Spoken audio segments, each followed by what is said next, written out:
General Mills, makers of kicks, invite you to beat the band. If you can.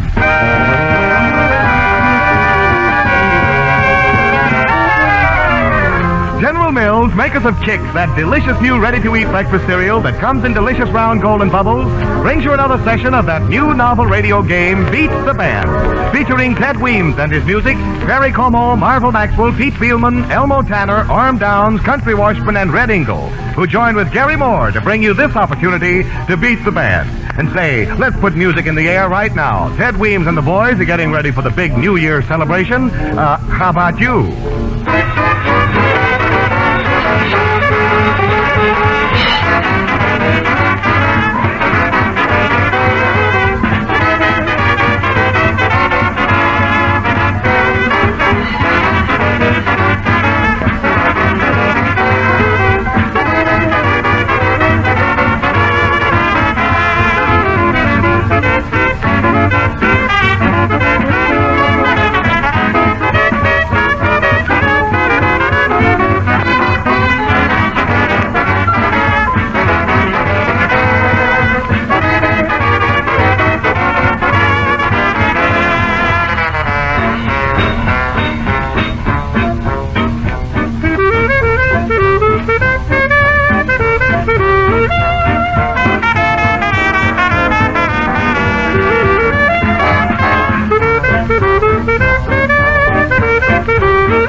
In exactly 54 hours and 30 minutes, a new year will begin. And all of us will make a resolution and turn over a new leaf. Right now, my resolution is to turn over and leaf with you, our Master of Ceremonies, Gary Moore.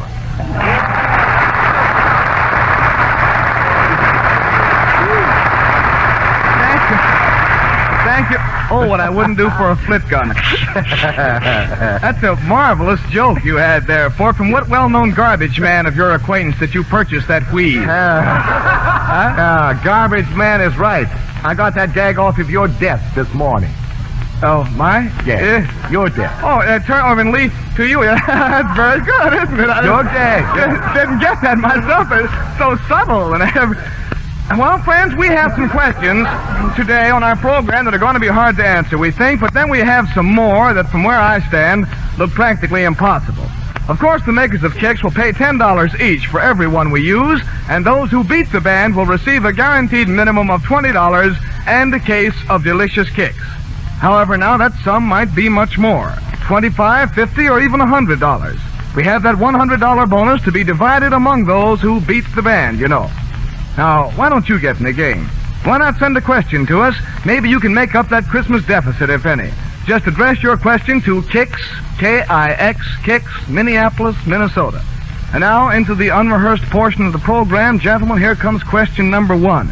M.W. Bedwith of West Lebanon, New Hampshire, offers a puzzler which is answered with a popular old Scotch song. You must separate the proper name in the title into 2 words. Now listen.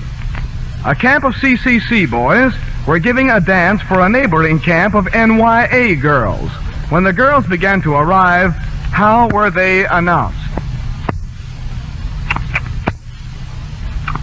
Camp of CCC boys were giving a dance for a neighboring camp of NYA girls. When the girls began to arrive, how were they announced? Oh, Mr. Ingles got his hand up there, I read. The camp bells are coming? The camp bells are coming, sure, that's right. Wow. Killing himself with joy. Can you play that, Red, please? Oh, my. Oh, surely you must know that one.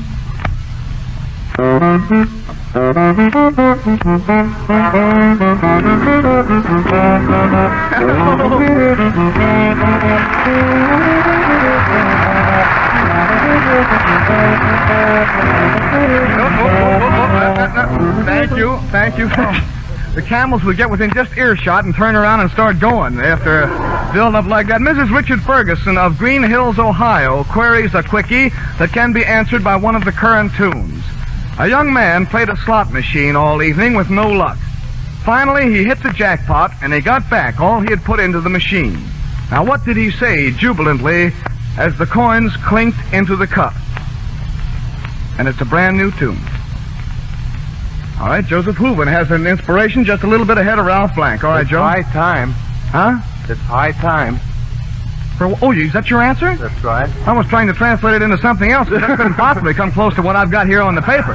No, the answer I've got here on the paper is it all comes back to me now. It is still high time, isn't it? No, it all comes back to me now. I'll tell you what I'll do for you, Joe. Can you play It All Comes Back to Me Now? I think so. All right, let me hear you play it, and I'll tell you what I'll do for you.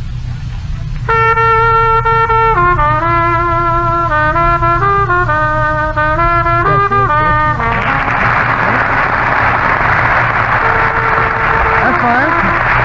Thank you very much. And Mrs. Richard Ferguson of Green Hills, Ohio, receives a full case of kicks, a guaranteed minimum of $20, which may turn out to be much more, keeping that $100 bonus in mind. Not doing so well. The second question threw you down. And now poetry from Lou. You want to say something, Joe? Not a thing, thank Huh? you. Not a thing. Well, maybe you might want to know what I was going to do for you. Same answer, not a thing. Poetry from Lou Wallace of Oakland, California. And if you know your Spanish, you can probably answer this query with ease. You got to know your Spanish, though. It was written by Juventino Rosas. 'Twas the gay 90s musical rave. South of the border, it's sobre las olas, but we call it Red Engel, of all the funny-looking Spaniards I ever saw in my life. First red-headed Spaniard I ever saw. Huh? Isn't that Over the Waves? Sobra las olas is over the waves. Why, sure it is. Sharp as a razor. For the credit here, I want to say that Art Winter had his hand up, and so did Country Washburn. All right, Red, let me hear you play Over the Waves.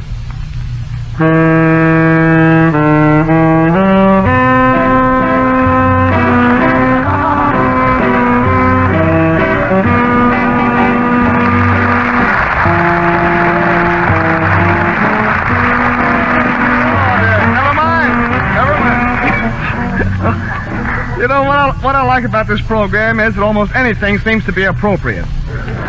It's like the woman who asked her husband if her new dress was too youthful. He said, "Oh, no, not at all." He said, "You look like you're attending the graduation of your schoolgirl complexion." Ted, well, that's what I told him before the program.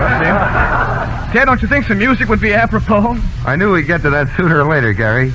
So I've got a tune already. It's a melodic description of what many Chicagoans will be doing New Year's Eve, rushing around on Rush Street. Yeah, it sounds good, Ted. And with three dopes and a dame doing the lyrics, it'll sound perfect.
To know a crazy rhythm. Come on, let's go. Rushing around on Rush Street. Look what I found on Rush Street.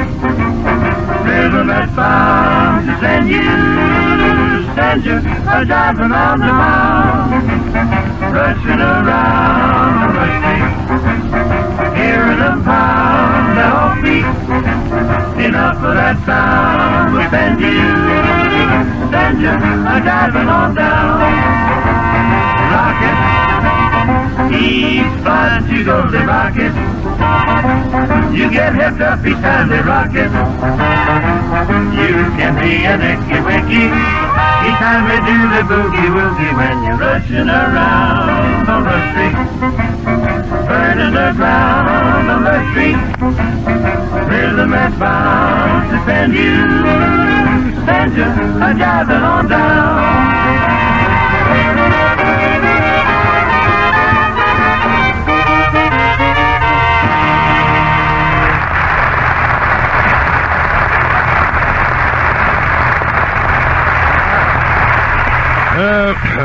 Take the stand, please. Yes, sir. Raise your right hand. Yes, sir. Higher. Now put it down. Yes, sir.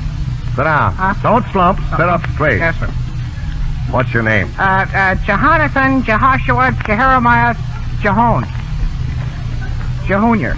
Yeah. Now, Mr. Jehon, have you tried kicks for breakfast? Oh, well, no. Well, why not? Well, Don't you want something new and different for breakfast? yeah, but Then try kicks. It's new in form, it's new in flavor, it's new in the way it stays deliciously, delightfully crisp in milk or cream. Yeah, well, It's like no other corn breakfast food you've ever tasted. It's so good that it's zoomed to quicker popularity coast to coast than any other breakfast cereal in recent years. It's new in form, you say? Absolutely. Not old-fashioned flakes or shreds, but tiny, round, golden bubbles of corn. And new in flavor? You bet. Delicate, appealing, according to many people, America's #1 corn cereal in flavor. Wow. And new in crispness? Positively. Our scientific tests show that Kix stays far crisper in milk or cream than ordinary flat flake cereals. Crisper than any other popular corn cereal on the market. Well, sir, say that for me, Bud. What was that name again, please? Kix, spelled K-I-X. It's something new for breakfast.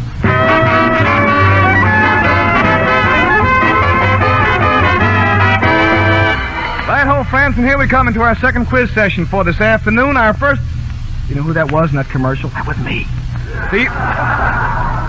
I get so seldom get a chance to do character parts, I just love to do them. The military men could answer this question by Joe Ryan of New York City.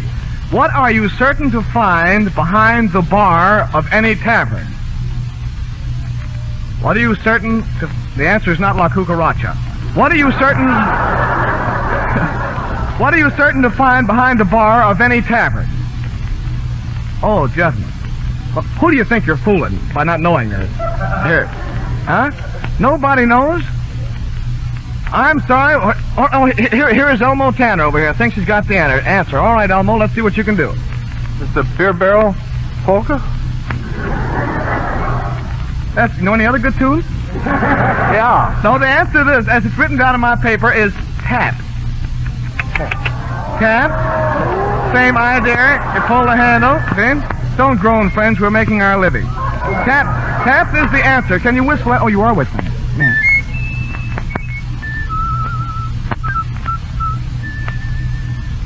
So, ladies and gentlemen, Joe Ryan of New York City gets a full case of Kix.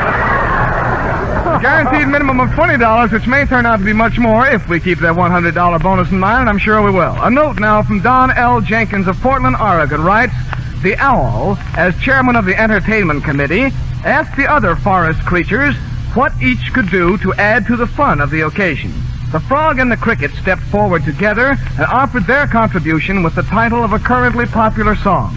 Now, if you know your frogs and crickets, this one's a pipe. Now, they're throwing a clam bake here, you see. All the creatures of the forest, and the frog and the cricket step out together, and they offer their contribution with the title of a currently popular song. When the man says, what can you do? Oh, there's Joe Hooven. All right, Joe. We could make such beautiful music together. Joseph, that's right. Now, Thank what do you know? Let me hear you play that on your trumpet, if you will.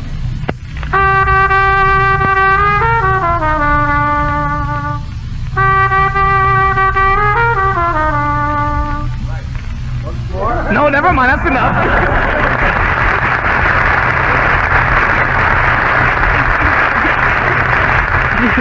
It's like a man trapped in a revolving door waiting for somebody to let him out. You kept going around and around. And Charles Marcia Ratzos of, I think, and I hope that's right, Ratzos of Rutherford, New Jersey, says, A little hobo was arrested and given the 3rd degree, but he wouldn't talk.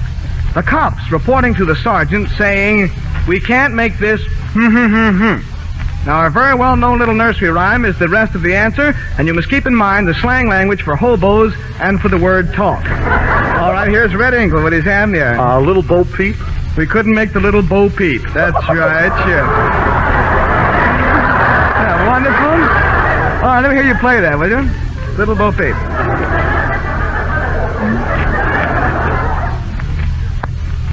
Come. Thank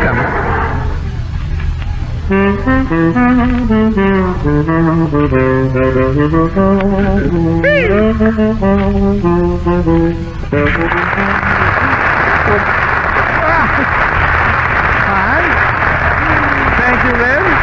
That was beautiful. And now Bing Crosby sang the song, which is the answer to this query by William A. Levine of Toledo, Ohio. There's a play on the last word of this 4-word title. A girl has a boyfriend who sells Pullman tickets at the Union Station. She stops at his window and she says, "Honey, I want a sleeper to Chicago. What can you give me?" And her boyfriend answers with this tune title, "Oh, some years old, quite a few." Here's a gal and her boyfriend sells tickets at the Union Station. She stops at the window and she says, "Honey, I want a sleeper to Chicago. What can you give me?" And her latter boy answers with this tune title, "Several years old."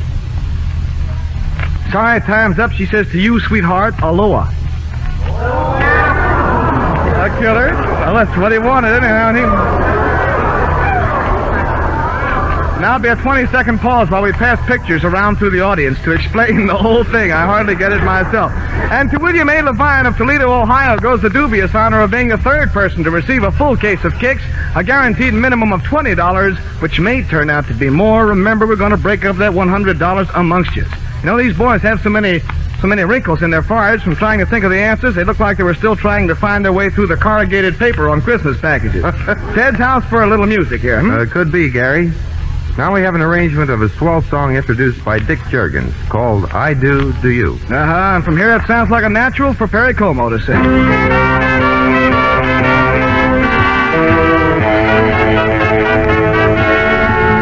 I do you.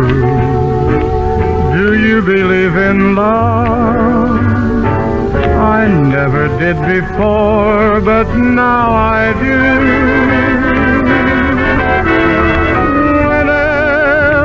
You're near me, I thrill with happiness, and if that isn't love, I miss my guess. Yes, I do. Do you believe it's love? What else could bring an angel down to earth? When you're in my arms, I weaken with each caress. Oh, yes, I do. Do you?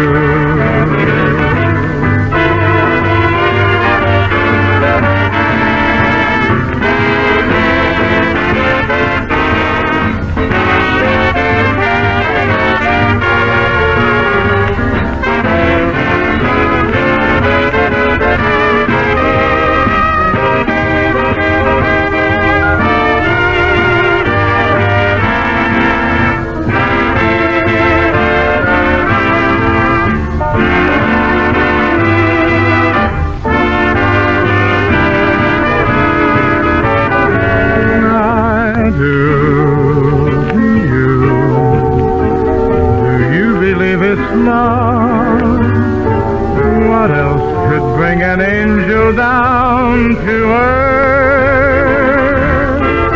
When you're in my arms, I waken with each caress. Oh, yes, I do. Do you?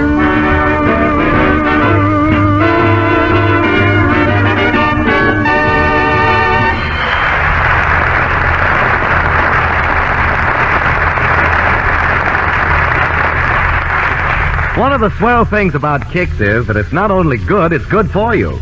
In fact, I think we can go farther than that. I think we can say that Kix is probably one of the pleasantest ways to do yourself a lot of good that was ever invented. It's a real treat to have Kix for breakfast. It makes the morning meal more interesting than you ever thought it could be. It's such a relief from the monotony of old-fashioned breakfast cereals that folks can hardly get done talking about it. They take a spoonful of those crisp little corn bubbles and their eyes light up and they say, "Now, that's really something. That's really terrific. That's what a breakfast food should be." And right along with all that satisfaction, they're getting the nutritional benefits of 5 precious vitamins and minerals. Vital food elements that everybody needs for robust, vigorous health. Vitamin B1, vitamin G, calcium, phosphorus, and iron. All the most essential known vitamins and minerals of whole corn. And all of them in whole grain strength. No other corn breakfast food on the market offers you this nutritional setup. You get it in Kix, and in Kix alone. No wonder America's getting such a big kick out of Kix. Try it for breakfast tomorrow morning. That's Kix, spelled K-I-X. Yes, sir, here's the Ted Weems Jive 5 in a New Year's mood. It's a 1941 arrangement of an 1800 tune, Auld Lang Syne.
Third session with so far 3 people having beat the band on a very wondrous day for the Weems Worms.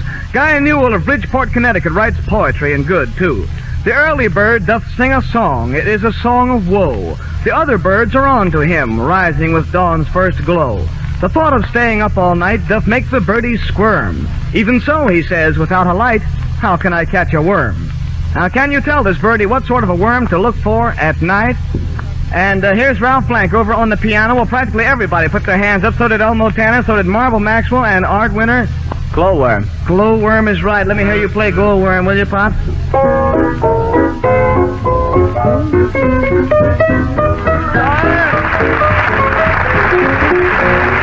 we're trying to hurry through here and get as many questions as possible. Miss Elizabeth Lessay of Elkhart, Indiana asks, why does not the letter V follow the letter T? Why does not the letter... And there's Marble Maxwell. Put her hand up first. She just beat Parker Gibbs and Art Winter for us. Because of you. Because of you. Why, certainly. Can you sing Because of You, Marble, huh? Oh, and then Marble comes. Because of you, there's a love in my heart. Da-da-da-da, da-da-da. Time, Gary. Huh? Time. Graham, stamp the scoring going on here. Oh, well, as I always say, time, tide, and scoreboard, Pearson wait for no man. So, Ted, how about a tune, Coming up right now, Gary, under the title Turkey in the Straw. Hey,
Well, when you listen to this, the scores for today show that we use exactly 9 questions, which at the current rate of $10 each, add up to a total of $90.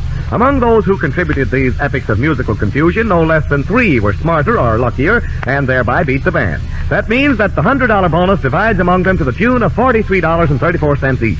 Our grand total, taking all figures into consideration, adds up to $190 paid today for questions. Congratulations, all you smart band beaters. Yes, sir, and thanks for popping in to play today, folks. And let's get together next week, shall we? When we'll greet you all from Milwaukee. Now, remember, there might be some cash waiting for you, so take a crack at beating the band. Just send those questions to Kix, K-I-X, Kix, Minneapolis, Minnesota. And so long, all of you.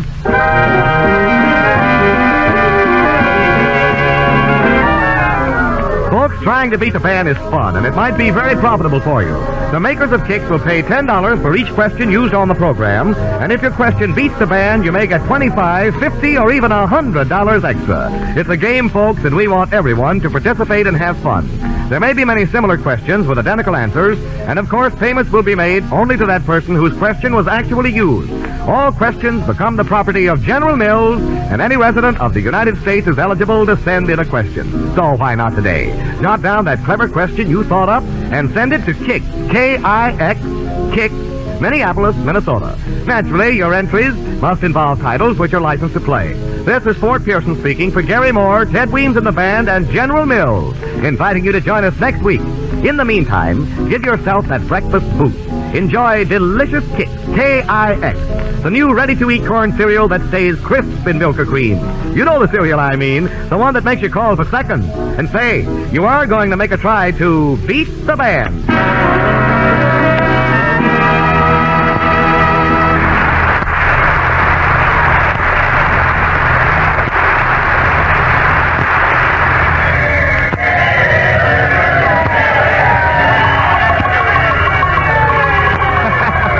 Yes, I'll admit we're beating 1941 to the punch by a few days, but that's because we want Kix to have a good position on your list of New Year's resolutions. To ensure happy breakfast times during 1941, we suggest the following. Resolve to put an end to breakfast monotony. Resolve to enjoy the satisfying thrill of something new for breakfast. Resolve to enjoy a corn breakfast food that really stays crisp in milk or cream. Resolve to enjoy the delicate, satisfying flavor of the breakfast food that many people say is America's #1 corn cereal in taste. Resolve to insist on the only corn cereal that provides full grain strength of all the most essential vitamins and minerals of whole corn. In other words, resolve to have Kix on the breakfast table all through 1941.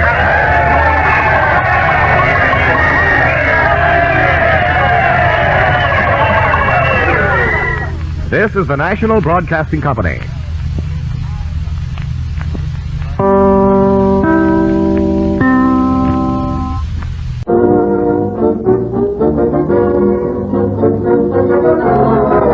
International Silver Company presents the Silver Theater, starring Jack Benny and Mary Livingston in The Amazing Mr. Williams. Brought to you by International Sterling, world-famous solid silver.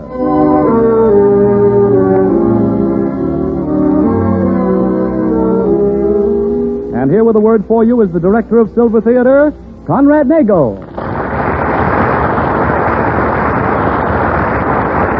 Thank you, Henry Charles. Ladies and gentlemen, welcome again to Silver Theater, friends. Well, tonight is Silver Theater's last dramatic broadcast for this season. And your favorite radio team, Jack Benny and Mary Livingston, is here to help make this farewell show a happy and hilarious one. In just a moment, the curtain will go up on Act 1. But before it does, we're going to do a little quick delving into the past of John Keats, the poet. It was he who penned those simple words, "A thing of beauty is a joy forever." And that thought seems to us a very excellent stage setting for what Henry Charles is here to tell you about. Well, ladies and gentlemen, it would almost seem that those words were written about International Sterling's Royal Danish Satin. For Royal Danish is a thing of beauty, and to every woman who owns it will be a joy forever. Perhaps it's the cool elegance of that plain, lustrous shaft, or the richness of that coronet-like tip. Perhaps it's no one detail, but the resplendent loveliness of all that makes International Sterling's Royal Danish the love of your life the instant you see it. At any rate, it's a pattern well worth seeing, and one you can see if you'll visit your silverware dealer tomorrow, Monday. So be sure to make that visit, won't you? And see if you don't agree that one of the loveliest patterns ever to come from the hand of a silversmith is International Sterling's Royal Danish.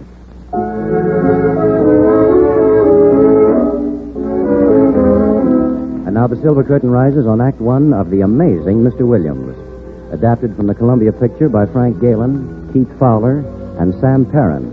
It stars Jack Benny as Jack Williams and Mary Livingston as Mary Carroll. At police headquarters in a certain large city, Chief of Detectives McGovern is in conference with one of his men, Jack Williams. Detective Williams is known to the department as the amazing Mr. Williams, and with some reason, for he's the only detective in the entire city whose record is 100%. Yes, Williams, a perfect record. I guess it is, Chief. It's amazing. 5 years on the force, and not once, even by accident, have you solved a case or caught a criminal.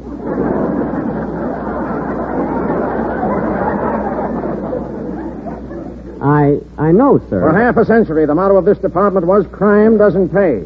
Then you joined the force. Oh, gee whiz, give me a break, Inspector. One of these days, I'll walk in here with the Phantom Slugger himself. Sure. You'll walk in here with the crook who's terrorized this town for 6 months when not one other man in my department has even caught sight of him. The boys should hear that. Oh, the boys are jealous, that's all. Ever since I came in here, they've been after my head. Now, what would they do with a thing like that? Why, Look, I've just had a few bad breaks, Chief. Oh, sure. What about the time the Fifth National Bank was held up and you brought in a suspicious-looking character you found on the scene of the crime? Well, how did I know J. Hedgar Hoover had an account at that bank? Hedgar, not Hedgar. I don't know. You make me nervous, that's what it is. I don't know why I put up with you, Williams. That girlfriend of yours comes in here every week and begs me to fire you. Oh, Mary's just sore because my work keeps me so busy. She's really crazy about me, Chief. That's why I've got to make good in this department. Okay, Williams, but I'm warning you. The next time you fall down on an assignment, you're fired. Oh, pardon me, Chief. I thought you were alone. I am, practically. What is it? The boys just picked up Knuckles Mosby on that warehouse job. He ain't talking so far. He will when I get through with him. Send him in here. Okay, Chief. Chief, do me a favor, will you? Give me a chance at Knuckles Mosby. I can make him sing. You? Sure, I won't need a rubber hose or anything. I'll go to work on him with my bare fist. He'll talk or I'll beat him to a... Say, he's going to be handcuffed, isn't he? Sure. Well, he'll talk or I'll beat him to a pulp. What do you say, Chief? It's my big chance. Okay. Here he is, Chief. Yeah, quick, Shelvin. We're leaving you with Williams, Knuckles. See you later. Well, Knuckles, I'm going to ask you a few questions, see? And I want straight answers, you understand? Now, sit down. Who are you, a new cop around here? Of course not. Been on the force 5 years. Now, look. Hey, what'd you do before you became a bull? Me, I worked in a shoe store at Matheson. You know, the one on 8th and Hill. Now, look. So you sold shoes, huh? Well, for the first 3 months, I just sold shoe laces and polish, you know. You know, accessories, see? Then, of course, after that, they put me in the shoe department. Now, look. Any dough in that racket? Well, I made about... Now, cut that out! I'm asking the questions. Now, what do you know about that warehouse job, Knuckles? Oh, you too, huh? I thought you might be different from the rest of these cops. What are you talking about? The way they've been hounding me. Cops like McGovern. Everywhere I go, they just hound me. Oh, don't hand me that stuff. But it's the truth. I'm the cleanest, straightest man in the country. They just keep on hounding me. They got it in for me, I tell you. They got it in for me. They just won't leave me alone. They won't? All on account of I made a little bit of a mistake when I was a kid. Gee, what'd you do? Well, one night, more for a lark than anything else, I swiped $100,000 off a mail train.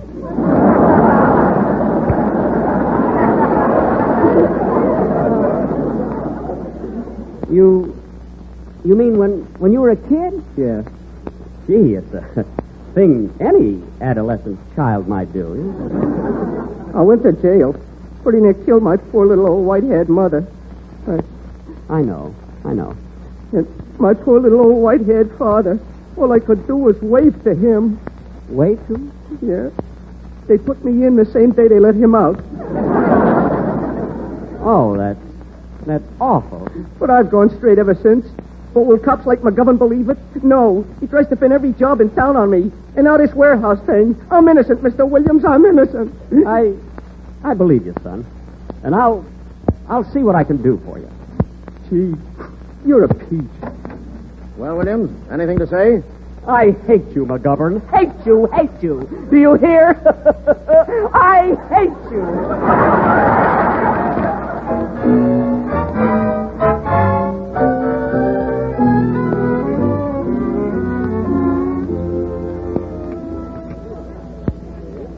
Waiter. Oh, waiter. Yes, madame. I'll order now. I've waited long enough for that. Oh, hold it a second. Here he comes. Hello, Mary. Sorry I'm a little late. A little late. I thought this was another stand-up. Oh, no. You see, I was grilling a suspect, and I... Do you mind if I order a drink? No, go right ahead. Anything you want. Yes, madame. I'll have a champagne cocktail. 2 beers, waiter. Yes, sir. You know my views on champagne, Mary. It's definitely not good for the system. Now, where was I? You were saving 90 cents on the drinks. I was not. It's just a matter of health. Oh, by the way, did McGovern give you a little hint that maybe you ought to resign or something? What do you mean, hint? Oh, something subtle like, you're fired, bum. Nobody's firing me, not with the good work I did today. Imagine those dumb cops were going to railroad a man to jail until I found out he was innocent. You found out? Yes, and besides, I just thought up a great way to catch the phantom slugger. You mean that guy who sneaks up to women on the street and kisses them while he steals their pocketbook? That's the guy. You don't know where he can be found, do you? Of course I don't. Why? I've got a girlfriend that wants to get robbed. Oh, you mean Effie. Don't forget, he won't give him a chance to yell for help. After he kisses him, he knocks him unconscious. Well, on Effie, it won't show. Anyway, what's your big idea? Look, have one of the detectives dress up in women's clothes and hang around where the phantom slugger's been working. Then when he attacks, bang, our boy nabs him. Unless bang, no boy.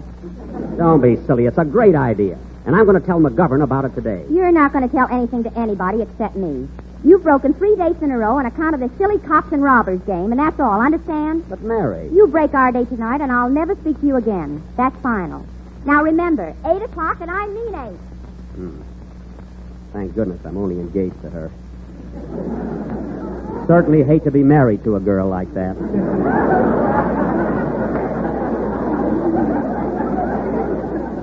Huh? Hey, Chief! Oh, Chief! Over here. Oh, hello, Williams. I got a little assignment for you tonight. Oh, not tonight, Chief. I've got a date. That's right. You got a date to take Knuckles Mosby over to the county clink. Knuckles Mosby? But he's innocent, Chief. Innocent?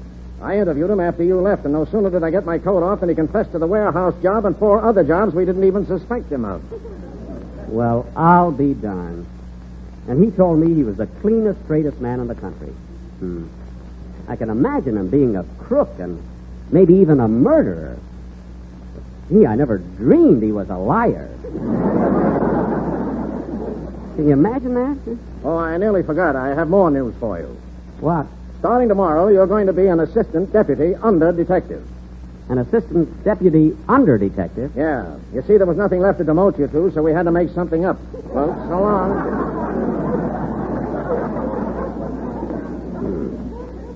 Well, at least I'm still on the force, even if they do make me wear my badge on my shorts.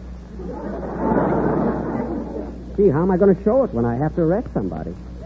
Oh, well, Mary will kill me if I don't show up.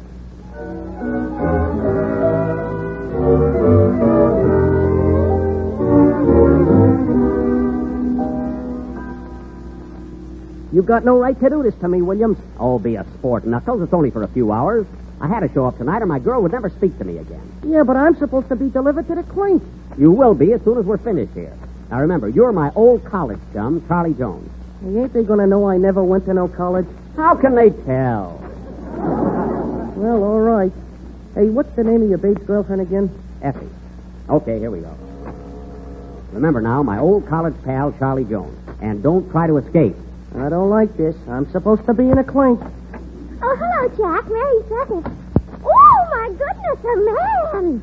Yes, this is Charlie Jones, Effie, an old college friend of mine. Charlie, this is Effie. Oh, Mr. Jones, I'm so glad to meet you. Hey, I know my rights, Williams. I'm supposed to be... Shut up! Did you say Mary was dressing, Effie? I was, but I'm ready now. Hey, who's this? Oh, this is my old friend, Charlie Jones. Mary Carroll, Charlie. See, Charlie and I went to school together. Yeah, that's right, babe. Harvard. How do you do? Split me some skin, brother. I'm from Vassar. Mary, stop clowning. Well, what'll we do tonight, kids? Any suggestions? Look, Williams, take me where I'm supposed to go. The warden is expecting me. Warden? Air raid warden. Air raid warden.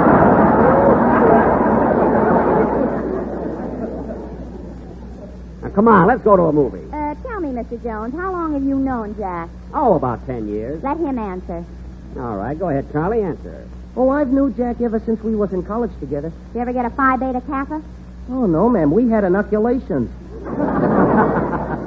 Yes, they gave all new members inoculations. That must have been to keep them from breaking out. Mary, will you stop? Sure, I'll stop. Now that I know what I wanted to know. I'll answer. Good evening.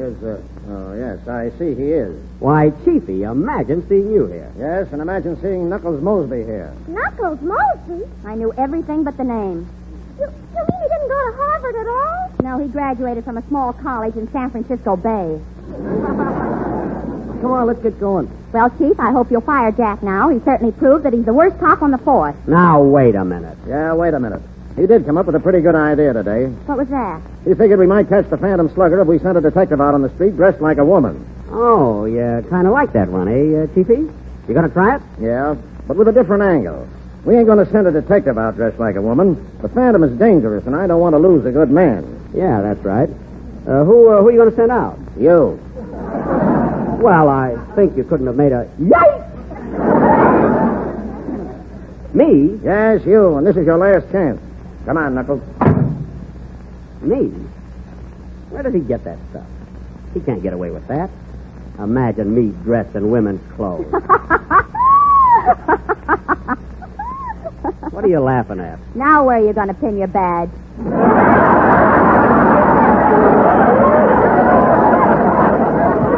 I'll find a place.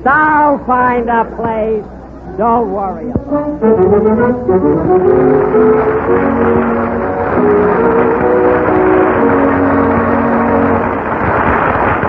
And so, ladies and gentlemen, we come to the end of Act One of tonight's Silver Theater story, The Amazing Mr. Williams. For many months now, it's been our pleasure and privilege to spend this moment of intermission between the acts talking with you about the beauty of international sterling silver. And we hope that when it comes time for you to choose your own family silver, you'll remember what you've heard on our Sundays together. Perhaps even more particularly, we hope you'll remember the down-to-earth facts about this lovely sterling that Henry Charles is here to remind you of now. Those facts, ladies and gentlemen, are that international sterling silver is not prohibitively expensive as its beauty and gifted craftsmanship might make you think. In many patterns, you can get a starting service for 4 persons for as little as $74. Individual place settings of 6 pieces each, which offer a grand way to build a family service, start as low as $18.75, while gifts of forks or spoons in sets of 4 come to around $15 per set. And remember what an important sterling international is. It's solid silver made by the world's foremost silver house, by craftsmen whose New England predecessors made the first coin silver spoons over 100 years ago. That's a background that can't help but fill any woman's heart with pride and affection. So plan ahead now for your own family sterling. Visit your silverware dealer and learn firsthand how easy and thrilling it is to own silver as impressive as any the world has ever created. International Sterling Silver.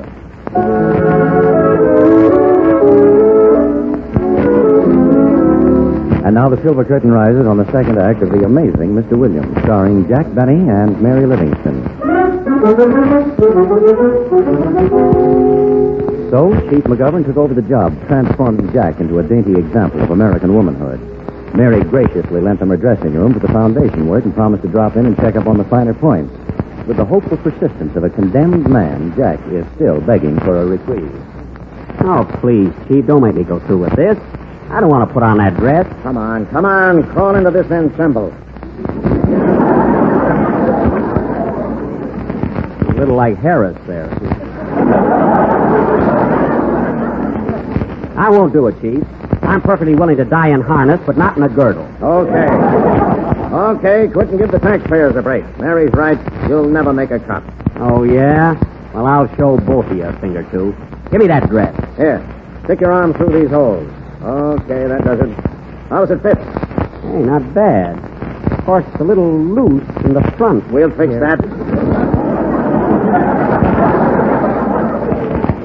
So Mary thinks I'm not a cop, eh? Give me that powder puff. Atta girl, Williams.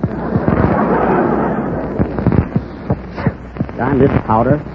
Can't understand how it gets up my nose when I put it under my arm. I guess women are built differently. Who's that? It's me, Jack. Are you decent? Yeah, come in. Well, how do I look, Mary? First time I ever saw Whistler's mother standing up.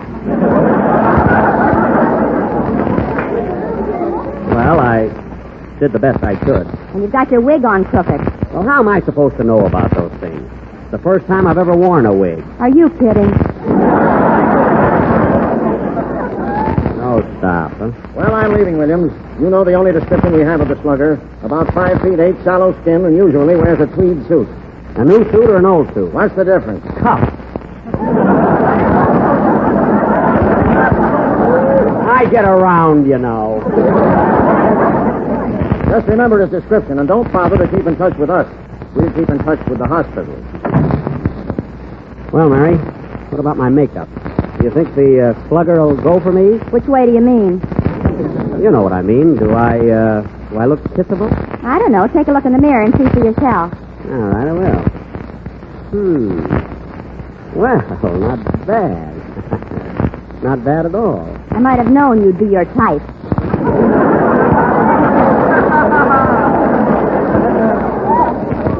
Well, I'm leaving. And Mary, I'm going to bring back the Phantom Slugger, or my name ain't Jacqueline Williams. Wait a minute, Jack. Yeah? You're going on a dangerous mission. You know that, don't you? Yeah? Perhaps into the jaws of death. Yeah? Well, before you go, there's something I ought to tell you. Yes, Mary. Your slip is showing. Thanks, kid.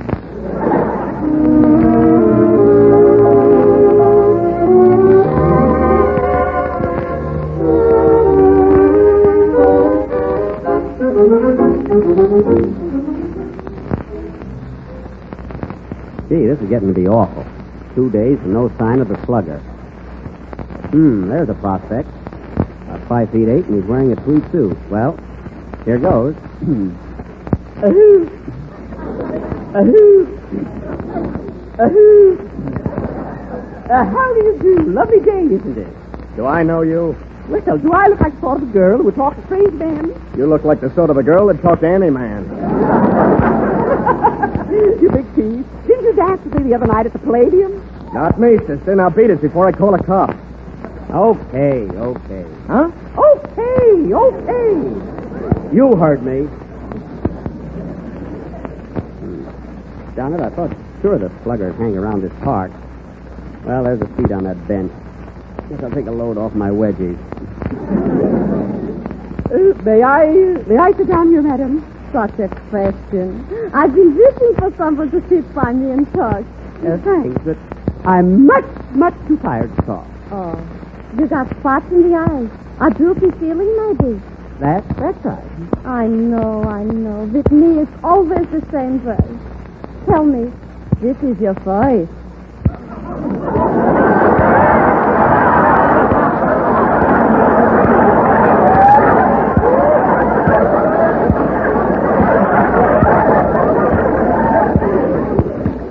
This is my what? Can a woman keep a secret from a woman? I knew it the minute I saw you.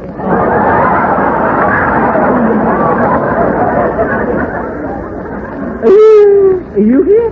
Don't be bashful. Nature is nature. I don't know what you're talking about. Please. Don't get excited. Right now it tastes good for you. And believe me, you shouldn't be scared. I remember my voice like it was yesterday. At 2 o'clock, Irving called the doctor. And while we pardon me, but I've got to go. Come on. Oh. Be running like that.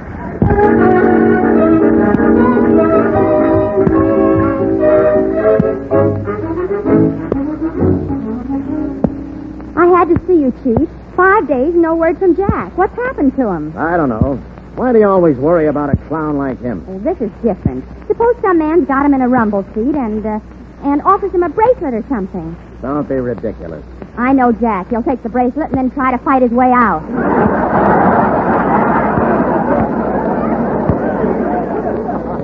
Well, don't worry.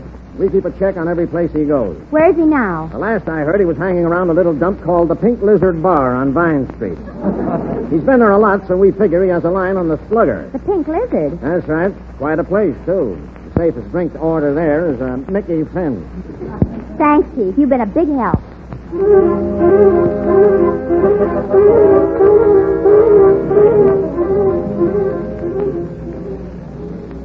What'll it be this time, folks?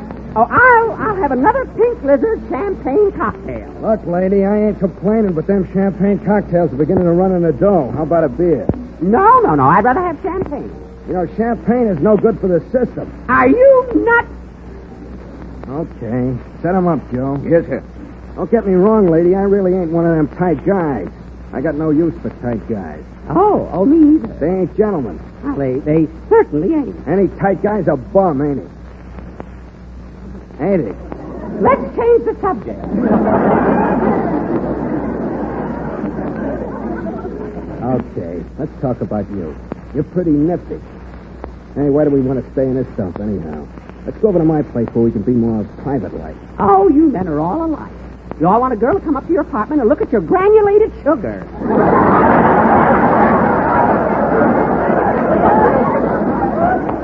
Oh, come on. Let's get out of here. Naughty! Oh, come on. Why, Trixie Hicks. How are you, darling? I haven't seen you in ages. Oh, hello, Mary. You little devil, still flirting with men, I see. Who's the rent? Oh, just a girl I know. All right, she ain't bad. Maybe she'd like to come over to my place, too, huh? Would you mind if I whisper to her for a minute? No, go right ahead. I don't know what your idea is, Mary, but get out and get out fast. This guy's a phantom slug. Well, why don't you arrest him? He's got a gun. I'm trying to get him mellow first. On his champagne, yes. Lucky I found out where you were, Jack. I'll have the slugger eating out of my hand in 5 minutes. Oh, you keep out there. Well, it's all settled. Trixie has decided to drop out of the party. Good. Fine. Now, you come over to my house, mister, and I'll make you some fudge. Don't listen to her. Come over to my house, and I'll make you some fudge with walnuts. I'll make you some fudge with walnuts and raisins. Well, I'll make you some fudge with walnuts and raisins and chopped liver.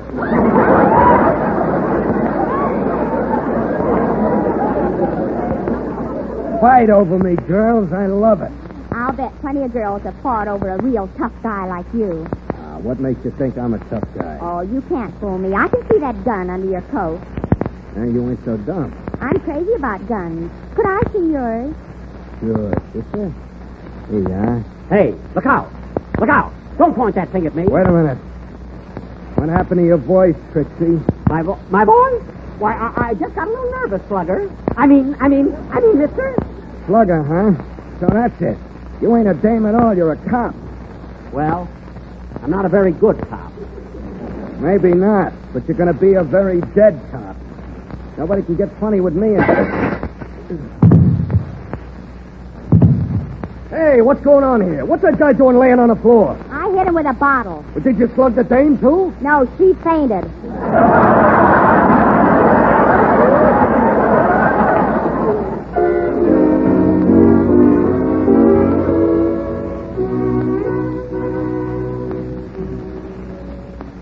Well, Mary, here we are in the bridal suite.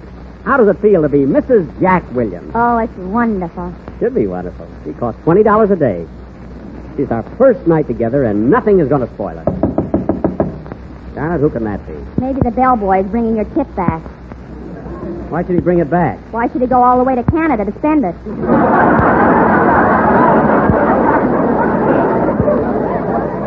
I gave him that Canadian dime because he looked like the kind of a kid who might have a coin collection. Come in. Hello, Williams. I'm sorry. Oh, no, Chief. No, you promised. Don't take me away from here tonight. This is my wedding night. Who wants you? I came to get married. Me? Yeah, we made you a deputy on account of the swell job you did on the Slugger. What? And there's a murder on the south side that has a sort of a woman's angle.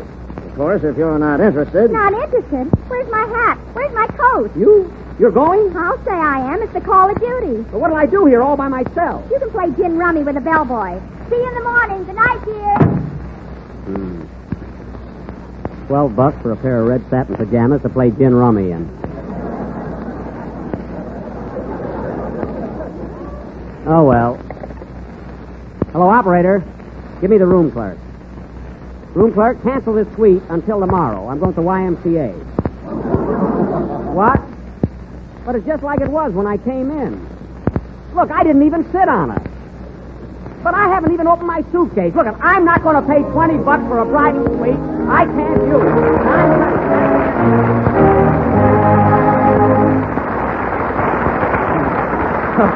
Thank you, Jack. Thank you, Jack Benny and Mary Livingston, for a swell show. You finished up our season for us in a burst of glory. Well, now for a very special program announcement, ladies and gentlemen. Beginning next week and continuing during the summer months, International Sterling plans to bring you a specially noteworthy program of news called This is London, and featuring the chief of Columbia's European news staff, Ed Murrow. His book, This is London, has been widely read and acclaimed, and his radio talks with the man in the street in London have been popular with Americans for a long, long time. Mr. Murrow will continue these broadcasts direct from London every Sunday night at this time over most of these same stations. To those of our friends who will not be reached by Silver Theater's news program during the summer, we hope we'll be back together again in the fall.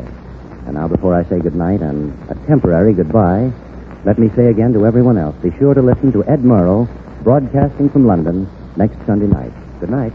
In the meantime, ladies and gentlemen, remember this. Whenever you buy silver, be sure it's created by the world's foremost silver house, International. This is the Columbia Broadcasting System.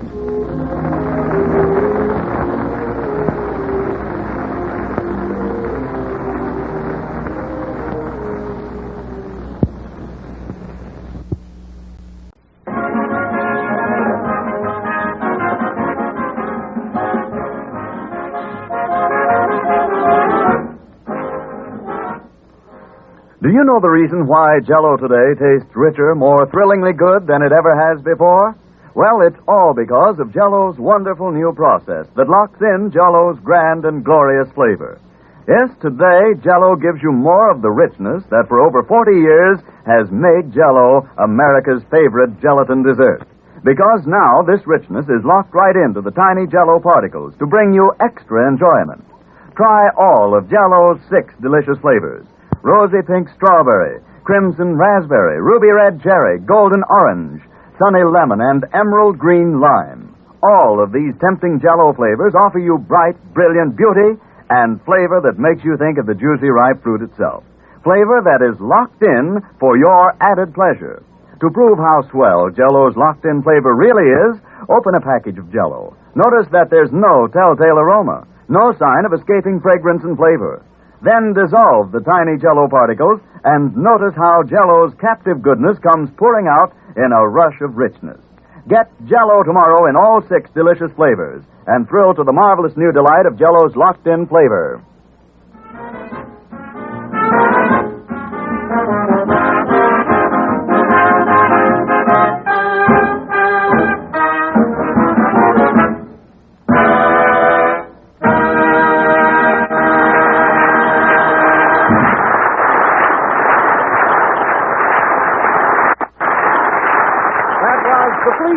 Played by the orchestra. Now, ladies and gentlemen, we turn back the clock and take you to the drugstore across the street from the NBC building here in Hollywood. The time is exactly 15 minutes before this broadcast. Take it away, drugstore.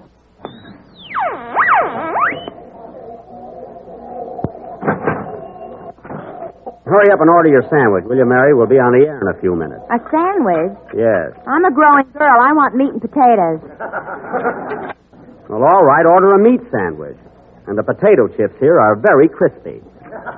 Every Sunday we have to eat in the drugstore. Why don't you take me to the Brown Derby once in a while? Mary, I'm not going into the Brown Derby until they hang my picture in the main dining room with the rest of the big movie stars.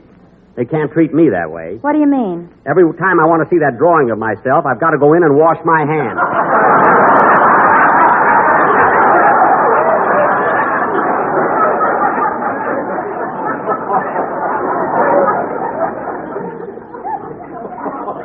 Well, it's not right. Oh, stop complaining. Say, Jack, look at this item on the menu. Jack Benny Special, 35 cents. A Jack Benny Special? What is it? A minute steak with a transfusion. Oh, these soda jerks think they're so smart. Hey, Gilroy, what do I have to do to get a little service around here? Take it easy, Blue Eyes. Hello, Mary. What'll it be? I'll have a hot roast beef sandwich, mashed potatoes, lettuce and tomato salad, and apple pie with tutti frutti ice cream. Mary, you haven't got time to eat all that. Okay, don't toot the fruity. Oh, save that stuff for the program. Say, Gilroy, I think I'll just have a cup of coffee and a donut. A what? A donut. One of those over there with the powdered sugar on it. That's a plain donut. I forgot to dust them off this morning.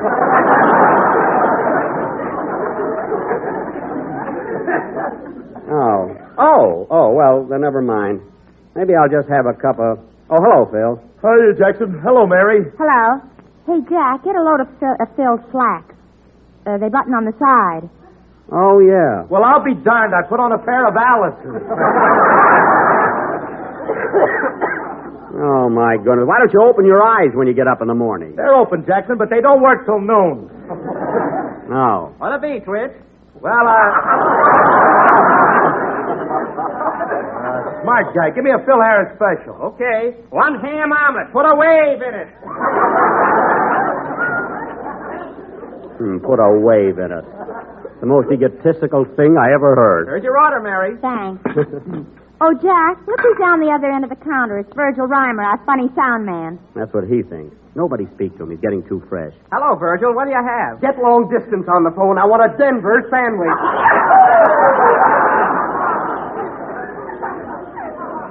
Oh, he's so clever. Say, Virgil, you sure got a lot of laughs at Camp Hahn last Sunday. You were the funniest thing on the Benny program. Yeah, and imagine what I could do if old Poison Puss didn't hold me down.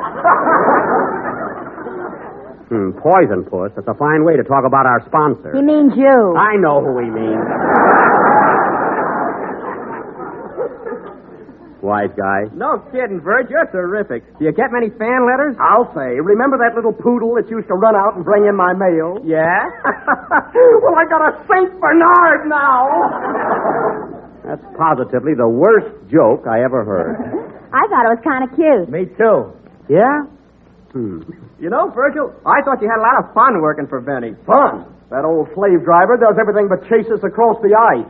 Well, that's the last straw. Now, listen here, Virgil. Oh, hello, Mr. Legree. Where's your whip? Never mind the wisecracks. You get over to NBC and set up our props for the program. Now, scram. See what I told you, Gil? All right, get going, get going. Hey, Virg, should I slip my malted Mickey? You stay out of this. Hey, where's my omelet? Here you are, Twitch. You want something to drink with it? No, thanks. I'm on the wagon. He never heard of coffee in the morning. Hurry up with mine, will you? Say, Mr. Benny, I just got on the weighing machine, and how much do you think... Oh, hello, Dennis. Hello. Say, Mr. Benny, I just got on the weighing machine, and how much do you think... How you feeling, kid? All right, I guess. Good, good. I thought I had fallen arches for a while, but I wasn't pulling my socks up.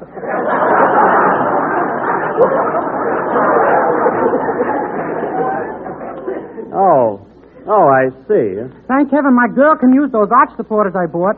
Why don't you buy them, Jack? Because I don't need them. What makes you think I got flat feet? Plop, plop, plop. All right, young lady. Just for that, I'm not going to pick up your check today. I can carry it over to the cashier myself. I was going to pay it, too. Say, Mr. Benny, I just got on the weighing machine, and... Yes? How much do you think I weigh? How much, Dennis? 141 pounds, stripped. Stripped? I took the scale in the phone booth.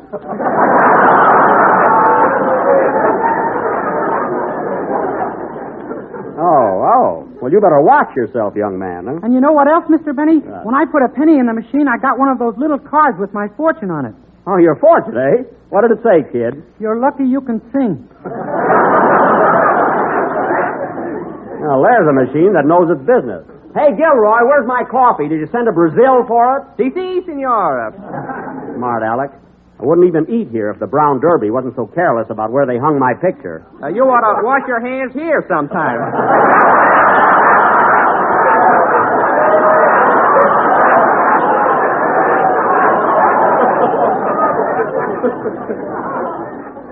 Well, I'll be darned. Hey, kids, you better snap into it. We're on the air in a few minutes. Okay, Don. See you later, Jackson. I'm going to run ahead and find out what my boys are going to play today. What? You mean you don't know what numbers you're doing? Weren't you at rehearsal? We didn't have a rehearsal. Frankie left the cards and chips home. Oh. See you in the joint, fellas. Be right up. Oh, say, Don. Don, come here a minute, will you? Yeah? When you introduce me today, I wish you'd do me a favor and say I just started my new picture at Warner Brothers with Ann Sheridan. Well, are you making a picture with Ann Sheridan? Yes, and it might be on the program today. You know, it might be a nice subject to talk about. You know, inject a little romance. What do you mean romance? You're playing the part of her father, aren't you? I had that out with the director, and I'm now her husband.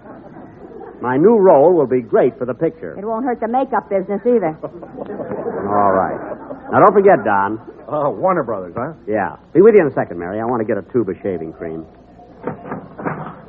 Hey, mister, give me a tube of shaving cream, will you? Got to turn in an old tube, you know. Got to turn in an old one.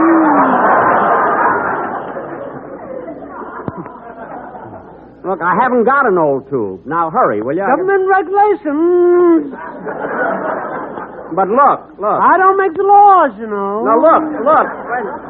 Come on, Jack. We'll be late for the program. I'm coming. Now, look, mister, forget the shaving cream. Just give me a cigar. Got to have an old one, you know. Never mind. Forget the whole thing. Come on, Mary, let's go.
The Jersey Bounce, played by the orchestra.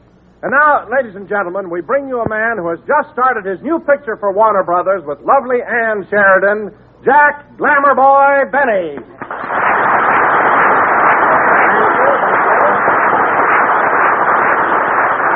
Thank you. Hello again. This is Jack Benny, your glamour boy, like Don said.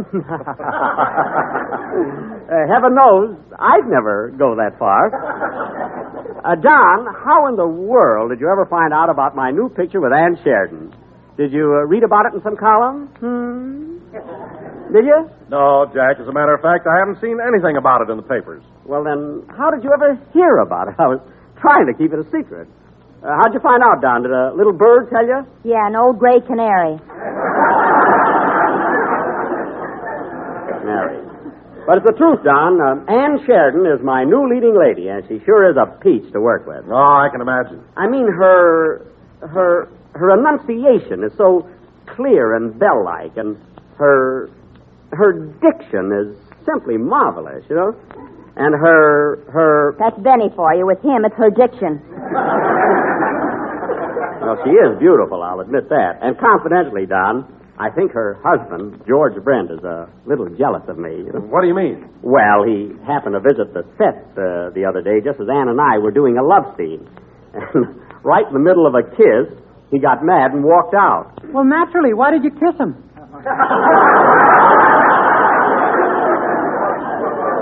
I didn't kiss him. I kissed Miss Sheridan. Pay attention, will you? Anyway, Don, I think that this picture will be one of my best screen efforts to date. In fact, I'm already getting fan letters on it. Really? Yep. He gets a bill from Bullock's and he calls it a fan letter. I'm talking about real movie fans that write in. Don, you know that little poodle that used to run out and bring in my mail? What poodle? Well, I got a Great Dane now. Pretty clever, eh, Dossie? Some ad lib. Now, wait a minute, you. That's my gag. You said St. Bernard. I said Great Dane. It's a different gag altogether. You steal any more of my stuff, and I'll play ring around your nosy. Oh, go sit down. Say, Jackson, do you think there's a chance of getting me in that new picture you're making? Well, I don't know, Phil. I'm Ann Sheridan's husband, and what part could you play? Well, if you're her husband, she's got to have a sweetheart. Listen, Maestro, I wouldn't make any more cracks like that if I were you. Lest next season, when I say play Phil, I'll be addressing Phil Spitalny. So watch it. Oh, you couldn't fire me, Jackson. I got too much on you.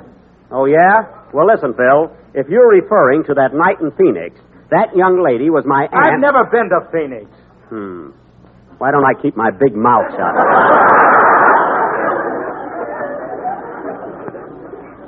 Anyway, Phil, don't think I can't get along without you. Say, Mr. Benny. Oh, hello, Dennis. You met me in the drugstore, remember? Oh, yes. Say, Mr. Benny, can I come out to the studio and watch you work on your picture someday? Why, certainly, Dennis.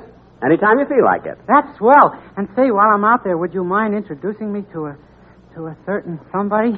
As if I didn't know, huh? Who do you mean, Dennis? Oh, you'll tease me about it. No. Who do you want to meet? Edward G. Robinson. Well, that I never figured. Well, it's about time for your song, kid, so let's have it. Okay. Hold it a minute. Come in. Mr. Benny? Yes? Would you be interested in a toupee with no cuffs on it? Get out of here! You ought to see his head, folks. The only thing he can part on it is his eyebrows. Sing, Dennis.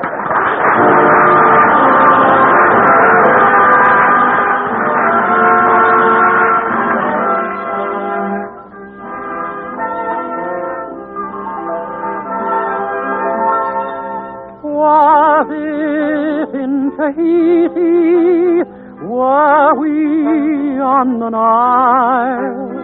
Long, long ago, when I recall that I saw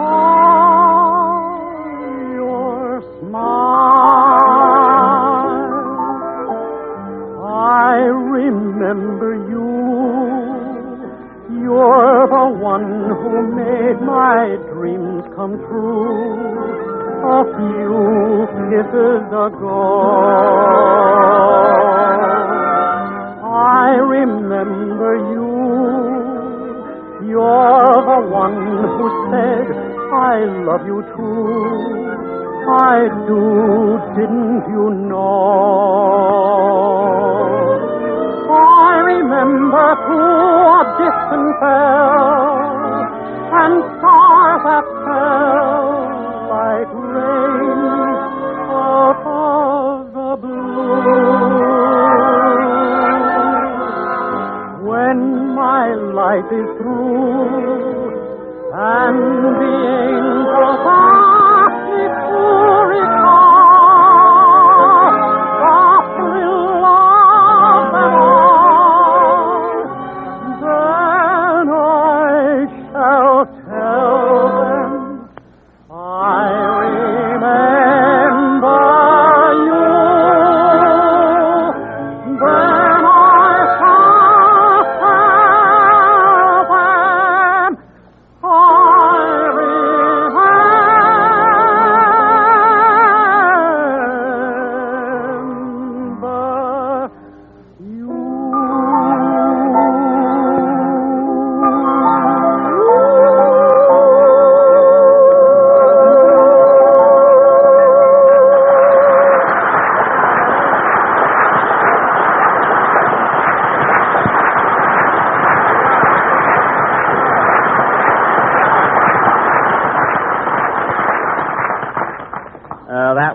Remember You, sung by Dennis Day, who would rather meet Edward G. Robinson than Ann Sheridan. And now, folks... I only wanted to meet Robinson so he would introduce me to Miss Sheridan. Well, why go to all that trouble? I could introduce you to Ann. Well, I wanted to meet her for nothing.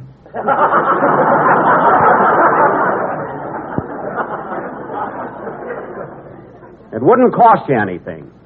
And now, folks... You charged me 25 cents to meet Barbara Stanwyck. You met Barbara Stanwyck and Robert Taylor. And now, folks... If that isn't worth a quarter, then I don't know what. And now, folks, Mr. Don Wilson, that eminent American author, has written another of his famous one-act plays. Take it, Mr. Wilson. The scene, ladies and gentlemen. Don't run off, Dennis. You're in this. You're going to be an old prospector. Okay. Here, Phil, hold my yo-yo. Dennis, put that away. Go ahead, Don. The scene, ladies and gentlemen, is the home of Mr. and Mrs. Rufus Lemaire, who live in a cabin on the edge of the Mojave Desert in a desolate part of the West. They're just finishing their evening meal. Music, please.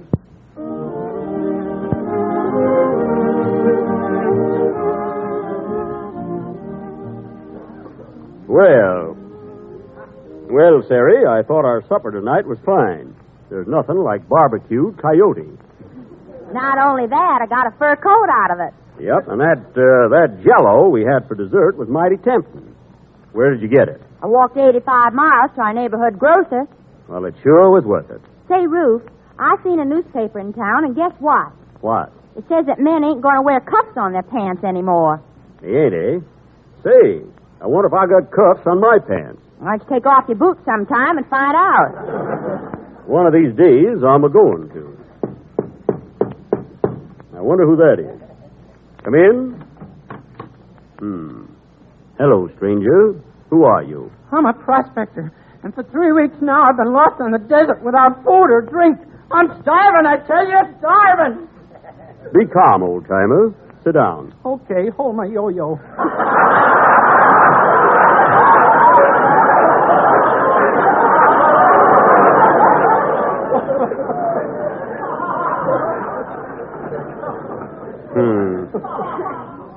A fine prospector. I'm starving, I tell you. Starving. Don't worry. We'll take care of you. Yes, I'll fix a nice hot dish of beef stew. Beef stew? Yep. No, thank you. I'm a vegetarian. I'm starving, I tell you. Starving. Be patient. We'll think of something, stranger. Say, would you like a nice lettuce and tomato salad? What kind of dressing? French or Thousand Island?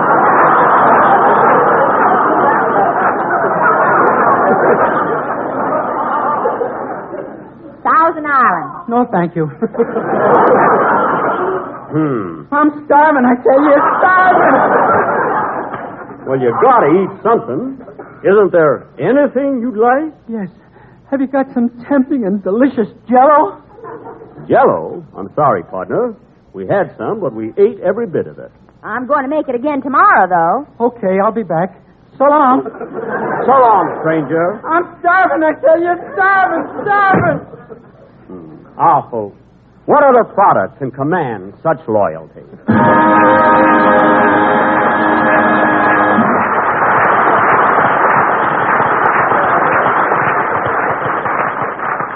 That little drama, ladies and gentlemen, was written by our own Don Wilson. And, Don, that's the best one yet. Oh, I don't deserve too much credit for it, Jack. You see, that was a true story. I believe you. Now go over to your chairs and sit down. And now, folks, I would like to announce that our program next Sunday will originate from San Francisco, where we are going to dedicate the brand new NBC studios. In fact, we're going to do their very first broadcast. Well, I guess a new building can take it. Don't worry. If I can just get my writers out of Hurley's bar and into a Turkish bath, we'll be okay. Now, kids, I gave all of you your railroad tickets, so I better check them over to see if everything's all right. Phil, what's your Pullman reservation? I'm sleeping in car 19, lower 5. Check. What's yours, Dennis? Car 19, lower 5. Check. Now, wait a minute. Never mind. What's yours, Don? Car 19, lower 5.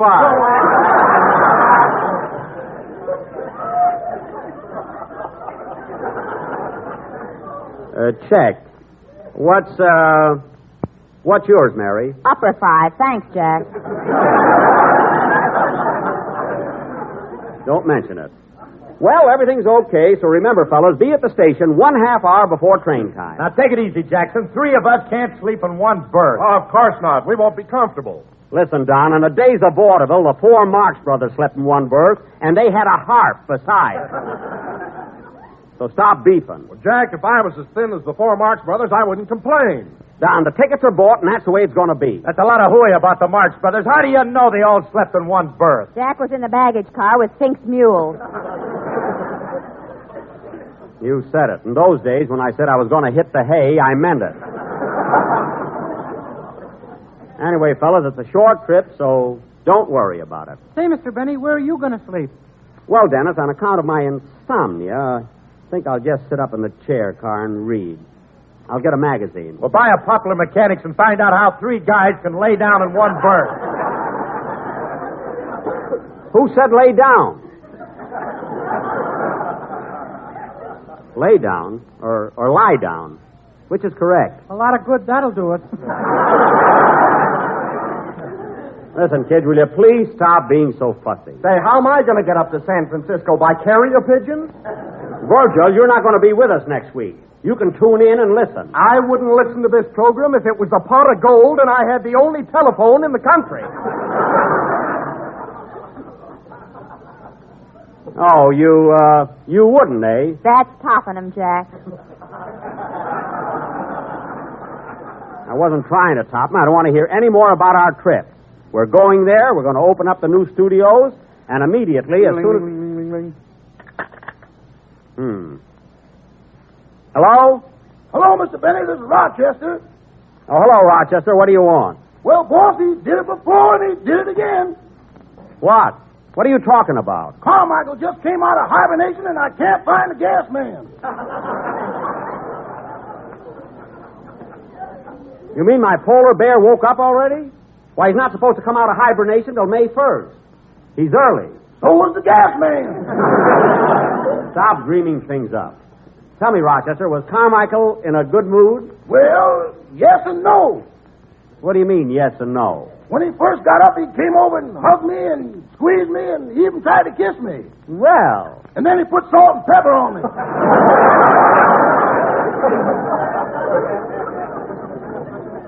Oh, that cute little rascal. I bet he's as thin as a rail. Uh-huh. You better give him something to eat, Rochester. A lot of nourishing food. Uh-huh. What that bear needs is something fattening. I know one hunk of fudge you ain't gonna get.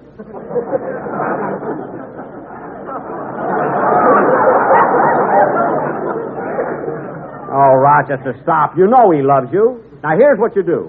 Give Carmichael a nice cold shower and then comb his hair out. Might be all matted, you know. He don't like it when I comb his hair. Well, then give him a slap on his nose and make him behave. Let him know who's boss. I let him know once, then he let me know, and now there's no question about it.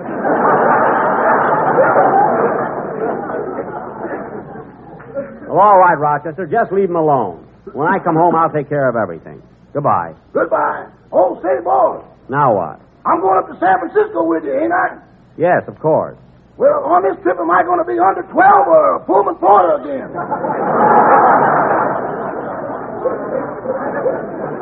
You're getting a ticket. Now, goodbye. Darn that Carmichael. Every year, the gas company wants to take my meter out. Oh, well, play, Phil.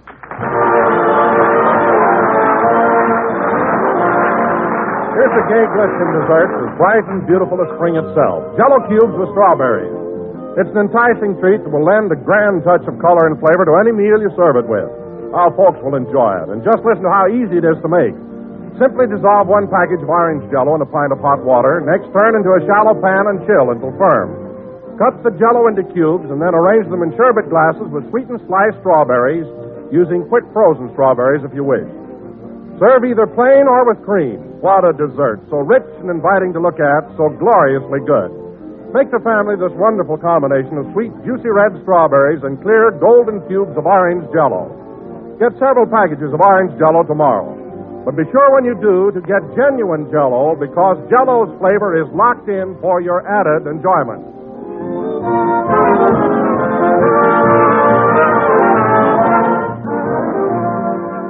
the last number of the 29th program in the current Jell-O series, and we will be with you again next Sunday night at the same time, broadcasting from the new NBC studios in San Francisco. So long, Jack. See you at the train. Wait a minute, Mary. We've all got to stick around today and put on a little entertainment for men in uniform. They'll all be coming in here in a few minutes. Oh, well, I'll just have time to write a poem.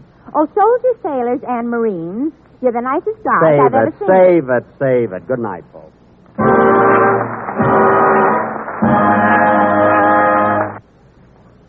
Friends, the same folks who make Jell-O make another wonderful dessert, Jell-O pudding. 3 luscious puddings that you make with milk. Try Jell-O chocolate pudding, a smoother, mellower pudding you never tasted. And what a world of rich, homemade goodness it has. A grand chocolate flavor developed especially for Jell-O puddings by the famous Walter Baker chocolate people. So tomorrow, when you order Jell-O, ask for all 3 Jell-O puddings, chocolate, vanilla, and butterscotch. They're just like Grandma's, only more so.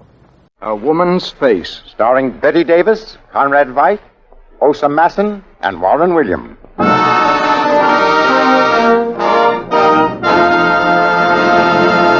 The Gulf Screen Guild Theater.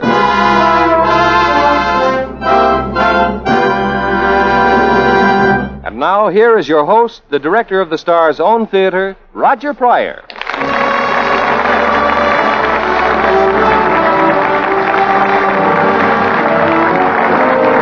Good evening, everyone. The Gulf Oil Companies and your neighborhood good Gulf dealer welcome you to the Gulf Screen Guild Theater. Tonight, we're bringing you a most unusual story. Metro-Goldwyn-Mayer's brilliant success, A Woman's Face. Our stars, Betty Davis, Osa Masson, Conrad Veidt, and Warren Williams. Now, in just a minute, Oscar Bradley's music will signal the beginning of our play. Meanwhile, a man in your own neighborhood, right in your own home community, offers this helpful suggestion. Your good Gulf dealer suggests that you drop by tomorrow and let him help you make your car last longer. He can do it through his economical car saver services. He can help prevent excessive engine wear by flushing the dirty, worn oil from your crankcase and refilling it with the proper seasonal grade of oil. He can replace gear lubricants with fresh, new lubricants. He can give your chassis and body the thorough protection of a Gulflex registered lubrication job. Yes, you can rely on your Gulf dealer's experience and upon his interest in helping keep a neighbor's car rolling. You can depend on the fine Gulf products he sells. So stop tomorrow at the good Gulf dealers in your own neighborhood. Care for your car, for your country.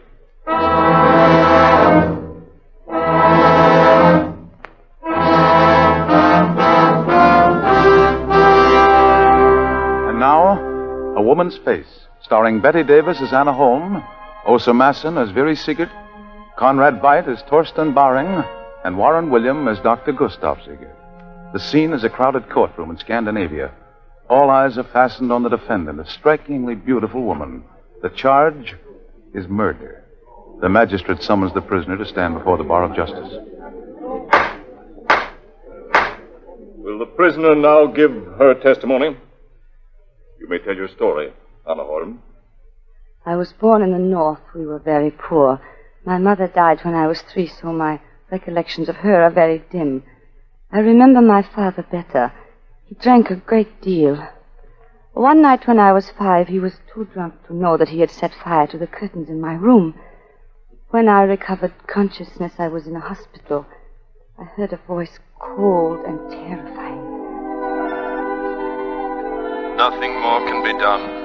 The child's face will be hideously scarred all her life. How much better it would be if she had died. Yes, it would have been better if I had died that night. For always after that, I had to live with my horrible, grotesque face. Well, the years passed, and the time came when I must support myself. I applied everywhere. Miss Holmes, I don't know why you'd even think we'd give you a job here. Your face. Well, it must be obvious that your appearance would distress our customers. You are one of the unemployables, Miss Holmes. And the sooner you resign yourself, the better. On my 20th birthday, I came to a decision. The world was against me.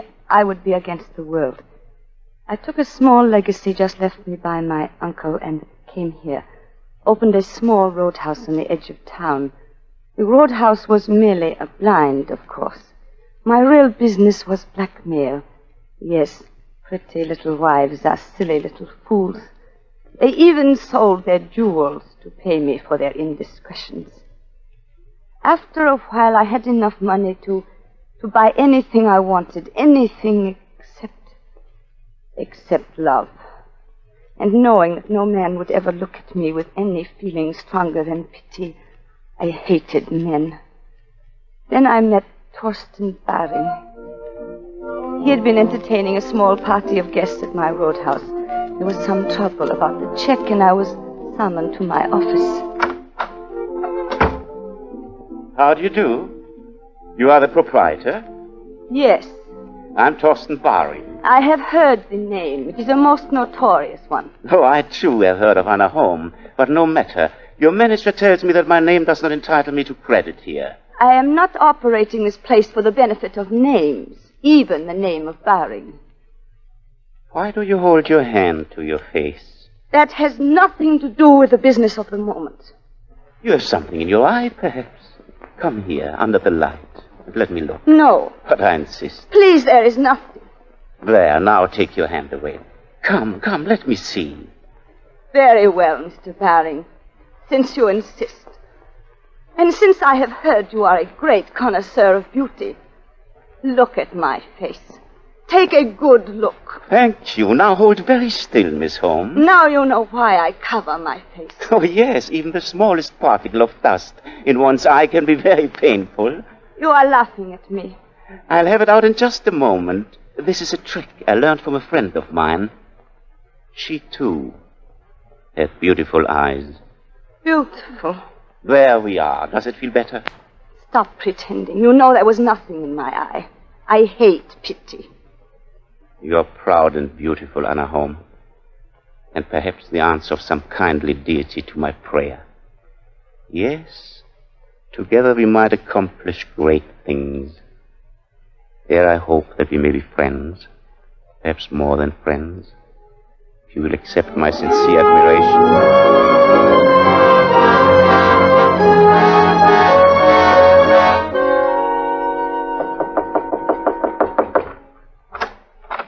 Oh, how nice. Do come in. Mr. Baring, no one saw me come here. That's a pity. It would have added to my reputation. As what? As a most fortunate man. Please, your coat. I'll keep it on if you don't mind. But I do mind. Last night you were the proprietor. Tonight you are a guest. And we Barings have a reputation for chivalry toward our guests. Do sit down. Thank you. Now, what sort of dirty work do you want me to do for you? But, my dear Miss Holmes. You sent me your invitation this morning for only one purpose. I see no reason for pretending any other. Might we not argue about that? Perhaps over a glass of liqueur? No, I don't drink anymore. It's too dangerous in my vocation. Tell me, have you ever read this book? The Love Letters of Chopin and George Sand? Yes. I've read every love letter that was ever published. And that's what I think of love letters. I like you, Anna Home. Do you? Yes. Because we are kindred souls. Two proud, yet wretched people. By the way, Anna, if you are interested in love letters, you might be interested in these. They were written by a Mrs. Seagate. I think she would give a great deal to have them back. Might I suggest you call on Mrs. Seagate tonight?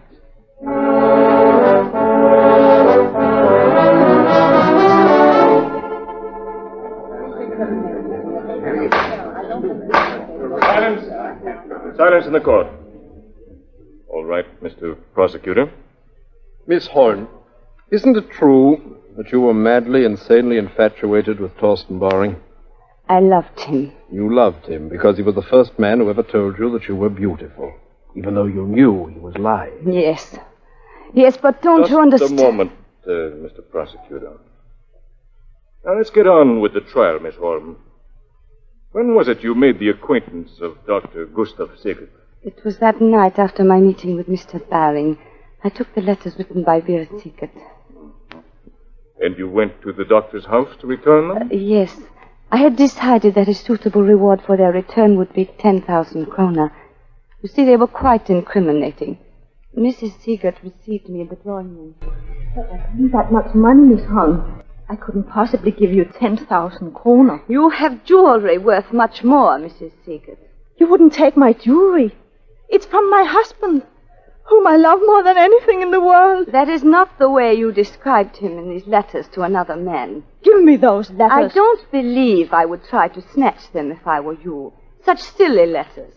What do you know about love in that miserable soul of yours? Can you imagine loving a man so completely that you surrender everything you have just to be near him, just to have him near you? That is love as I know it. Love as you know it. How could anyone ever love you? You are ugly, horrible, loathsome. Now, get me your jewels. Hurry up. I've wasted quite enough time. Where are you? Listen. Vera, darling, I'm back. Who is that? My husband. Quick, please. He mustn't find you here.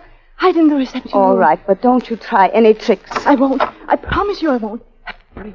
Close the door. He's coming. See that you don't forget. Where are you, Vera? In here, Gustav. Oh. Well, I got back from the hospital much sooner than I expected. A very interesting case, but really quite simple when I got to the operation. Oh, you must be very tired. No, not really. Oh, why don't you go up to bed? And I'll bring you up some hot chocolate. Nonsense. In the first place, I'm not sleepy, and in the second place... Listen, what's that? What was what, Gustav? That noise. I didn't hear anything. Then you're deaf as a post. It was in there, in the reception room. Let's have a look. Oh, no, Gustav. Oh, don't go in there. It might be thieves. Who's in there? Speak up. Gustav, please. Where's that light switch? There we are. Well, we do have a visitor. A lady snake thief who's had the misfortune to knock over that pedestal in the dark. I advise you not to move, miss. I can't move, Dr. Siegert. If that's any comfort to you. I twisted my ankle as I fell. Call the police, Vera. The police? Yes, the police. Oh, but darling, she seems so miserable. And we are so happy, you and I. Why couldn't we let her go? Really, dear, you do get sentimental at times. I know it, darling, but maybe it's just because next week is our anniversary. Please, for me, why don't you bandage her ankle and send her away? Well, I'll see. You get the bandages and I'll think it over. Oh, thank you, Gustav. I'll get them right away. Now, Miss Sneak Thief, let's turn on this lamp and have a look at that ankle. Hello, what's this? Take that light off my face. When did that happen? Mind your own business. My dear young woman, didn't you know that is my business? I'm a plastic surgeon. Keep your hands away from my face. You know, it would be a shame to send a scar like that to jail. This happened when you were a child, I imagine. A rather beautiful child. Oh, such a pity. You're breaking my heart. You're not nearly as tough as you make out. Here, I want to show you something. Take a look at this book of photographs. It's full of interesting people. This one. How do you like it? What? Not very pretty, is he? The scars are as deep as yours. Quite hopeless, wouldn't you say? Now turn the next page. The next picture. Turn it. There. What do you think of him? Why, he's very handsome. The very same man, but completely restored. I performed that little miracle last March. I could perform another one on you. You couldn't, Doctor. No? Not my face. No. What's your name? Anna Holm. All right, Miss Holm. I'm going to let you choose your own punishment and possible regeneration. What do you mean? The choice is yours. Will you go to jail and sit behind bars and think about your sins? Or will you go to my hospital and my operating table to be released half a year hence, inwardly the same, but outwardly completely transformed? You don't mean I might be beautiful. I warn you, it'll mean pain, agony, weeks and months. Months are nothing. I've endured pain and agony for years. Why do you want me to do this? Why? Because I'm obsessed by a great and consuming curiosity, Miss Holm. I want to make an experiment. You are quite obviously a wicked woman. I want to find out if that wickedness is in your face or in your soul. I want to see if my knife will create a beautiful woman with a human heart Or a lovely Frankenstein. Come. What do you say? I warn you, if the operation isn't a success, you may be worse off. Worse off than what? There are no shadings of misery when a woman has a face as revolting as mine. You give me my choice, Dr. Siegert. There is no choice for me. Take me to your hospital and do what you will. Oh, I would offer my face, my heart, and even my soul to your knife. Just to have one man look at me and say, I love you.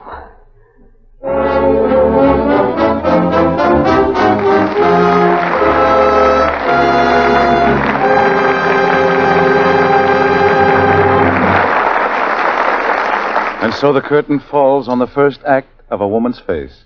And in this brief intermission, we'd like to tell you about a great new program that Gulf brings to the people of America starting next Sunday evening. It's the famous program, We the People. But it's a new We the People, more important, more thrilling, more inspiring than ever before, because today, America is at war. This new Gulf show tells the fascinating and varied story of We the People at war. Through this program, you'll meet the men of the United States Navy, of the Air Force. You'll hear from men who fought side by side with MacArthur, and from your own neighbors. Next week, for instance, you'll learn of a woman who gladly turned her home into a miniature arsenal of democracy, where she works side by side with her husband at a power lathe. You'll meet a factory worker from Cleveland, Ohio, whose personal sacrifice is one answer to the question we're all asking, how can I help? Don't miss this new series offered by Gulf as a service to you and as an additional contribution to our war effort. Starting next Sunday, We the People will speak of great sacrifices, of heroic and adventurous deeds, of ways in which we can all work together toward victory. Be sure to tune in when Gulf brings you another new frontier of radio, another great program, the story of We the People at war.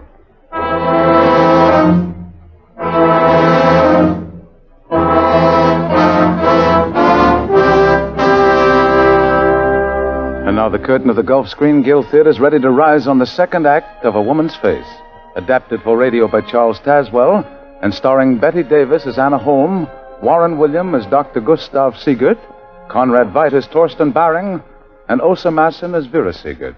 The scene is again the courtroom, where Anna is on trial for murder. According to the sworn testimony of the defendant, she met Dr. Gustav Siegert, who offered by means of plastic surgery to transform her scarred face into a thing of beauty. Her appearance here on the witness stand is a testimony to Dr. Siegert's skill. Now, suppose...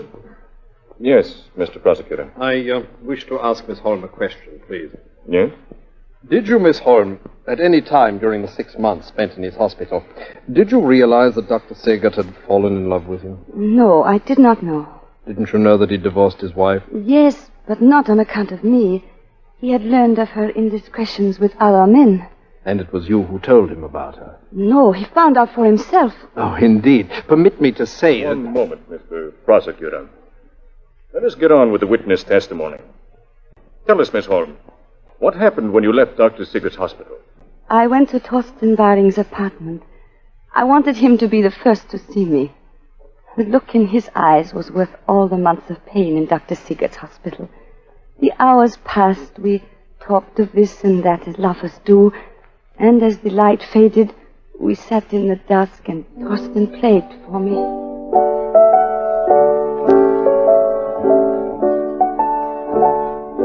This is called Vavavat Mal, an old weaving song. It's supposed to represent the movement of the shuttle. I heard it first up at my dear uncle's estate at Forza.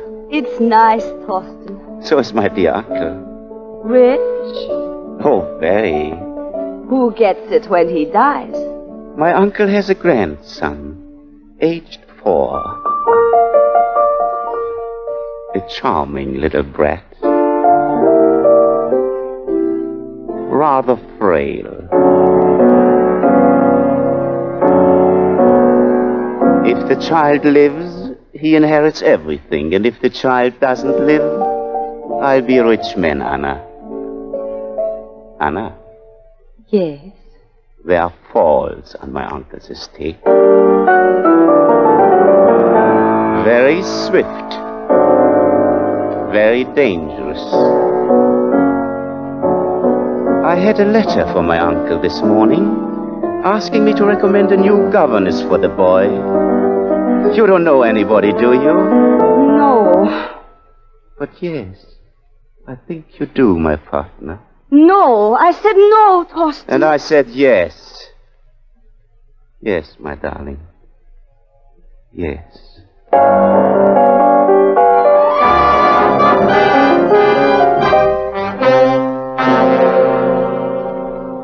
Torsten had his way, and I went to force her to be the boy's governess. The child's name was Lars Erik. He was a nice little boy, and I tried hard to steel my heart against him. Donna, have you gone? No, Lars Erik, I'm right here. What do you want? You forgot to hear me say my prayers. You can say them without me, can't you? Sometimes I forget the words. Please. Well, all right. Now I lay me down to sleep. I pray the Lord my what, Miss Anna? My soul to keep. Oh, yes. If I should die before I wake. The weeks slipped by. I found myself kissing the child good night every night when I tucked him into his bed. Torsten wrote me often, but I had nothing to report to him. When he arrived in Forza for his uncle's birthday party, he was very angry. There was a dance that evening, and I found that one of the guests was Dr. Siegert. Pardon me, may I have this dance? Doctor? May I? Why, of course. Thank you. Well, you can't imagine how relieved I am. Relieved? Yes. I've been looking fearfully in the papers each morning, expecting to read of some outrageous crime committed by a beautiful brunette. And now I find... You find what? Perhaps you could tell me. Oh, no, you're the expert. Turn on your light, Doctor. Unfortunately for humanity, the light hasn't been invented which would let us look into that interesting heart of yours. But I can, perhaps, issue a preliminary, encouraging bulletin. Encouraging? Yes. Let's say, tentatively, let's say that the patient has had the intelligence to hide herself in a place where her past life can't tempt her, and the courage to go where she can start a new life. Your diagnosis is wrong, Doctor. I'm not on the side of the saints, not yet. You've made a good start. Grandfather Baring thinks you quite a wonderful person, and he tells me that little Lars Erik loves you. Shall we talk about something else? What, for instance? Well, about you, Doctor. But how can I talk about me without talking about you? You see, ever since those months you were in my hospital, I've thought about us. Dr. Siegert, please. Anna, what's the matter? No, nothing, only see, they're starting the weaving dance. We must join in, or Grandfather Baring will be disappointed. Come, Doctor. At this moment, I knew that Dr. Siegert loved me. And somehow I knew that all the while I had loved him. I left the party and went up to the tower room. It was there Torsten Baring found me. He had seen me go up the stairs and had followed. So you crawled off to hide, did you? The handsome Dr. Siegert has changed my eagle into a dove. Let go my arm, Torsten. You're hurting me. You don't know me, Anna. No one knows me. The time is at hand. And I shall be greater than any man has ever been or ever will be. You are insane. Am I? Do you think I let a child stand between me and all that wealth? Wealth is power. And I know how to use that power. Let me go. The world belongs to the devil, Anna. And I know how to serve him. Torsten, please. But you are no use to me. All the hard, shining brightness of you has gone. I don't need you. I can do it myself. Yes? Do you hear? I can do it myself. Torsten! Torsten!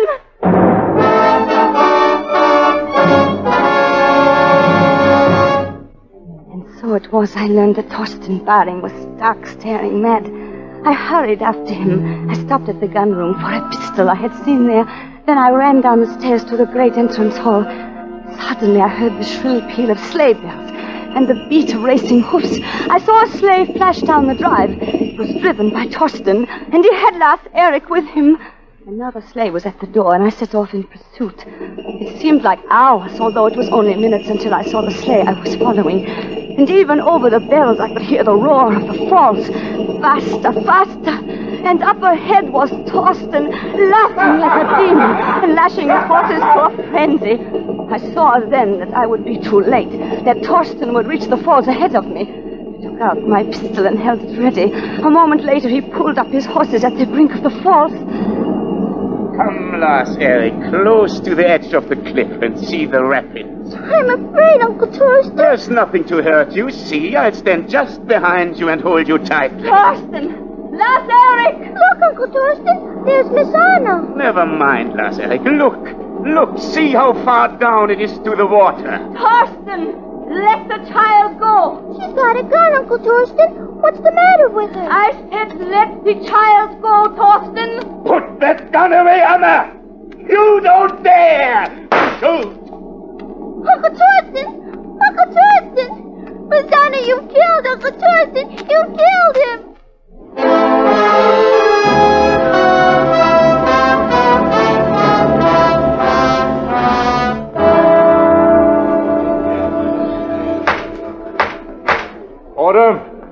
Order. That is how Torsten Baring died. It was my hand that killed him. The prosecuting attorney says it was murder. But may it please the court, I'm glad I did it. I'm glad.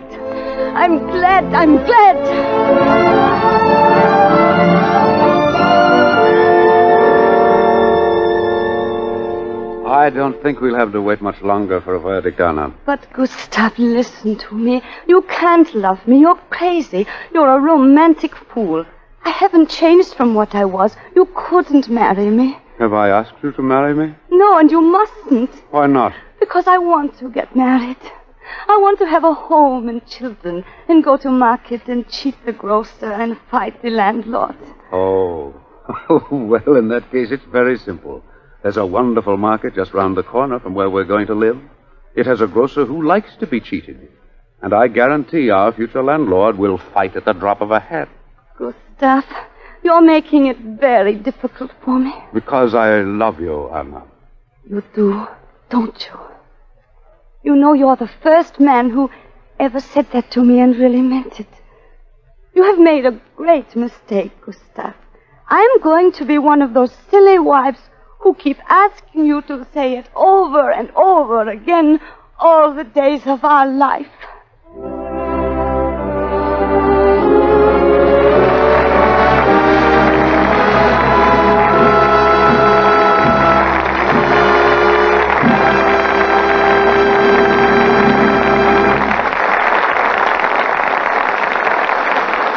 Thank you, Betty Davis, Osa Masson, Conrad Veidt, and Warren William for your superb performances.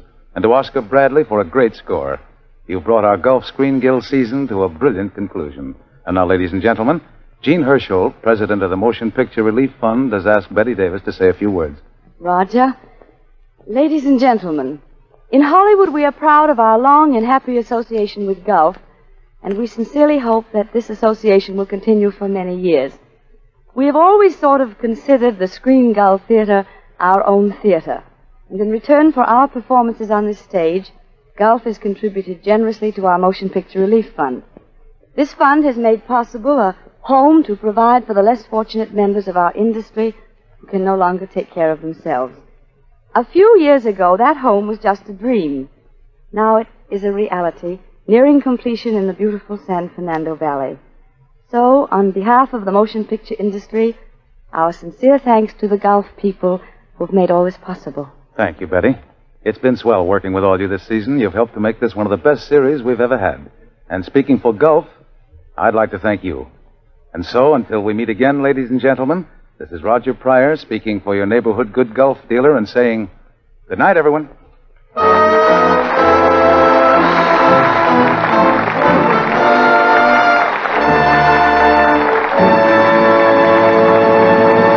Don't forget, next Sunday, same time, same station, Gulf brings you the fascinating new program telling the story of We the People at War.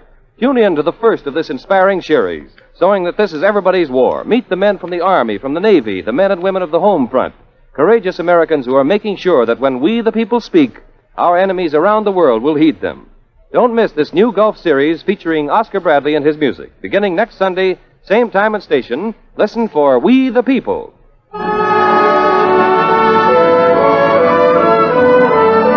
Betty Davis will soon be seen in This Our Life, a Warner Brothers picture. Conrad Veidt in Nazi Agent, a Metro-Goldwyn-Mayer production. Warren Williams' latest is The Lone Wolf in Scotland Yard, a Columbia picture, and Osa Masson will soon appear in 20th Century Fox's Iceland. Bud Easton speaking. This is the Columbia Broadcasting System.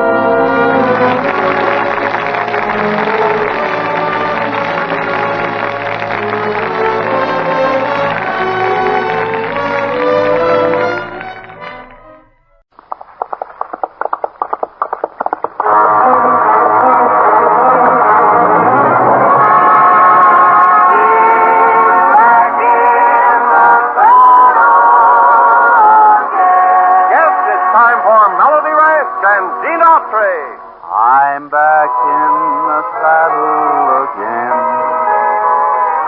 out where a friend is a friend.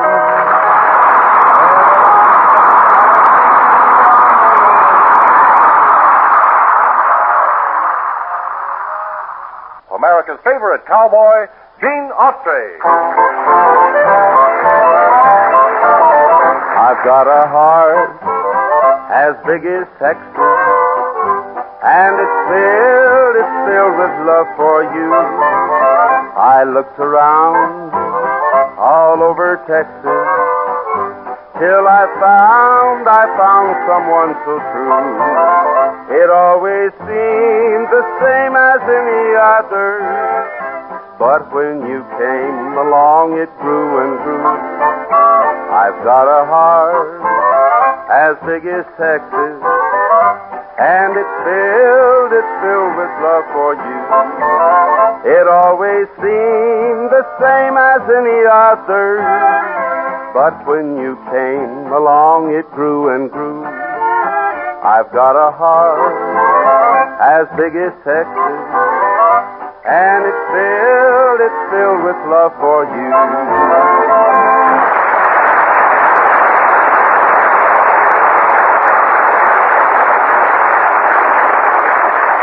Well, howdy there, friends, and thank you for coming to visit us once again here at Melody Ranch. I say thanks because it gives us a chance to show you what real Western ranch life is like. And now, friends, here's a mighty pretty old tune that still ranks right at the top, as far as I'm concerned, on our all-time list of Melody Ranch favorites. Remember, Sierra Sue, I'm sad and lonely. The rocks and rills are lonely too.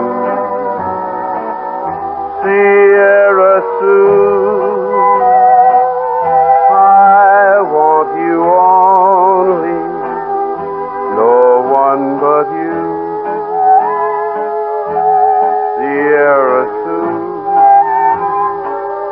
the roses weep,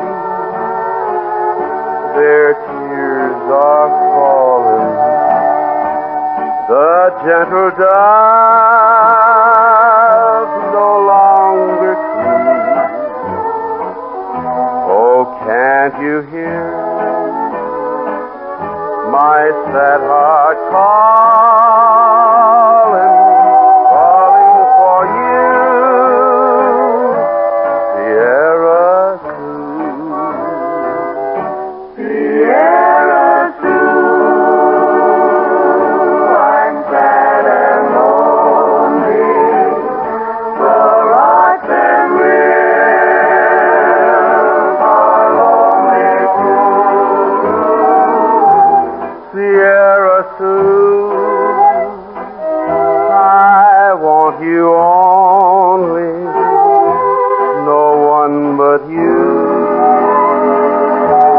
Sierra Sue, the roses we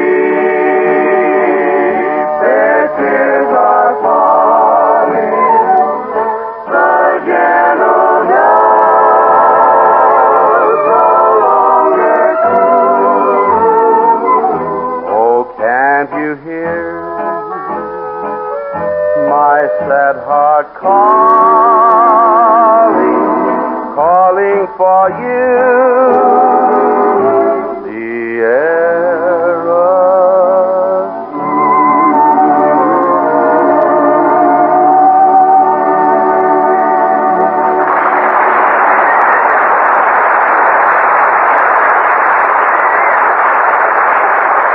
Well, thank you, folks. Thank you. Hey, Buckram. Yeah? What are you doing over there? Oh, hi, Mr. Artery. I just sitting here looking through one of my old family albums. The word is album, not album. You don't know your grammar. Word's all bums. You don't know my family. Well, thank goodness for that. Incidentally, who's this here? Oh, him? Oh, that's my Uncle Chester Buttram. Oh, Uncle Chester. Yep, that's him. What do you do? Have your finger put over the lens when you snap the shutter? No, of course not. Then how come Uncle Chester's head's missing? Look, pal, I only took the picture. I didn't ask him his affliction. Well, probably that's just as well. Say, by the way, who's this character?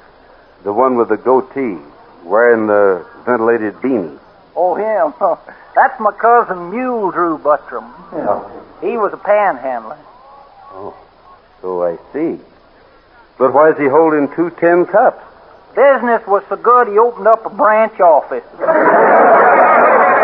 Shall we go to the next page? Yeah. This here on the next page, that's my Uncle Swamp Root. Oh, Uncle Swamp. Yeah, he's a policeman. Oh? Yeah, but unfortunately, one day he blew his whistle at a girl and got 17 years at hard labor.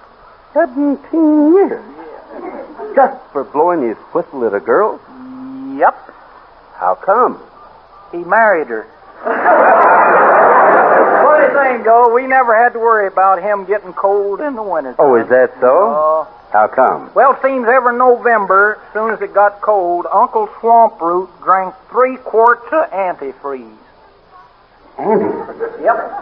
And that kept him warm during the winter? No, but it kept him unconscious till spring.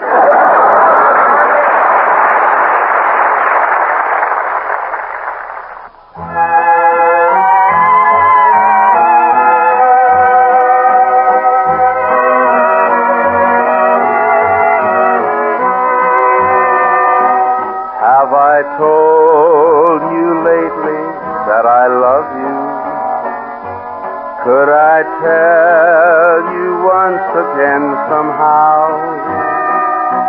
Have I said with all my heart and soul how I adore you? Well, darling, I'm telling you now. This world would end today if I should lose you. I'm no good without you anyhow. Have I told you lately that I love you? Well, darling, I'm telling you now. Have I told you lately how I miss you? When the stars are shining in the sky, have I told you why the nights are long when you're not with me? Well, darling, I'm telling you now. This world would end today if I should lose you. I'm no good without you anyhow. Have I told you lately that I love you? Well, darling, I'm telling you now.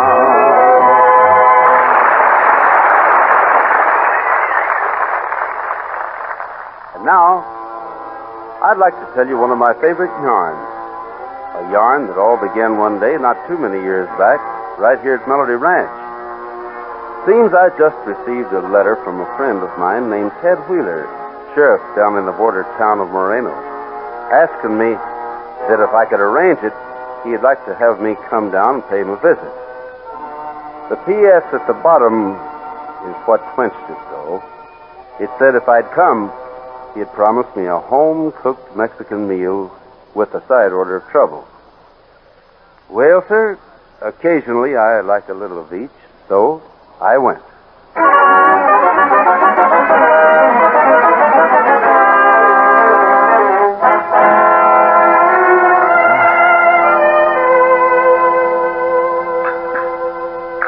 Now that's what I call a meal.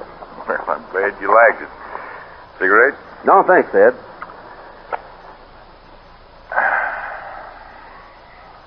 Look, Gene, real reason I called you down here is because, well, I'm in trouble. Frankly, I don't know what to do about it. Oh? What kind of trouble? Well, the worst kind, I'm afraid. This town I'm supposed to be enforcing law in is falling apart at the seams. How do you mean? Oh, gambling, blackmail, robberies, violence, to mention only a few of the minor crimes. The unbelievable part of the whole thing, though, is this, Gene, there's just one man behind the entire dirty operation. A man by the name of El Gancho. Can't you stop him? Stop him? I can't even find him. Furthermore, every time we nab one of his boys, the judge lets him go. Claims there's not sufficient evidence. You mean he's in... Yeah, that's exactly what I mean. Even our highest administrators of justice are on El Gancho's payroll. I can't believe it. That's still not all. Come over here at the window. And look across the street. You see it? The red velvet dance hall. What about it? Nothing. That is, if you don't mind winding up in an alley with a knot on your head in exchange for your wallet. No, thanks. I don't blame you. In that case, further on down the street is the Nugget Hotel. Take a walk through the lobby. If the pickpockets don't get you, con man will. Same thing holds true for the Silver Dollar Cafe, the Red Steer Inn, and darn near every other place that does any business here in town. You mean this El Gancho character owns them all? Every single one of them. Pretty nice, huh? Nice for him, yeah. That's what I mean. So far, I haven't called in the federal authorities, mostly, I guess, because that's a matter of personal pride. You see, I want this guy, El Gancho, Gene. What's more, I want you to help me get him. I see. What do you say? Well, when do we start? I kind of thought that's what you'd say. Now, look, I got a little information the other day, but before I can be sure it means anything, I'll have to go up to the state capitol and do some checking on certain angles of it. Meantime, I thought you might nose around town a little, get familiar with the setup. That way we can compare notes when I get back here late tomorrow afternoon. Tomorrow afternoon. By the way, Ted, which spot in town would you say was the main headquarters for this gang? Oh, that's easy. The Casino Club. Only I'm warning you, watch yourself. They're a tough, smart team, Gene. And they don't like the idea of anybody trying to steal their signals. Don't worry, I'm not going to try to steal their signals. I just thought I'd try to find out where their line's the weakest.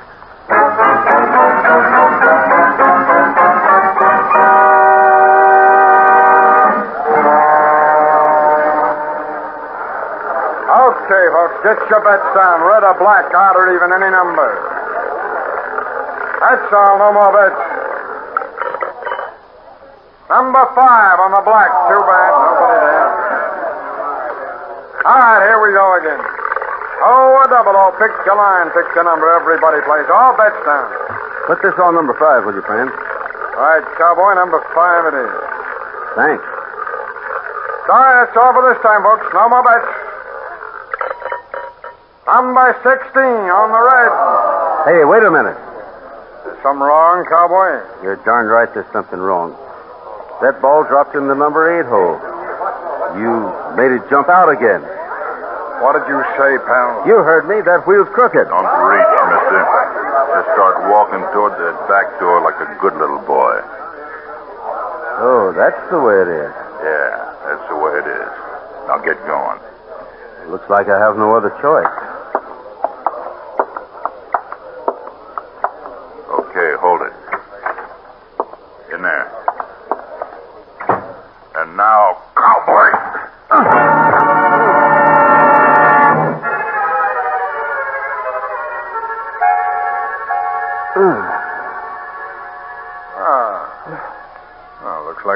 chum is finally waking up, Joe. Yeah. We thought you was going to snooze all day, sleepyhead. Where am I? Where you are now ain't important. What Blackie means is this, cowboy. You got exactly 24 hours to make yourself scarce. Oh? It's 5:30 now. If you're anywhere around these parts at this same time tomorrow afternoon, we'll show you how tough we really can be. Now get going.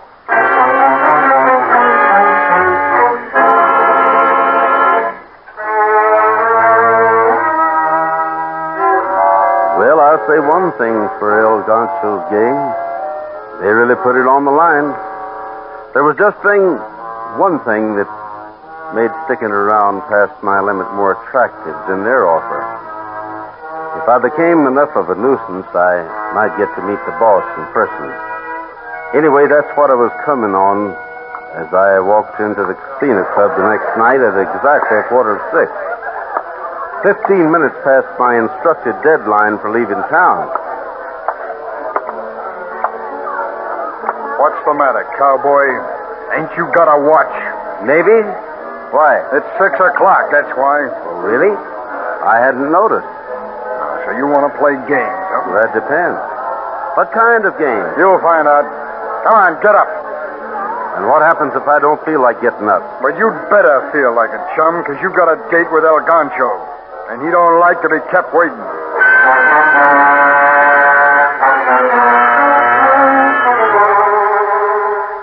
5 minutes later, I was being blindfolded and shoved in the back seat of a car. What seemed like 10 minutes after that, the car stopped. I was led up some steps, through one door, along a hallway, then through another door. Finally, somebody took my blindfold off. When they did, I saw him. A giant of a man, well over 6 feet tall. But that wasn't what made the chills go up and down my spine. It was his right hand. Only it wasn't a hand. It was a hook, which in Spanish means El Gancho. Buenas noches, Senor Autry. So nice of you to accept my invitation. Thanks. That's all, boys. You may go back to town. Right, boss. Now, senor, we can talk alone. First, though, I feel it only fair to warn you. My gun lies within easy reach here on my desk, and believe me, I will not hesitate to use it. Don't worry about that. I'm allergic to lead. Especially when taken internally. Good. And now let me tell you why I invited you here. You see, I have a very interesting hobby. Oh? I collect hats. For instance, this one. You recognize it? Why should I? I think you should. You see, it used to belong to a friend of yours. I believe his name was Ted Wheeler. Sit down, Senor Autry. I am not through yet. As I said before, my hobby is a rather unusual one. I collect hats, it's true, but only hats with bullet holes in them. Yes, and this is the part I think you will particularly enjoy. I put the bullet hole in the hat before the previous owner has had a chance to remove it from his head. It is an original hobby, no? You mean you killed Ted Wheeler? Oh, come now, senor. Let us not be so blunt. Let us merely say that I used him to further my pastime. You see, unfortunately, he had information which he was checking concerning my immigration papers. As a matter of fact, he was coming quite close to discovering my identity and spoiling my, shall we say, harmless pleasures. That was his mistake. Now, because you did not choose to take my advice, you have made yours. In other words, my friend, you shall contribute your hat in a manner similar to your friend. I can hardly wait. Nor would you have to. Now then, I know it is not the gentlemanly thing to do, but would you please put on your hat? Looks like I have no other choice. But first, see how you like this in your lap. I'll take that. And now, Mr. McGee. Glencho, let's do it time. All right, senor, if you wish. But remember how I came to be called El Gancho. This hook is sharp when embedded in one's back, like this. I'm afraid not close enough. Oh, Mr. El Gancho. Get up and let's start walking. Your little hobby of collecting hats is all over.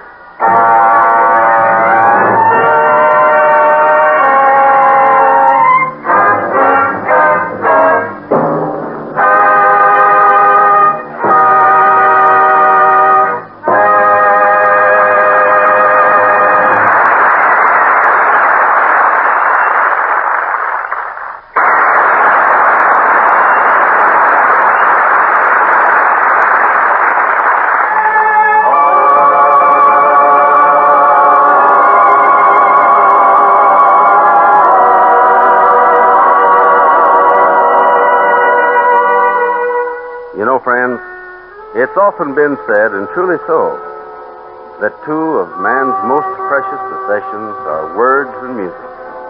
Without them, I'm afraid his life would be pretty empty. With them, he finds a constant source of beauty, comfort, and inspiration. A mighty good example of which is this next song. When day is done and shadows fall, I dream of you. When day is done, I think of all the joys we knew. That yearning, returning to hold you in my arms. Won't go, love, I know, love, without you night has lost its charms. When day is done and grass is wet with twilight hue, my lonely heart is sinking with the sun. Although I miss your tender kiss the whole day through, I miss you most of all when day is done. When day is done and shadows fall, I dream of you. When day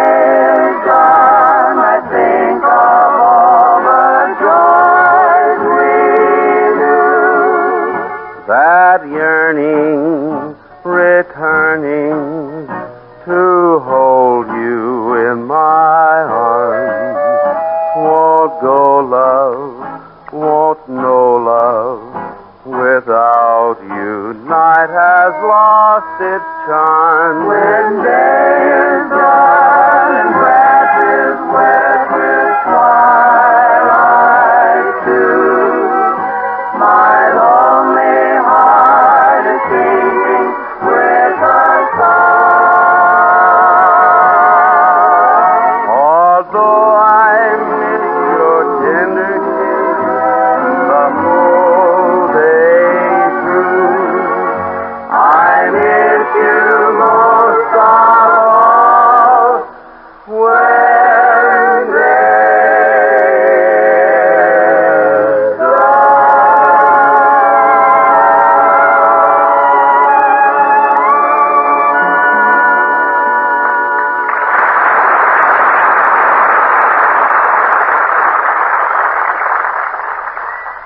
And that looks like that's just about the last of the gravy in the frying pan for this Melody Ranch steak fry.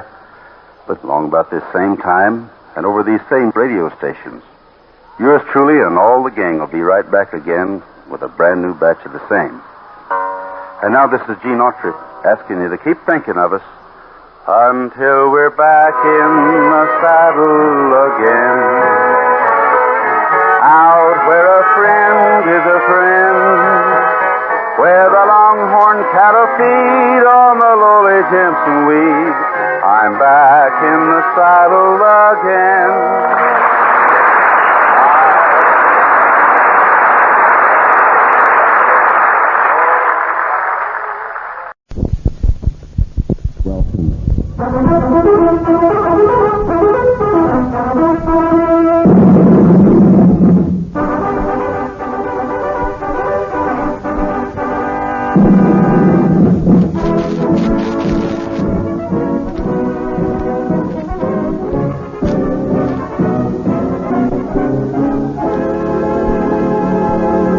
Command Performance USA, the greatest entertainers in America, as requested by you, the fighting men of the United States Armed Forces throughout the world.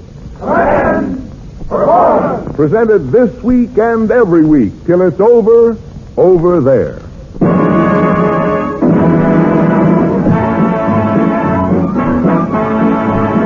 Hello there, men. It's Command Performance time again. Time to dig in and answer your requests by presenting the stars you want to hear. I guess we've had almost 100 letters requesting the appearance of a certain Hollywood personality. We're going to read just one of those letters. It's from a corporal in the United States Marine Corps somewhere in the South Pacific who writes, "Would you please call up my kid sister and tell her I'd like to hear her voice?" Well, fella, here she is. Your kid sister and the sweetheart of just about everybody back here at home, Miss Shirley Temple.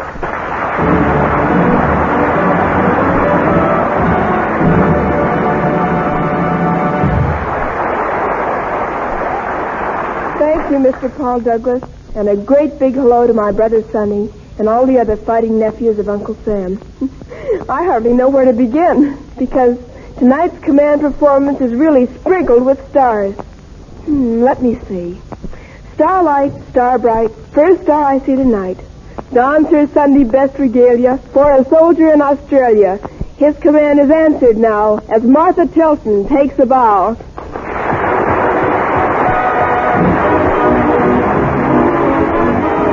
Mother dear, when you go, mail this letter to Joe for me. He's far across the sea. He's far away from me. I hope that he remembers how to say no. And this is what I wrote, my precious Joe. Listen here, Joseph, don't sit under the apple tree with anyone else but me. Anyone else but me. Anyone else but me. No, no, no, don't sit under the apple tree with anyone else but me. Till you come marching home. Don't go walking down Lover's Lane with anyone else but me. Anyone else but me. Anyone else but me. No, no, no, don't go walking down Lover's Lane with anyone else but me. Till you come marching home. I just got word from a gal who heard from a gal in Waikiki. The fella she met just loves to pet, and it fits you to a T. So don't sit under the apple tree with anyone else but me till you come marching home. The boys around town have got me down. They won't stop bothering me while you're busy slapping Japs. I'm busy slapping chaps.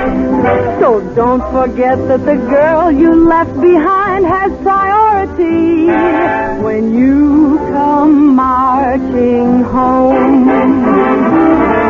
You're on your own where there is no phone, and I can't keep tab on you. Be fair to me, and I'll guarantee there is one thing that I'll do. I won't sit under the apple tree with anyone else but you till you come marching home.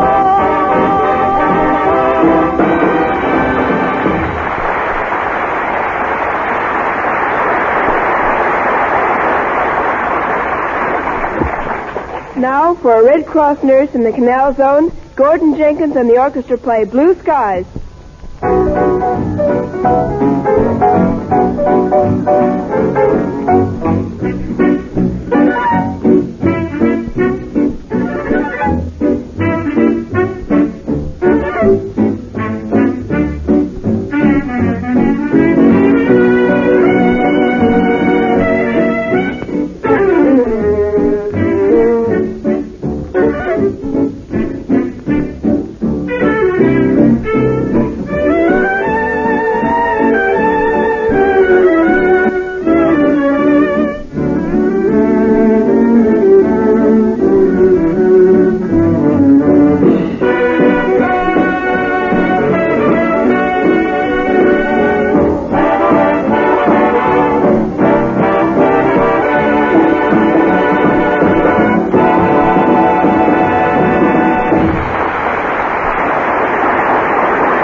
Now, here's a letter from way up north in Iceland, signed by Lieutenant McGee.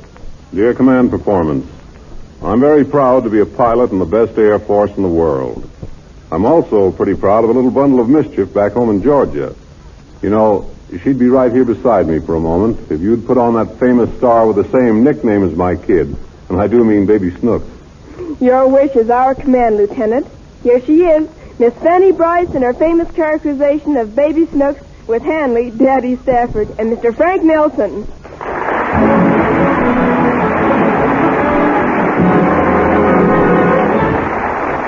Find Snooks and Daddy on the golf course, where Snooks has insisted upon being present despite Daddy's protest. So let's look over on the first tee and sort of see what's cooking.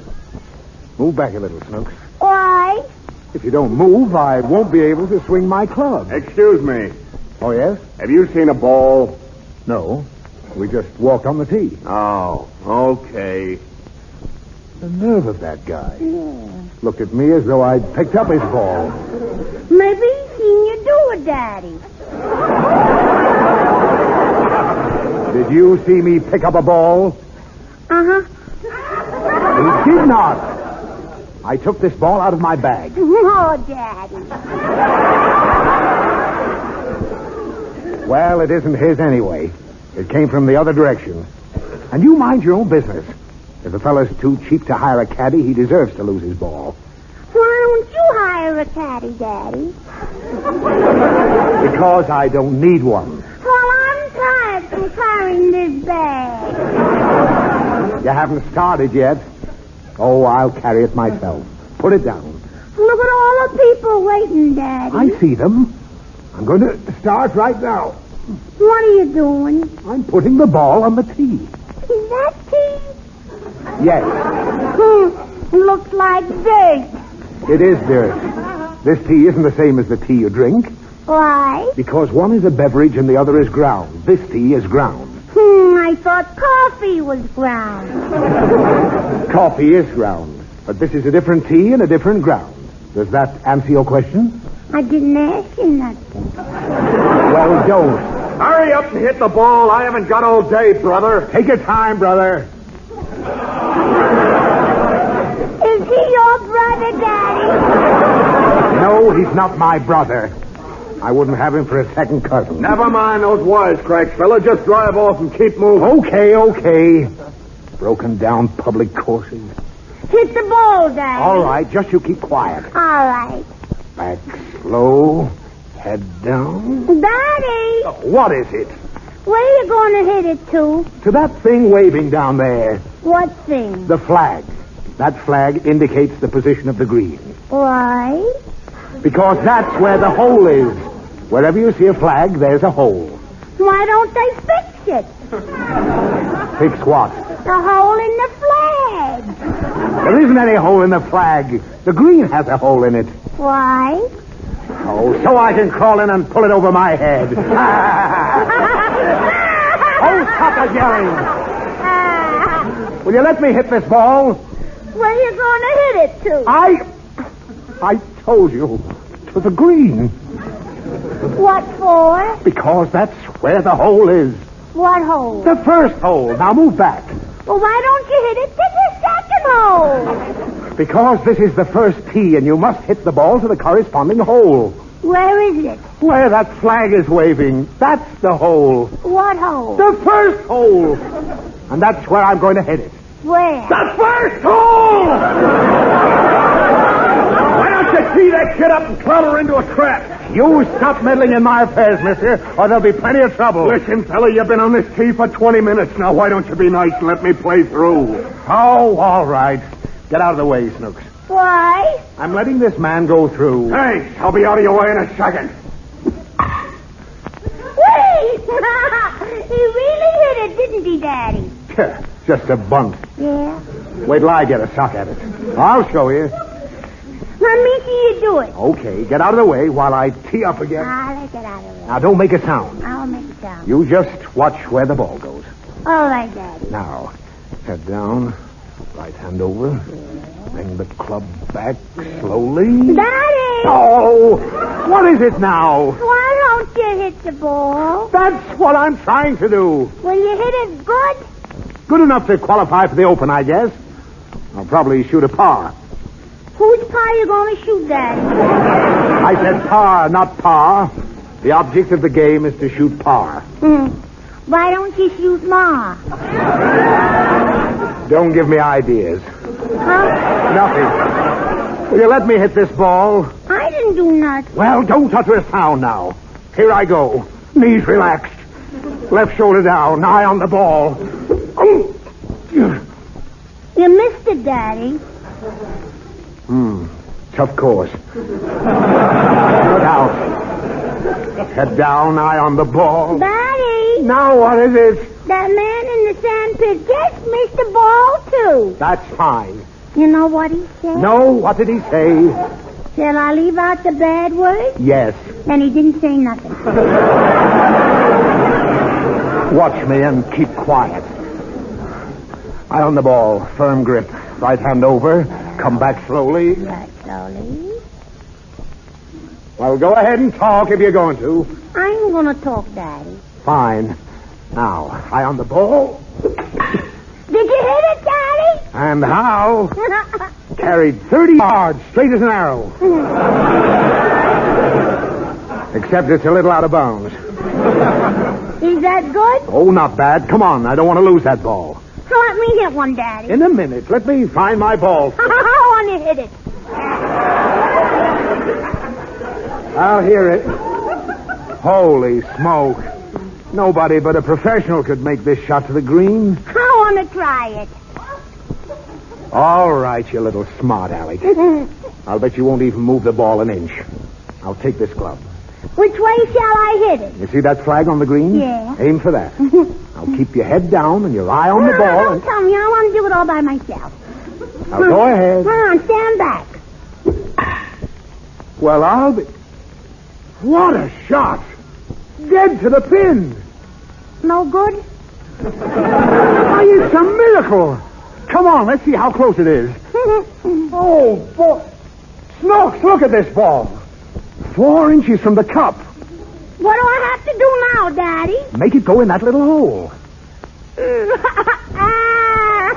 Well, what are you yelling about? Why didn't you tell me when we was back there? Oh, come on. We're going home.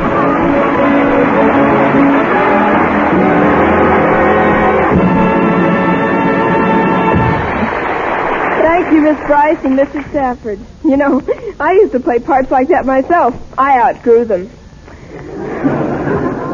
Now, a letter from the city we mustn't mention in South America. If anybody is tops with this man's army, it's Dorothy Lamore. Could you persuade her to sing a chorus of Moonlight and Shadows just for us? You bet we can, Sergeant JWC. And we'd have done it before, except that nobody in Hollywood has been traveling more miles to sell more defense bonds than the lovely lady I give you now, Miss Dorothy Lamore.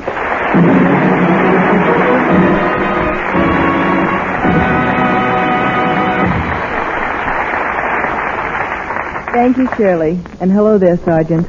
I'm very happy to be here to answer your command. After all, you are in America's armed forces, the only army that we here at home will ever take orders from. Here is your song, and with it my deepest respect for the greatest fighting men in the world.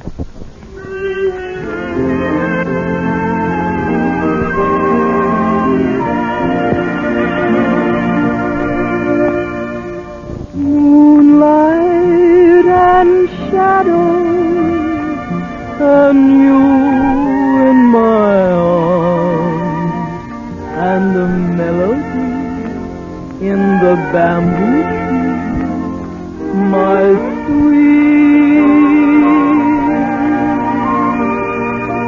Even in shadow, I feel no alarm while you hold me tight in the jungle night, my sweet.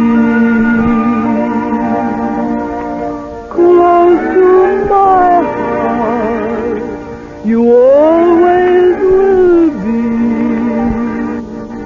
Never, never, never to part from me.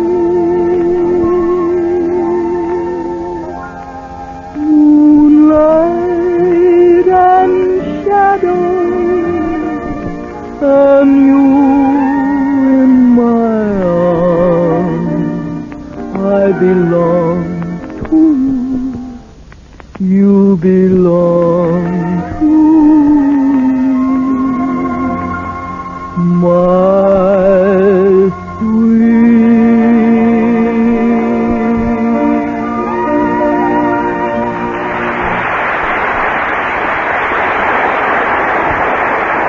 my gratitude to Miss Dorothy Lamore, and greetings to a couple of gentlemen answering a whole flock of requests, including one from a former baseball player and his friends at the U.S. Naval Station in Puerto Rico.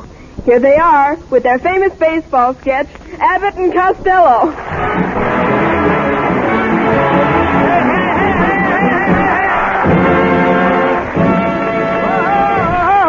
All right. Hey, Abbott. No, what's the matter? My new baseball suit.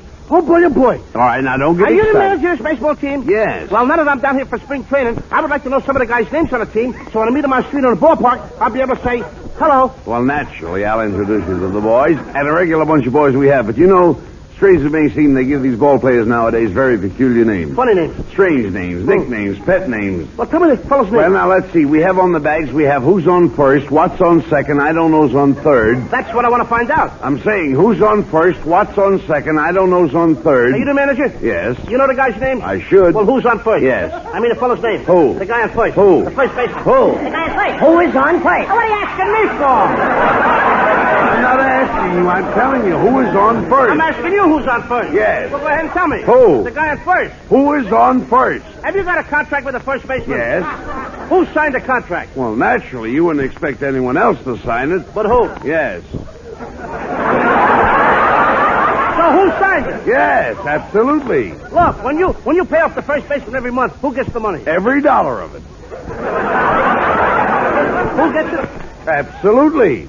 Sometimes his wife comes down and gets it. Whose wife? Yes. After all, he's entitled to it. Who is? Yes. All I'm trying to find out is what's the fellow's name on first base? Oh, no, wait a minute. What is on second base? Who's on second? Who's on first? One base at a time, please. Don't change the players I'm around. not changing anybody. I'm only asking you what is the fellow's name on first base. No, wait a minute. What is on second I'm base? not asking you who's on second. Who's on first? I don't know. He's on third. We're not talking about him. Now, wait a minute. How did I get on third base? You mentioned his name. If I mention a third baseman's name, who did I say is playing third? No, who's playing first? Never mind first. I want to know what's the fellow's name on third base. No, what's on second? Who's on second? Who's on first? I don't know. He's on third. There I go. Back to third. Can't change Look, the names. will you stay on third base and don't go off it? What do you want me to do? I want to know who was playing third base. Why do you insist on putting who on third base? Now, who am I putting on third base? Yes, but we don't want him there. You don't want who there? No. So what's the fellow's name belongs there? No, what belongs on second? Who's on second? Who's on first? I don't know. Third base. Look, please, have you got an outfield? Naturally. The left fielder's name. Why? I don't know. I just thought I'd ask you. Well, I just thought I'd tell you. Tell me who's playing left field. No, who's playing first? Stay out of the infield. Oh, don't mix your names out here. What's the left fielder's name? No, what's on second? I'm not asking you who's on second. Who's on first? I don't know. Third base. And the left fielder's name? Why? Because. Oh, he's center field. You know he plays as well as I do. You gotta have a pitcher on the team. Naturally. The pitcher's name? Tomorrow. You don't want to tell me today? I'm telling you. Go ahead. Tomorrow. What time? What time what? What time tomorrow you're going to tell me who's pitching? Now listen. Who is not pitching? I'll break your arm, you say who's on first. Have it your own way. Go ahead. I want to know what's the pitcher's name. What's on second? I don't know. Third base. You got a catcher? Certainly. The catcher's name. Today. Today, and tomorrow's pitcher. Now you've got it. That's all we got is a couple of days on the Well, I team. can't help that. You know, I'm a catcher, too. I know that. Now, I'll get behind the plate. I'll do some fancy catching. Tomorrow's pitching on my team, and the heavy hitter gets up. Yes. Home run, Paul Douglas. All right. What a home run hitter. So? Tomorrow throws the ball. Douglas bunts the ball. Now, when he bunts the ball, me being a good catcher, I want to throw the guy out at first base, so I pick up the ball and throw it to who? Now, that's the first thing you said right. I don't even know what I'm talking about! Well, that's all you have to do. Just to throw it to first base. So? Who's got it? Naturally. Look, Abbott, who's got it? Naturally. Naturally. Excuse me. I pick up the ball. I throw it to Naturally. No, wait a minute. You throw the ball to first base. Then who gets it? Naturally. That's it. Well, I pick up the ball and I throw it to Naturally. No, wait a minute. I throw the ball to who? Naturally. Now, you ask me. You throw the ball to who? Naturally. That's it. Same as you! Look, now I throw the ball to who? Whoever it is drops the ball so the guy runs to second. Who picks up the ball and throws it to what? What throws to, I don't know, throws it back to tomorrow? Triple play. Yes. Another guy gets up and it's a long fly ball to be called. Why? I don't know. He's on third, and I don't give a darn. What was that? I said, I don't give a darn. Oh, that's our shortstop. Oh, that's silly.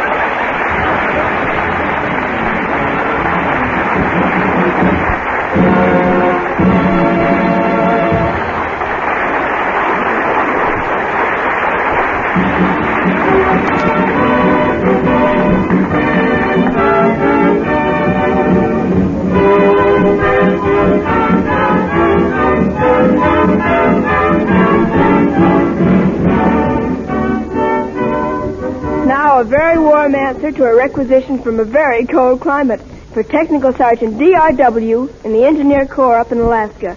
6 hits in the midst from the Bob Hope Show, and begin the begin.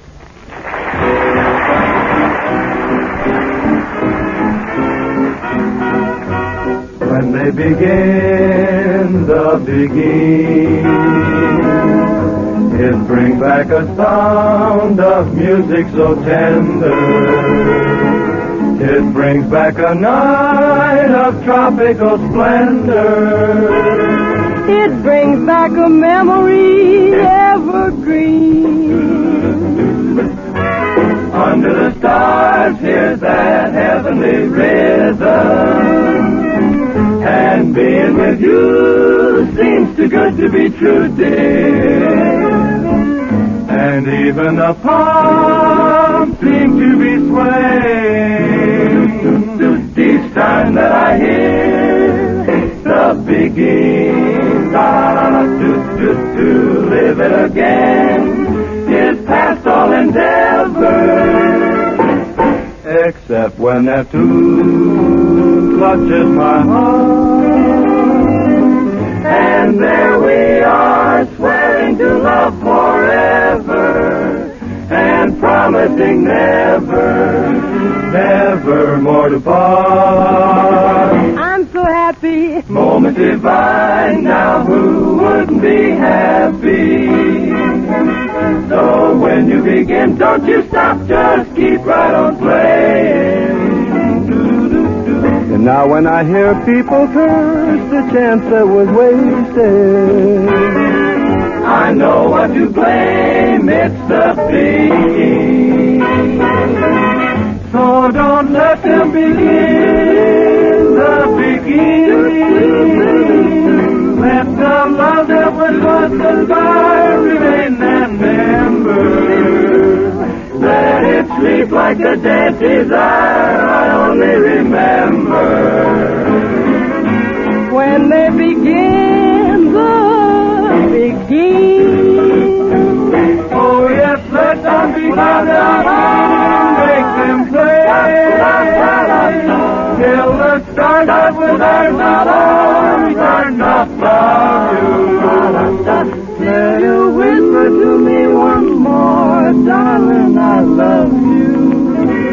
And we suddenly know what heaven we're in.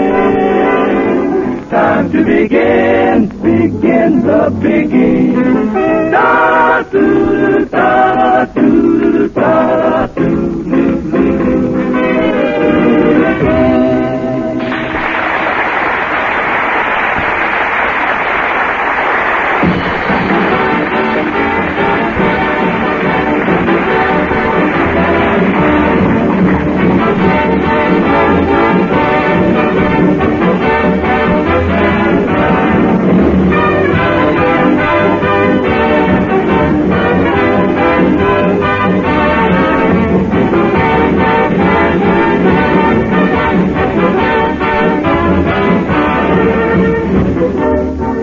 Well, Big Brother, that just about fills up the package for tonight. A package of love, wrapped in devotion and sealed with a kiss. In your letters, many of you say, command performance is your thrill of the week. To us who appear here, it's a thrill of a lifetime. Keep writing to us, won't you? And when you think of us here at home, think of hands across the sea. And remember that behind those hands are lots and lots of arms. Arms of iron and steel. And we'll keep them rolling off the assembly lines until you've made the last of our enemies kneel down and say uncle to Uncle Sam. This is Shirley Temple saying good night and God bless you.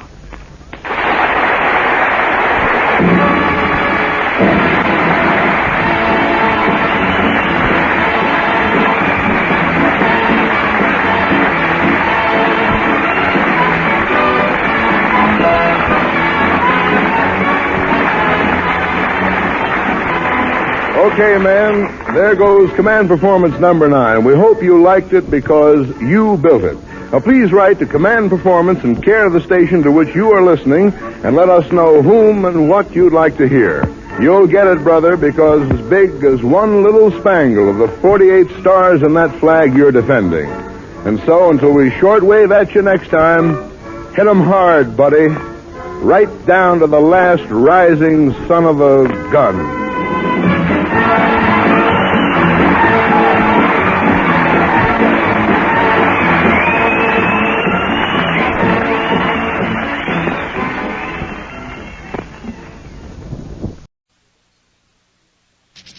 The Columbia Workshop presents a new radio drama written especially for the workshop by Lou Haslam entitled Play Ball.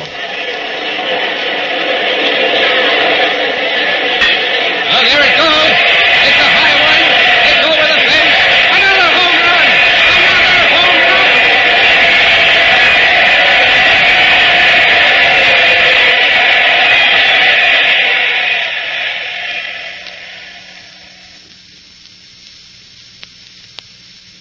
But there will be no hysteria like this in the story we tell today. For the scene of Play Ball is as far removed from national box scores, stupendous stadiums, and $10 admission fees as Kingdom Come. We take you now to that scene, Greentown.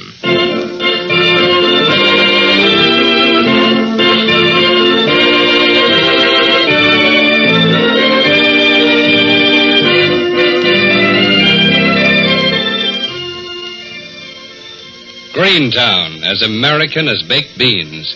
Their factory chimneys point accusingly to the heavens. Their farms sleep in the outskirts. And their movie houses blink in cheap imitation of New York. And churches resound on Sundays to the clinking of nickels in the collection plate.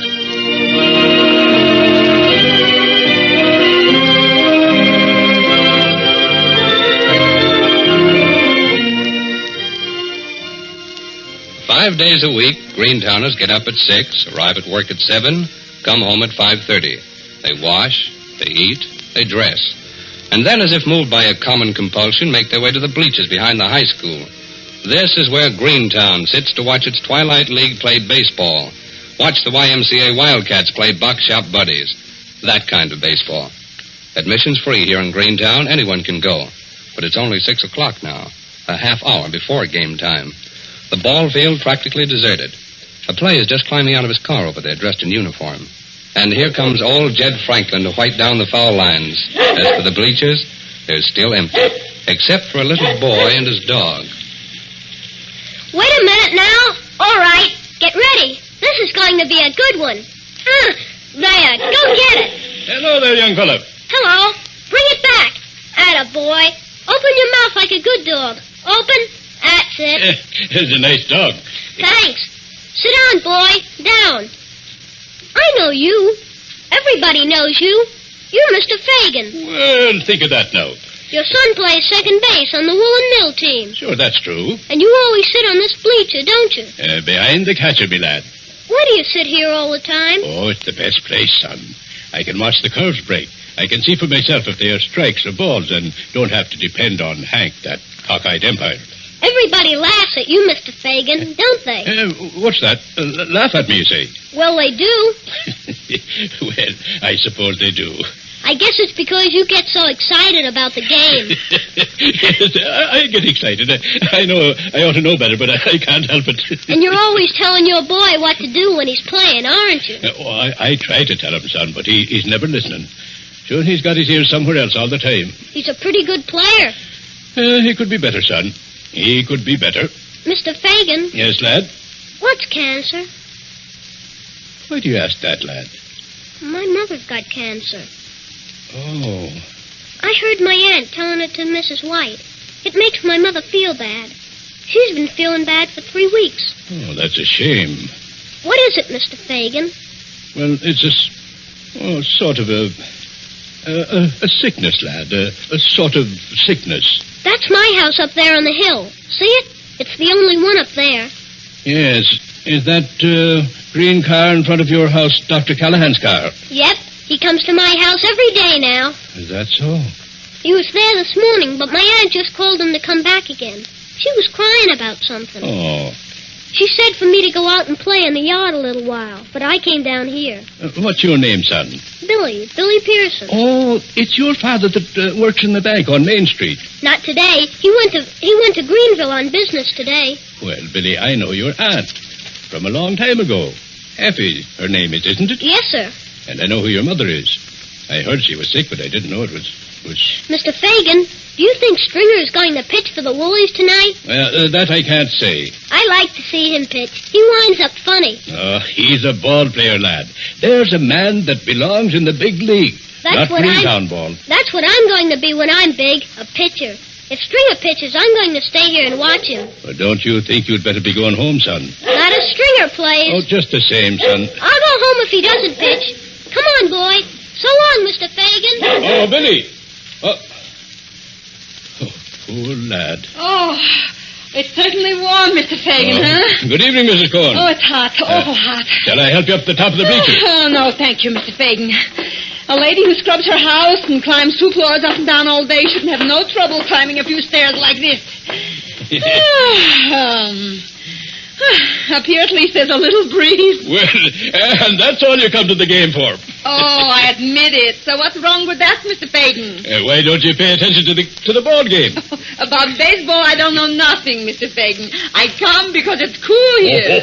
I walk 5 minutes and then I sit up here. I like the trees, the crowds. I'm comfortable. I have a good time. Why don't you bring that old skinflint of a husband of yours? Louis? He has no time for baseball. He's got to take care of the store now. My Sammy has opened the hot dog stand by the beach.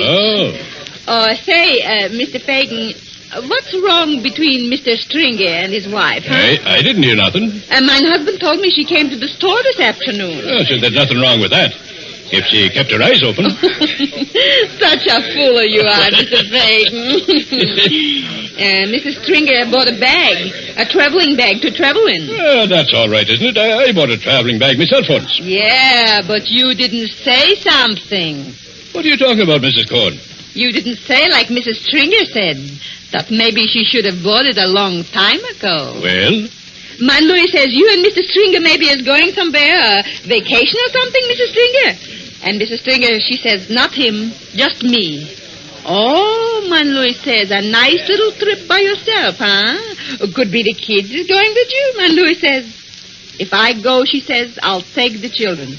And right away, she almost begins to cry right in front of Man Louis. Hey, now, I saw Stringer yesterday. He talked about buying baseball suits for his kids. He's crazy about them, both he is.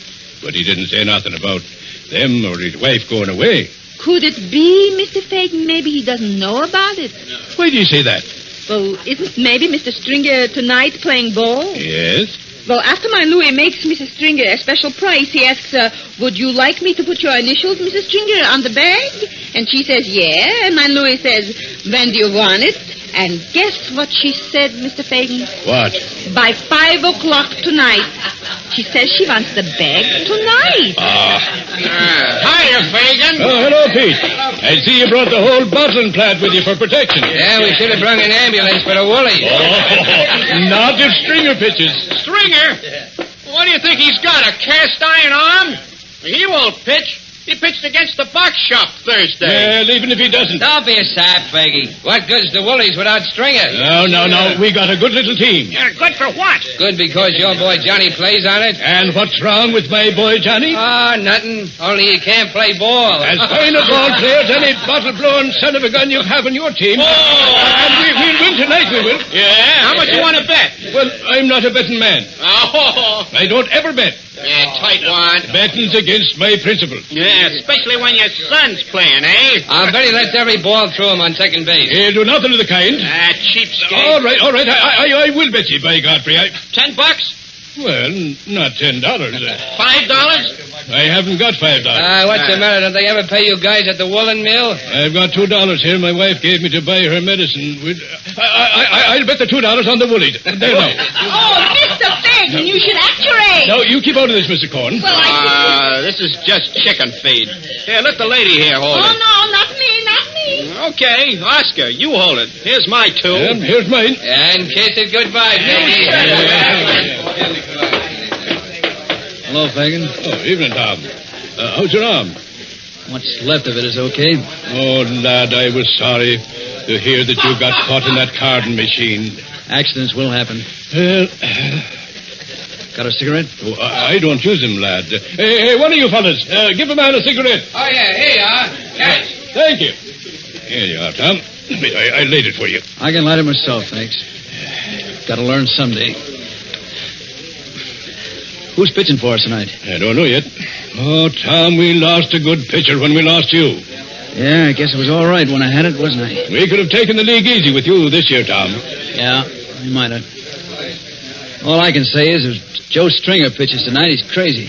Tom, you don't mean to tell me... Listen, Fagan, when a guy's got an arm, I say treat it right. Or someday you'll wake up and find it ain't good for nothing. Not even to work a carding machine. Excuse me, will you? I want to sit up above you there. Can you get by? Yeah, thanks. Hi, boys. Wasting your time again, eh, Fagan? Well, it's Mr. Pendler. And how's everything in the shipping room?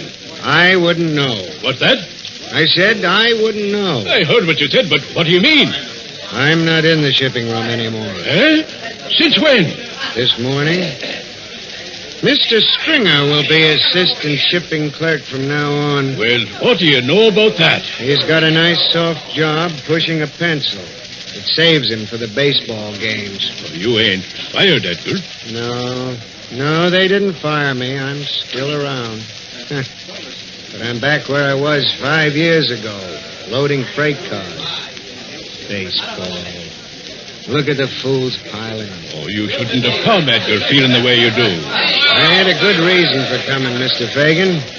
Something tells me this game is going to mark the end of one Joe Stringer. What are you getting at, Edgar? You can't help hearing things, you know. No, I don't know. Out with it. What did you hear? About his wife. Oh. You know she never comes to see him play, don't you? Oh, well, maybe she doesn't care much for baseball. Well, if my wife's guess is right, Mrs. Stringer will be here tonight. She will... Well, maybe she changed her mind. Don't make me laugh. After the argument our whole street heard yesterday, she'll come to see if Joe Stringer will pitch tonight. And if he does pitch? I'm not saying. And if he don't, what then? Well, he's too dumb to know this, Fagan. And she's too much in love with the guy and his company to realize... Realize what? Well, answer this. Why should the mill hire a ball player and make it easy for him by promoting him to assistant shipping clerk when he won't play ball? What do you mean? Who knows? Maybe I'll have my old job back again tomorrow, eh? Got room up there, fellas? Will you let us by, please? Hey, wait, Mildred. Maybe we ought to sit on the other side, huh? Oh, no. Let's sit here. I told Russell that we might sit here, and we didn't want him to come and miss us. Hey, are you dames going up and sit down, or aren't you?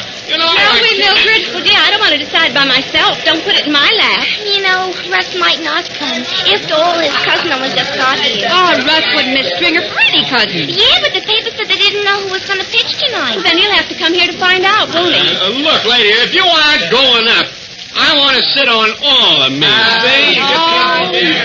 Shall we, Gracie? Oh, come on. Let's take a chance. Hey, I wonder if his cousin's good looking. Will you let us by, please? Oh, I got it. Here you are, chocolate bars, peanuts, cigarettes, bottled soda, Coca-Cola. You're sure you haven't seen it all? No, Mrs. Stringer. Ask Fagan. He was here before I was. Hello, Mr. Fagan. Oh, hello, Mrs. Stringer. Seen Joe? No, ma'am, that I haven't. He wasn't home for dinner. Or maybe he had to work overtime. No. Anything wrong, Mrs. Stringer? No, nothing's wrong. Think he's going to pitch tonight, Mr. Fagan? Well, I don't know, Mrs. Stringer. They was talking about it at the mill today. Oh, they were. Mr. Fagan, will you do me a favor? Sure, I'd be glad to. If you see him... Yes, ma'am? Tell him I meant every word I said last night. That if he pitches this game, I'll be packed and gone before the game's over. Why, Mrs. Stringer. Mr. Fagan. Oh, Ma'am, I can't tell him that. It's the only wise thing to do. I tell you, I can't stand it any longer. He lives, dreams, and eats baseball. I don't count for anything anymore. But, Mrs. Stringer, it's only that Joe likes baseball. I know Joe likes baseball. That's what everybody says to me. Joe likes baseball. Well, that's all right, Mr. Fagan. But what about me? What about the children? Well, Mom, Joe's devoted to them. He hardly ever thinks of us. I want him to take the kids to the lake at night. Joe's got to play baseball. I want him to drive me to visit my sister in Plainfield. Joe wants to watch the batters on the cutlery team. Joe know how to and what to pitch them on Thursday. Every spare moment he has, Mr. Fagan, he spends on baseball. Oh, it's just that he loves it so. I'm not a hard woman, Mr. Fagan. I love my husband, but if he loves baseball more than he... Now, Mrs. Stringer. Oh, what's the use, Mr. Fagan? If it's happened only once or twice, but it's happened hundreds of times. Joe and me, we just don't see things the same way anymore. No, don't say that, Ma'am. Why, Joe wouldn't know what to do without you, Ma'am. And the kids. If you took those two little boys away from him... Do you think I could leave them? He's bought them baseball suits and bats and gloves. Guess he wants them to grow up the way he is. Oh, you talk it over with him, Ma'am? No, I've tried. Last night it turned into a real argument. Fun for the neighbors. Oh, I gave him one more chance, Mr. Fagan, this game. It's not an important game. I told him if he didn't spend his time with me tonight, I'd quit him. What did he say? He laughed the way he always does. Tried to kiss me. Thought I was fooling. But I'm not fooling this time, Mr. Fagan.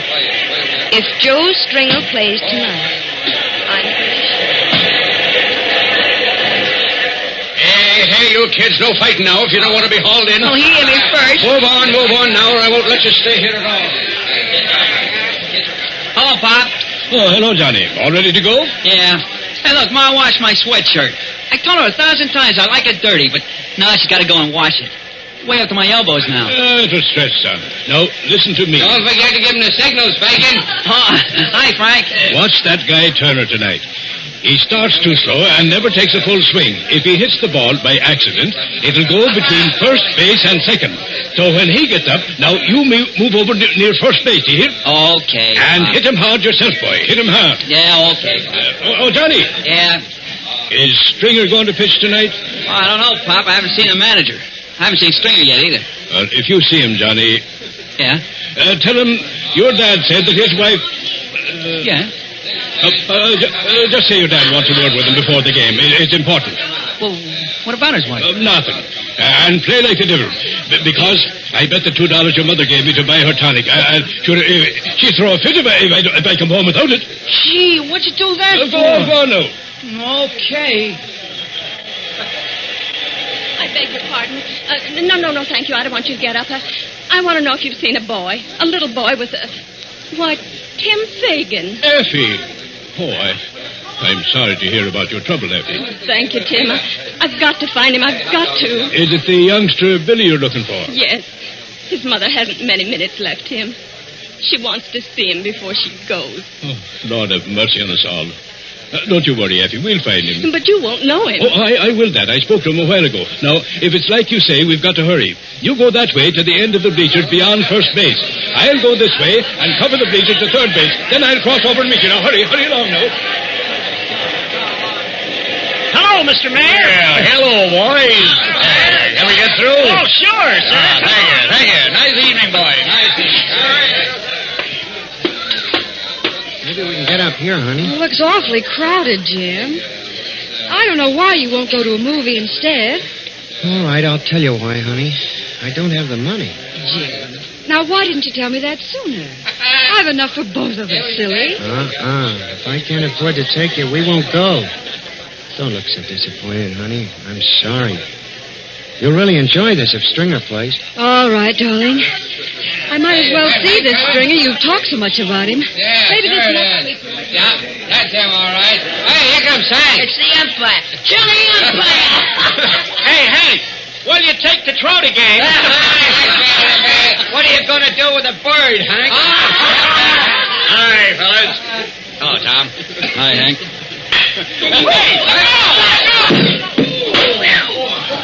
Gee, that was a close one. What you got to be afraid of? You're all wrapped up like a baby. Not my shins, Tom. I got my shin protectors. Well, they'll be fouling against your shins if Stringer's in there. Is he going to pitch? Well, he's crazy enough to. That guy crabs about every ball I call on him. Oh, why don't you call him right? I always do. He's just a sorehead, that's all. Look, I'm asking you. Will you quit nagging, Millie? I can't help it if we got to hit these tank towns. Oh. I got my orders to sign this guy Stringer sure this time. If he looks as good as the last time I saw him... All right, but I'm getting tired of this life of being wife to a baseball scout. Now, look, Why don't you quit this business and get into some other Oh, setup? boy. Here are lemon, lime, peanuts, cigarettes, bottled soda, Coca-Cola.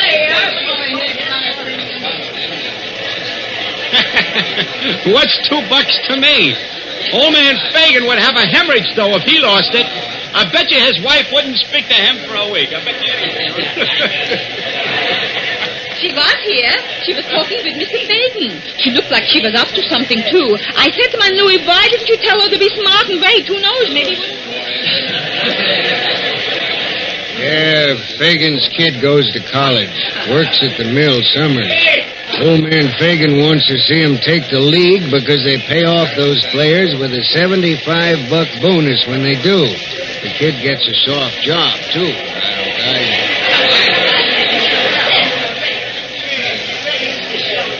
My arm was sore from pitching twice that week and leaving a pitcher the night before. Well, I reached under the needles on the carding machine to get a piece of wool that didn't belong there. And the first thing I knew, my arm went dead on me. Janet said this Stringer fellow looks like Gary Cooper. No hope there, Agnes. He's married. And I hear he's just crazy about his wife. I used to be a waitress. I can still be a waitress. Mr. Tanner told me I could always have a job at his place. If Joe plays tonight, I'll just take the kids and I'll go with him. Yeah, this recreation business has been a great vote-getter for the party. I figure that every time I show up here is good for 25 votes. What makes you look so much prettier tonight? Maybe we should have stayed here. Oh, Jim. Gee, Pop, I hate to play ball in a clean sweatshirt. Come on, behind the ropes there, everybody. Hey, you kids, get out here now. Come on now, kids. I'm telling you, Millie, I think this Stringer guy's got everything. Is he married? Is he... Gosh, I didn't think of that. I hope so. Wife keeps a ball player at it, Millie. They don't get so darn independent when they got a wife to support. If Stringer's not married, I'll be... Tim, did you find him? Not a sign of him anywhere, Effie. Oh, he must be hiding. I'm sure he saw me. He just wants to watch the game. What am I going to do, Tim? I can't face her without him. Oh, wait. She's got one more chance, Effie. What is it? When I asked the lad if he shouldn't go home, he told me he would go home if... Yes, Tim? If Joe Stringer didn't pitch. There goes the umpire out in the field now. Oh, listen. Tim. For today's game, for the Bottlers, catching Ralph, pitching Murphy, for the Woolies, catching Pulaski, pitching Stringer.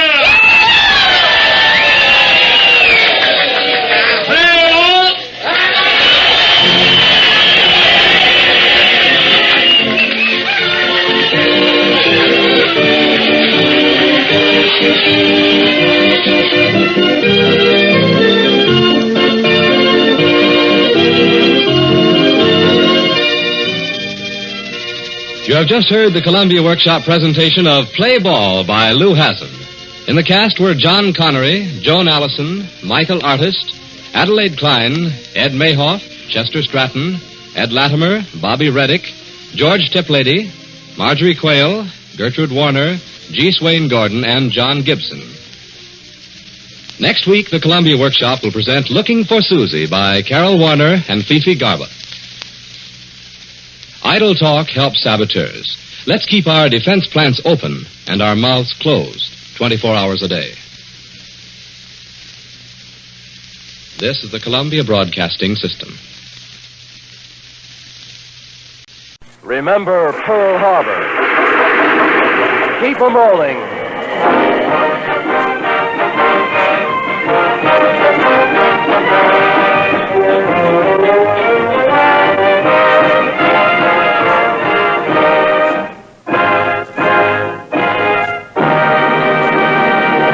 The War Production Board, in cooperation with WOR and Mutual, presents the 24th in this weekly series of programs of entertainment and information about America's United War effort.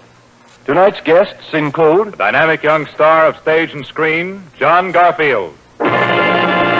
Radio's popular songstress, Win Murray. The versatile young composer-conductor, Morton Gould and the orchestra.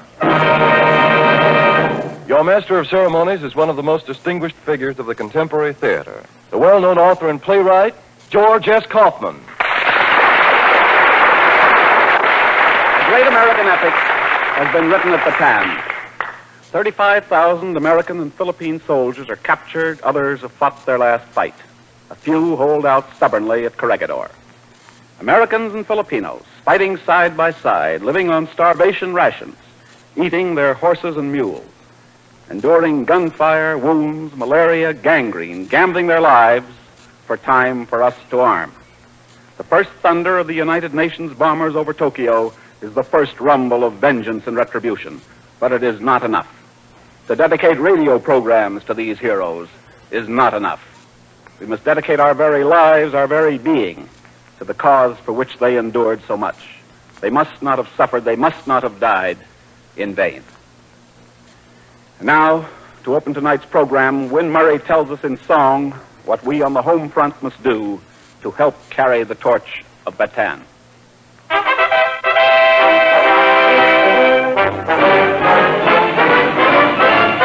Buckle down, you Yankees, buckle down. You can win, you Yankees, if you knuckle down. If you break their necks, if you make them wrecks, you can break the heck, so buckle down. Make 'em yell, you Yankees, make 'em yell. You can win, you Yankees, if you give 'em hell.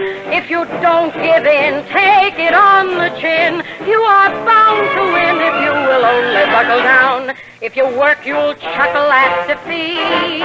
If you work, your luck'll not retreat. Knuckle down, you Yankees, knuckle down.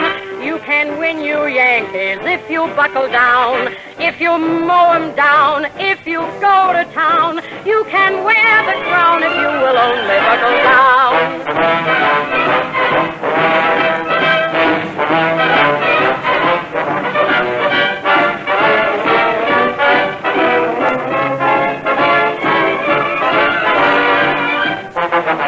Make 'em yell, give 'em hell. If you don't give in, take it on the chin. You are bound to win if you will only buckle down. If you work, you'll chuckle at defeat. If you work, your luck'll not retreat. Knuckle down, you Yankees, knuckle down. You can win, you Yankees, if you buckle down. If you mow them down, if you go to town. You can wear the crown if you will only buckle down.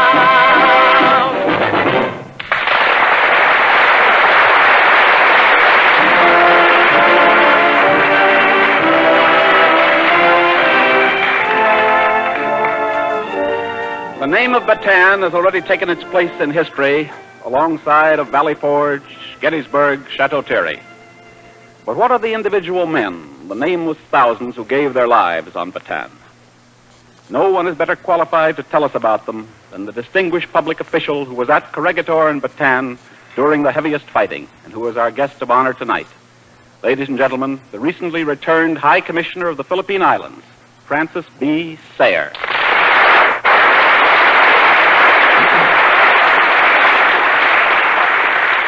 Mr. Kaufman, I'm glad of this chance to bring a word from our fighting men in the Philippines. To their mothers and fathers and home folks, I want, in just as personal a way as I can, to bring their greetings and their love. With many I talked while I was with them on Corregidor, and always they would say, I wish I could tell the folks back home. I'm thinking of them, and I'm fighting for them. Tell them I'm all right. Will you tell us, Commissioner, just who these boys were who battled so courageously on Bataan? Mr. Kaufman, the boys who died defending Bataan were from no one special group or class. They were average representatives of every race and creed that go to make up these United States of ours. And they fought with a courage and spirit that cannot be adequately described, even when they had to face the cruel realization that America could not get assistance to them in time to save Bataan. To face that realization with open eyes and stout hearts took more real courage than dodging bombs and shells. You mean, Commissioner, that they knew they were going to lose, but still they continued to fight? Yes, and they kept their spirits high. Sometimes I wonder if America quite realizes the things those boys, both American and Filipino, are going through for us. Stripped of every comfort, up against fearful living conditions, never flinching, even when the ground is rocking under exploding bombs and shells. They are such men as epic stories are written about. I've watched them going to their lonely and dangerous posts night after night, never hesitating, taking it all in their stride as a matter of course. I've watched them being carried fresh from action, torn and bleeding, into the hospital to the operating tables, gritting their teeth with never a word of complaint. Given an equal chance, they are out fighting the Japanese at every turn. Their spirit is magnificent. They never can be beaten. And of course it was that remarkable spirit that enabled our soldiers to hold out as long as they did without reinforcement. Yes, but it wasn't only soldiers. Our sailors and Marines were doing a splendid job there, too. Our blue jackets cleaned out some of the nastiest nests of Japanese on Bataan. And it was our Marines, brought down from China, who had the critical responsibility of guarding the shores and beaches of Corregidor against Japanese landings. I used to sleep sounder at nights because of those Marines. Dependable unto death, they were among America's finest. Having just returned, Commissioner, from the fighting front to the home front, you're in a unique position to judge our chances of ultimately defeating the world fascist forces. If American troops continue to fight as those brave lads I lived with on Corregidor are fighting, if the American people match their gallantry on the production front, America will be irresistible. Once again, as she did in 1776, America will save for humanity the great cause of human freedom and democracy. Thank you, Commissioner, and good night.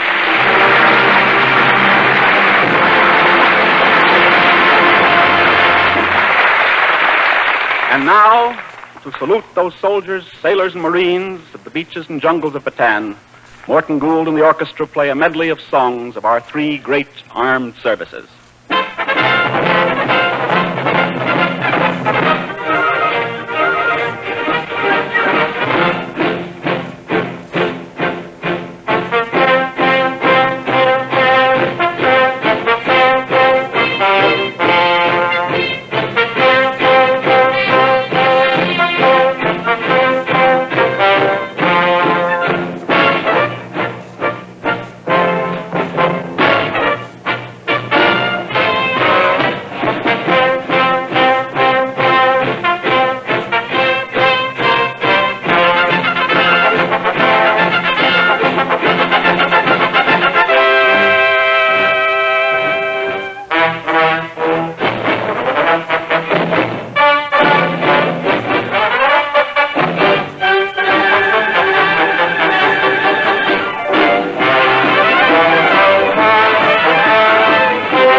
A few weeks ago, at this point in the program, we asked a question. We said, we wonder if we at home know what our troops are enduring on our battlefronts, what they're thinking. Our play echoed that question then. Now, as the story of Bataan comes to light, the message of that play becomes immeasurably more urgent, more poignant. Because of that, and because the play met a public response that resulted in a genuine demand for its repetition, we are going to act that play again tonight. I Wonder If They Know, written by Sidney Rand and Milton Geiger, directed by Arthur Kurland. And here again to act the leading part is the same dynamic star of stage and screen who first created the role, John Garfield. We present John Garfield in I Wonder If They Know with Edwin Cooper and a distinguished cast.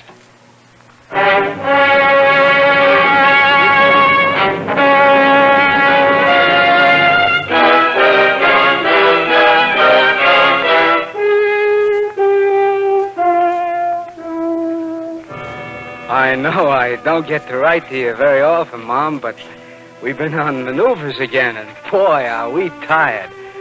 Most of the men, though, are enlisted men like myself, and They knew what they were doing when they signed up, and they're not squawking. Frankly, though, Mom, I don't think we're going to have a war with the Japs. But if we do fight, we couldn't be in a better war, if you know what I mean. I've thought this out before, and it always adds up exactly the same. What I say is bananas on peace at any price. Sometimes you've just got to fight.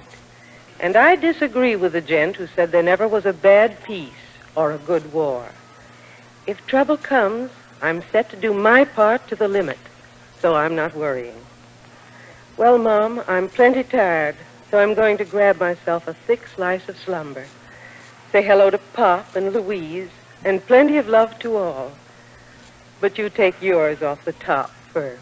Oh. Goodbye now, and write. Your son, Generalissimo Eddie. Oh. Is that all he says? He's too tired to say more. Henry, do you suppose there'll be any trouble with Japan? Nah, they don't want any trouble with Uncle Sam. I hope not. Oh, I hope not. Well, the kid ain't doing half bad. A corporal already. And wintering in the Philippines. Not bad. Not half bad. The Philippines.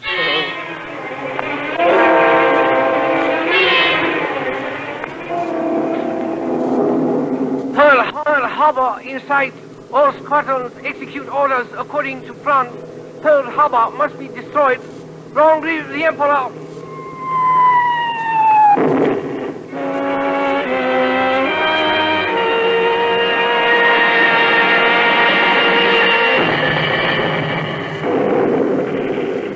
Look, kid, I'm going after that machine gun. Eddie, you can't run in this gumbo. Mud or no mud, I'm going after that squirt gun.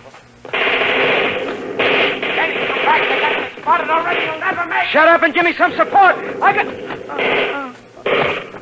I'm coming after you. Lay low, kid. There's nothing.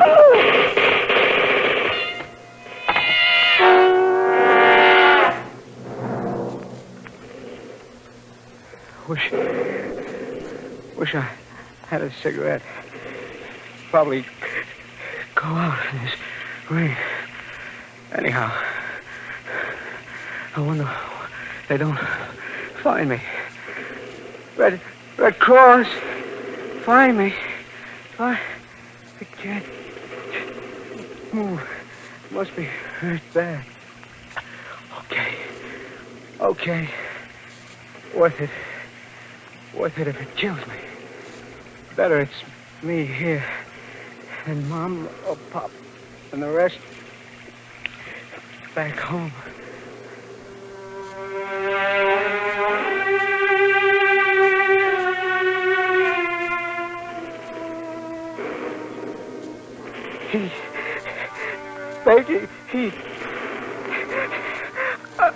I wish it'd rain again.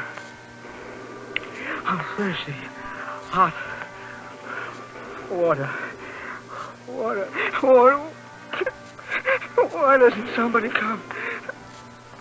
Mom, do something, Mom. Make it all right, Mom. It hurts. My little boy. It hurts. Don't go away. My little boy. My only son. Mom, don't go. Stick with me, Mom. Stick with us, gang. Don't go away. Stick!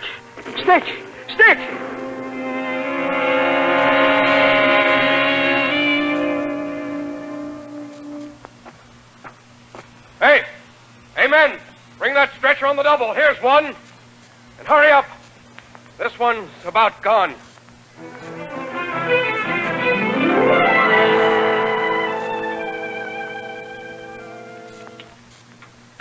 All ready to go, Doctor. Anesthesia complete. Yes, Doctor. Tetanus antitoxin's been given. Shock precautions taken. Very well, we'll begin. Please see that I receive instruments promptly, nurse. Try to anticipate my needs. Got all I can do to save this poor fellow. There's been severe abdominal trauma. We'll do all we can. We'll do all we can. We'll do all we can. We'll do all we can. It's worth it. It's worth it. Because this is the kind of knockdown fight you got to fight. Or where do you rate being a man? They'll have to put me flat on my back for the long count. before they'll ever get me down on my knees. And that goes for every other American. They're behind me. Big guys and little guys. Every one of them standing behind us like my old boss, Mr. Morton, back home. Biggest man in the state. But big, you know. He's behind me. You can bet your sweet life on that. He's behind me all the way.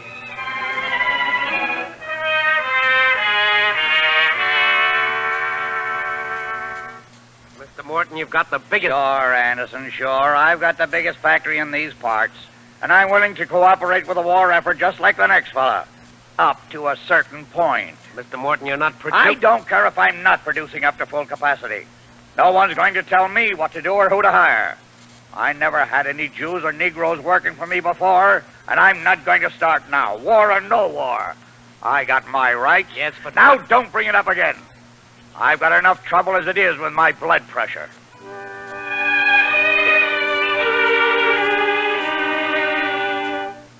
Blood pressure down, Doctor. Yes, hemostat, please.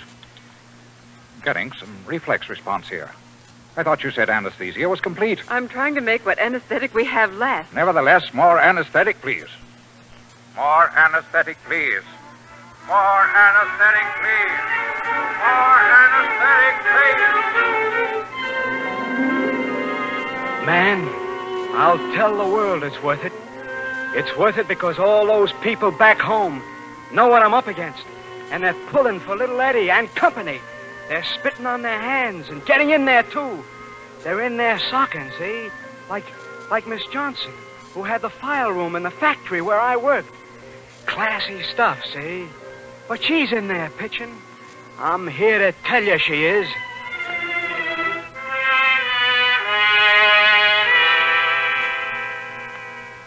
I'm not complaining at all. I'm just saying that I won't be a life warden in this block. I don't like the light post warden. Well, is there anything else you'd care to do? Can you type? What? And positively demolish my fingernails? Will you man the post telephone 3 evenings a week? Oh, I answer the telephones enough at the office all day. Will you study first aid? First aid? First aid? You mean broken bones and burns and people screaming and everything? You mean blood? Blood. It's too much blood. Can't you be quicker with those hemostats, nurse? Can't you see the patient's bleeding to death? I'm sorry, I'm doing the work of 3 people now. Yes, of course. Aren't we all? Wipe my forehead, will you? Thanks. Check blood pressure and pulse. Pulse weak. Pressure sinking again. You'll have to work faster. Stand by to treat for shock. Stand by to treat for shock. Stand by to treat for shock. Stand by to treat for shock.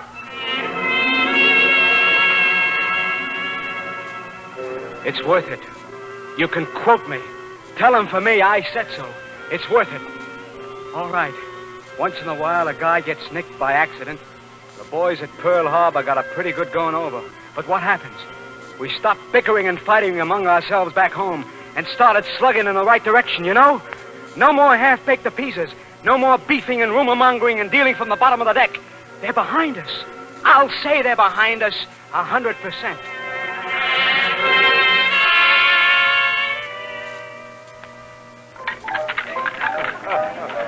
Yes, sir. We got the biggest fleet in the world. The biggest fleet. And where is it, I ask you? Where is our fleet? You can place this in your hat, Herbert. I happen to know that the damage at Pearl Harbor was a lot worse than Washington cares to admit. Where's our fleet? Fleet with battleships at $70 million each? Lord, aren't taxes high enough? Outrageous. Fleet, battleships. I'm working to support the admiral. This isn't my war. I didn't make it. Hitler didn't ask for it either. He'd make peace tomorrow. Yes, and a good thing, too. Yes, but being in the minority, I suppose we'll just have to keep it to ourselves. I'd like to know why. This is a democracy, isn't it?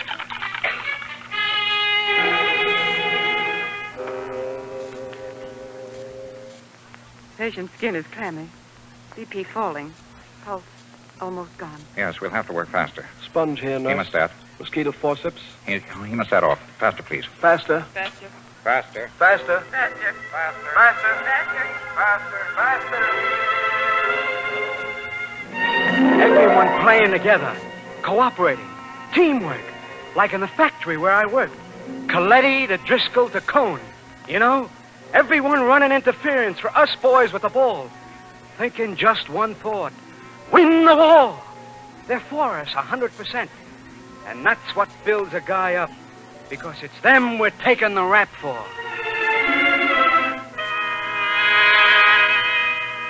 I don't give a hoot and a holler if the Union chiefs have come out for complete cooperation in the war effort. I'm different. I'm running this local. I'm not letting anyone beat me down, see? Now, you boys will stop riveting at noon tomorrow. Anybody has any objections? Stand up. Don't be silly. Just because everyone else is conserving sugar, there's lots of sugar. Just go round from store to store and collect a little in each place. I've got 200 pounds in my cellar that way, and I'm getting more all the time. England will fight to the last Yankee. Where's the fleet? Well, I heard. I happen to know. 2 pounds of sugar, please. Just propaganda? Everything's propaganda. But I bought a defense bond. What more do they want? 2 pounds of sugar, please. Go on, we're not going to get bombed. It can't happen here. Come on, Senator. Give us the lowdown on... Please.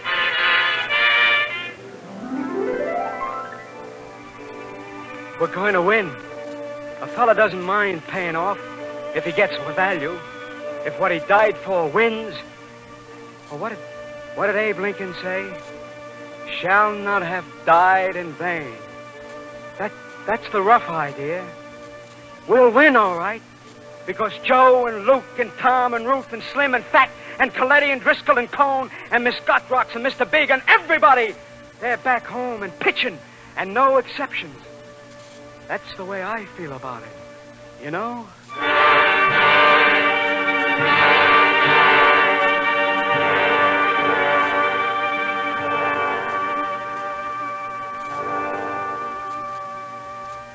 Horses, please. At an ammo tray again. Yes, Doctor. Another bullet wedged against his spine. Doctor. Yes? The patient's pulse. It's gone. I know. He never had a chance. 5 machine gun slugs. I don't know. I wonder if they know back home what these boys feel, think, suffer. Most of them are grateful. Some accept it all. And some, I suppose... Here's the last bullet. That makes 5. I wonder if they know. I wonder if they know.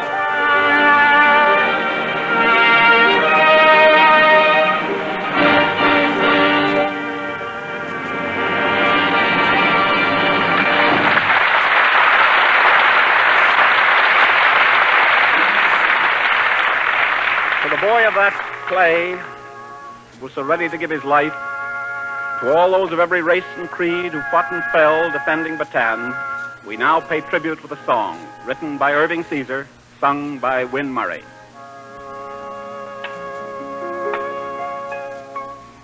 We'll never forget you, but should we forget you, then let our eyes forget that they have seen the day again, and let our ears not hear sweet children at their play again, and let our lips forget that they have learned to pray again. If we forsake you, if we forsake you, we'll never forget you. But should we forget you, then may we ever know the bitter, not the sweet again. And may we never find a friendly hand to greet again. and let these hearts of ours forget that they must be again. If we forget, if we forget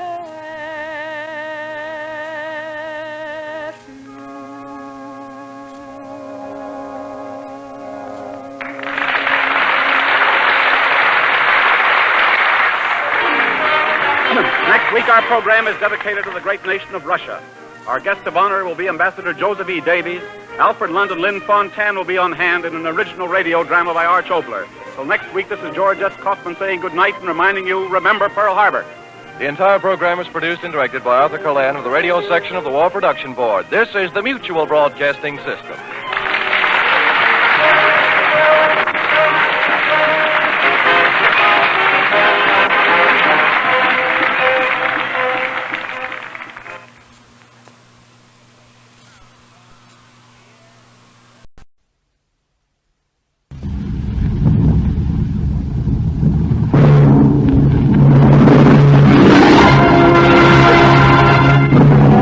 Starring Claude Rains with Ray Collins in a new play about Tom Paine called In This Crisis on the Cavalcade of America, sponsored by DuPont.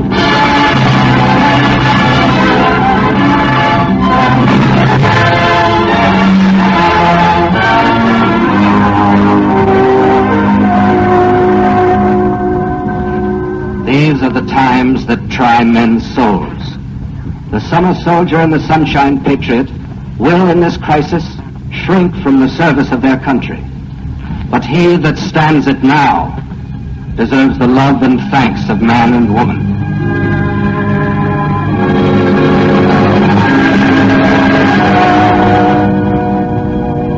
Those are words of Thomas Paine, written more than a century and a half ago, in such a crisis as America faces again today.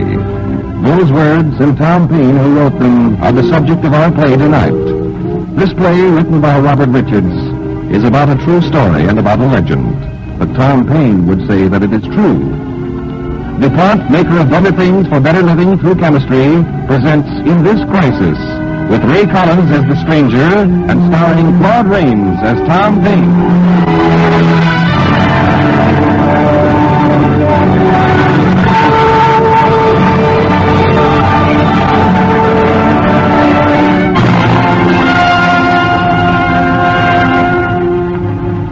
It is New York in the year 1809. In an upstairs room of a little house on Grove Street, an old man, sick and bedridden, waits for the darkness to come. His housekeeper, Madame Blondie, speaks to him. Alors, mère dear, are you quite comfortable, Monsieur Paine? Quite, Madame Blondie, quite, thank you. Is there anything else I can do, Monsieur Paine? Nothing, thank you. The front door locked? Yes, Mr. Paine. Good. I don't want to be annoyed by a lot of lunatics bursting in here as I was yesterday. No. Come along, come along. Yes, Mr. Paine.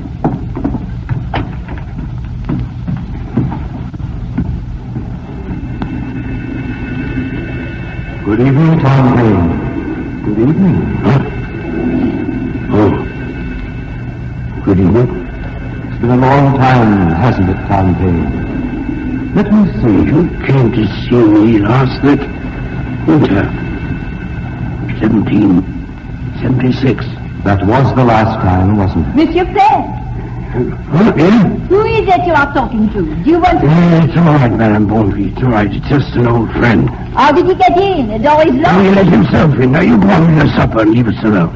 Yes, Monsieur Paine. So, you've come back. To chat for an hour or two with an old friend and watch the sun go down. Watch the sun go down. You know, I think I'm dying. You are, Tom Paine. I find it hard to accept you at all sometimes. I don't believe in miracles, you know. Oh, come now, Tom Paine. You're something of a miracle yourself. I am? Yes, you, from an impoverished tax collector to a leader of one of the great social and political movements of all the ages. Oh, an uptown pain, that's a miracle you believe in, isn't it?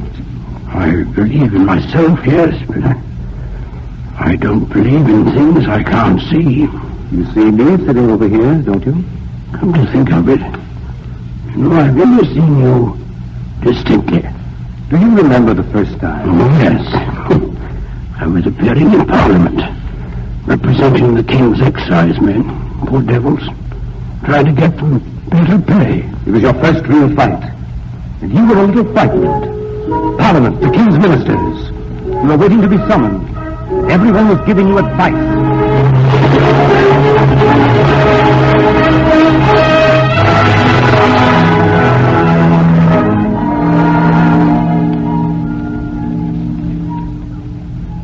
Now, Tom, don't forget.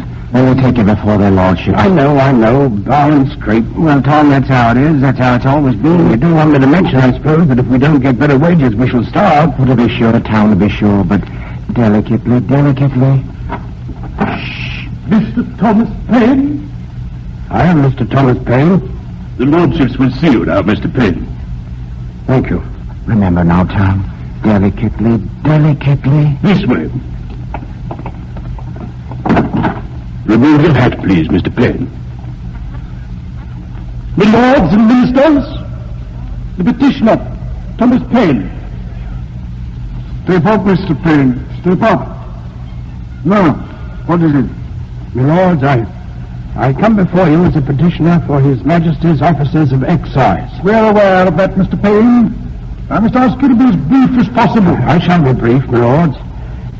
In all loyalty and in all humility, His Majesty's officers of excise wish to call to your lordship's attention the fact that their wages were set by law nearly 100 years ago, and have never once in all that time been readjusted. It is no longer possible for these officers to live as honorable, self-respecting men on what they now receive. Mr. Paine, is your purpose here to obtain an increase in the salaries of His Majesty's officers of excise? It is, my lord. For myself, I am disinclined to hear more. If the salaries of these officers have been adequate for nearly 100 years, it is the most powerful of arguments that they are still adequate today. Am I right, my lord? Quite right. Very definitely. And as to honesty, Mr. Paine, you will find that we have very positive means of enforcing that. Eh, my lord? I think that will be all, Mr. Paine. All? Am I to understand, my lord, that this is all you have to say? Do you question our verdict, Mr. Paine? Question it? I not only question it, I question your right to render it. And before God, I'll find out one day how it is that some men are born with the right to enslave others who may not even question their enslavement. Mr. Paine, you may consider your service to the crown at an end as of this day. I had already so considered it. Well, how was it? Will the old boys give us another quid or two? I'll give you nothing. But what did they say? They said that what was good enough for your great-grandfathers is good enough for you. In short, they said no. Well, come along, lads. We'd best be getting on. Sorry I failed you. You did the best you could, Tom. Well, we'll see you back at Lewis, eh? Yes, I suppose I shall be back at Lewis.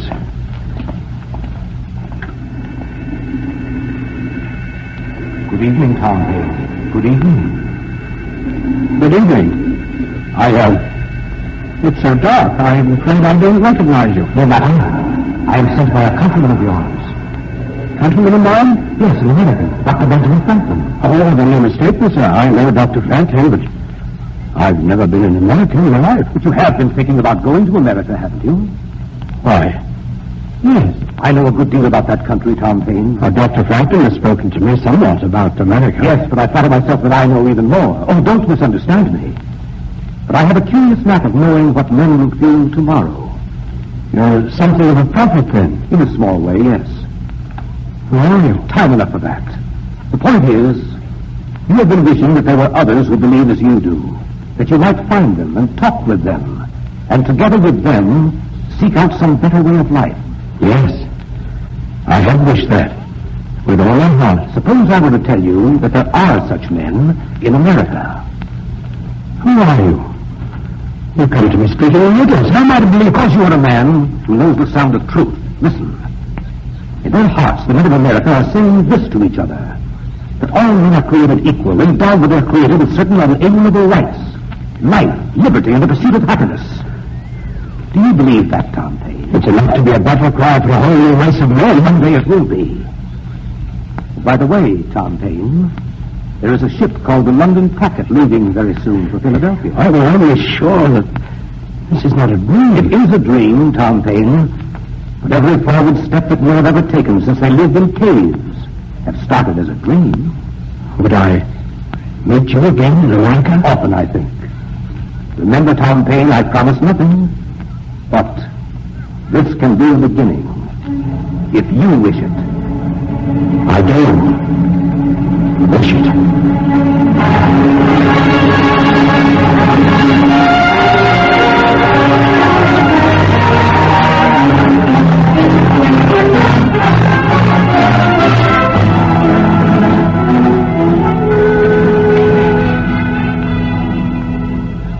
Listening to Claude Rains on the Cavalcade of America, sponsored by DuPont, maker of better things for better living through chemistry.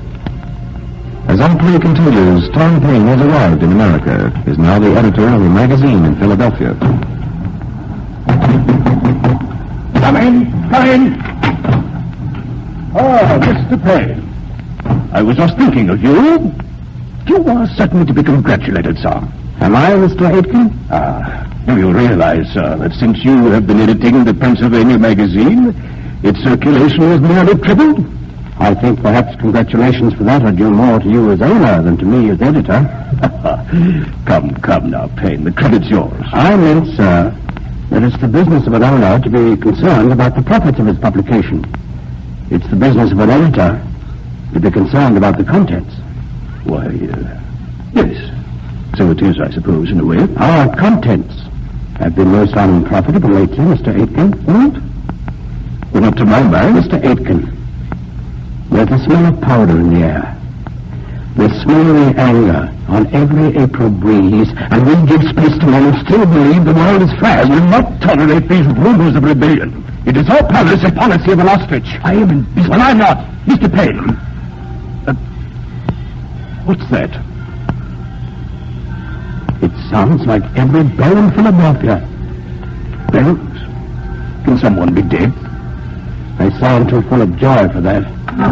Perhaps we'd best go see him. Mr. Paine, Mr. Aitken, I just came. There's been a battle. The Redcoats fired on the Minutemen at Lexington. Good heavens. But who won? Our men drove them back, sir. The people are talking about raising a militia. I'm going out.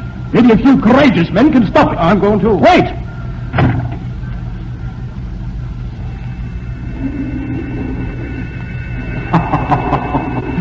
Stop it. What do you think of that, Tom Paine? Where did you come from? Lexington, Concord. It's all true, you know. I knew it had to happen. That's what I like about you, Tom Paine. What's to be done about it? Well, I thought you knew. 13 colonies spread along 3,000 miles of seacoast, all wanting something different, all with petty jealousies. The one thing they have in common. Yes, if they had the sense to see it. What do you think they want? Independence, doubtless. But how many men now, in April 1775, believe as you do? Well, some. Some is not enough. Then there must be more. Someone must tell them. Someone must burn that word, independence, on their hearts, as though it were written upon a steel. And who is to do that? Why, I will, if no one else. So you'll become a revolutionary pamphleteer, eh, Tom Paine? I'll become whatever I must become for the cause of freedom. Then you should know this. There'll be no turning back. You'll be swept into the very vortex of it. You'll make converts, yes, but you'll make enemies as well. You'll be misunderstood, reviled, persecuted by men of your own time and of generations yet to come. There'll be no peace for you, Tom Paine, now or hereafter. How do you know this? Who are you? You've asked me that before. Now I want to know. Very well. I, Tom Paine, am the first and last citizen of a country known as the United States of America. A country that is yet a dream that may or may not become reality depending greatly upon you today. I am not one man. I am a nation. I am that posterity which one day may judge you, but which you today must judge whether it is worthwhile to you that I shall be or not be. It is said. And now you know. Not that I care now, but, is there no reward for one who fights against the tyranny of his time? Yes, Tom Paine. And perhaps someday, when your need is greatest, I'll come and tell you what it is. It's a small matter. I've made my choice. So you have. Listen. That Tom Paine will someday be known as the spirit of 1776. 1776, but that's still 8 months away. Oh, yes. But if men will believe what you and I believe, there'll be that sort of spirit in 1776, won't there? That's only common sense, isn't it, Tom Paine? Yes. That's only common sense.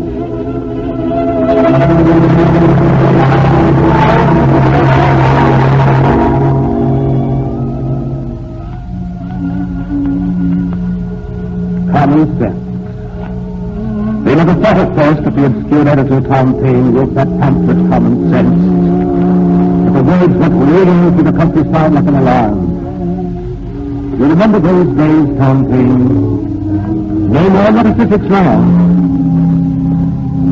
Bring the doctrine of reconciliation to the touchstone of nature. And you tell me, when Paine head out to love, honor, and faithfully serve the power that has carried fire and sword into your land. But if you say it will still pass the violation of your hand, then I ask, has your house been burnt, your property destroyed, your wife and children destitute? Have you lost a parent or a child?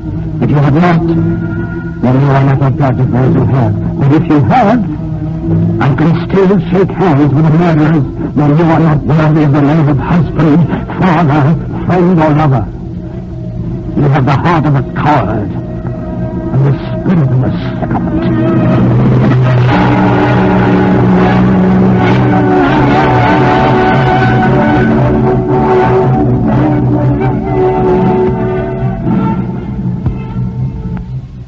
They listened. They believed you. They fought for independence. But even that was not enough. 1776, the fall of 1776. Do you remember that? You were with the army of General Washington, what was left of it. Poor wretches driven through the mud and sleet of northern Jersey, hungry, freezing.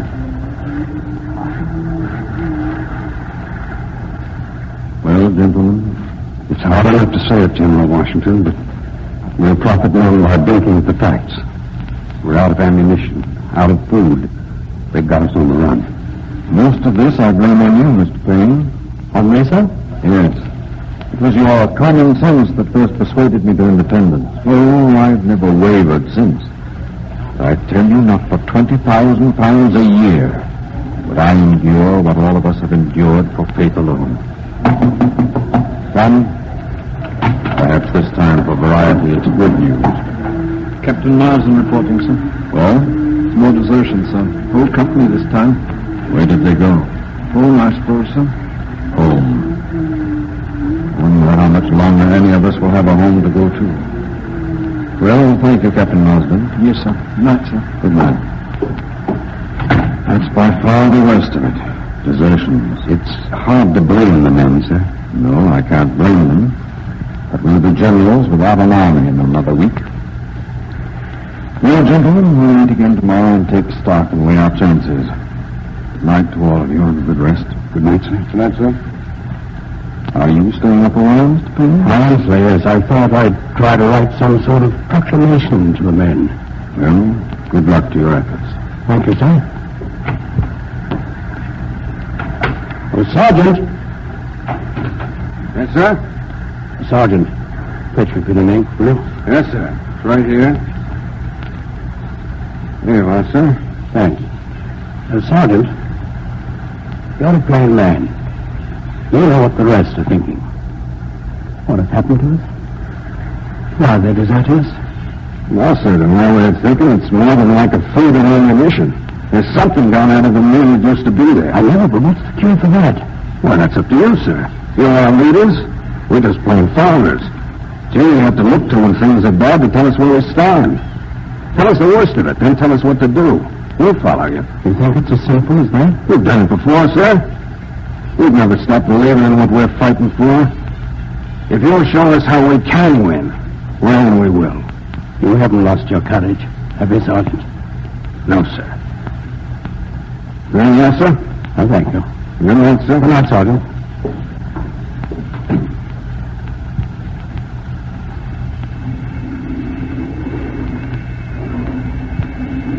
He's right, you know, Tom Payne. Why are you here? To tell me that I failed? No. Perhaps to tell you what will happen if you fail. No need of that. I know. I've tried. The words won't come. This is crisis, Tom Payne. The last crisis, I'm afraid. No, not the last. There'll be others. But there'll be something else. Let me see if I can show it to you. Look. A united nation stretching across a continent from sea to sea. 130 million people living and working together, governing themselves in liberty and justice. The sworn enemy of all tyrants and oppressors. The hope of the whole world in time of trouble. The leader of the world in time of peace. Can you see that far? I've seen it in my dreams 1,000 times. It's all I've hoped to live for. All my faith. It's been my religion.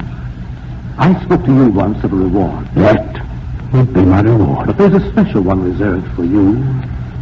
If you triumph now, this shall be your reward. Each time hereafter that this great nation is in crisis, your words again will guide them and inspire them. There will come a time nearly 2 centuries from now, in such a crisis as you cannot now imagine, when a president of those United States will carry these words of yours into every home throughout the land, to give his nation hope and confidence. All this shall happen if you triumph now. But why must you place this terrible responsibility upon me? I have not. The times have. Times to try men's souls. The pen. Right. Yes. These are the times that try men's souls. Good night, Tom Payne. The summer soldier and the sunshine patriot will, in this crisis, shrink from the service of their country.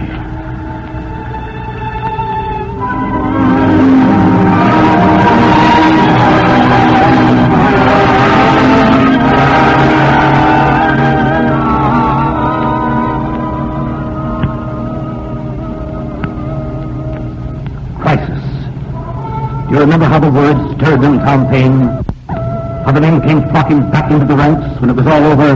They said that without Tom Payne, we never could have won our independence. And afterwards they said, never were words written so vital to the outcome of a mighty cause. Listen. These are the times that try men's souls. The summer soldier and the sunshine patriot will, in this crisis, shrink from the service of their country. But he that stands it now deserves the love and thanks of man and woman. Tyranny, like hell, is not easily conquered, yet we have this consolation with us, that the harder the conflict, the more glorious the triumph. I call not upon few, but upon all. Up and help us. Lay your shoulders to the wheel. Let it be told to the future world that the city and the country, alarmed at one common danger, came forth to meet and to repulse it. Throw not the burden of the day upon Providence, but show your faith by your works. That God may bless you.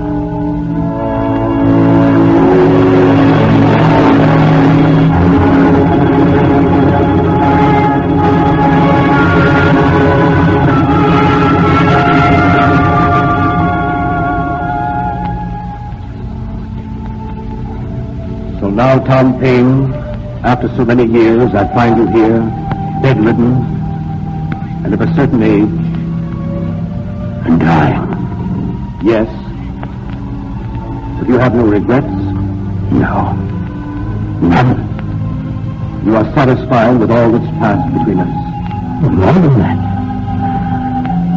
I'm grateful to you. And now the day is over. The sun's gone down. At last, the darkness comes. Are you ready? Yes? Give me your hand. Where are we going? Into another time. Another time. I'm old and spent. Will there be a place for me? A place for you. Always, Tom Paine. As long as men love freedom, as you have, enough to die for it.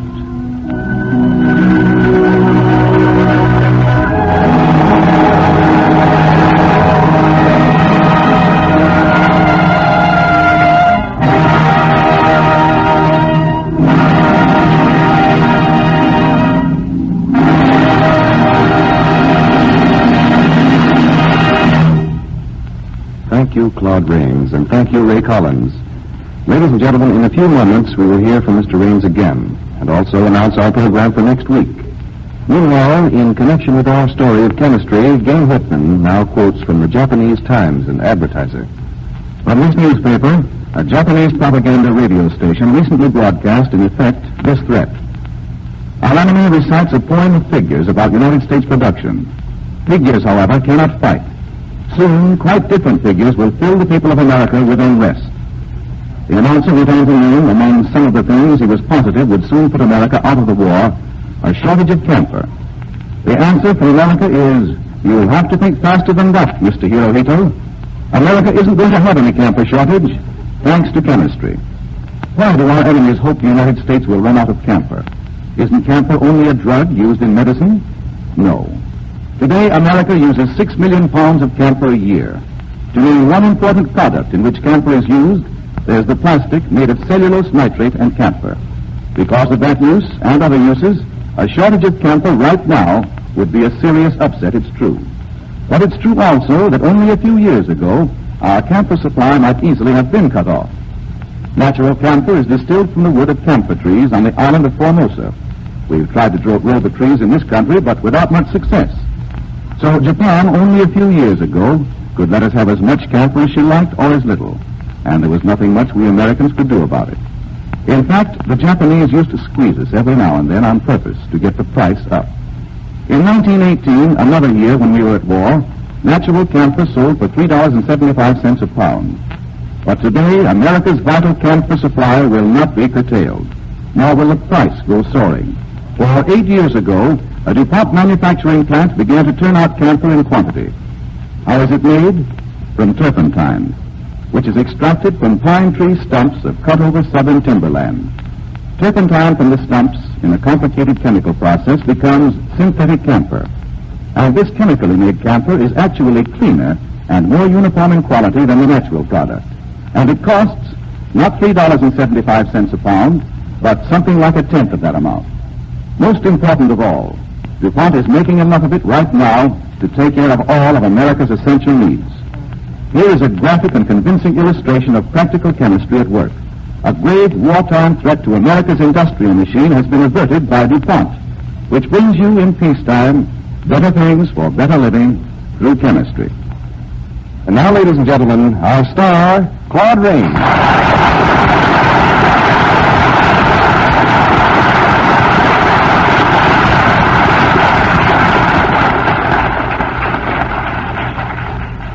Thank you.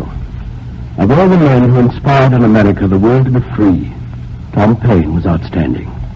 Today, every civilized nation in the world is in mighty conflict to determine once and for all time whether those who think as Tom Paine did will continue to build a better world, or whether freedom and liberty will disappear. Thank you. Thank you, Claude Rains. Next Monday on the Cavalcade of America, DuPont will present another original radio play. Its title, This Side of Hades, the thrilling and romantic story of a heroine of the Revolutionary War, Molly Pitcher. The star, Loretta Young.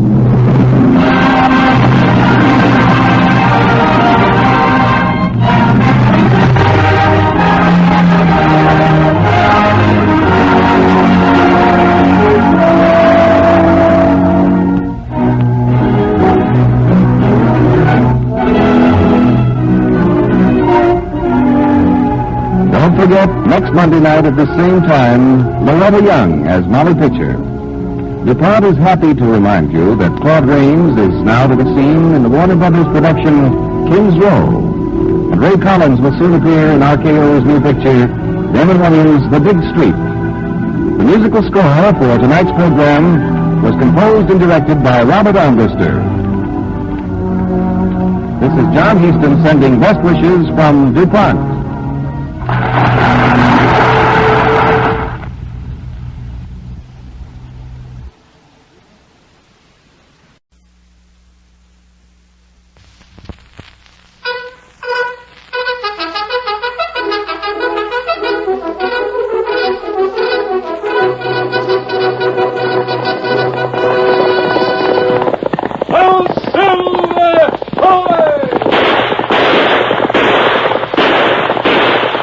Fiery horse with the speed of light, a cloud of dust, and a hearty hi-yo Silver, the Lone Ranger.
Faithful Indian companion Tonto, the masked rider of the plains, led the fight for law and order in the early western United States.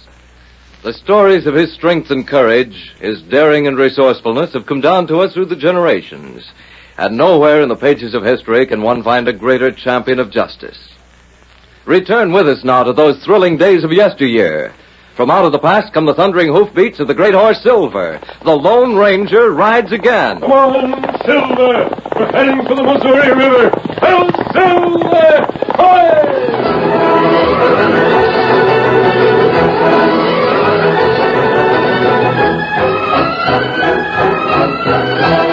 The moon was bright as the Lone Ranger and Tonto reined up on the banks of the upper Missouri.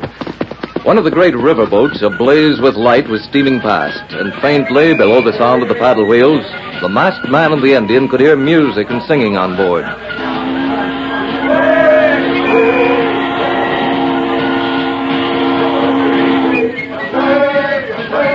That's a Davy Crockett, Kimosabe. Captain Weatherby's the skipper. It's a strange sight up here. 200 or 300 people, music and dancing on board. Nothing but forest on either side of the river. You look. We'll head to this bank. And the pilot knows his business. Maybe a sandbar in the middle. Can't you think maybe them tie up here? Yes, it's possible. The boats usually keep going when the moon's as bad as this, though. But you're right. You see the men on the lower deck getting ready with the lines. And this is not good place to tie up. Plenty Indian round here. Not good Indian. Looks like a fight going on. What do you mean? Near the gangplank. You ride a little closer and find out what it's about. Come on, Silver. Get him up, Scout.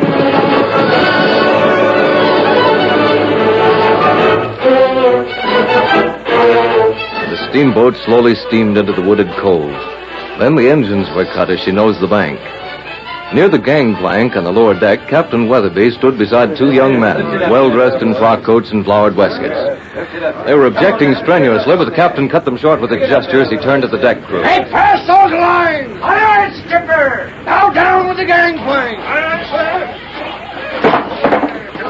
There you are, gents. This is where you get off. You can't do this to us, Captain. Can't I? I can do anything I want aboard my own boat. That forest out there.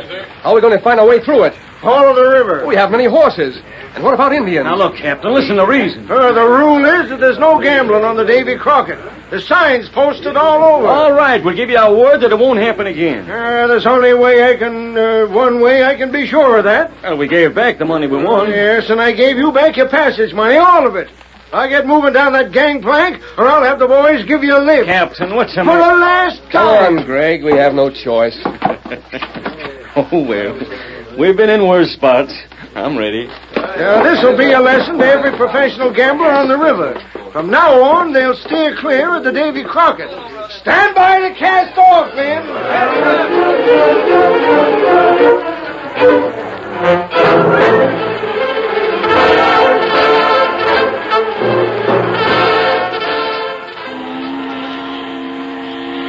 Men start to walk now. Yes, Kimosabe. The captain wasn't as hard on them as he pretended to be. Parish Landing is less than 2 miles up the river. That place where woodcutters live. Bill Parrish and his brother Ed. They have plenty of horses, and those gamblers can buy some. Maybe them wait for next boat. There won't be another one heading upstream for a week. I think they'll buy horses. Maybe so. We'll follow them, Tonto. Not close enough to be seen. Just in case there are Indians around. Come on, Silver. Get them up, Scout.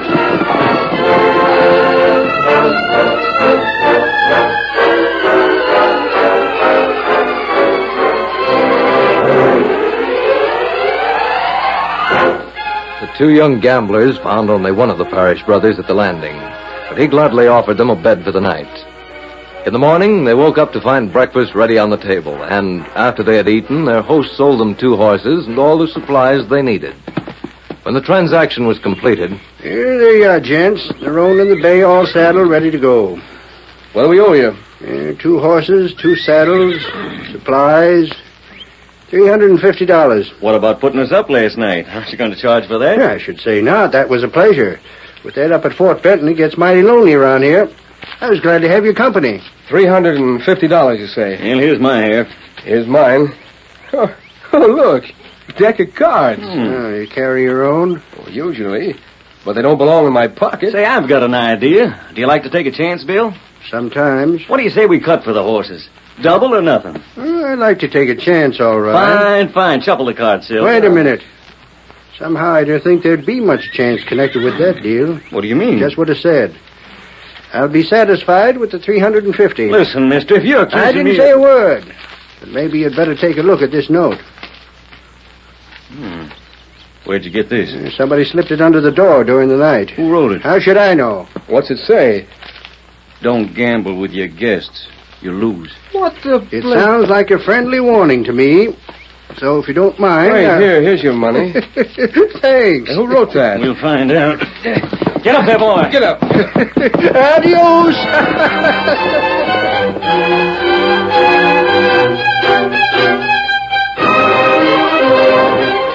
Bill had suggested that instead of following the banks of the winding river, they take the forest trail. So Greg and Silk headed straight west. The trail was wide, but the great trees met overhead, and even at noon they rode through shadows. Silk became a little worried. You think we've made a mistake? How? By not sticking to the river. You heard what Parrish said. This trail through the forest saves us a couple of 100 miles, and there's no chance of missing it. It's practically a road. Lots of travel. The wagon tracks we've been following couldn't have been made any later than yesterday. Might have been today. Even so, Greg, the forest is awfully thick around here. And Parrish had to admit there were Indians. Well, our horses are good. If we can't outshoot them, we can outrun them. Maybe. I only wish we'd stick... Say, here, whoa there, whoa. That shot wasn't far away. You're telling me. No more of them, though. Maybe the wagon's just up ahead of us. One of the men could have taken a shot at a deer. Yeah, that's it. No, it isn't. Well, which way do we ride? Do we hit the back trail, or do we ride and see what it's about? I'll flip a coin. Call it. Heads we go on, tails we play it safe. It's tails. Mm-hmm. Put Well, let's go on anyway. Keno. Get up there. Come on, Ed. Get up.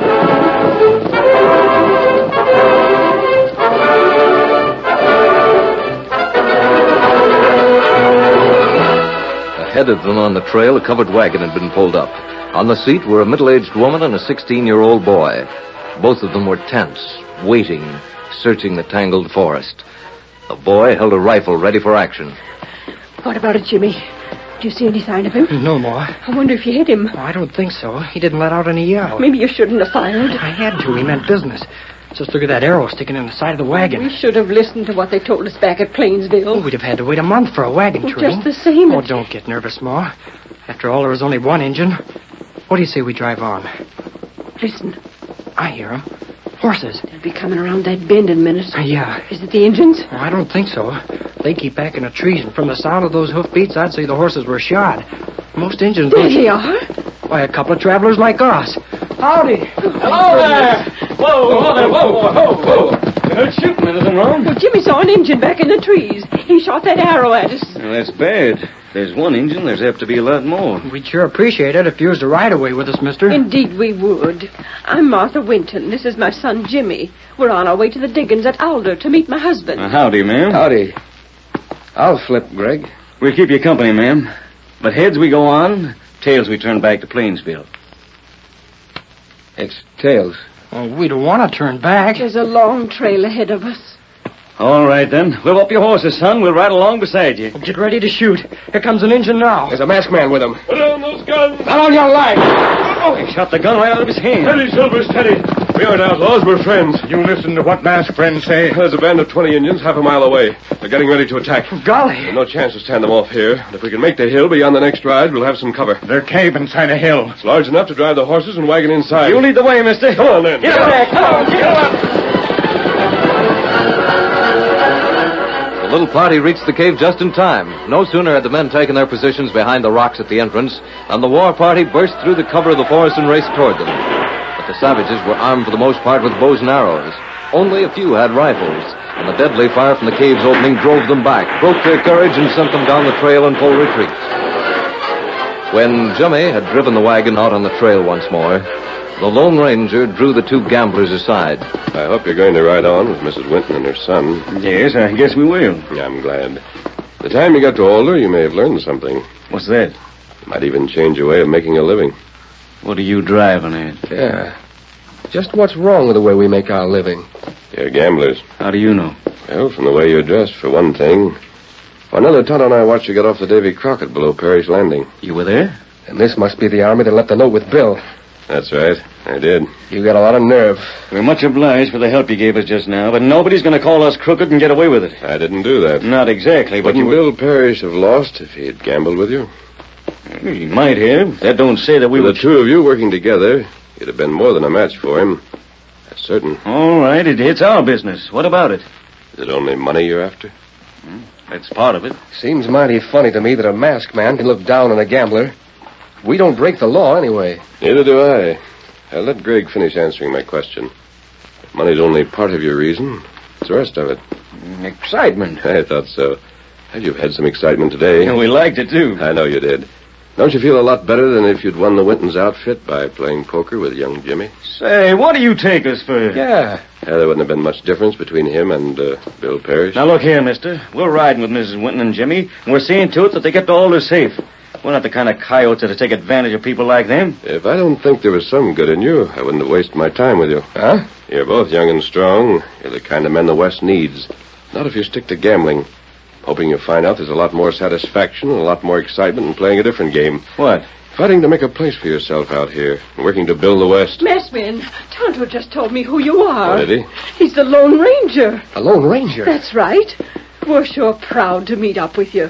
But Tonto says you're going to ride on ahead. We'll make sure the trail's safe. And if it is, you'll keep on to the diggings? That's our plan now. Well, naturally, we'll take a lot longer with the wagon. I was just wondering if you'd stop at my husband's cabin and tell him we'll be there in a few days. We'll be glad to. And tell him you left us safe. And that we won't have any trouble with Greg and Silk keeping us company. I'll tell him that, too, said a big fella. Think over what I've said, men. Ready, Tonto? Me ready. Come on, Silver. Get him up. Come along. Hi, Maskman.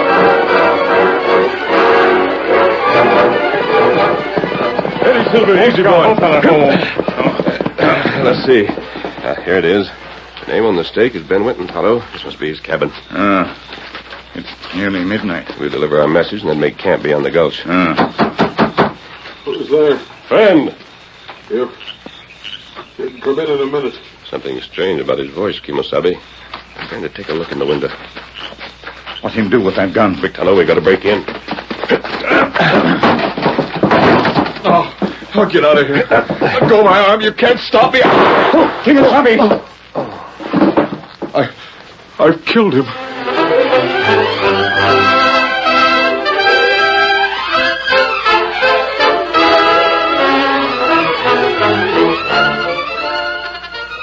The curtain falls on the first act of our Lone Ranger story. Before the next exciting scenes, please permit us to pause for just a few moments.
Now to continue our story. When the Lone Ranger and Tonto broke into Ben Winton's cabin, the miner had a gun in his hand.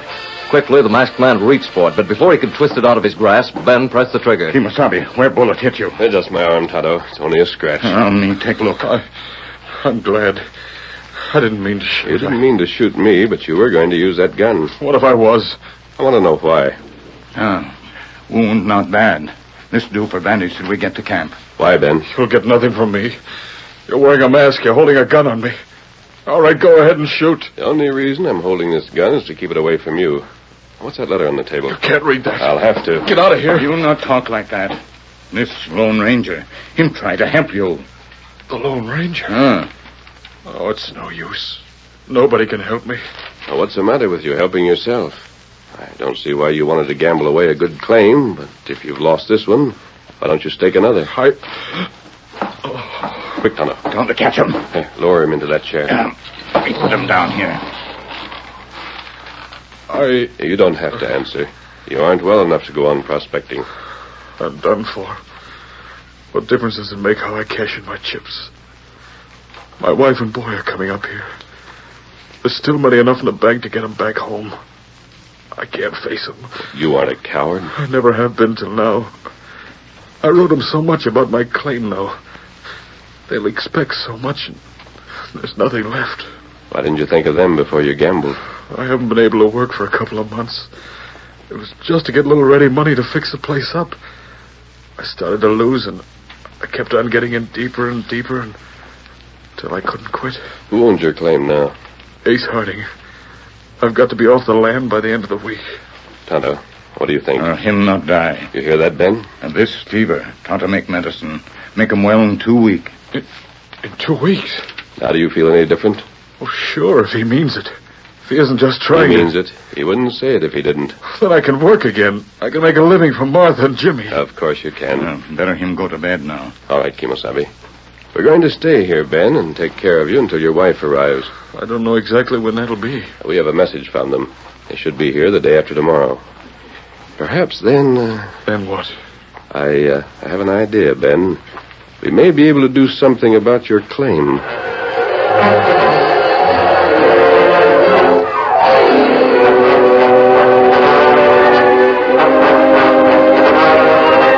It was not until the Winton family was reunited that the Lone Ranger spoke of the claim again. But this time it was not to Ben.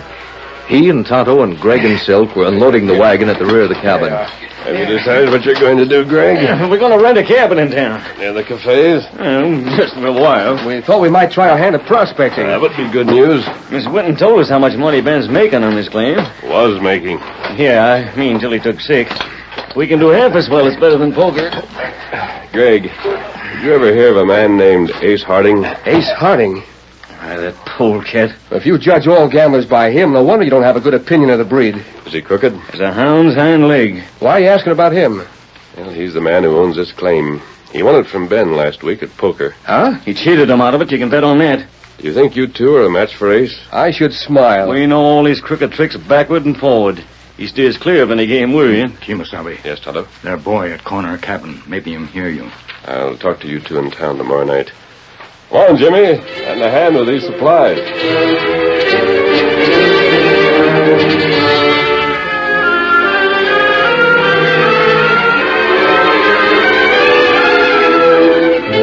The following night, Ace Harding stood at the bar in the Golden Nugget Cafe and called for drinks for the house. Sit on the... Drinks are on me. It's Ace Harding that's buying, boys. Step up and quench your thirst. You're Ace Harding. None other, Sonny. The one and only Ace. There ain't a man in the gold country can stand up to me. I get blasting powder in both my fists. I don't give no odds to a grizzly, and what's more... What's more, you're a crook and a cheat. What's that? You cheated my part of his claim, you gotta give it back. Who are you? I'm Jimmy Winton. You cheated my paw. Who let this young'un in here to plague me? You're a crook. You shut your mouth. I won't. I'm not as scared of you. Then I'll shut it for you.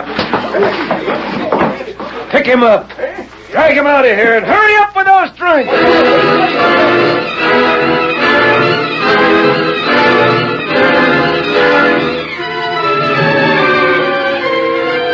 At that moment, the Lone Ranger and Tonto swung into the saddle and gave their great horses free rein. They left their well-hidden camp behind and raced toward the town where they'd promised to meet Silk and Greg.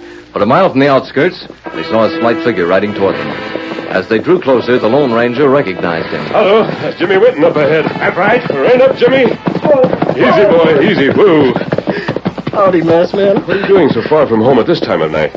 I've been into town. Oh, what for? I had some business to take care of. You've been crying, Jimmy. No, I haven't. Your jaw. What's happened to it? I don't care. He's bigger than I am now. But just wait till I grow up, then I'll show him. Who are you talking about? Ace Harding.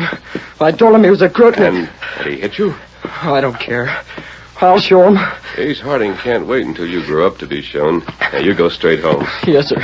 Get up there. Get up. Tonto, you know where Greg and Silk are staying? Tonto, show you. We'll stop there first, and we're going after Ace. Come on, Silver. Get him up, Scout.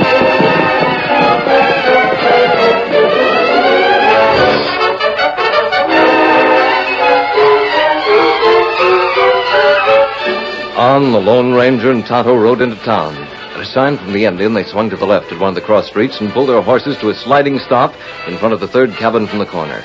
In a flash, the masked man was out of the saddle and knocking at the door. Greg opened it. There was a hurried conference. And then, once more, the Lone Ranger was in the saddle. This time, he rode alone, back to the main street, straight down it till he reached the Golden Nugget Cafe. His feet were on the ground before Silver had stopped completely. Up the steps and across the porch. A moment later, inside the cafe... Up with your hands, all of you. Hey, what's that? Ace Harding. What do you want? Come here. Joe, you gonna stand by and do nothing when a hold-up man walks into your place? Come here, Harding. No, don't shoot. I'm coming. Make it fast. Yeah, sure thing. Now, out the door. Where are you taking me? You'll find that out soon enough. Move.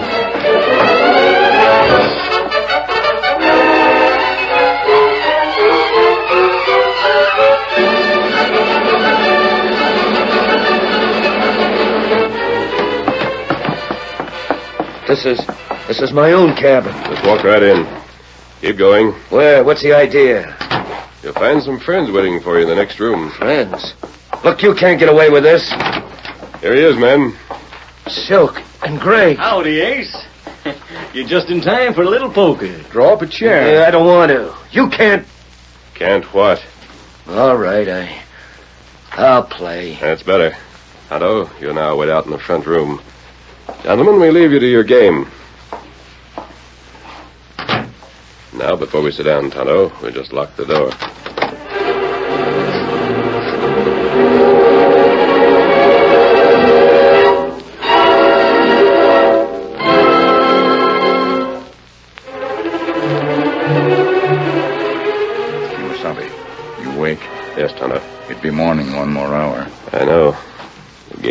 It's a long time.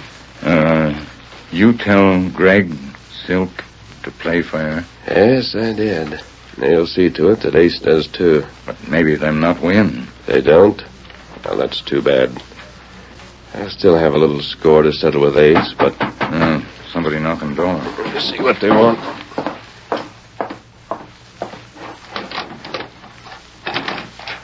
Well, Greg? He won all Ace's money, but he wants to play some more. They can't quit now. I got the deed to a claim in the drawer of this table. Look, I got a pen and ink here. I'm signing it over. And that makes it just as good as cash. How much cash? $10,000. He only allowed Ben Winton $5,000 when he put it up. All right, $5,000. You can't quit. We won't, mister. Come on back. Well, we wait some more, Tonto. Him want to keep on, huh? Yes. So did Ben.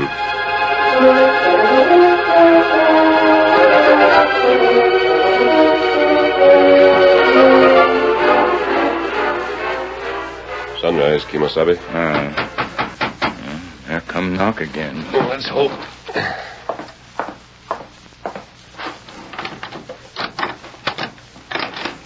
Well, it's all over. Is it? Here, will you take this bill of sale? Signed by Ace, but it isn't made out to anybody, so you can just hand it over to Ben, and he wouldn't have to know how we got it. That might be a good idea. You could just say that Ace had a change of heart and decided to give it back. I'll let the paper speak for itself. Now, what about you two? Well, we got quite a lot of money. We thought maybe we'd buy a claim of our own. Do it today. Yeah. We're going to, only... We don't know anything about mining. You can learn. Sure, especially if we had somebody to teach us. So we figured that Ben might let us work his claim for a while, until he got on his feet again. If we worked at his place, he'd be close enough to give us his advice. You understand?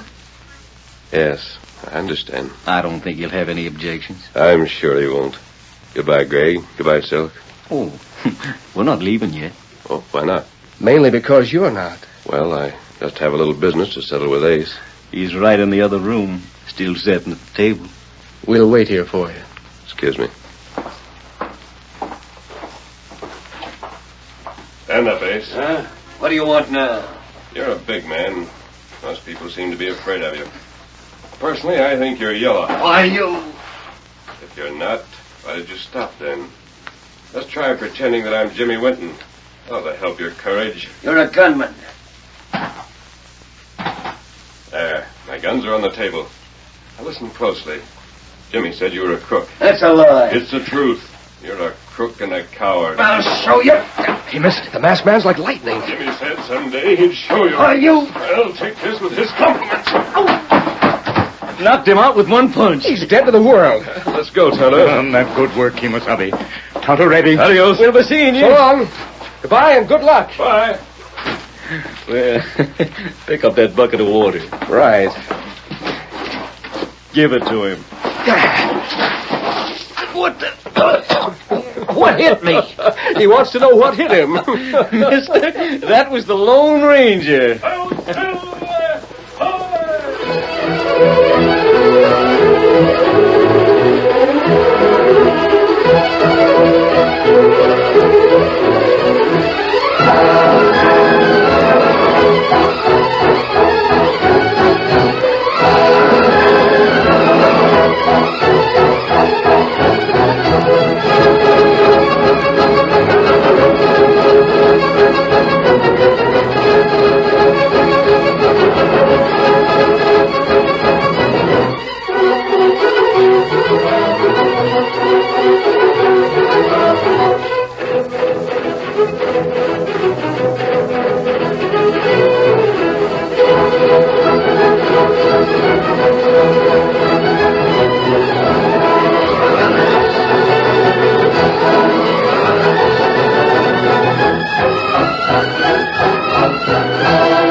story you have just heard is a copyrighted feature of the Lone Ranger Incorporated.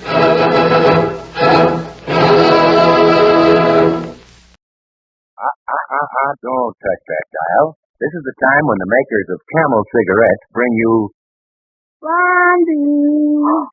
That's good. The makers of Camel cigarettes, C-A-M-E-L cigarettes, bring you Blondie.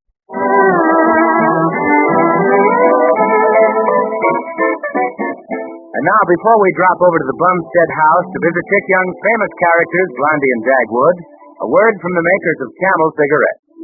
This is a bit of news you may have heard before, but if you haven't applied it to your own individual case, then believe me, it's worthwhile listening to again. It's the report of a group of research scientists who conducted a series of tests on the burning speeds of various cigarettes. In recent laboratory tests, 16 of the largest selling cigarette brands were compared, and it was found that Camel cigarettes burned slowest of all, 25% slower than the average of the other brands tested. Yes, Camel's the cigarette of costlier tobaccos are definitely slower burning. That means you don't come up against the irritating qualities of too fast burning. It means extra mildness and extra coolness. It means extra smoking in Camels, too, equal on the average to 5 extra smokes per pack. Try Camels. Find out for yourself how slower burning Camels give more pleasure per puff and more puffs per pack. Penny for penny, Camels are your best cigarette buy. And now as our weekly visit with the Bumsteads begins, we find the windows of their living room open to the soft air of an early spring evening. Maybe it's the weather, or perhaps it's the hour that makes Baby Dumpling yawn. Oh, goodness, baby. Excuse me, Mommy. Oh, my. No, I'm going to have to... Oh, excuse me. Hey, listen, if you two are going to sit there and...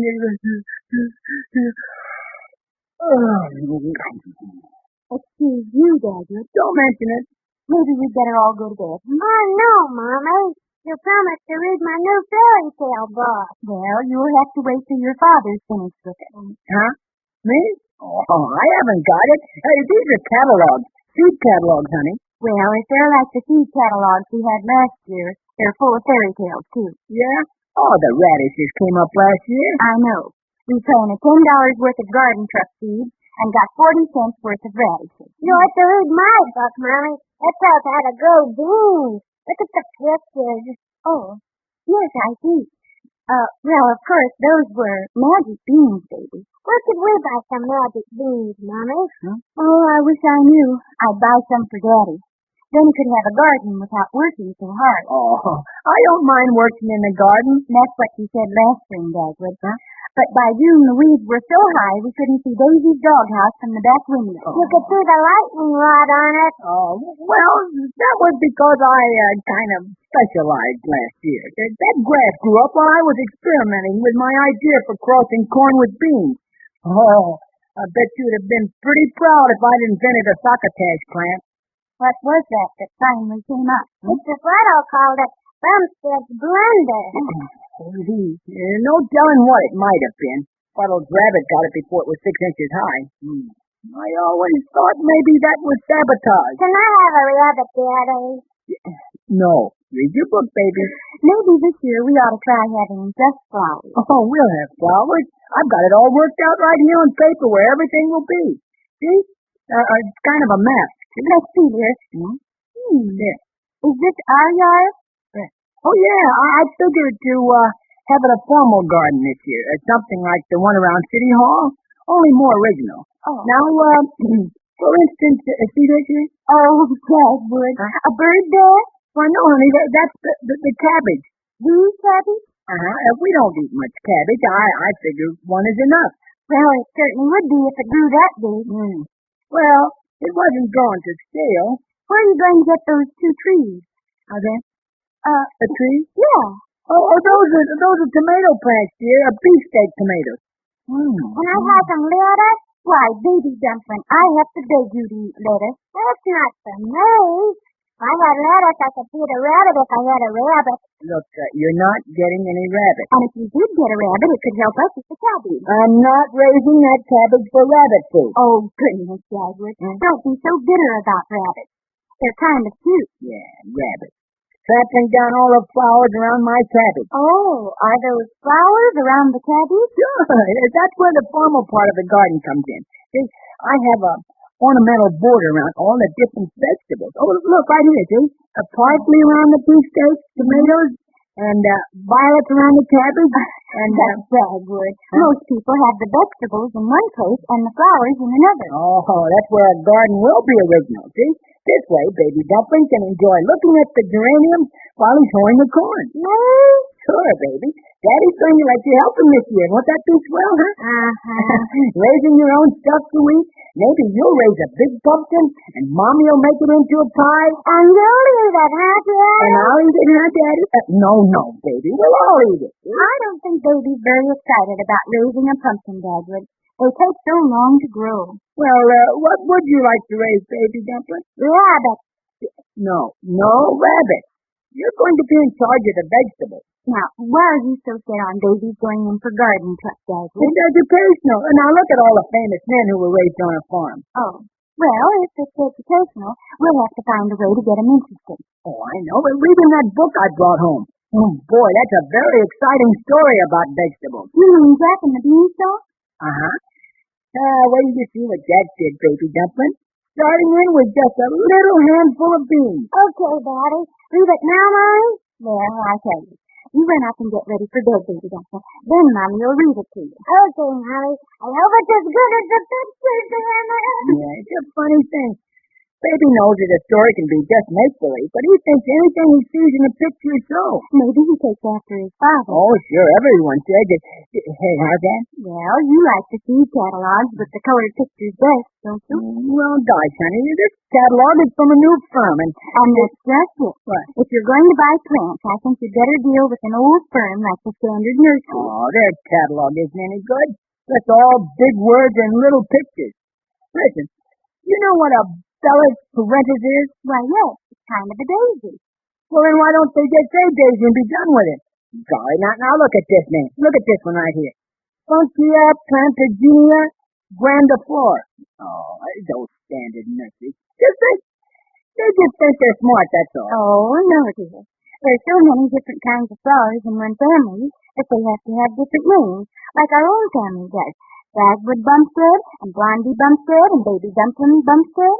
But suppose we went around calling Baby Dumpling Infantasiosis Dumpliana Bugsteadiororium. What would that get us, huh? All right, Daddy.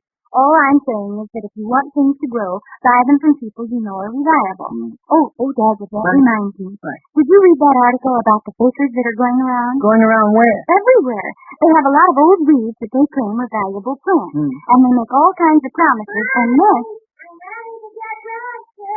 I'm coming, Baby Dumpling. Look, I'll bring down the article for you to read, Dagwood. Of course, by the time people discover how they've been cheated, the fakers are miles away. They call them gypsy gardeners. Gypsy gardeners, huh? Uh-huh. With the accent on the gyp.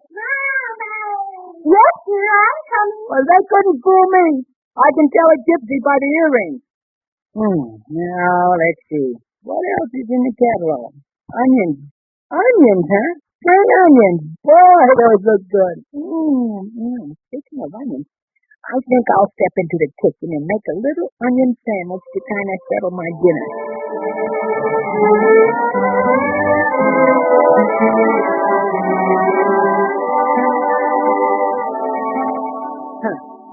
Look at this name. William Speciosum Melpomene. Oh, and it's nothing in the world but another lily. Guess I'll have another slice of onioniorium with Bisombreviosum. Emporio the Doratus. Oh, I thought maybe it was a friend of mine. I hope we will be friends, Mr. Bumstead, isn't it? Uh-huh. I'm Mayapple. Yeah, Miltiades Mayapple, the harbinger of spring. The what? I sell flowers. The loveliest blooms that ever delighted the eye of man. Do your plants grow? Grow? They burden, Mr. Bumstead. They do, huh? Oh, evidently, Mr. Bumstead. Well, look, I tell you. Of course, I'm only approaching real flower lovers in a better neighborhood just at the first. Yeah? Yes, indeed. I feel about my plants as though they were my own children. I want them to have a good home. You see my point?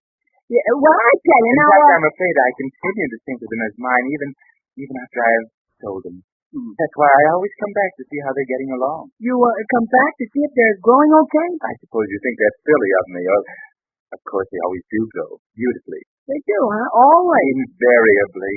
The Mayapple system sees to that. With a Mayapple seed, a shrub or plant, nothing goes wrong, because it can't. Up to daisies. Yeah, Upsy Daisy? That's the secret.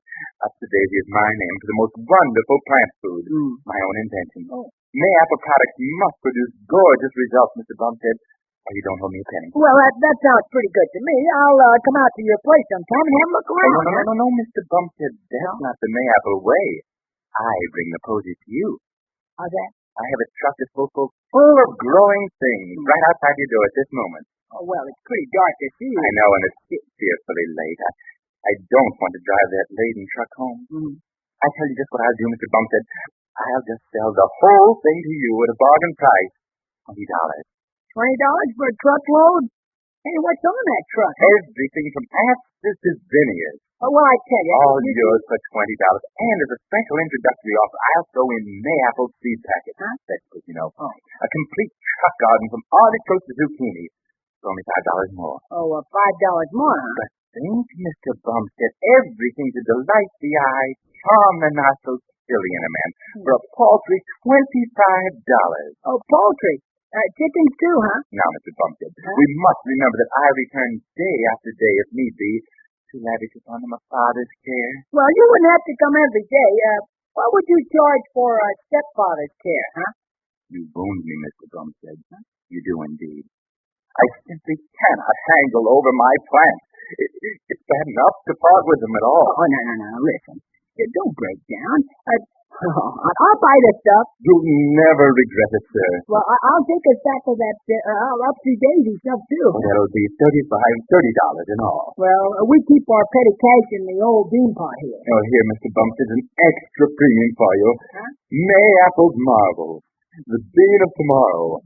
Free to you. Yes, thanks. Hey. We got $29.50 here. Oh, I guess the deal's off. Oh, no, Mr. Bumstead. I'll trust you for the difference. Hey, thanks. Not at all. Now I'll unload the things on your back porch and wait. Just wait till you see them tomorrow.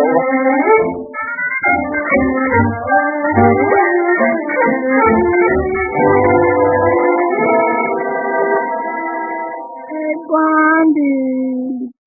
Open the window wide before you come to bed, huh? I'll wait till we're ready to go to sleep, Dagwood. Baby might catch cold. Oh, how is he going to catch cold from our window? Well, he's coming in to have me tell him more about Jack and the Beanstalk. Oh. And it's growing chilly. You know, these spring nights are treacherous. Oh, God. You don't think we'll have frost, do you? Why, no, dear. Why? Oh, why, all those plants out there. What plants? Out where? Huh? All the plants outdoors, everywhere. Dagwood. Huh? Is there something you're trying to hide from me? Oh, well, a little surprise for the morning. I don't go guessing. If I didn't know everything was closed at night, I'd think you'd been buying something. Oh, you didn't leave the house, did you? No, honey. Come on to bed. What are these things on your dresser? Oh, just beans. Mayapple Marvel. Here, give me. Oh. Yeah. Are you going to sleep with them under your pillow? Maybe. Dagwood, where did you get these beans? Oh, I'll tell you all about it in the morning. Now, how much did you pay for those old dried-up beans? Not a cent. That's free. Part of the sample. Oh. Well, don't go buying anything from people who come to the door. Have you read that article I told you about in the magazine? No, where is it? Right here. Look. Now, here it is. Oh. You read it to me, honey. Oh, dear. First I have to read the baby dumpling, and now to you. Well, the onions I ate made me sleepy. Onions? Yeah. You know they make you dream. Well, anyway, it says here, a new type of swindler is eroding the fine old art of horticulture. The what? Some crooks are making a cheap racket out of the flower business. Just give me the high spots, honey. Well, the idea is that these men pretend to know all about flowers, and they get in with amateur gardeners by telling them how much they love flowers. Yeah, huh? Yes, they make believe they have such fine plants that they can't bear to part with them. Oh, golly. What's the matter? Oh, nothing. It's a coincidence, I guess. Go ahead, Blondie. They travel in trucks. Trucks? Why, yes. They bring the plants right to your door. Oh. Dagwood. Something is the matter. Well, the onions I ate, maybe. The back door? Well, I suppose so. The truck is loaded with old dried-up twigs and things that they claim are just ready to bloom. If the customer suspects they're no good, the sharpers claim they'll come back and see if they grow. Why, Dagwood, what are you getting up for? I've got to open that window. It's hot in here. Oh, well, and then these crooks sell whatever they have for whatever they can get. $29.50. What? Oh, I said they're pretty nifty. Boy, it is hot. This window is stuck. Of course, the swindlers make the most money out of the sawdust they sell for plant food. Oh, upsy daisy. What are you talking about, Dagwood? Oh, I said upsy daisy to the window. Oh, there. Oh, well, now, come on, that's it. Yeah, just a minute. What did you throw out of the window, Dagwood? Oh, it was those old side beans. I don't get you much good now. That's what Jack Furter did, Daddy. Jack who? Back in the beanstalk. He threw some old beans out of the window, and boy, did they grow. Oh, yeah. Well, I guess I'll get some sleep now. I want to get up early in the morning. Don't you get up when I do, Blondie. You want to get up first? Aren't you well, Dagwood? I'm all right. I'll tell you in the morning. Leave me, Jack, in the beanstalk again, Mommy. If Daddy's so tired, maybe we just better look over the pictures. Now, come on, get your feet under the blanket. Give me the pictures. Yeah, here's Jack coming home after selling all they had, and with nothing to show for it but some no-good beans. Oh. Are we disturbing you, Dagwood? No, I'm almost asleep. Go on, Mommy. And here's Jack's mother throwing the beans out the window. And here's a picture of the marvelous beanstalk that grew up overnight, higher than the clouds. Up and up and up. Up to daisy. What, Daddy? Let him get to sleep. Yeah. And here's a picture of Jack climbing the beanstalk and meeting the giant. He was nice and warm. He certainly was, considering that he tried to steal the giant fairy harp that could both play and talk. The harp hollered help. Help! Help! Oh, look, here's the giant saying, 2, 5, 4, from. And look, here's the magic hand that could lay golden eggs. I can do like a hen really listen. Do it again. Well, baby dumpling, that does sound something like a hen. Hey, hen, listen. How's for laying a little golden egg, huh? Oh, I think Patty's dreaming. Oh, walk up the beans to death.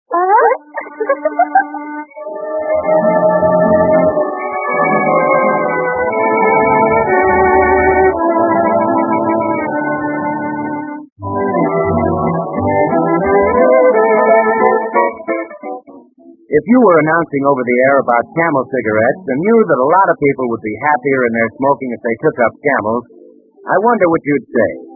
Now, you take my case.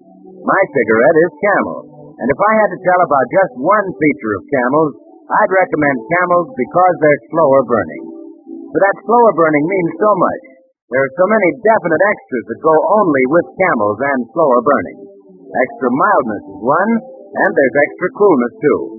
While you can see that it's natural that the slower a cigarette burns, the cooler and milder the smoking. Also, the extra flavor is very swell. You know, nothing interferes with cigarette flavor and aroma like too much heat from too fast burning. But with Camels, it's just the opposite. Slow burning preserves the flavor of those costly tobaccos and Camels and lets it come through in the smoking. So there are 3 definite advantages in favor of slower burning Camels: extra mildness, extra coolness, and extra flavor. There's also extra smoking. In recent impartial laboratory tests, Camels burn 25% slower than the average of the 15 other of the largest selling brand sets. It's slower than any of them. And that means Camels give a smoking plus equal on the average to 5 extra smokes per pack. Slower burning Camels are penny for penny your best cigarette buy.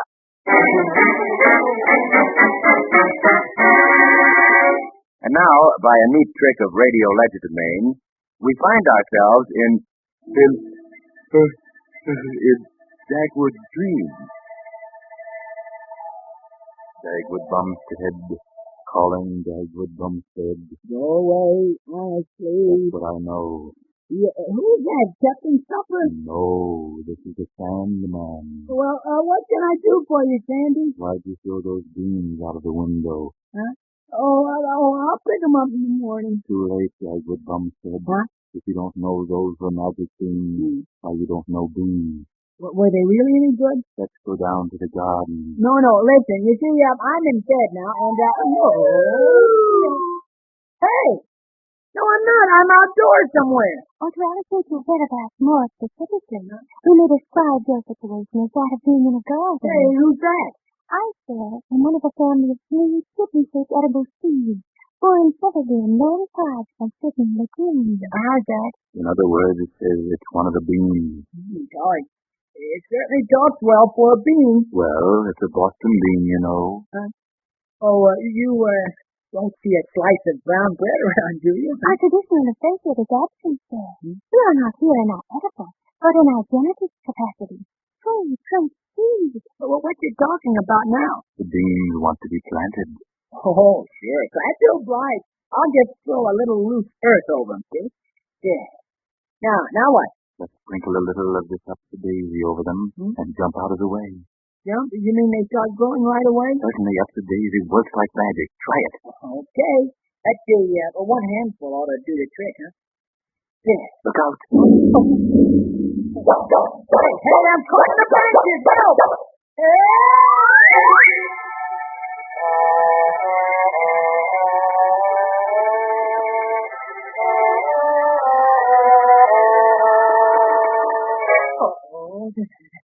That up-to-daisy certainly works fast. 1 minute I'm in my own garden, and now here I am. But where am I? Don't be sorry. The Lord must be busy. Be after Austin himself. Where is he? Hey, who's saying that? Look at the tree, and whatever you see, leave in again the bus. That's me. Hey, all I see is a harp. Well, what do you think I am? Oh, I mean the kind of a harp you can play music on. Oh, a harp that can talk and play by itself. Oh. Hey, I bet Baby Jumpin' would like that. Maybe he would, maybe he wouldn't. But even if I wanted to go, I couldn't. Why not? The giant has me under a spell. If anyone touches me, I have to go. Oh, this must be the giant harp, huh? Well, how loud can you yell? Huh? Oh, well, I guess the giant wouldn't hear that. Come on, let's go. Don't touch me now, or I'll have to yell. It's something that I cannot yell. Look out. Look out. Guys. Oh, there's a giant. Legs.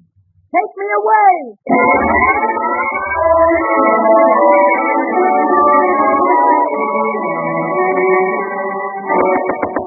Boy, that was close. Hey, open up in here. Isn't anybody home? Nobody's here, but that's chicken. Chicken? This is too big for a hen house, isn't it? Not for the giant hen house. Oh, does this belong to the giant, too? Sure. It's a good hen house, and I'm his hen. You sound a lot like Baby Dumpling. I mean, you sound like Baby Dumpling would sound if he sounded like a hen. Listen, you want a nest for the night? Oh, I wouldn't mind. I'm hiding from the giant. Then you're in the wrong route. The giant comes here every night to count his golden eggs. Yeah? Which hen lays the golden eggs, huh? That one over there? Thanks. I want to take that hen home to Blondie, just a little souvenir of my trip. You better not let the giant catch you taking that hen. Oh, I don't know. Maybe the giant isn't as tough as he looks. He reminds me of a fellow named Mayapple. And he wasn't very tough. Clarence name used to be the apple. When he started to grow, he changed it to Big Apple. What started him growing? Oh, the bowl of Upsy Daisy every morning. Crunchy bowl of Upsy Daisy every morning will certainly give you rosy cheeks and lots of energy. Oh, hey, turn that off. Now here's how you can make your own Upsy Daisy. Huh? Just grind up a nice piece of 2x4 in a pint of cream. Oh, well, that's the first time I ever heard of a radio in a hen house. Anything can happen in a dream. Well, if I'm dreaming, I think I'll take a few golden eggs and go home before I wake up. You better hurry. I hear the giant coming now. Oh. That's him. E-5-O plum. Who's in my hen house and how come? Nobody's here but a chicken. Oh, no. With a C and a phi and a P-so plum. I'm so mad I could touch an associum. Yeah. Let me in here for pity's sake or I'll part your hair with a garden rake. Listen, unlock that door, and when he opens it, I'll run between his legs and find the beanstalk. Okay, ready? 1, 2, 3.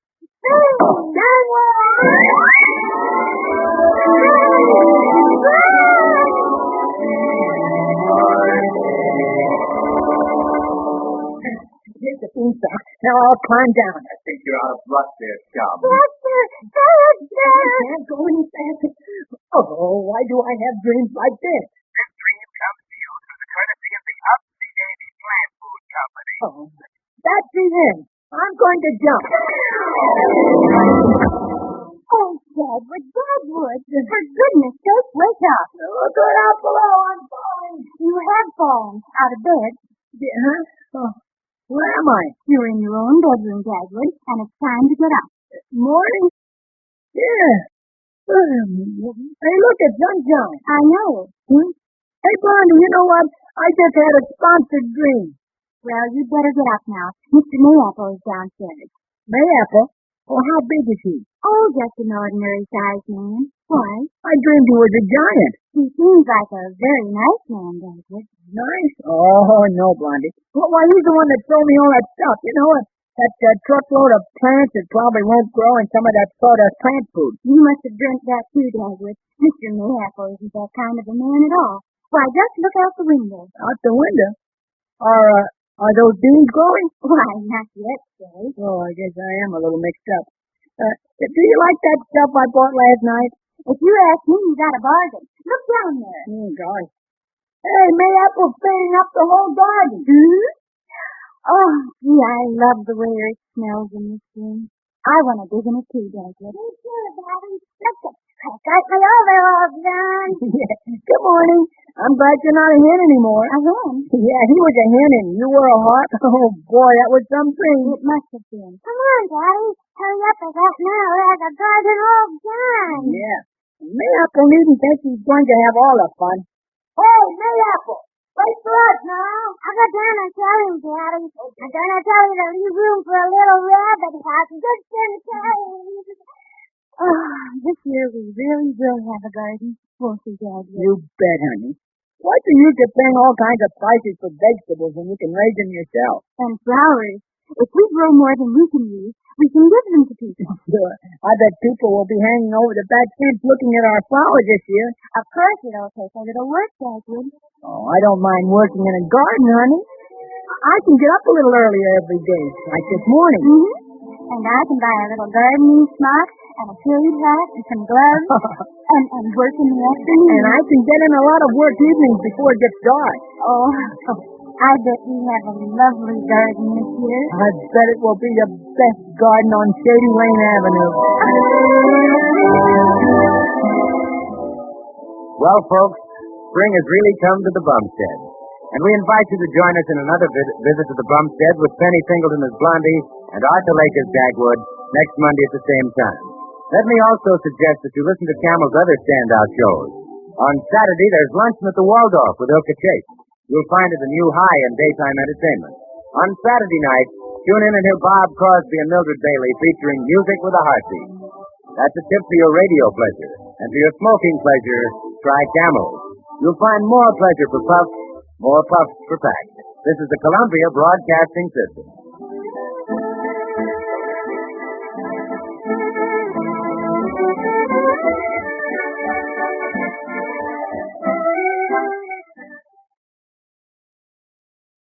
Lux presents Hollywood.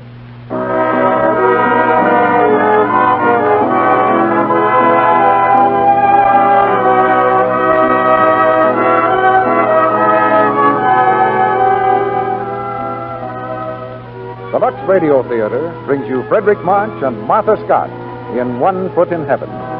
Ladies and gentlemen, your producer, Mr. Cecil B. DeMille.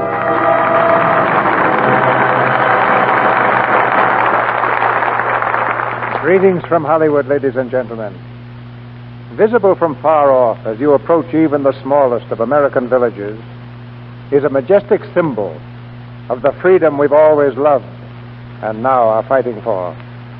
Pointing straight to the sky, the church steeple dominates the landscape, and in its shadow for more than 3 centuries, America has been a citadel of religious liberty, a haven for the oppressed and persecuted of many lands. Guardian of this liberty are the pastors of thousands of American churches who work quietly, unselfishly, courageously, and with good humor, as will be abundantly evident in tonight's play, One Foot in Heaven. The Warner Brothers picture is based on the best-selling book by Hartzell Spence, and this evening we have the same stars who gave such delightful performances on the screen, Frederick March and Martha Scott. It's a drama of the author's own family, and no father and mother ever had a finer tribute than this one written by their son. A story of real people that goes right to the soul of America. Crossing the New Mexico desert the other day, I saw 3 brave little buildings pioneering a town: a church, a general store, and a motion picture theater. And on the marquee of the theater, believe it or not, blazed the familiar name, Lux. Now, I wouldn't have been surprised to find that sign in the window of the general store, because wherever 2 roads cross from Times Square to Tompkins Corners, you're rather certain to find Lux Flakes for sale. But the idea of a desert namesake of the Lux Radio Theater hadn't occurred to me. Our good wishes go to our brother impresario of the wide open spaces, and any number of ladies in his audience will tell him he picked a magic name for his enterprise. They've seen Lux Flakes work magic 100 times. And here's the curtain now for One Foot in Heaven, starring Frederick March as Will Spence and Martha Scott as Hope.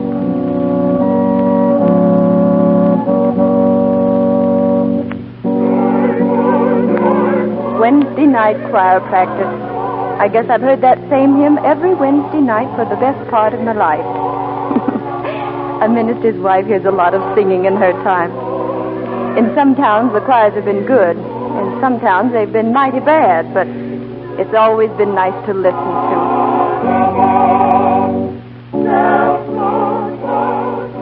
My husband is the Reverend William Spence. Will got the call way back in 1904. Let's see, it's 1926 now. That's 22 years ago. We weren't married then, just engaged. Will was studying to be a doctor. And then one evening, he came to our house to speak to my mother and father. I remember the way Will stood there in the parlor, talking very quietly, but you could tell he meant what he said. Here's the way it is, Paula Morris. The other night, I happened to be walking past a church in Toronto. I had nothing to do, and I went inside. There was a revival meeting going on, and there was a man who was preaching, Bishop Hartzell of the Methodist Society. It was a wonderful sermon, and as I listened, something happened to me. I guess you'd have to say I got the call. Maybe you laugh at that, but it was just as clear as if the Lord was there and had placed his hand on my shoulder. And anyway, I've decided to become a minister.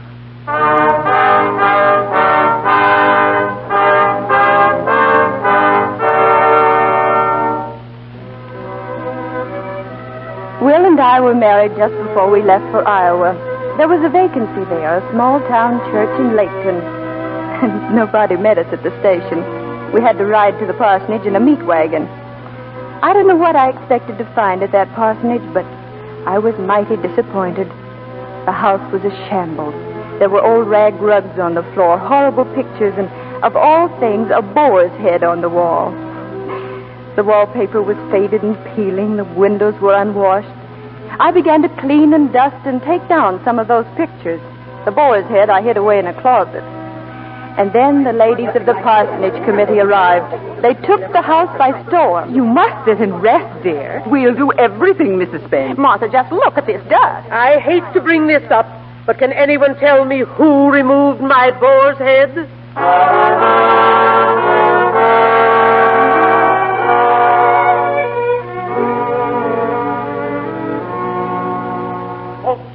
Hope, dear, where are you? I'm up here. Up where? Up here. Well, what on earth are you doing in the attic? Well, I was just in the way. Oh, have you been crying? Well, just a little. Oh, they wouldn't let me touch a thing. I had to put back everything. Every ugliness in its proper place. And I won't be able to use my wedding presents or anything because they think I'm stuck up. Lesson number 1, dear. The parsonage belongs to the ladies of the congregation. Ah, but they're good folks, dear. Look at all the gifts they brought. A table full of pies and cakes. They're kindly and friendly, and sometimes as thoughtless as children.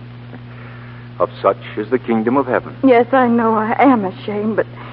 Will, I used to plan what our first home would be like, but this... No, don't let me say it. Don't let me complain. I'll say it for you. This house, why, it looks like a place the county poor farm has abandoned. A dog wouldn't live in it. A cat wouldn't be caught dead under the front porch. The moths starve to death here, and the mice smother in the dust. Oh, Will, you're wonderful. Thank you. I'm all right now. Of course you are. We're both going to be all right. Why, consider my princely salary. $385 a year, if I can collect it. Oh, Will.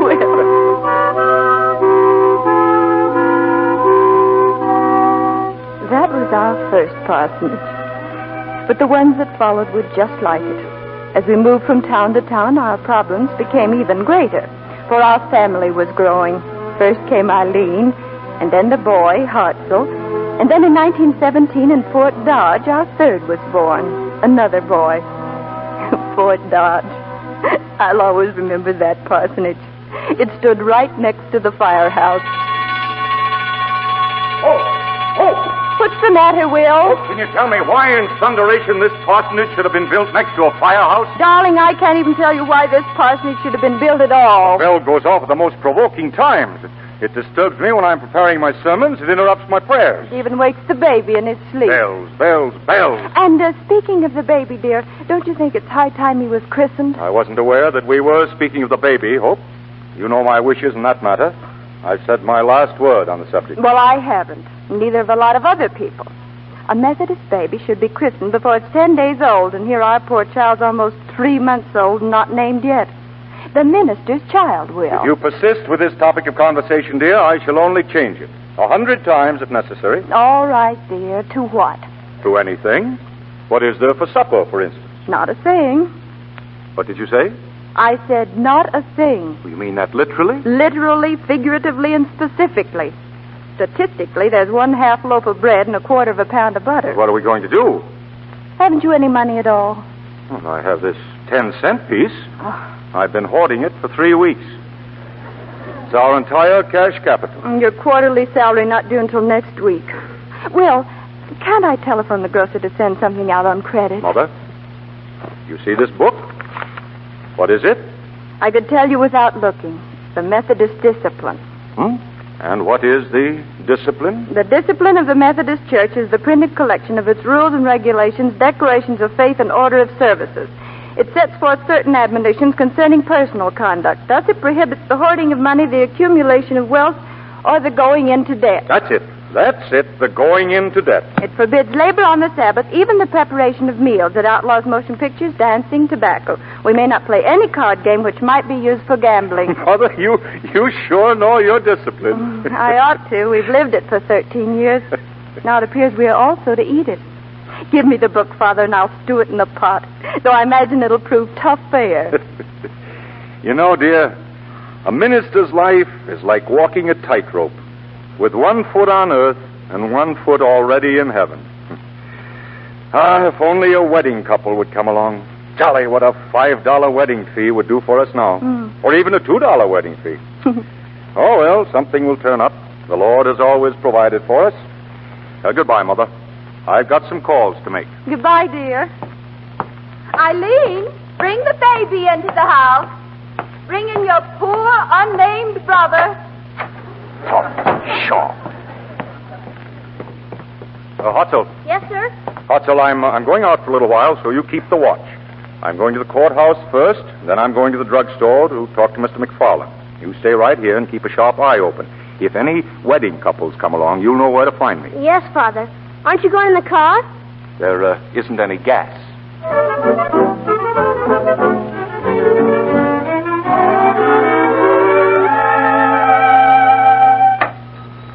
Hello, Mac. Hello, Brother Spence. How are you? Need some throat lozenges? No, not today, Mac. Take them anyway. Missed the plate last Sunday. Oh, thanks. Well, what's new, Mac? Well, let me see. Oh, Mrs. Johnson ordered another prescription of sleeping tablets today. Third this month. That's so. Well, I'll make a note of that. She must have some problem on her mind. Yeah. And I hear Henry's been seen across the railroad tracks. Of course, that's only talk. Oh, sure. Nothing much else. The Billingses are fighting. He's off on a toot again. But you must have heard that. Well, I don't know what to do without you, Mac. What I don't know is how you do all you do. Everybody and his neighbor's personal troubles 24 hours a day. All part of the job, Mac. Father, there's a wedding couple who want to get married. Don't bother me, son. I'm talking to... Otto, did you say a wedding couple? Yes, Father. A wedding? Mother's got them in the living room. They've been waiting an awful long time. All right. I'm coming. So long, Mac. Thank you. So long. Come on, Father. They're waiting. No unseemly haste now, Hotzel, but let's go. Father, wait for me.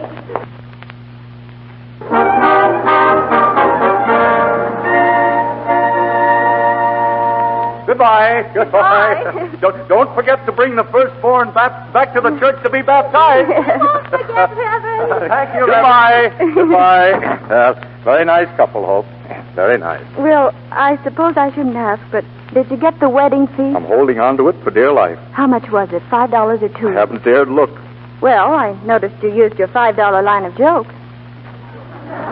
What do you mean? Now, don't pretend you don't know what I'm talking about. Well, you start off the minute they come in. You use a different set of jokes for each price range. And the minute you open your mouth, I can tell which you've decided it is. How you do go on. Your $2 opening goes like this. Be careful how you answer these questions, young lady. It's perjury to falsify your age on the marriage record. But your $5 opening is, come in. So you want to get married. Well, you're wise to get a ring on this young lady's finger before someone else does. Oh, what a lot of fun. But it's after the ceremony that you really do yourself proud. The $2 form. All right, kiss her now. That's what you've been waiting for. But your $5 wind-up's a humdinger. All right, you're married. And if you don't hurry up and kiss the bride, young man, I'll do it myself. Mother, you've gotten to know me too well. Why, I always give them the same ceremony. Yes, for nothing or $1 million, you'd give them the best that's in you. I love weddings. Perhaps because I had such good luck at my own. Well, shall we look at the fee? Yes, all right. We've allowed ourselves sufficient time to demonstrate that we're people of iron self-control. Here. Will, $2. That's the first time I've ever been wrong. I must be slipping. Oh, well, $2 is $2. Run inside and call up the grocer, Mother. Tell him to send something out for supper. Well, I've always done whatever you say, haven't I? Now what's up? Just this. I'm not going to feel very well preparing your dinner tonight or any other night until we get the question of the baby's name settled. Now, dear, this is not the time to discuss baby's name. I'm hungry. It's the most perfect time in the world. I'll never again get you in such weakened condition. I am perfectly willing at any time to christen baby, but I will not have him named plain William Spence. He's got to have a middle name. He wouldn't be plain William Spence. He'd be William Spence, Jr. Very well, Mother. I'll knuckle down to you to the extent of William, providing we call the child by his middle name, which middle name is to be Fraser. It's after 5 o'clock, dear. Did you say you were hungry? We can argue here till doomsday, and I'll still like William Spence, Jr. Very well, Mother. I'll give in. I'll name the baby. This Sunday? This Sunday.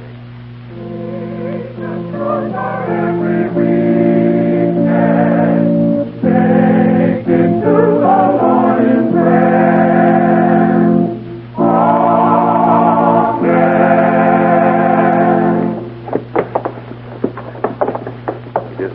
privilege to administer the sacrament of baptism to such children of the congregation as shall be presented by their parents. The name, please? John Henry Appleby. John Henry Appleby, I baptize thee in the name of the Father, the Son, and the Holy Spirit. Next, please. The name? William Spence, Jr. William Fraser Spence. I baptize thee in the name of the Father, the Son.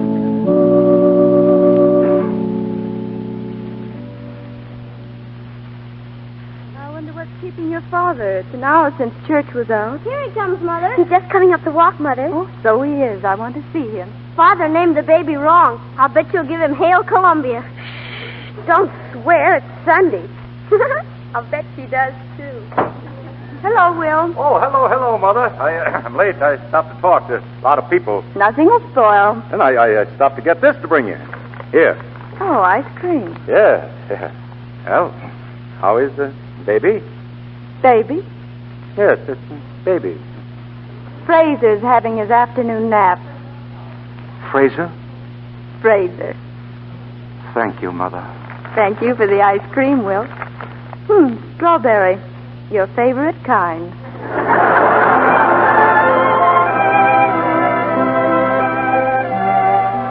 We had lived in Fort Dodge for about 2 years, until one Sunday morning in 1917, I wasn't at the church. The baby had a cold and I stayed home. Will was preaching his sermon. He was just in the middle of it when the alarm sounded. It was quite a blaze. The parsonage was burning down. Mother, where are you? I'm here. Here, Will. Is everything all right? The first time I ever missed church and the house burns down. Did you save my book? Did you get my books out all right? Yes, Will, I did, but my new... Bless you for that, Mother, bless you. And what about the children? They're safe, too, but my... Where are they? Well, over that way, Will.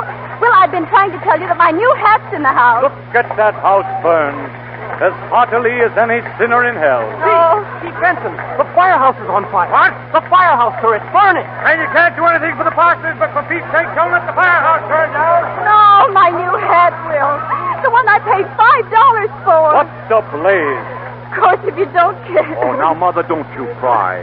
What if the old parsonage does burn up? They needed a new one, and we're moving anyway.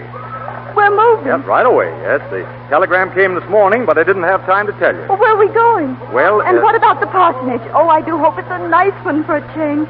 The children are entitled to a respectable home, even if they are the minister's family. Tell you the truth, I didn't inquire about the parsonage, but don't get your hopes up. We're going to Sioux City. There's a detachment of troops stationed there, and as well as being pastor, I'm going to be their chaplain. You see, there are a lot of young men filing into the army these days, Mother, and they're going to need spiritual guidance. You're going to join the army? Well, in a way. Oh, Will. Now I guess I'll have to bring up my children in a pup tent.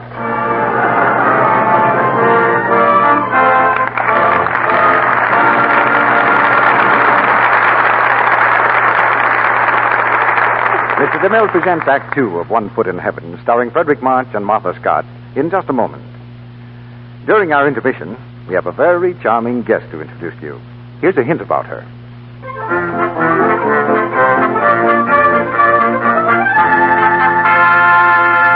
Yes, she's from Dixie, the land of cotton.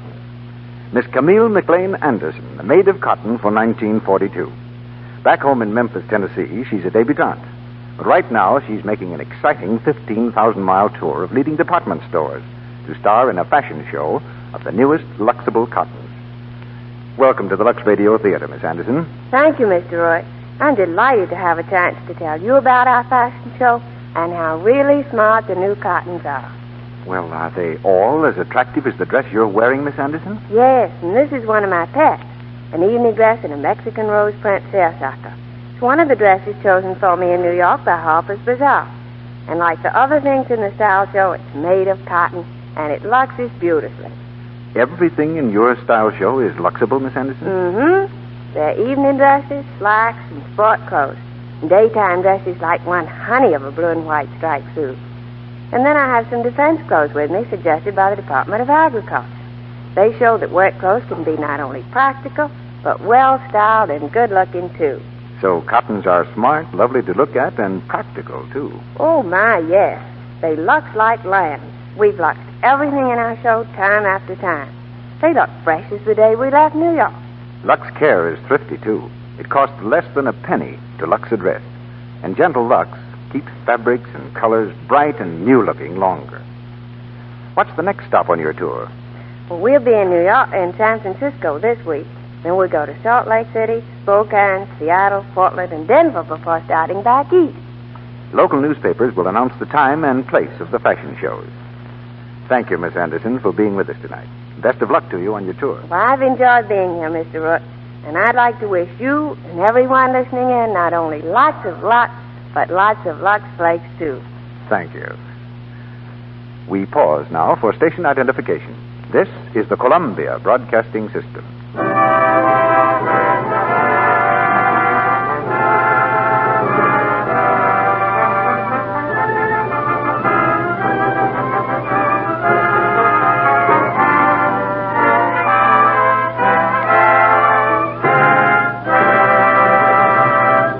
Curtain rises on the second act of One Foot in Heaven, starring Frederick March as Will Spence and Martha Scott as Hope.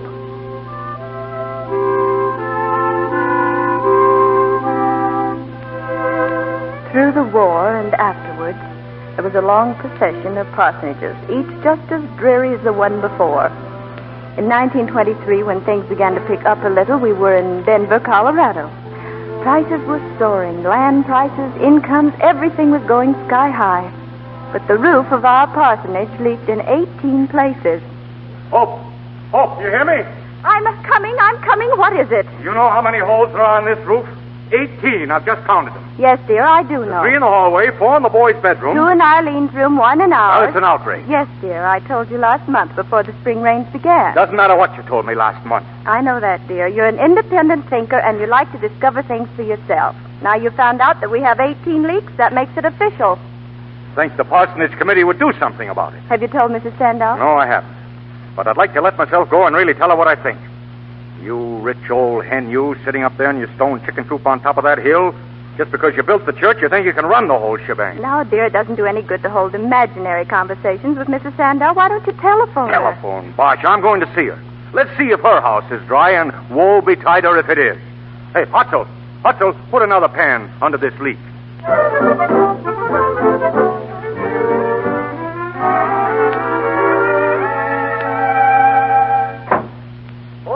In the kitchen, Will. Well, I didn't see Mrs. Sanders. What's the matter? Is that a new leak? Yes, just started. That makes 19. It's indecent. Trying to keep it from falling in the food.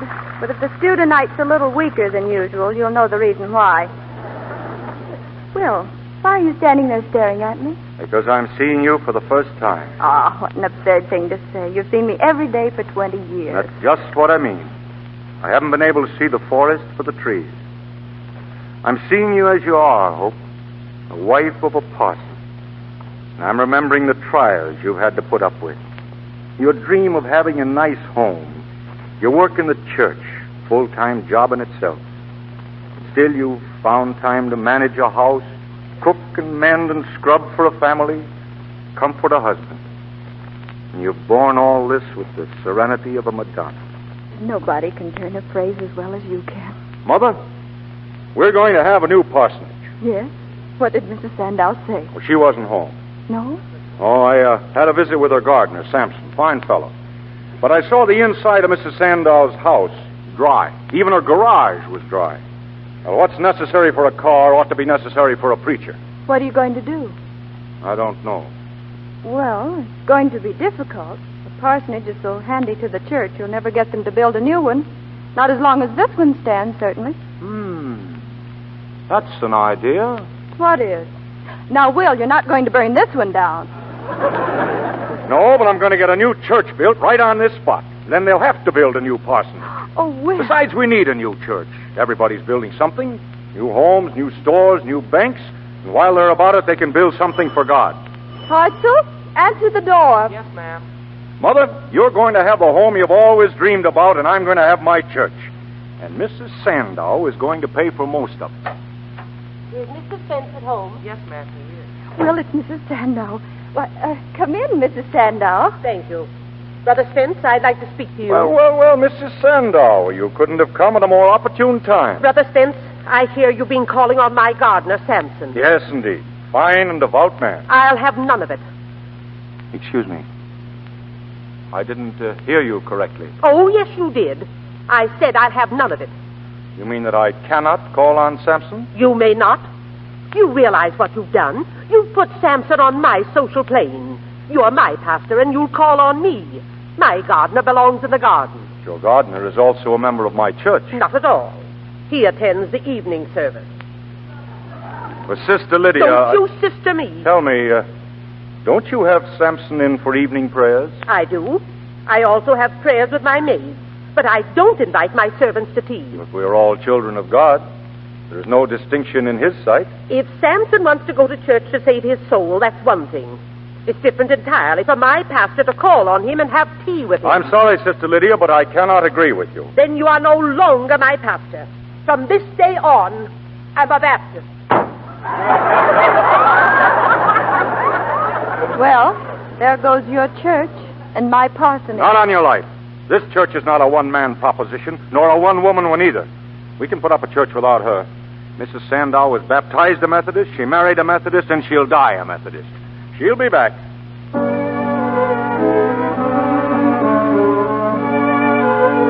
Will seemed to get into trouble from that day on. Oh, it wasn't with the whole congregation or anything like that, just a few of the members. But they happened to be the influential members, the richer ones like Mr. Preston Thurston. The whole thing began when the building committee went over the plans for the new church. Brother Spence, will you kindly explain to me why in these proposed plans you have changed the location of the choir loft? Oh, is the choir moved, Preston? You know very well it is. My wife won't like it, my cousin Luella Digby won't like it, and I don't like it. Well, I've always thought that the function of a choir was to be heard rather than seen. Are you implying that my wife's face is not fit to look at? Not at all, not at all, Preston. Will it help to shorten the conversation if I remind you that my donations to this church have been considerable? I had planned on a donation to the new church at around $50,000. That's a lot of money. A lot of money. Of course, I've put you down for $75,000. But even so, it's a lot of money. Have you thought what it would mean if I withdrew my support from this project? Sure, we know what it would mean. Oh, Dr. Romer, I wouldn't. None of your cronies would contribute either, and all those people you've got under your thumb, they'd be afraid to contribute too. No, that's enough, Doctor. Let him talk. I think in his crude way he makes the position rather clear. That was just the start. The real trouble wasn't long in coming. It seems Will decided to let the old choir have a rest for a few weeks and let the children's hymn group take its place. But the old choir didn't want a rest. When church was over that first Sunday, Mr. and Mrs. Thurston and Luella Digby were waiting for Will on the steps. I presume you're proud of yourself, Brother Spence? Hell, now, Preston, I didn't think that my sermon today was anything to brag about. We're not referring to your sermon. He's talking about those children. The whole thing was a put-up job, wasn't it? Yes, Preston, I guess we'd have to say it was a put-up job. For years, I've let you run the choir as you wanted, and many's the Sunday I've gone home with a headache. We demand that you reinstate the choir at once. I won't mince words, Brother Spence. Those children are not going to sing again as long as I'm head of the music committee. Now, you don't mean that. You're just excited. I do mean it. And I'll mean it tomorrow or the next day or any day you can name. Then, Mrs. Thurston, I can only accept your resignation with thanks for your many years of service. What do you mean, accept her resignation?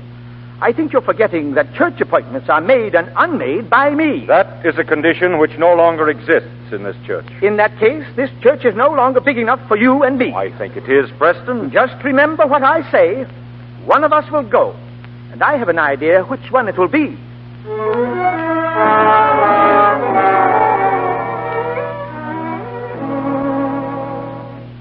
Oh, hello, Hot. Oh, Hot, sir, what are you doing home from school? It's only 2 o'clock. I know. May I speak to you, Father? Yes, of course. You're not playing hooky. No, sir. Something's happened. You better tell me, son. I've been expelled, Father. Expelled? Yes, sir. Mr. Haskins called me into the principal's office and said I was dismissed. Why? What for? Well, Do you know Elsie Mayfield, Father? I believe I know some Mayfields. Congregationalist family, aren't they? Her father's an electrician, but I don't know if he's a Congregationalist or not. Did you try to convert her? Is that it? No, sir.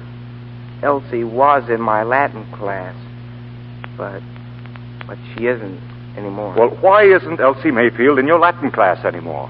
Her family's moved to San Francisco, and Mr. Haskins said it was on my account the family moved away. He said they had to get Elsie out of town. Do I have to say anything more, Father? Son, if ever in your life you lied to me, don't do it now. Are you or are you not guilty? No, sir. I'm not. All right. I believe you. I think I'll have a talk with Mr. Haskins.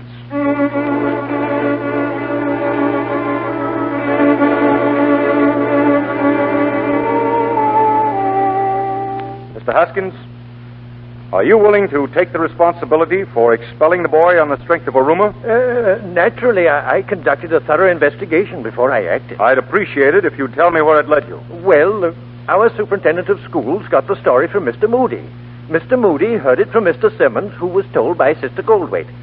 She had gone to tea one afternoon at Luella Digby's, and... Did you say Luella Digby? Yes. The story was told there under the promise never to divulge the source. Luella Digby. One more step and we arrive at Mrs. Preston Thurston. Well, I hope those people are happy. They've done a very good job of ruining a young boy's life.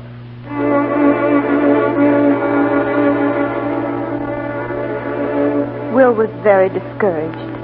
He said when a pastor is no longer wanted, he can be of no service to his congregation. Then came the offer of a new post in California. We went out there, Will and I, to look things over and decide.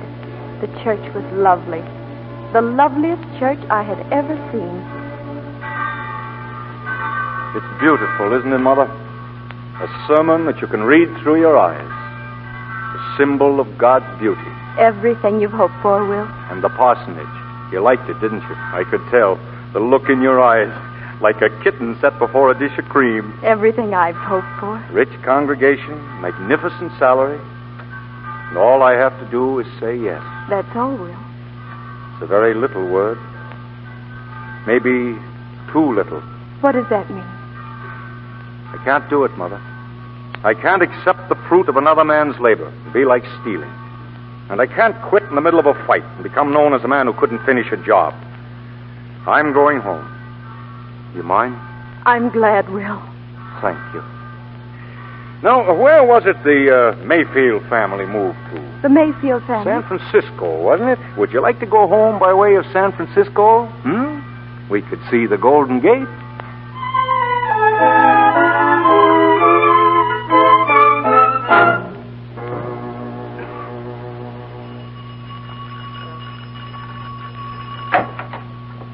Good afternoon, Mr. Spence. Good afternoon. Is Mrs. Thurston at home? Why, yes, sir. She and Mrs. Digby are in the parlor. Mrs. Digby. Good. Who is that, Hilda? It's Mr. Spence, ma'am. Oh. How do you do? Good afternoon, Mrs. Thurston. Good afternoon, Mrs. Digby. Brother Spence, I heard you away in California. Yeah, I'm back. I suppose you're coming on your hands and knees now to invite us back into the choir. Not on your life. I came to haul you into court, and your whole tribe with you. Mercy me. Oh. You'll do what? Mrs. Thurston, thank God I'm a Christian or I'd kill you. Oh, what? Oh. Brother Spence, what on earth has come over you? You know as well as I do. You thought you'd planted your little deception carefully. You thought it would be a fine way to get me out of town, didn't you? But you overlooked one thing, Mrs. Thurston. A preacher stops being a preacher and starts being a father when his son is attacked. I don't know what you're talking about. Don't add another falsehood to your sins. I know the whole story. Luella Digby, I'm going to tell from my pulpit what you and your crowd have done and shame you publicly. No. The Mayfields moved to San Francisco only because the father got a better job. And believe me, I know. I went to San Francisco and found out. Oh. You crucified a guiltless boy, didn't you? Didn't you? Yes, Brother Spence. You don't deserve to live. The only reason you don't die is because the good Lord wouldn't know what to do with you.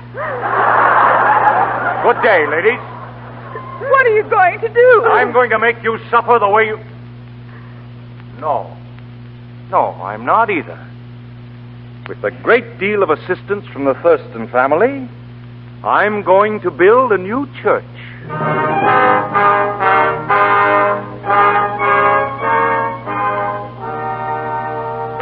Oh, come in, Preston. I hurried over as fast as I could. My wife just telephoned me. Yeah, I can imagine, Preston. I'll do anything you want. Never again oppose you. Oh, now, Preston, don't say that. The Lord needs a voice to say no in His church as often as He needs one to say yes.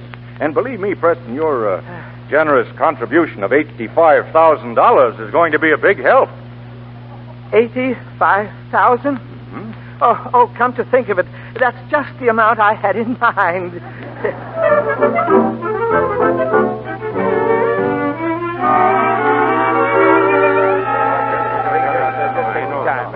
Now, wait a minute, boys. Wait a minute. All right. Adding a whole building is going to throw our budget sky high again. We'll just have to cut out something. Now, what about this item? One stained glass tree of Jesse window. No, John, I want that window. It's a lot of money.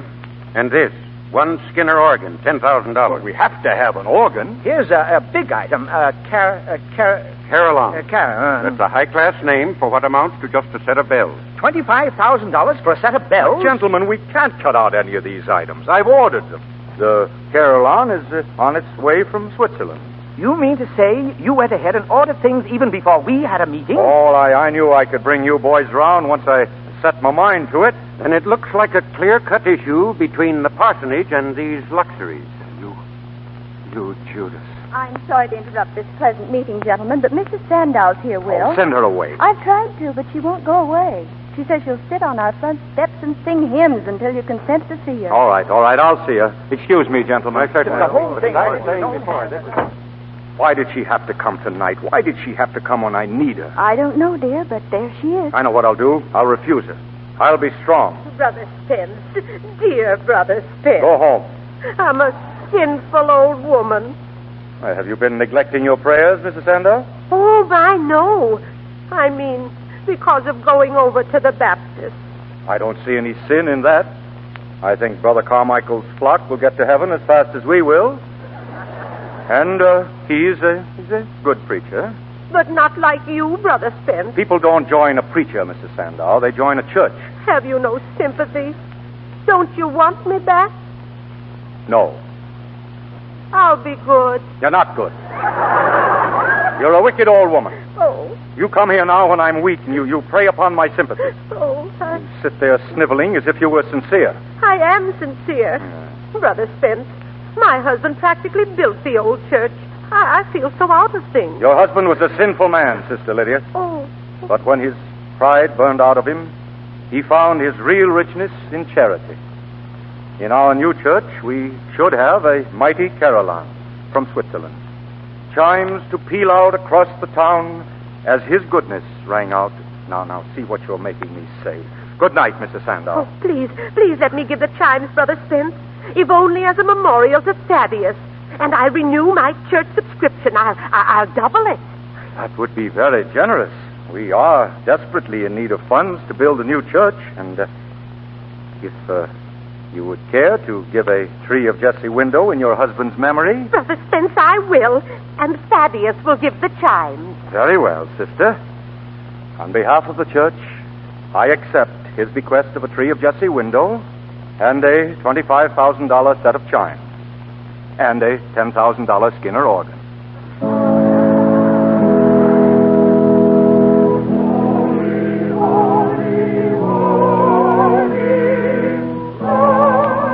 Listen, Mother. That's the best choir practice we've had yet. Yes, the new church helps, Will. Yes. You know, Mother, I was reading an article the other day which said that Christianity was dying. Humbug. Just beginning to live. People are more Christian in their homes and in their hearts.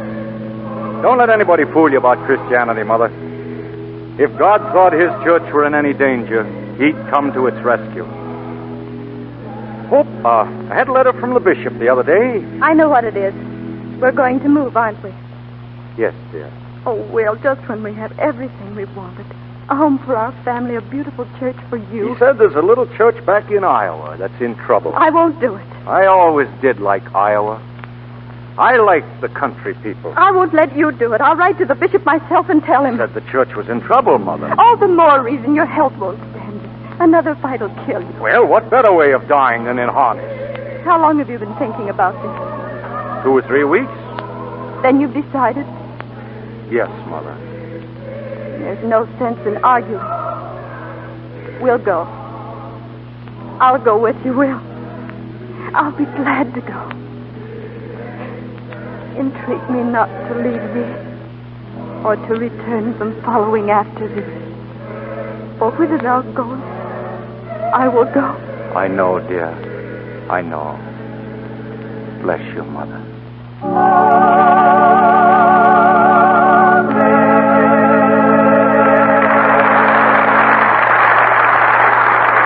In a moment, our stars will return to their curtain calls. But now, let's take a look at your garden early next fall. Most of the flowers are through blooming. But look at those gorgeous chrysanthemums. That stunning bronze color, the pure white, that wonderful shell pink. Why, some of the blossoms are 3 or 4 inches across. Yes, you can have chrysanthemums like that in your garden next fall. The Lux Flakes Garden Club is offering you 3 hardy, early flowering chrysanthemum plants, a whole dollar's worth, for just 10 cents and the opening tab from a large box of Lux Flakes. They're all first quality, well-rooted field-grown plants. The feature mum, included in each set of 3, is a clear, glowing shell pink. And every one of our plants has been given a special vitamin treatment with transplantone for stronger roots and earlier flowering. They'll thrive year after year in your garden, or in flower pots or sunny window boxes. Order as many sets as you like, but don't delay, for our supply is limited. Here's what you do. Write your name and address on a piece of paper or on the handy order blank which your dealer has. Mail it with 10 cents in coin and the opening tab from a large box of Lux Flakes to Lux Garden Club, Hollywood, California. Now, please allow at least 2 weeks for your chrysanthemum plants to reach you. With them, we'll send a leaflet of planting instructions and another telling you how to get other flower bargains. Remember, for each set of 3 plants you order, send 10 cents in coin. No stamps, please. 10 cents in coin and the opening tab from a large box of Lux Flakes to Lux Garden Club, Hollywood, California. Do it tonight. And be sure to include your own name and address, of course. This offer is good only in the United States. Now, here's Mr. DeMille with our stars. To our gallery of memorable performances in the Lux Radio Theater, we'll add those given tonight by Frederick March and Martha Scott. Thank you, C.B. It was a real pleasure to join Martha in retelling this inspiring story. You know, Mr. DeMille, One Foot in Heaven is an experience I'll always remember. It's the first time I've ever played the part of a living person, and the responsibility rather frightened me. I don't think you need to worry about what Mrs. Spence thought of your performance tonight, Martha. I understand she was very pleased with the picture. Yes, she was. I loved meeting and knowing her because she's exactly the same lovable person as she is in the story. If she's listening in tonight, I'd like to wish her all the happiness in the world.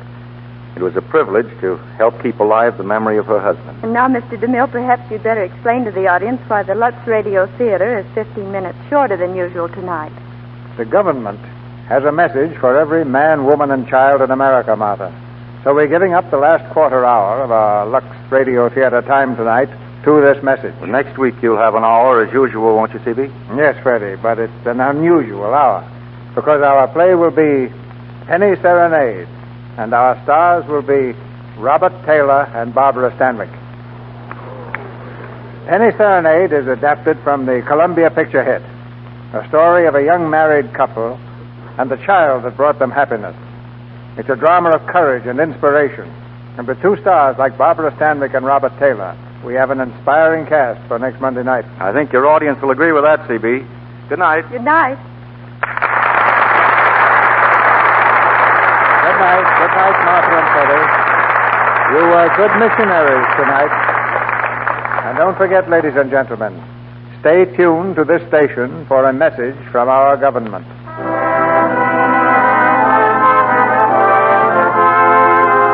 Our sponsors, the makers of Lux Flakes, join me in inviting you to be with us again next Monday night when the Lux Radio Theater presents Robert Taylor and Barbara Stanwyck in Penny Serenade with Beulah Blondie and Edgar Buchanan.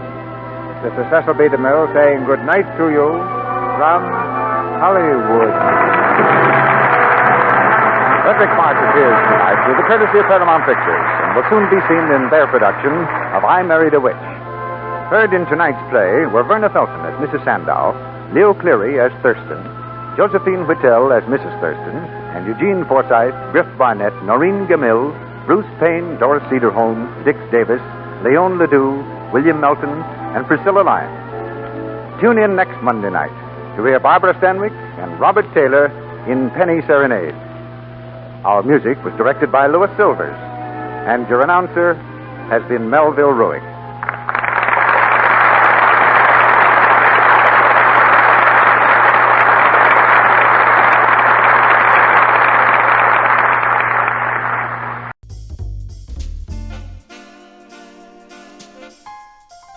Welcome to The Victory Kitchen, the podcast all about American food rationing during World War II. I'm your host, Sarah Creviston Lee, author, historian, and vintage foodie.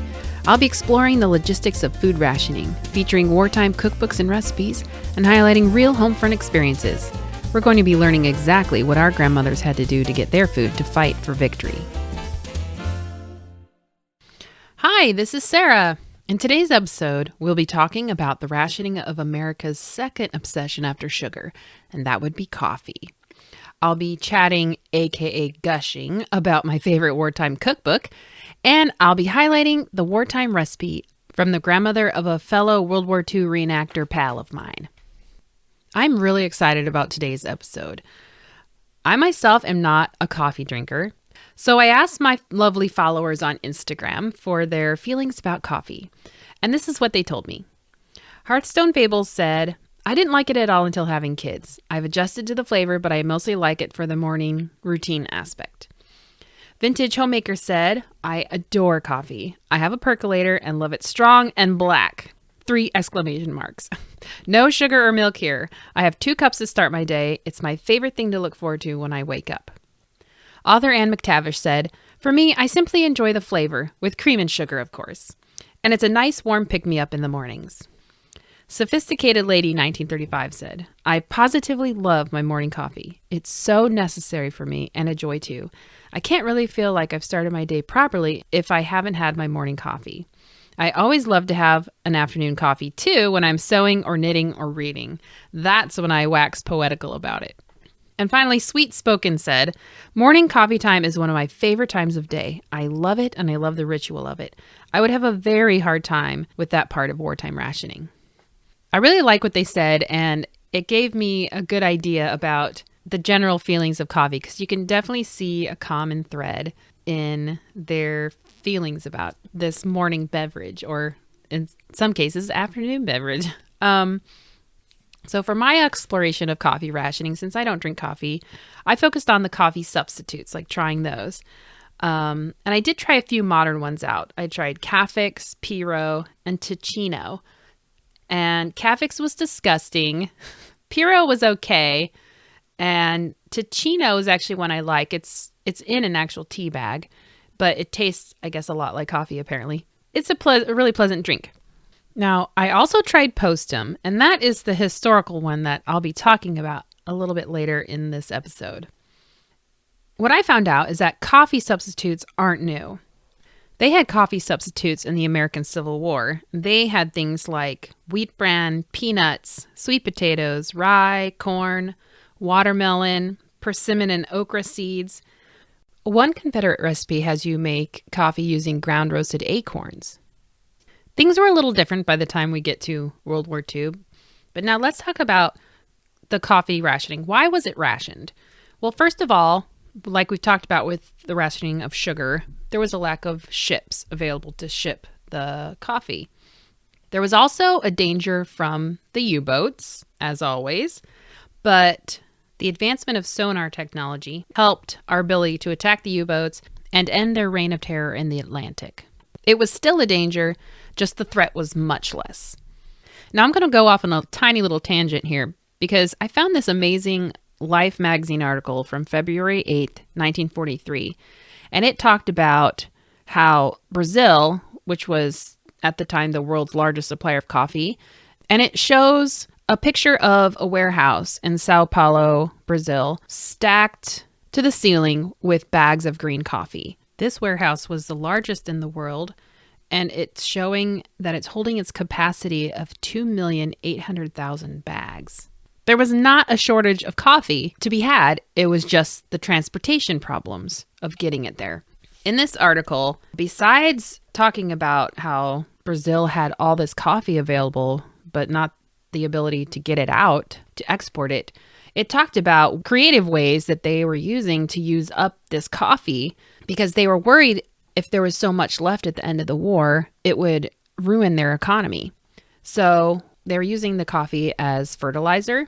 In this one picture, the caption says, "As fertilizer, coffee is doused with water and lime. The inventor of this outrage is Ronaldo Alves Lima. The green berry has tiny cells filled with a volatile oil." Then there's another picture that shows these men on top of this giant mound of coffee beans outside, and it says 2 million pounds of what it takes to keep you awake, ease fatigue, speed up your pulse, and elate without depressing is wet down to make it ferment for fertilizer. And then it shows this other picture of two men shoveling coffee beans into a furnace. It says, "As fuel, coffee is denatured with petroleum. Here it is thrown into the furnaces of Armour & Co.'s Sao Paulo plant, which burns about 1,500 bags a day. It burns well." And then it shows another picture of a factory plant. And it says, "As a plastic, coffee has its oil and caffeine removed, becomes a compressible powder that makes tables, chairs, pipes, telephones." That, I have never heard of a coffee plastic. I found this so fascinating. I tried to do a Google search on coffee plastic and found nothing. So, further research maybe to ensue. And if you know anything about coffee plastic, please let me know. Okay, so back to reasons for why coffee was rationed. I was actually all set to record this episode when I went down a little rabbit hole of research I had not thought of. And so this is a reason for rationing that I had not come across before. But in one newspaper article, it quotes an OPA official saying that coffee rationing was brought on by the hoarders buying more than they could use. So essentially, hoarders caused coffee rationing to have to happen. Now, I am going to be going into hoarding and the black market in a later episode, but I will touch on it briefly here because it did affect quite a lot about coffee rationing and people's mentality about coffee. I think it's very important to study. Now, they had run across similar issues with sugar and people hoarding sugar, but I think for some reason, coffee was just, people went crazy. So rumors of rationing led people to hoard coffee. And when I say people, they usually blamed it on the housewives because they did most of the shopping. So they hoarded coffee, but this was pointless because coffee doesn't have a very long shelf life once it's been ground, so it doesn't keep well. Some grocers in St. Louis, Missouri thought they solved the problem of hoarding by opening the cans people bought. They noticed the same people coming in like 4 to 5 times a week buying coffee. Obviously, way more than they could possibly drink in a week's time. So what they started to do was, as soon as they bought the can of coffee, the grocers would open it, and therefore breaking the seal in these hermetically sealed cans, forcing the people to use it within 2 weeks because that was how long the coffee would last before going rancid. And as soon as these people who were coming in frequently found out that they were being made to open the cans, they stopped coming in for coffee. But what the newspaper was very careful to point out was that by opening this can, this was illegal on the grocer's side. Because not only are they forcing the customer to open it, well, they're the ones opening it, not even the customer, but also there was a different price for sealed coffee in a can versus loose coffee. Loose coffee was cheaper, and so by opening the can, the OPA was saying this is now actually loose coffee that you're selling. So not a perfect solution, but for these grocers, it seemed to work well, and it stopped the hoarders coming in. Also, I found one reference for one grocer who had his best, most frequent customers sign up on a list, and he'd call them first when the coffee shipment came in. So a little favoritism, but just making sure that the people who were his most loyal customers were sure to get their share of coffee. And then I wish I could find where I read this. It was in some Life magazine article or a newspaper article, but there was a story of a woman who hoarded coffee like crazy during this coffee rationing period. And she would go to all the stores and get as much coffee as she could. She would then also go to her neighbors begging for bits of coffee here and there. And by the end of coffee rationing, they found she had over 100 pounds of stale coffee in her house. Not drunk, just in her cupboards and rancid. It just so crazy. But see, I think that really shows you how the fear of not being able to have something that they depend on, they behave differently. All right, so now we're going to answer the question, how was coffee rationed? Coffee rationing officially started November 29th, 1942. Stamp number 27 in Ration Book 1. Remember, Ration Book 1 started out as for sugar rationing. Well, stamp number 27 was the first stamp designated for coffee, and this was chosen due to how easy it was to tear out. It was in the lower left-hand corner, so it was just super easy to tear out. And the next coffee stamp designated was number 28, which is right above it. This first stamp, number 27, expired midnight of January 3rd, 1943, and subsequent stamps were valid for specific periods later announced by the OPA. People who didn't have Ration Book 1, which was issued May 1942, due to having an overstock of sugar, could apply for Ration Book 1 with the appropriate amount of sugar stamps removed in advance. Coffee rationing was for ages 15 and up, and they checked the books to make sure they were of age.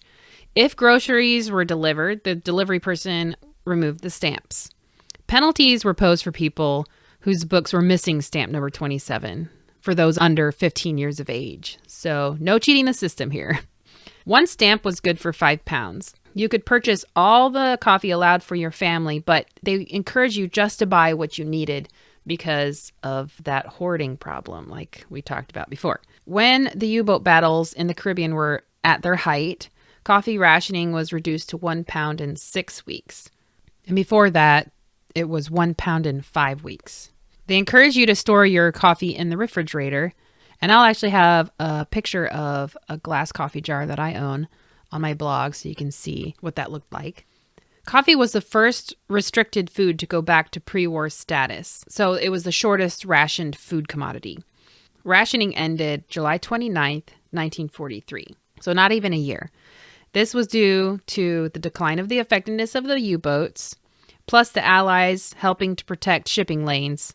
And also, Hitler needed his U-boats closer to home by that point in the war. So towards the end of coffee rationing, 1 pound was allowed per every 3 weeks. So the amount was slowly increasing.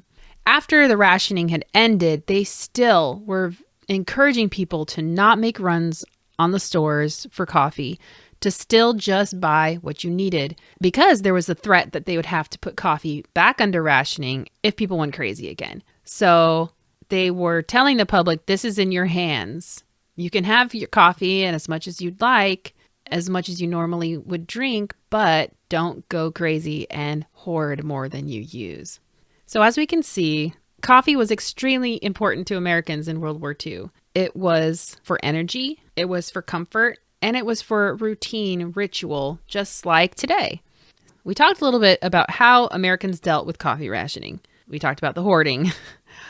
But next we're going to talk about some fun stuff called coffee stretchers. This was 1 or 2 parts coffee to 1 part stretcher. So you would buy the coffee stretcher separately and then add it to your coffee ration. Coffee stretchers were made from chicory, chickpeas, barley, and malt. There was also a kind that was cocoa blended with some cereal grains. That wasn't very popular. And these coffee stretchers, they claimed that they stretched your coffee cup to, if you're used to having 2 cups a day, you could have 4 cups a day. So I have these ads right here that I'd like to read to you because they're really fun. There's this one called Alabama Coffee Stretcher, the product that makes your coffee go twice as far.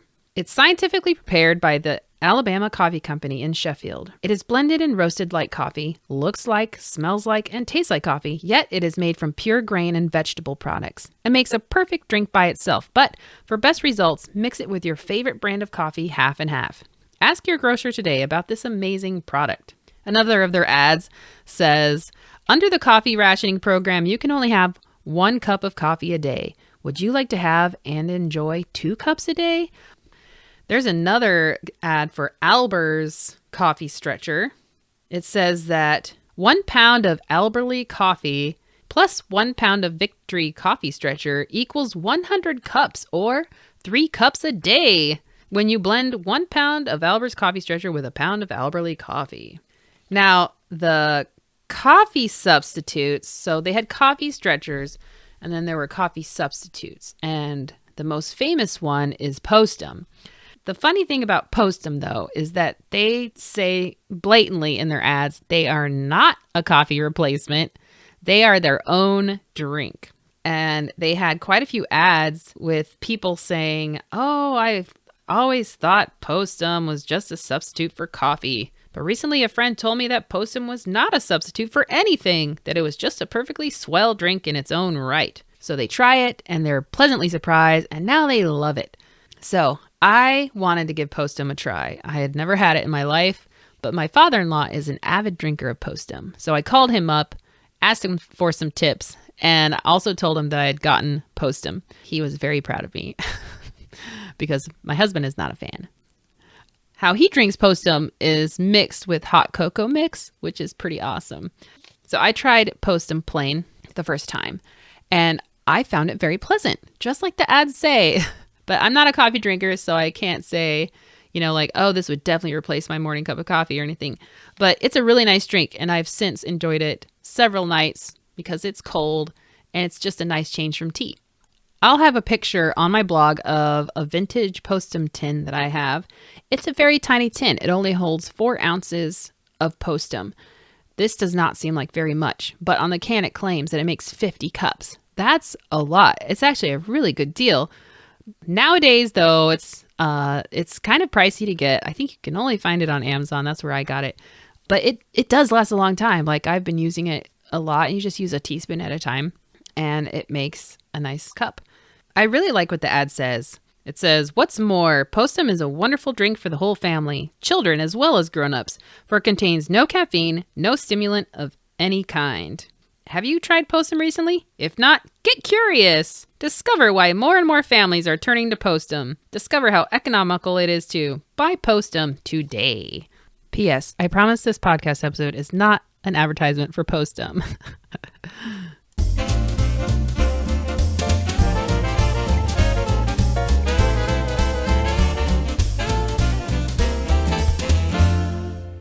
Today's featured cookbook is Thrifty Cooking for Wartime by Alice B. Wynn Smith. This cookbook is my absolute favorite in my entire collection because of how unique it is. She has a very different approach to wartime cooking that is just, it really speaks to me because I think the way she suggests is the way I naturally cook myself. I'm going to read to you the inside flap of this cookbook. It gives a very good summary of what this cookbook is about. It says, with the realities of war at our very shores, it behooves all Americans to tighten their belts and play their parts well. And the part to be played by housewives in their own kitchens is no less important than that of the workers in the munitions plants or of soldiers in tanks. But in order to do her part, the housewife, like the soldier, needs a new set of rules. This book sets down in concrete and usable form many of the most important new rules for wartime cooking. In reality, they are not new, but rather the best and thriftiest of the old ones.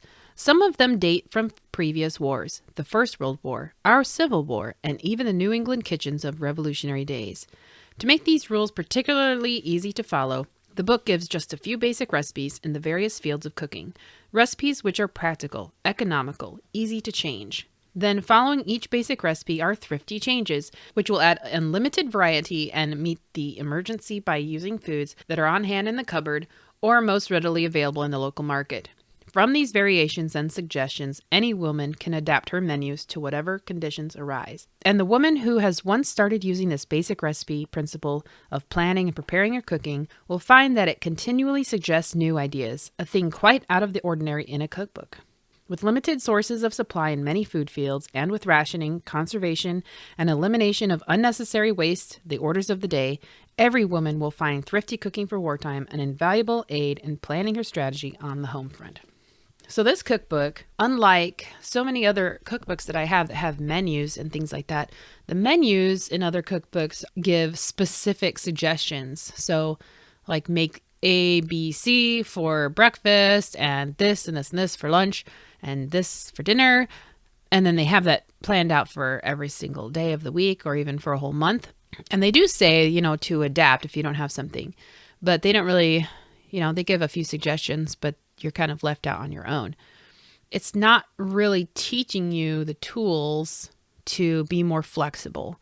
And that's what this cookbook does. It gives you just the very basic recipes and then a bunch of thrifty changes. And like it says on the flap, by practicing that, you'll actually come up with your own thrifty changes that work for your family. This is very unique. I don't have any other cookbook or have seen any other cookbook that takes this kind of stance. And it's really empowering for a cook. In the book's preface, it says, "From these variations and suggestions, any woman can adapt her menus to whatever conditions arise. And to the woman who has once started to use this basic recipe principle of planning and preparing her wartime cooking, hundreds of other ideas will constantly come. Then, like the general on the field of battle, she can follow and apply the rules of the game effectively to help win this war and make victory, the victory of justice for all, ours." I love that. And I really love the plug for victory too. I also like that she says in the foreword that just as necessary as shouldering a rifle is the shouldering of our responsibilities in the home. It is a commanding job. That's right. That's right, ladies. It is a commanding job. I also really love her final words in the foreword. She says, "Our meals can still be symphonies, while our courage and our smiles maintain the relaxation and refreshment that mealtime should bring to all. Yes, American women are willing to scrub, work in defense plants, drive ambulances, and do hundreds of other things for that victory. But with it all, not one of us will neglect the home, to preserve which all this fighting is done. American housewives, generals at home and in defense, I salute you." And as someone who does the majority of the cooking in my home, this just brings warm fuzzies to my heart. I can just feel how much she understands the tasks that make meal planning and cooking so difficult. And I just feel validated. I made 2 recipes from this cookbook that I will be sharing with you on my blog. And yes, I will also have images of this cookbook and the preface and all that cool stuff on my blog as well. It's at victorykitchenpodcast.com. So the first recipe I tried was victory apple pie because, it's coffee this episode. And from what I've seen on movies that feature diners that have pie and coffee. So victory apple pie. This was one of the weirdest apple pie recipes I have ever tried.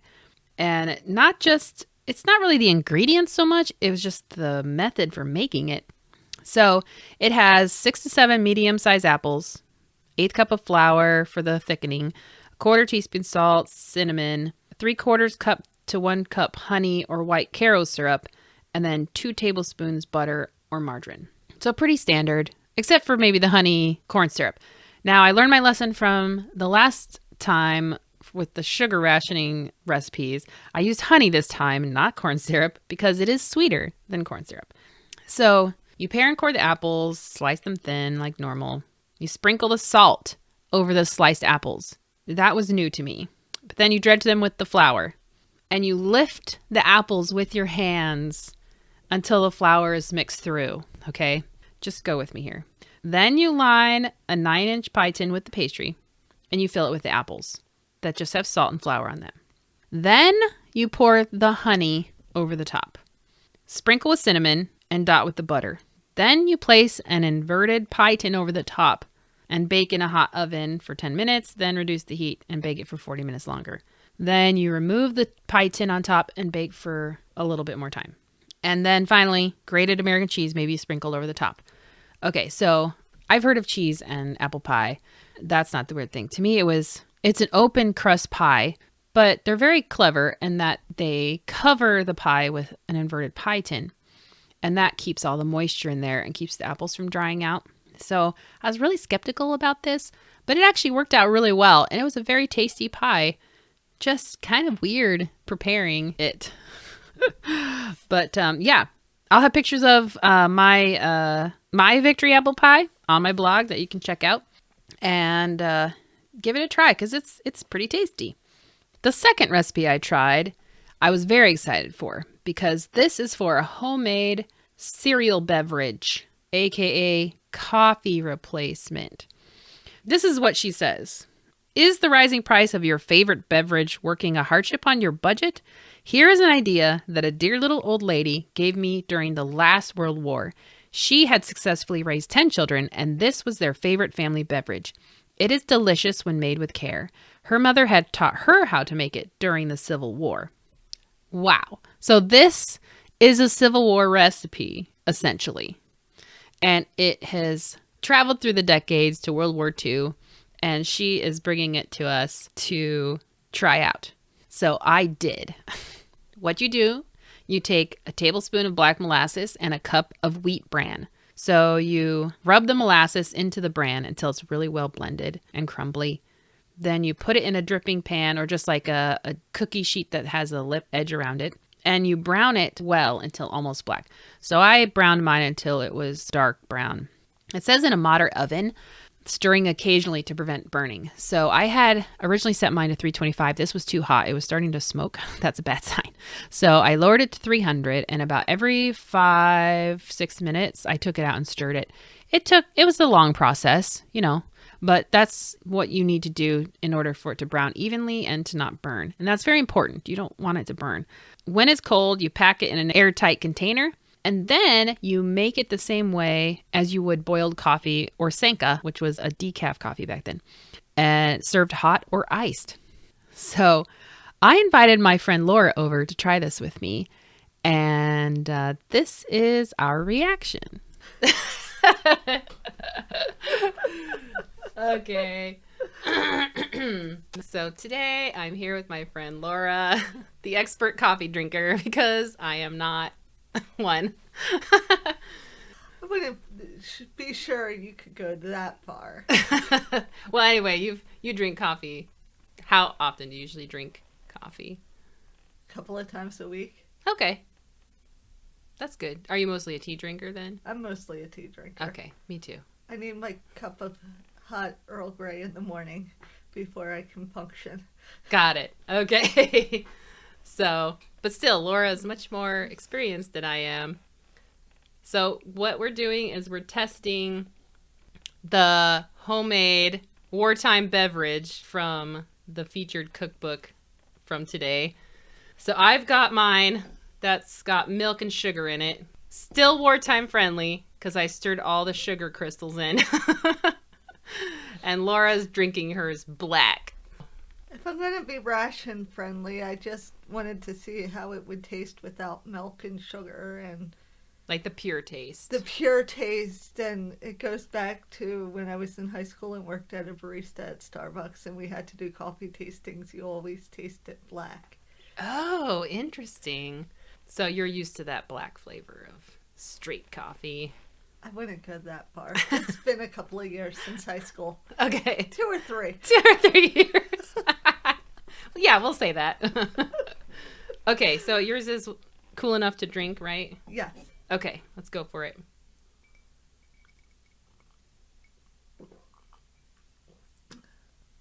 The double strength is a lot better. Yeah, I was going to say mine is a single strength. The recipe says 1 tablespoon per cup of water, but for Laura's we did 2 tablespoons. Mine definitely tastes weaker, but it tastes good with the milk and sugar. So yours is better, stronger? Yes, I would definitely say 2 tablespoons per the cup. It still has the nutty kind of molassesy taste, which isn't bad. It adds a little bit of sweetness that your regular coffee doesn't have. And it makes up for the fact that you wouldn't have as much sugar. Maybe you're saving your sugar ration for there's an upcoming birthday or wedding, and you want to save your sugar ration for a cake. That makes sense. I think that would be a good replacement for coffee then. You know, if it helps you reduce your sugar intake. So I've been drinking Postum the past couple weeks, and this actually tastes a lot like Postum, which is the recipe is just wheat bran and molasses, and that's pretty much what Postum is.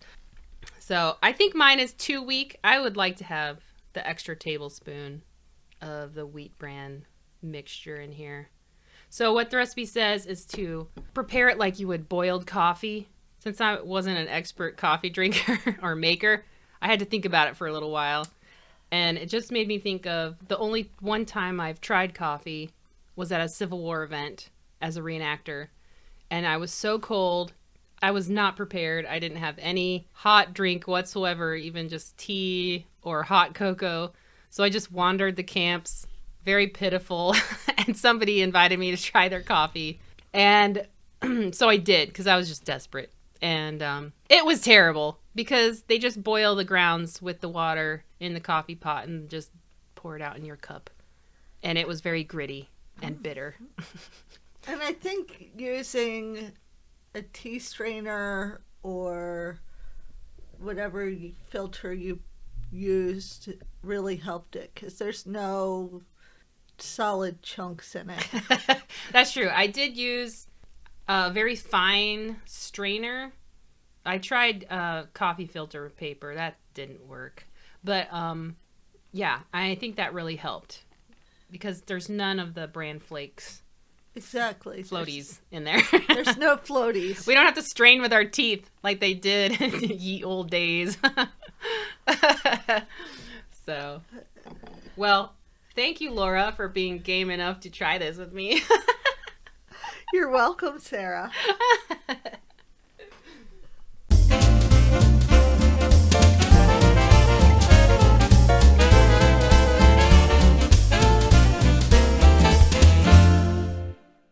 Today's story highlight comes from my fellow World War II reenactor friend, Rachel McCullough. This story and recipe is from her grandmother, Ferrara, who she called Mom, from her time in an orphanage in Philly during the later part of the Depression and early World War II. And as a teen, right around during the war, her grandmother had a job rolling cigars. Rachel says, this recipe was passed down by word of mouth. My mom started it when she was about 12. She then passed it to my mother at the same age, and when I was 12, my mother passed it to me. The recipe is for potato pancakes. Take leftover mashed potatoes, preferably cold and refrigerated, and with your hands scoop them up and make a small pancake that is about the size of a cookie. Heat butter in a pan. I usually use medium heat. Place the pancake in the pan and season with salt and pepper. Cook in the butter until both sides have a golden crust. If the middle is still cold, place back into the pan with the butter until it is hot. Serve with breakfast meat or eggs. This sounds really tasty, and I think I'm going to try this the next time I have some leftover mashed potatoes.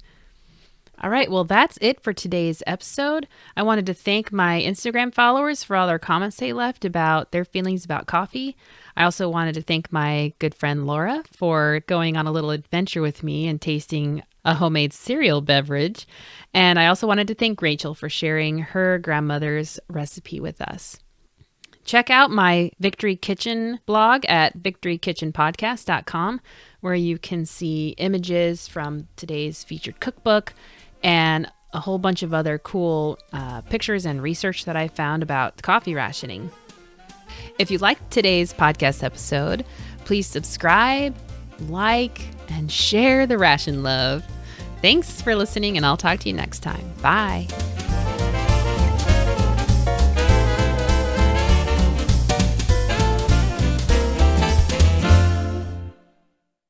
The Johnson Wax Program with Fibber, McGee, and Molly.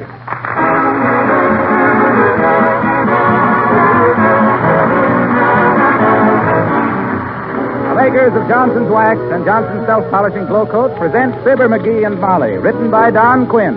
with songs by the King's Men and music by Billy Mills Orchestra. The show opens with Who Cares?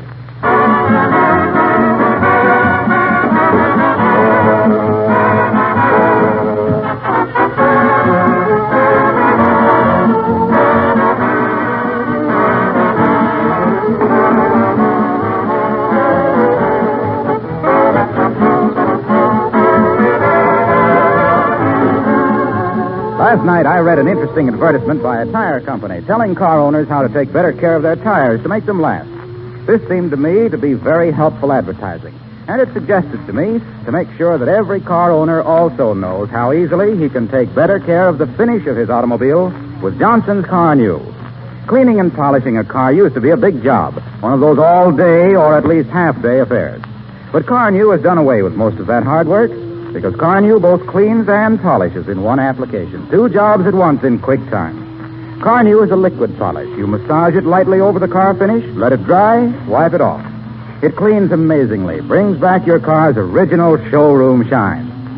If you want added protection for that gleaming finish, if you want to save money on car washings, you can apply a coat of wax, too. But first, do a double cleaning and polishing job with Johnson's Car New, spelled C-A-R-N-U.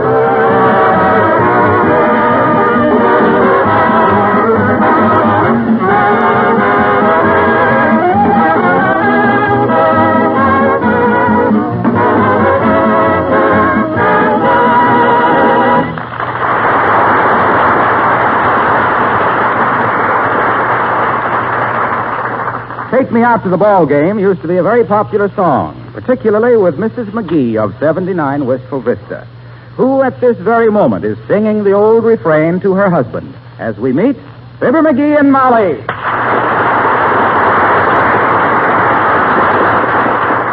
McGee, why don't you want to take me out the ball game? It's the opening game of the season today, and I love baseball. But, Molly, I called up and the park is sold out. Oh, what of it? A man of your influence? Huh? You always said you could get in any place you wanted to, one way or another. Oh, I can, too. Oh, I can get in all right, but I wouldn't ask you to smuggle yourself into the ballpark in a beer truck. Oh, McGee, come on. What are you president of the Chamber of Commerce for if you can't even get tickets to a ball game? Tickets? Me go to a ball game on a ticket? Why not? If I can't get in on a pass, I won't go. Only the common people buy tickets. Oh, yeah? Well, I'm a common people, and I want to see that ball game. No, gee whiz, Molly, I don't quite see how McGee, I'm challenging you. You are, huh? Yes, I am. Okay, you're as good as in. Where do you want to sit? Well, it doesn't matter. I stand up all the time anyway. I can holler better that way. Now, how do we get in? Oh, I don't know. The details ain't important, but we'll be there. Don't worry. McGee, at times like this, I almost admire you. Well, how do you think I got where I am today? If I didn't have imagination and stamina. I don't know. Where are you? Say, and look, you better get busy now. The game's this afternoon, you know. Yeah. And I hope Zernicke pitches. Who? Zernicke. You know, the southpaw that Wistful Vista bought for $3,000 and a shortstop from the Akron Acme's, and who spent 4 years in the minors trying to straighten out his fast drop. You know Zernicke. I'm afraid I haven't followed the game as close as you, Molly. This Zernicke is pretty good, eh? Good. Why, he's a sidewinding sensation. Huh? He's got a curve that would fool a slow-motion camera, and he steals bases like the Invisible Man. He's 29 years old, and he has a batting average of .367. Born in Zanesville, Ohio, and has a small mole on his left shoulder. What was his grandmother's maiden name? Princess Purple Prairie Dog. She was an Indian girl. You seem to be kind of up on your baseball, Molly. I ought to be. I've been following baseball ever since I was old enough to throw a pop bottle. Remember before we were married, dearie? If that's Judge Landis wanting some information, what'll I tell him? Tell him he rang the right bell. Okay. Come in. Oh, it's Mrs. Uppington. Hello, Abigail. How do you do, Mr. McGee? And Miss McGee. What's new, Mrs. Hughes? Well, I just stopped by to see if you could use a couple of tickets to the football game. I'm so busy I won't be able to go, so I thought you might use them. Oh, heavenly days. Thank you, Abigail. Yeah, what did I tell you, Molly? There's a power that watches over me. Yeah. You see, Uppy, I promised Molly I'd get her into the game today, and when you came along and give us tickets for that... Well, these tickets are for Thursday's game, Mr. McGee. What power is watching over you today? Think fast, Mastermind. I'll go under my own power today. Why can't you go to the game, Abigail? Oh, nice club work, you know, Mrs. McGee. We have a guest for luncheon today who is going to talk to us about China. Oh, that ought to be interesting. Oh, sure. Fascinating. How you gals can sit there, Uppy, and listen to a lot of burble about how to paint forget-me-nots on cups and saucers when there's so much going on in the world today is beyond... Please, Mr. McGee. Huh? As usual, you have taken a running jump to an incorrect conclusion. Our guest is not speaking about cups and saucers. Oh. He represents the United China Relief, for which our organization is helping to raise a very necessary $7 million fund. You'd better blush, McGee. Oh, I'm not sorry, Uppy. Well, I've got my neck out. Would you mind looking to see if I need a haircut? You do. Thanks. Say, what about this United China Relief, Abigail? Well, Mrs. McGee, China didn't want this war any more than we did. No. It was forced upon both of us. America and China are fighting the same gangster nations for the same ideals. Peace and honor and personal freedom. But China has been fighting our fight for 5 years, and now they need help. They need $7 million urgently for civilian morale, medical and food supplies. And I think it's up to us to help by subscribing generously to the United China Relief. We owe it to them, as we owe certain things to Japan, and I think they will both be paid. Would you say?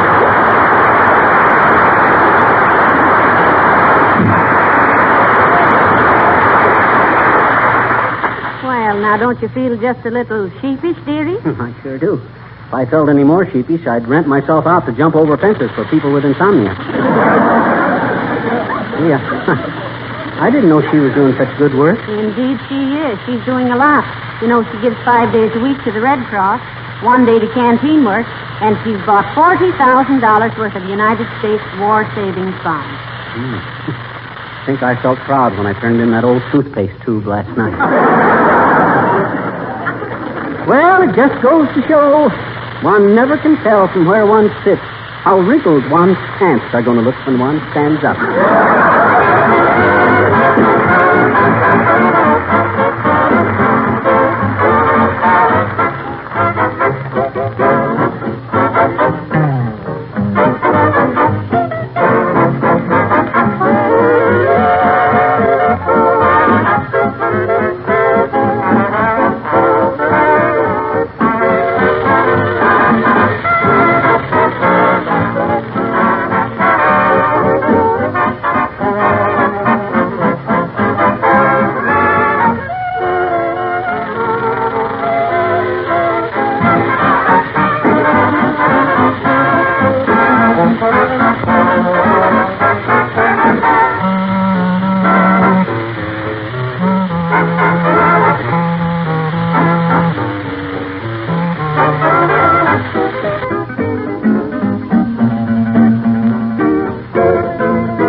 You sit on the Davenport, and I'll sit in the big chair here. I like to sit here because the ashtray is... No, I don't mean where we're going to sit here. I mean out of the ball game. Huh? Oh, yes, the ball game. Well, there's no rush. We've still got 2 hours, and we can get there in 20 minutes. Yeah, but it may take us an hour to find a hole in the fence.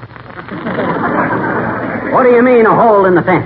I says I'd get you into the ball game, and by the 40 flutes of the Philadelphia Philharmonic, I'll get you into the ball game. Now, just take it easy, Molly. I'm not... Come in. Hello kids. I brought you something. Much obliged, old-timer, but what is it? Sack of alfalfa. Huh? It's for Lillian's baby. I didn't think he'd want a red or a silver cup with his initials on it, so I brought him this. Well, thank you, Mr. Oldtimer. This is very thoughtful of you. How's the kid doing? Well, it's going to be a fine horse when he grows up. Might make a racehorse out of it. Good for you, Johnny. Leave me know and I'll help you train. Oh. Do you know something about training racehorses, Mr. Oldtimer? Do either of you kids? No. No. Yes, sir, I sure do. You know that all the big racehorses have a mascot that lives in the stable with them, a dog or a cat or goat or rooster or something? Oh, yes, I've heard that. Well, I was a mascot for a horse named Chester's Baby down in Louisville. Lived right there in the stable with him. How'd you ever get a job like that? No, I was just a stable boy at first, Johnny. Yeah? Then the owner seen he needed a mascot, so we told the trainer, grab that old goat over there and put him in the store. The trainer was nearsighted and grabbed me. Natural mistake. I won the beer then. Quite a career, Mr. Oldtimer. Roommate for a racehorse, huh? We were more than roommates, daughter. We were sidekicks. He'd kick me in the back and I'd kick him in the side. Learned these hay, old-timer? Nope. Two ticklish eat it in a bunch, and one straw at a time don't give enough nourishment. I'm like you, Johnny. I stick to the old corn. Well, call me if you need a good trainer.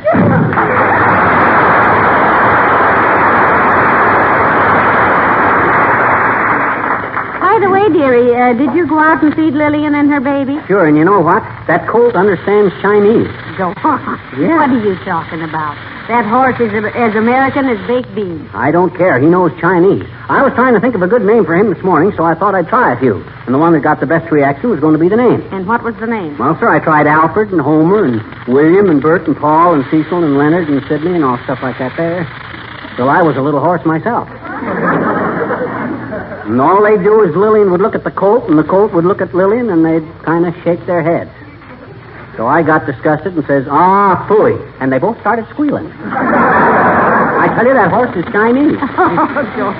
Well, this isn't getting us to the ball game. Now, don't forget your promise you take... Hello, folks. Am I intruding? Oh, not a bit, Mr. Wilcox, not a bit. No, I was just getting ready to take Molly to the ball game. Oh, are you a fan, Molly? Well, yes, in a way, Mr. Wilcox. In a way. Say, I'll bet she could tell you who the leading pitcher was in 1905. What league? American. Rube Waddell, Athletics, 127, lost 10. See? Why, that's wonderful, Molly. You know, I used to play a little baseball myself. Did you really, Mr. Wilcox? What did you bat? Right-handed. He means your batting average, Wilcox. See, even I know that. Oh, well, I never figured it out. I pitched for the salesman's team of the Johnson Company back in Racine, Wisconsin. Mm-hmm. Been a big help to me ever since, too. How, Mr. Wilcox? Oh, Molly. You shouldn't have asked that. Why not? Why, that's the same as giving Lillian a handful of hay to keep for you overnight. But it's too late now. Why, Mr. Wilcox, did your baseball experience help you later on? Well, I'm still on the home team, you know. Still in there pitching.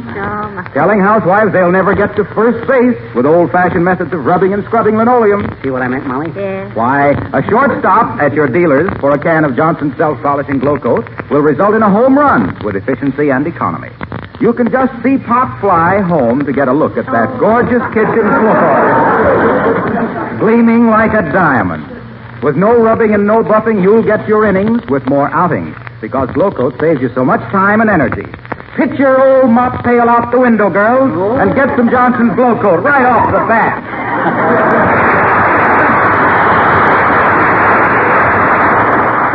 Listen to old Gabby Hartnett Wilcox. All the baseball he ever played was for a handful of salesmen.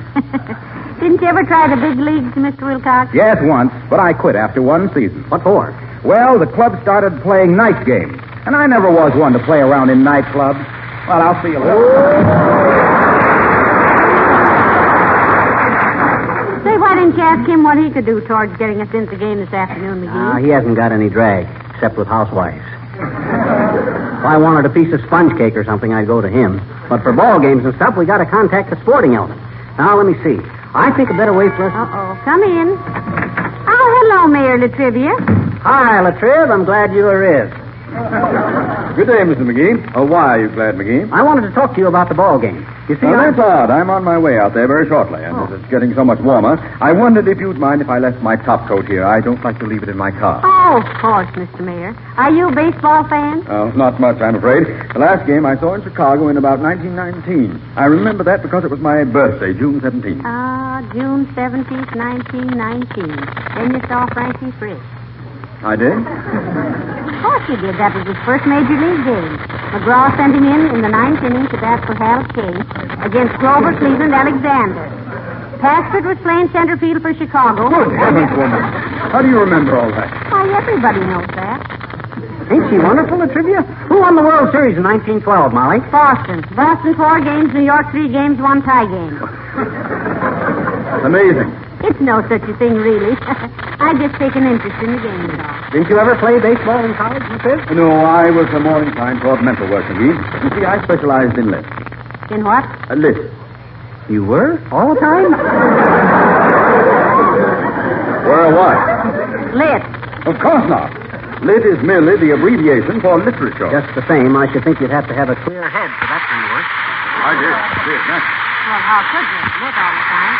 I was not lit all the time. I was a very genius young man. Well, I should think you would be with all those professors around. I'd be kind of abstinent. Catch on. Catch on to what? You know, you being lit. I tell you that lit stands for literature. Yes, but the literary guy stands for you being lit. Can't you get it through your head, McGee? 1, 2, 3, 4, 5, 6, 7, 8, 9, 10. What was that for?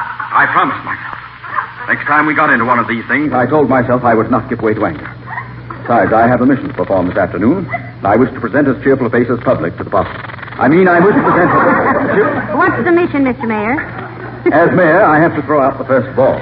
I thought you never played baseball. That's correct. I never did. Do you know how to throw, Mr. Latrivia? Oh, I fancy I shall make out all right, Mrs. McGee. One just raises one's arm like this. And no.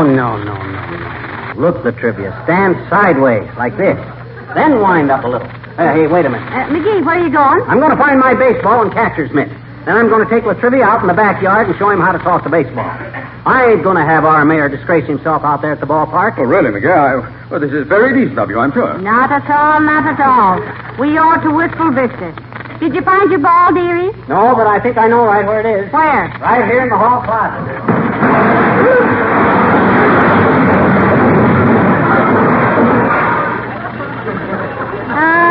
My. Don't things accumulate fast?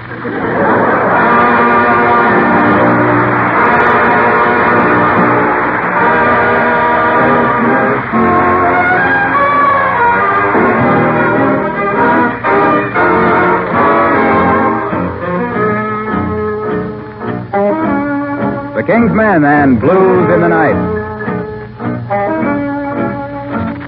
My mammy done told me when I was in knee pants. My mammy done told me, son, a woman will sweet talk and give you the big eye. But when that sweet talk is done, a woman's a two-faced, a worrisome thing who'll leave you to sing the blues in the night. Now the rain is falling, hear the train a-calling, hooey, hooey, hooey. Hear the lonesome whistle blowing across the trestle, hooey, hooey, hooey. A hooey's a hooey.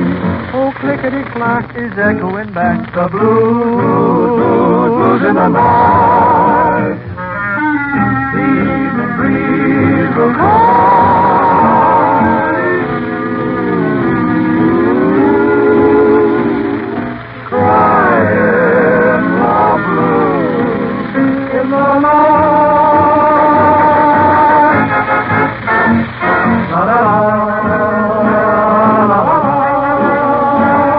From Memphis to Mobile, from Memphis to St. Joe, wherever the four winds may blow. I've been to some big towns, yes, sir, and heard me some big talk. He said, but there is one thing I know.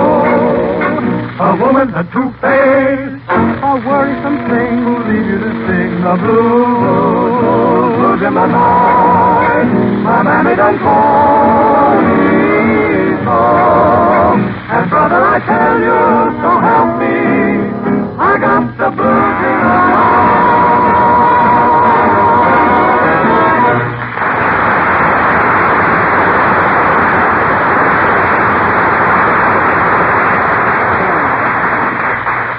Okay, Latrivia, you're catching on pretty good. Now throw me a fast one. All right, McGee. Here it comes. That's better, much better. How's he doing, Molly? I don't know why you're keeping him at it, dearie. He does all right, and the poor man's so tired he can hardly stand up. Ah, it's good. How you feeling, Latrivia? Pretty tired, McGee. Haven't you got another catcher's mitt? That ball's pretty hard. My hand's getting blistered. I can hardly close it. Gee, I'm sorry, Latrivia. This is the only mitt I got.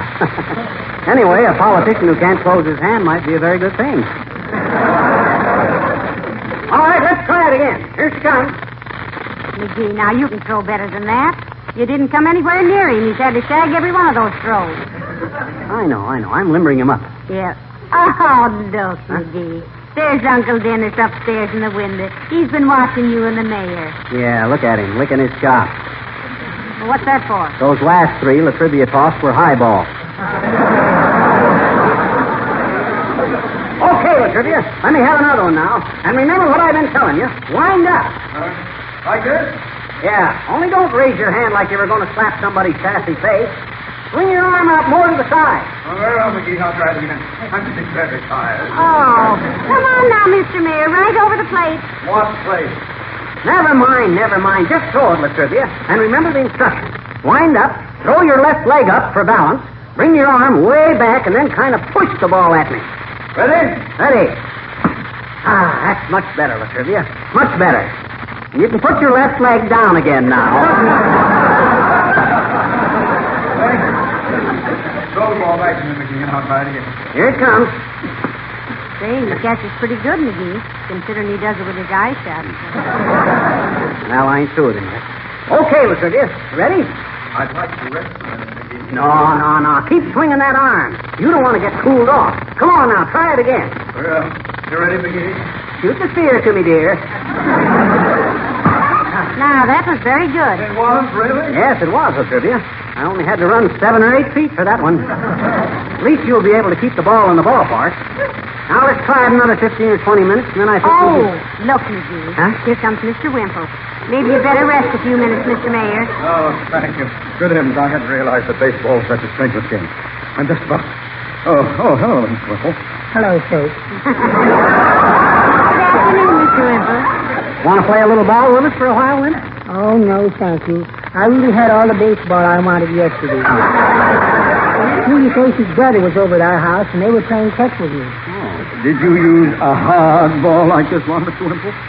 Oh, they didn't use the ball. They were playing catch with me.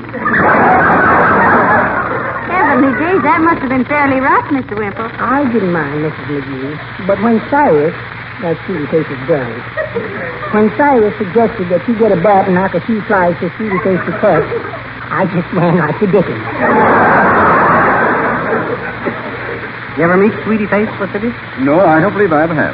I don't believe she goes out much. Does she, Mr. Wimple? Oh, yes, quite a bit. In fact, Sweetie Face loves to get out and mangle with people.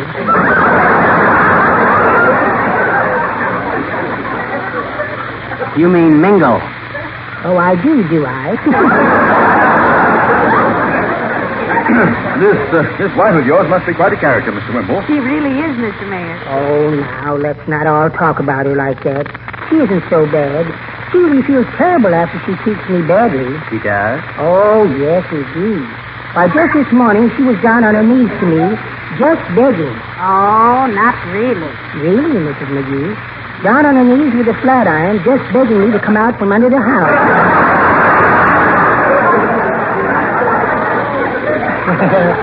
I won't interrupt you any longer. I have to be getting down to jail. Jail? What you going to jail for, Wimp? I'm going to be locked up. I called them and told them I was coming. Oh, but what on earth did you do? I just slugged Sweetie Face with a baseball bat. Good heavens, man. Did you hurt her? No, that's why I want to be locked up.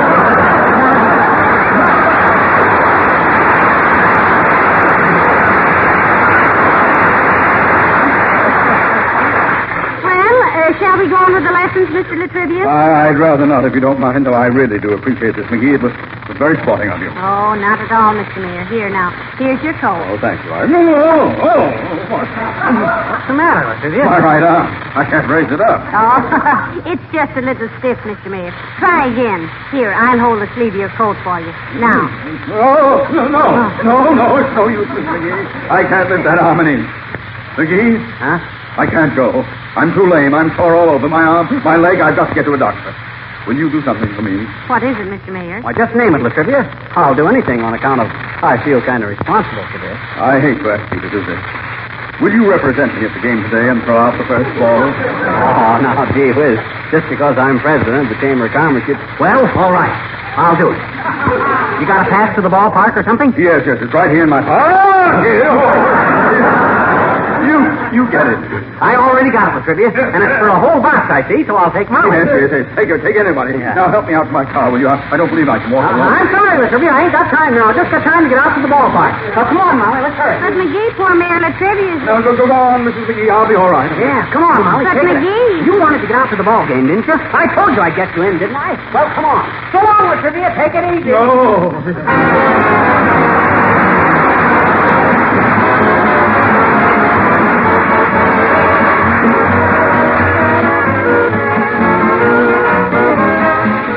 Last time you were in the kitchen, did you happen to notice the floor? Was it clean and sparkling and cheerful? Or was it a little on the dull and gloomy side? You know, it's so easy to take care of your linoleum floors with Johnson's Self-Polishing Glow Coat. It's as simple as this. Just apply and let dry. Glow Coat polishes itself while it's drying without any rubbing or buffing. And did you know that linoleum protected regularly with Glow Coat will last 5 to 10 times longer than if it's unprotected? With all of us looking for opportunities to save and ways to take better care of our things, it's good judgment to protect all linoleum surfaces with Johnson's Self-Polishing Glow Coat. Be sure to get the original and genuine Glow Coat.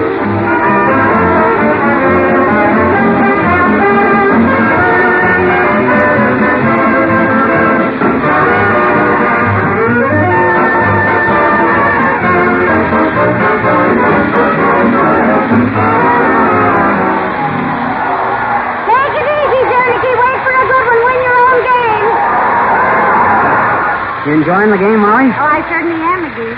But you know, I keep worrying about Mayor Latrivia. Ah, he's all right. I know now why you spent all that time teaching him how to throw a ball underhanded. Overhand. It was underhand. Oh, I see what you mean. Well, I thought you would because... Here it comes, McGee! Slam it out of the park! Good night. Good night, all.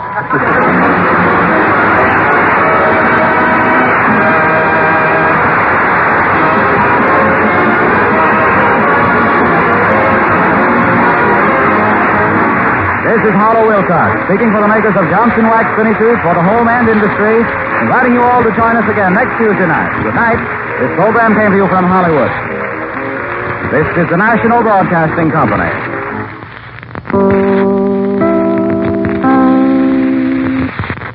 This is Chicago, WMAQ. You don't want to say that out loud, do you?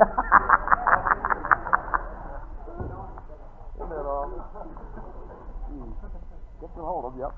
Here we go. A couple of applause cues, ladies and gentlemen, at the beginning of the show when you watch me, please. For the show, he wants 12 feet, The Pepsodent Show, starring Bob Hope.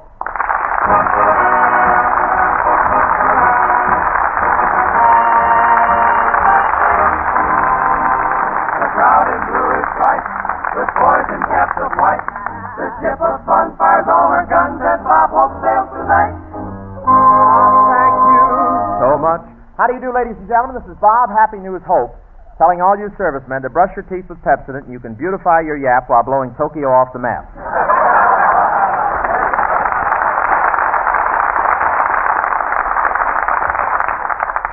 I wish the sponsor had heard that one. Or, this is Bob, new baseball season hope, telling you that in baseball, men can be left at first, second, and third, but if you use Pepsodent, your teeth will never be stranded at home.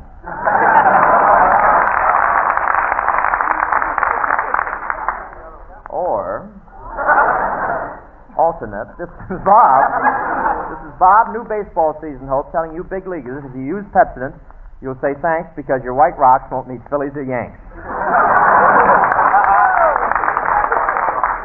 It's a little stale, isn't it? Well, the Major League Baseball season opened the other day. Baseball, that's a benefit for the DiMaggio family. Leon Henderson pitched the first ball after he squeezed out the rubber center.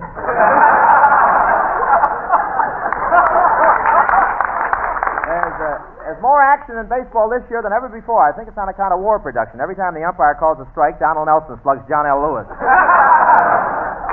And so many players have been drafted. Lots of the major leagues are using players that are so young there's no chance of them being called. And lots of the old-timers are complaining. They don't mind being spiked when a guy slides in the second, but they do object to being stabbed with a diaper pin.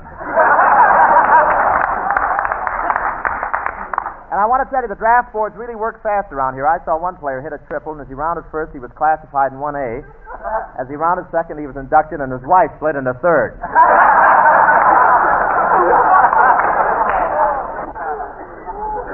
But there's one tremendous event that's going to occur in baseball this summer that I'm just dying to see. That's when an umpire sticks out his chin and starts to ball out 3 Brooklyn Dodgers who know they're going to be drafted anyway. We have a lot of baseball night games out here. All the fields are lit up, including WC.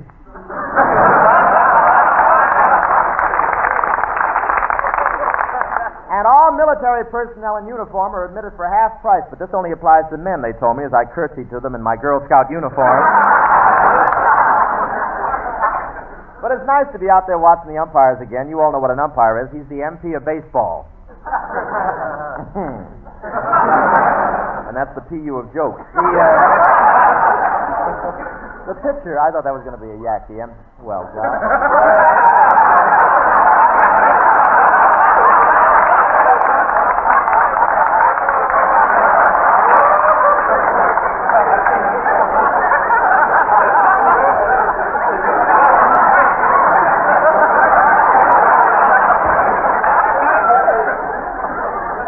I feel like I'm reading off my options.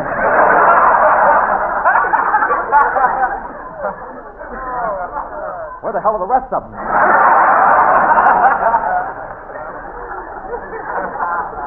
Where were we? It's nice to be out there watching the umpires again. You know what an umpire is. He's the MP of baseball.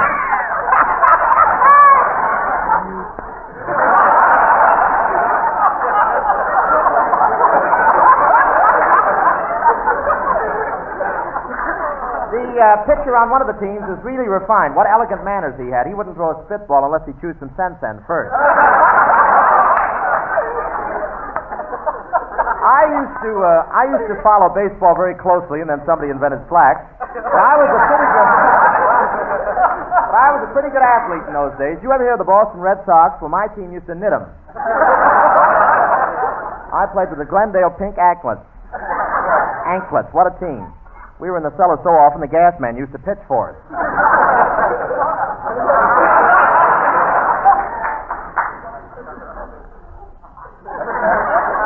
I used to pitch. I could put a ball wherever I wanted it. The trouble was when I'll be back. Damn nervous now.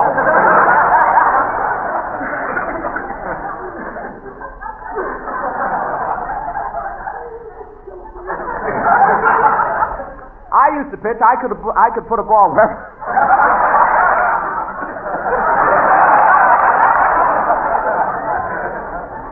I'll check a tongue and be back. I used to pitch. I could put a ball wherever I wanted it. The trouble was when it got to the batter, he could put it wherever he wanted it. Walter Johnson taught me how to throw a fastball. Carl Hubbard taught me how to throw a slow ball, and I learned about curves from Esquire. My fastball was number 1 on the hit parade. It was a very musical pitch. Every time I threw it, the opposing team would clap their hands, and the ball would land deep in the heart of Texas.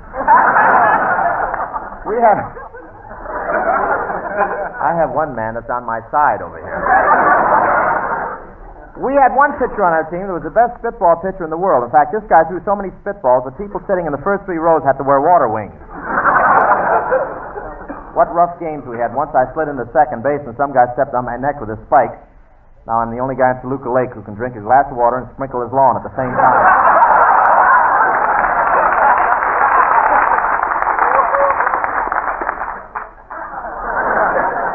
So But was I thrilled after the last game we played. All the players asked me if they could carry me on their shoulders to the locker room. And I found out why. The door was stuck and they used me for a battering ram.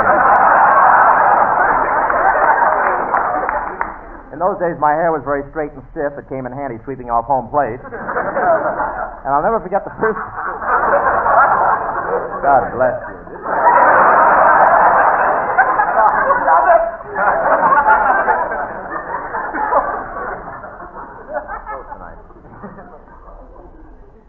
What a throat I got. I'll never forget the first time I got up to bat. I swung at the ball and popped. They put me to selling pops. The kids on our team were really tough. I didn't realize the pitcher was using a hand grenade for a baseball until I hit a home run. It was the first time all the bases ever slid into me. You know, nowadays a catcher signals with his eyes. If he winks his left eye, it's a slow ball. If he winks his right eye, it's a fastball. And if he slants them, he's traded Owens Valley.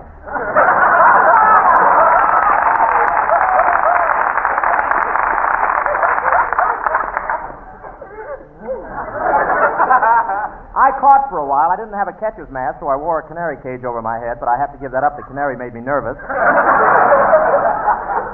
And I was the only fellow on the team that wore anything that looked like a baseball uniform. I was very proud of that uniform. One day I stepped up the plate, slammed the ball over the fence, and just as I thought I was going to make my first home run, my mother caught me going in a third and took back her bloomers.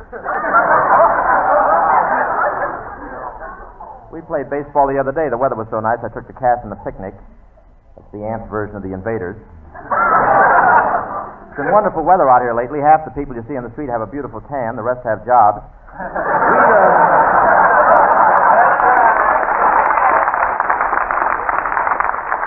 We all drove to the picnic grounds, and on the way a big accident occurred. A woman and a Jeep met head-on, but nobody was hurt. They both bailed out just in time. We wanted to have the picnic close to town, but we drove 50 miles before we found a gap in the Burma Shave sign. When we got out there, I spread a tablecloth in the ground and I covered it over a gopher hole by mistake. A few minutes later, a gopher stuck his head out and said, "Oh, thank heaven it's you. I thought it was a blackout."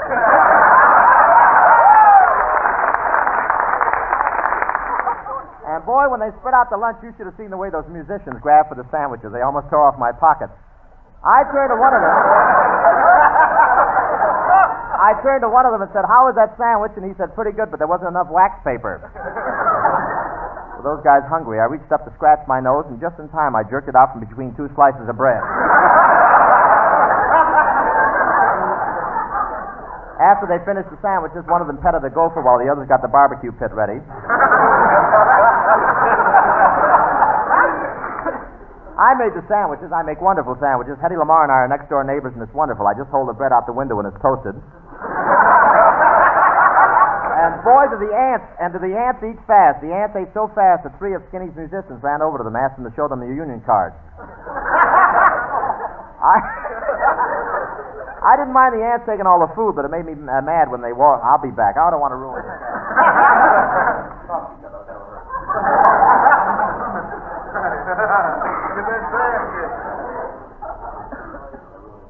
Wonderful joke too, I think.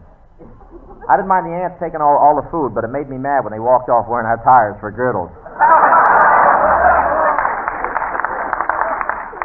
But we had plenty of fun. I thought was a little black and white striped kitten running through the woods, so I ran and grabbed it. I'm now a social outcast from Memphis to Mobile, from Natchez to St. Joe, wherever the four winds blow.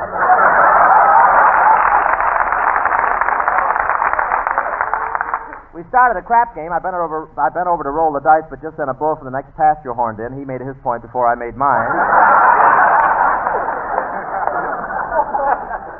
And there was a cow in the next pasture. Skinny Ennis saw it and yelled, "Sabotage! Look underneath that cow. A bomb with 6 fuses."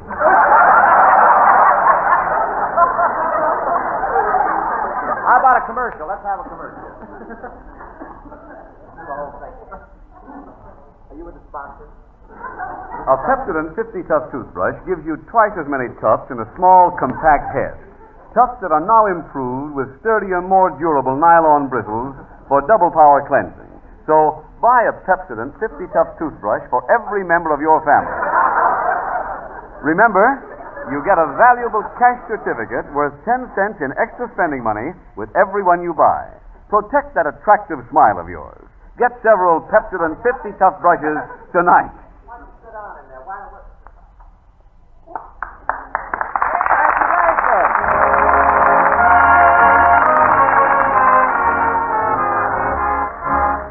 Here's Francis Langford, the sixth hit to the miss singing, How Do I Know It's Real?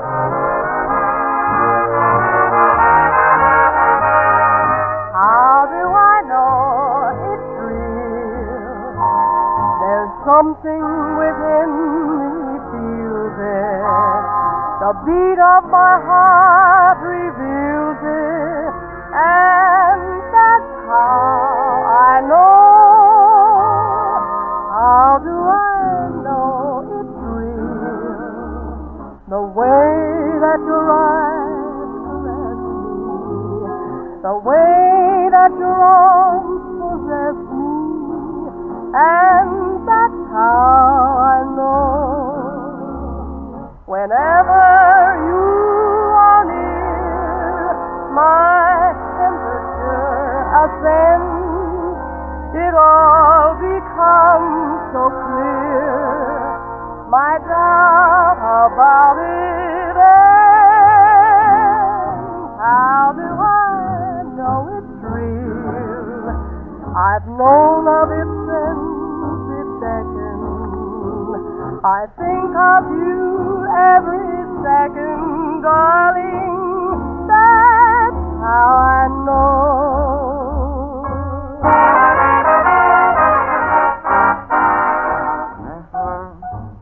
Wherever you're near, that mystery about falling in love, it all becomes so clear.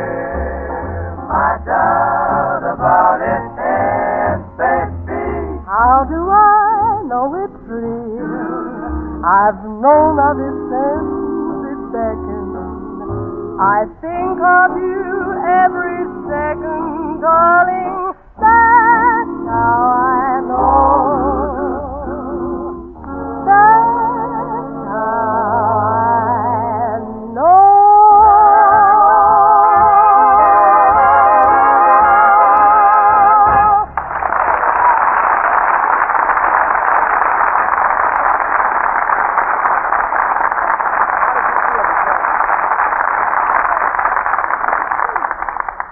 Yes, sir, that was Francis Langford, and the sixth hit to the miss singing. At last, gangrene set in. Say, Fran. That'll be a nice dress when it ripens. I want to tell you, you look very cute tonight. You look cute too, Bob. That's a nice suit you have on. Yes, this is my new victory suit. But, Bob, you got that suit long ago. It even has cuffs. So how can it be a victory suit? Well, I just won a long battle with a finance company. You really do look cute, Francis. Did you hear the big sigh these sailors all gave when you came out on the stage? Oh, is that what that was? I thought the air conditioning had asthma. But I'm really flattered. Oh, they didn't sigh for that reason. They have to breathe like that. Their pants are just so tight. Oh, Bob.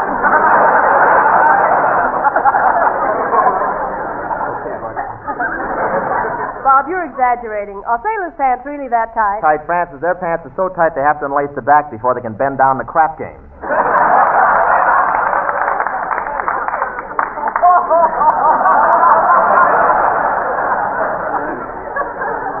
Gee, there are a lot of sailors in town, aren't there? Yeah, I followed an attractive pair of blue slacks the other night and wound up dancing at the Palladium with a second cook from a San Pedro gunboat. You know, Francis, Skinny Ennis thinks he'd make a great sailor. I think Skinny would, too. Well, what makes you think so? Well, who else do you know whose blood is entirely salt water? Yeah, Skinny's got so much salt water in his blood, every third corpuscle is seasick. Say, Bob, what's this rumor I hear that our show is going east on the trip? That's right, Francis. We're going to play army camps near Chicago, New York, Washington, and other points all over the east. Gee, Bob, it's wonderful. We can go anywhere in the country now that you found out the rims of your car fit the Santa Fe tracks.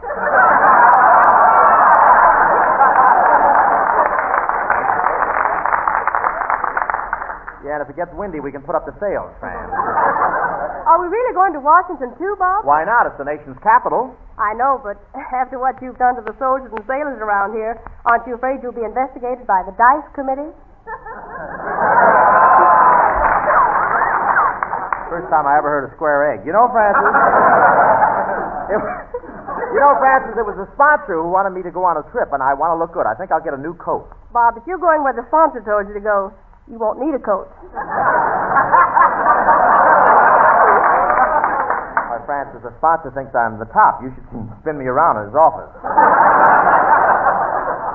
Yeah, I'm looking forward to this trip, but I suppose we're going to have a big fight getting you to pay for our transportation. Well, Francis, you were on the last 3 trips we took. Whatever gave you that idea? The last 3 trips we took. Well, don't worry about a thing. I'm paying all the expenses. I've arranged for transportation to every part of the United States. Yes, but Bob, suppose we don't sell enough good humor. Francis, as if I'd make you drive a good humor truck to get east. By the way, you have to go down tomorrow to be measured for your white suit. But to tell you the truth, Francis, I haven't bought any kind of tickets yet. Why not? Well, you never can tell. The rationing board may still come through with a front tire for my bicycle. Gee, Bob, you're pretty cheap. Francis, how can you talk like that? You know I spend money like water. Too bad you don't spend it like money. Yeah. Well, just think, Francis, we're going to be on the train for 3 days. 3 days? I suppose you've made some sort of arrangement about the meal. Yeah, same as on our last trip. Bob, I don't mind eating on a train for 3 days, but I don't see why I should have to buy my sandwiches direct from you. Well, I have to do something to cover the expenses of staying over in the big cities. You know, that tent costs a lot of money.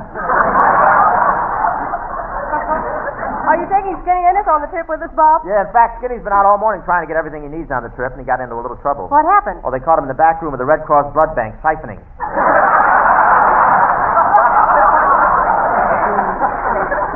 Well, I've got to get all ready for the trip myself, Bob. Tell me, what are the girls wearing in the East now? Well, I think they all wear skirts. Skirts? What are they? Well, let's see. How can I explain it to you? They're like long slacks without any legs, cut off at the knees.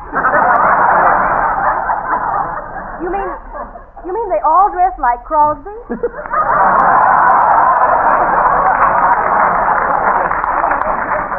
Yeah, the girls.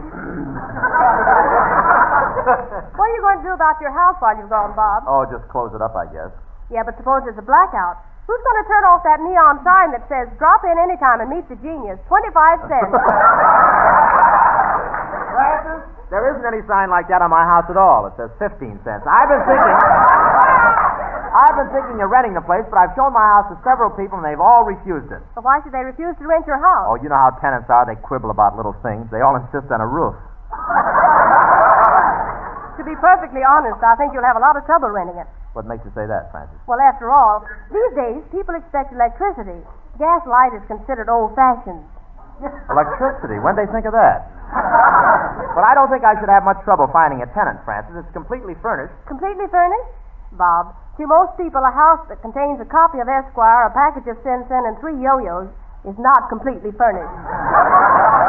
Well, you live in your world, and I'll live in mine. And now, Francis... Thank you, Francis, very much. That's very sweet. Goodbye.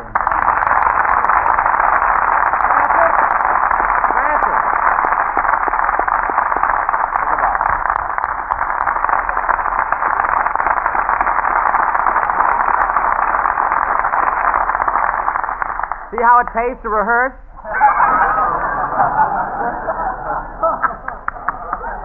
Never gets a line. And now, ladies and gentlemen, it is my pleasure to introduce to you one of the favorite comedians of both the radio and screen, soon to appear in the Paramount picture Priorities of 1942, Miss Vera Vade.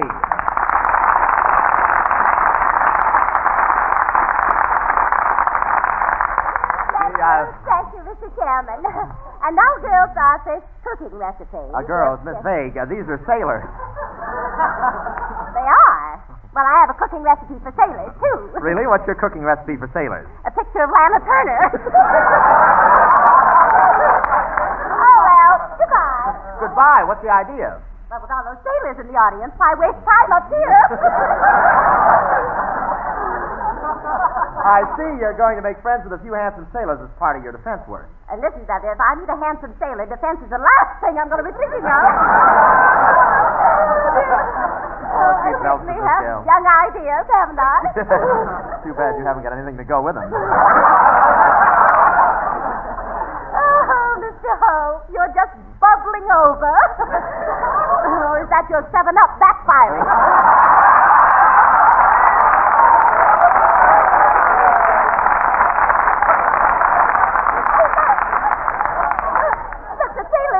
flirting with me. Goodbye. Oh, Miss Vague. Miss Vague, they're not flirting with you. They're not encouraging you. They're just sitting there. Well, for me, that's encouragement. Miss Vague, please, these sailors may get the idea you're over-anxious. Oh, how could they ever think of such a thing just because 3 times I've been kicked out of bundles for blue jackets? Well, we only live once. They get them later back here. Yes, didn't you? Yes, yes. Oh, yes. Oh, yes. Oh, we live only once. Yes. Yes, didn't you? Yes, that's what I say. Yes. Well, bless your heart, Mr. Hope. Oh, you'll be lucky when those cuffless trousers come in, so the eggs won't fall in them.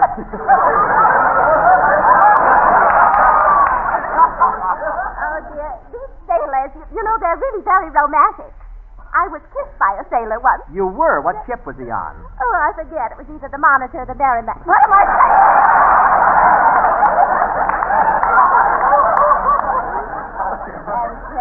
Well, anyway, we worked together for quite a while, but you know how those things are. One night he left me. What's the matter? Did he get footloose? Yes, he got a foot loose in both of his arms.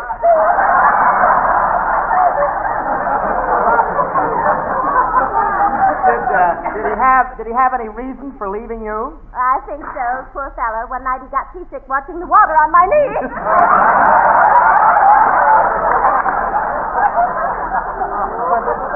Miss Vague, I do want to welcome you to the Pepsin Show. You've appeared on big-time radio shows before, haven't you? Oh, yes. Yes, I have, and someday I hope to get back on one.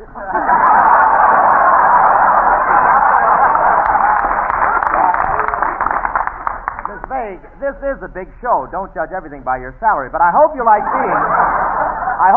being here with me tonight.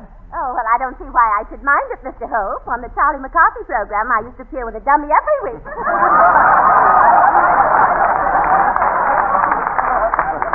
This is the first time it's happened to me.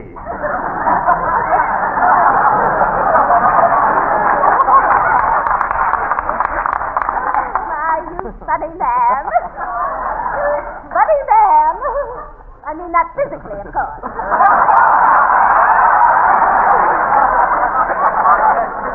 You know, Miss Vague, you're one of my favorite comedians. Oh, well, you're one of my favorite comedians. And I think you're really a very charming-looking woman. Oh, well, I think you're a very handsome boy. And I think you've got loads of talent. Lovely weather, isn't it, then?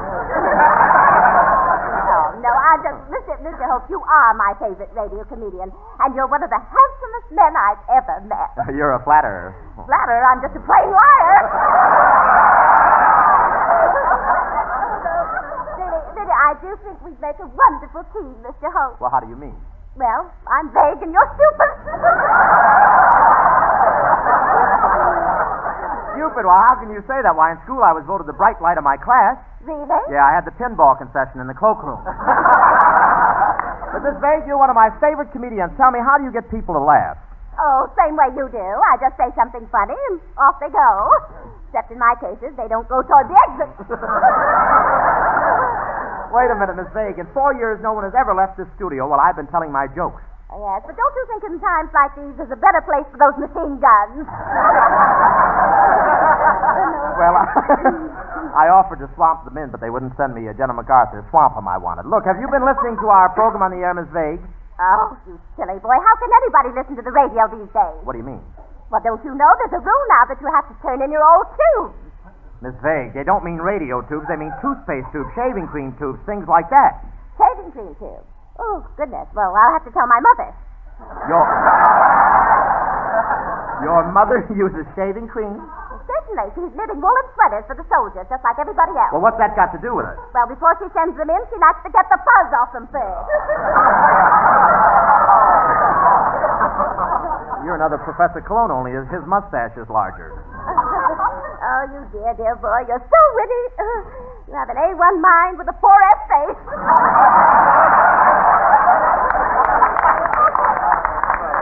Miss Vague, I used to hear you a lot on a lot of different comedy programs, and I always tune in on you because I love to hear jokes out of Vague. I always tune on you, Bob, because I love to hear jokes out of Vogue. Well, I can't help it. I got a gag writer who was left over from the Hoover administration. But don't you think... Listen, really, you don't think this program is unfunny or corny or dull, do you? No. I think your jokes are the smartest on the air, and your show is the cleverest of them all. Jack Benny, Fred Allen, and Fibber McGee are listening. Remember, I'm being paid for this. Optimist. Tell me, Bob, what's your opinion of your program? I mean, do you really think it's a good show? Well, considering that take for instance, They call me vague. No, Mr. Hope, I think you're wonderful in pictures. I can hardly wait to see your new picture, My Favorite Blonde. When will it be here? My Favorite Blonde, well, it starts next Wednesday at the new Hollywood Paramount Theater at the corner of Highland and Hollywood Boulevard, and the first showing goes on at exactly 7 minutes past 2. Oh, darn it, I didn't mean to let anybody know it. But to be sure to see it, Miss Vague, Madeline Carroll's in it, too. You know she's wonderful. Well, you're always talking about Madeline Carroll. After all, what's Madeline Carroll got that I haven't got? Nothing, but hers is in season.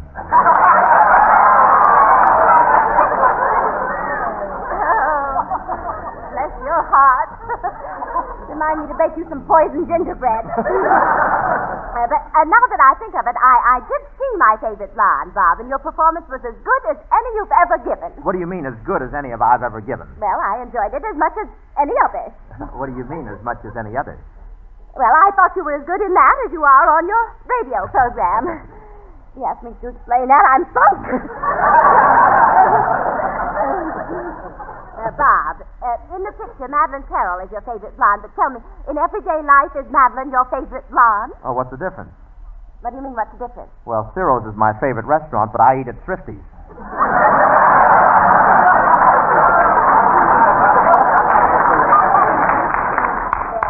I'm glad to see you doing so well, though. Ever since you got in pictures, I've been your principal booster.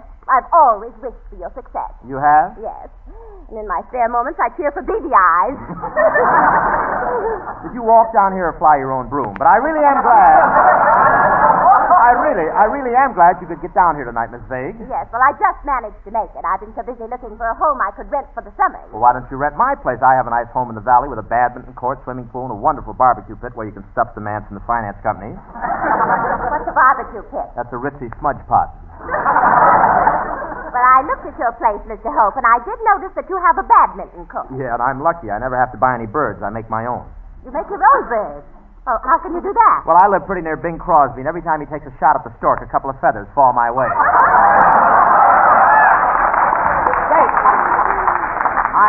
I think you'll like my place, Miss Vague. It has real California architecture. California architecture? Yeah, that means hang onto the walls till the storm blows over. But my place is very beautifully decorated. I have some beautiful works of art by Da Vinci, Gainsborough, Rembrandt, and Barney Dean. Who's Barney Dean?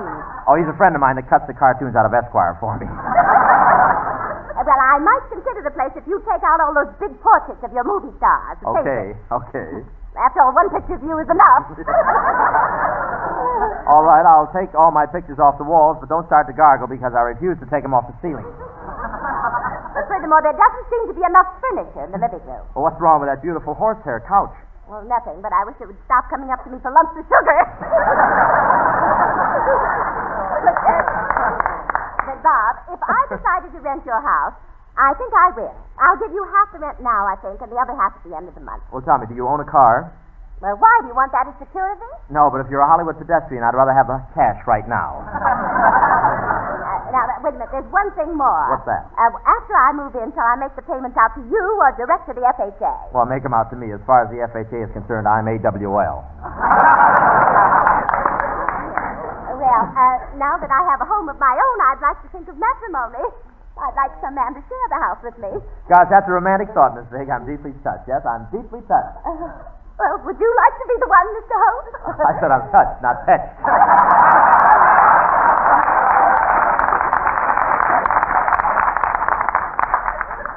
Bob, you know what I want in a man? I want a man who'd take me in his arms, hold me tight, and just crush the breath out of me again and again. Are you looking for a husband or artificial respiration? If I find a husband, he'll be looking for artificial respiration. Well, what type of man would you like? Well, the man I marry would have to be tall, strong, handsome, talented, intelligent, and rich. And I'll have to have all the qualities in him that go to make up the ideal mate. My husband would have to be Tyrone Power, a Gary Cooper, and a Johnny Weissmuller, all rolled into one. Oh, boy, am I cooking with gas. You're not only cooking with it, you're inhaling it. Tell me, Miss Vague, why are you in such a hurry to get married? Well, it's either that or be drafted. But they can't draft you. The Army only wants men. Oh, then you mean we're both safe?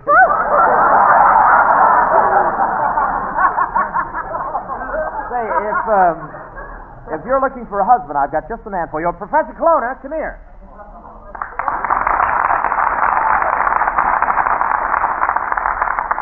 Be with you in a second, Hope. I'm teaching a sailor to shoot crap.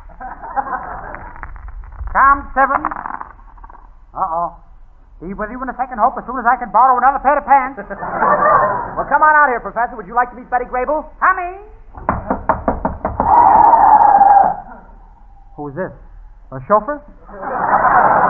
Professor, would you like to meet a beautiful young girl? Yes. Think she knows one? Colonna, this is Vera Vague. Ah, Miss Vague, it's a pleasure to meet you. Allow me to kiss your hand. Now let me kiss this hand. Now back to the first hand.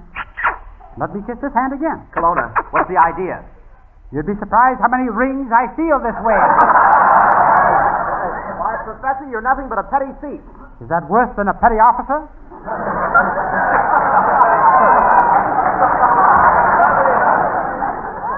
You dear boy. Let me run my fingers through your mustache.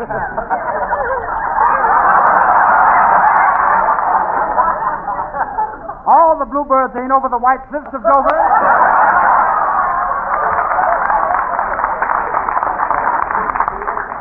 My, he has quite a mustache, hasn't he, Mr. Hope? Yes, Colonna's got quite a bush there. He's the only guy I know that can drink a bottle of Coca-Cola without anybody knowing about it. Oh, Professor, you're so romantic looking. How I'd love to run barefoot through your mustache.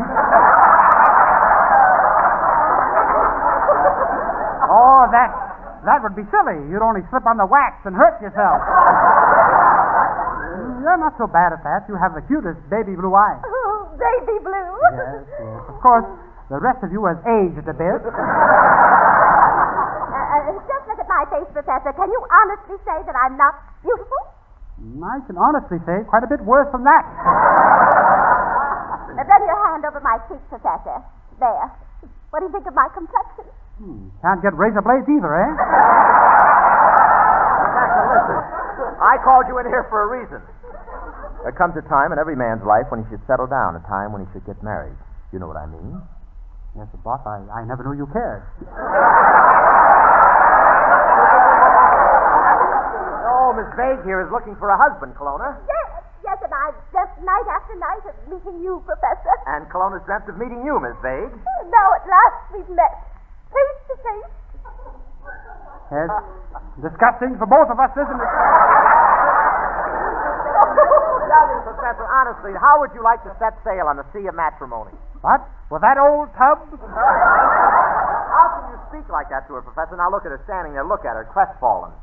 Ah, yes, and her hips have drooped quite a bit, too. I don't see what's wrong with my figure. My legs are as nice as Marlene Dietrich. Take a look at them. Beautiful. Now let me look at the front one. Tell me, Miss Vague, were you born? Silly, of course I was born. How else could my parents get me? Well, they could have picked you up at a yearling sale. Professor, let's get married and pick out the furniture so I can bash your head in with it.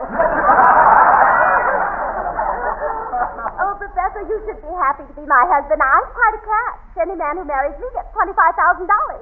Yeah, these days they'll give prizes for anything. But, Professor, you ought to get married. You should have a wife. Oh, what do I need a wife for? My car is already smashed up. Mr. Colonna.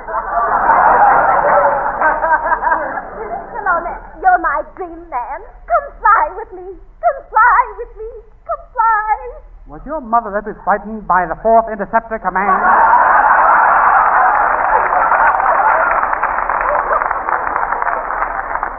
Colonna, you leave me tongue-tied. Ah, yes, and I'd like to tie a bow in your nose, too. Oh, it's like somebody beat me to it. Well, it comes comes in handy for measuring the gas in my tank. But, Professor, what are you waiting for? Aren't you going to propose to Miss Vague? Oh, Professor, take me in your arms and whisper those 3 little words in my ear. Whisper those 3 little words? Okay. See Dr. Cowan.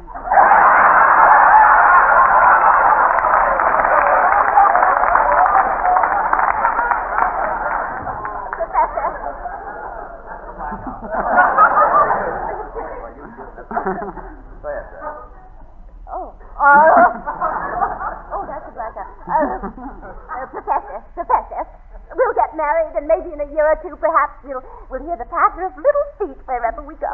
We sure will. By that time, nobody will have tires.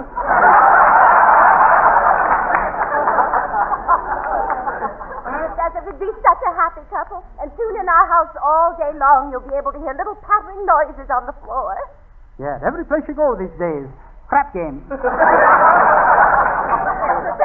just think, after we've been married for a while, well, the stork might pay us a visit. Think he could get time off from Crosby? And in a year or so, maybe we'd have a little girl who looks just like me. What would you say to that? Drown it.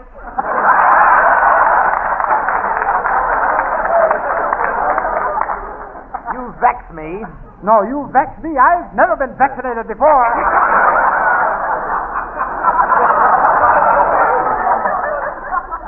Listen, Professor, we'll be so happy. And if you don't want children, well, then just picture this, you see. You come home, sit before the fire, and something big and shaggy comes up to you, wagging its tail, with your newspaper in its mouth. It begins to nudge you with its nose. And... yeah, and I ain't even married yet, and already I'm having mother-in-law trouble.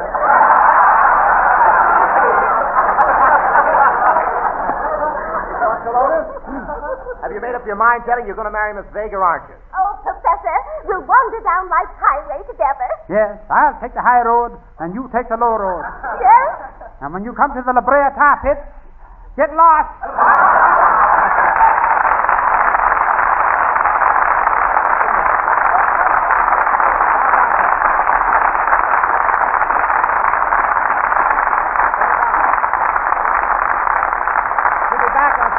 Folks, and here's Skinny Ennis and the Six Hits and a Miss singing Somebody Else's Not Mine.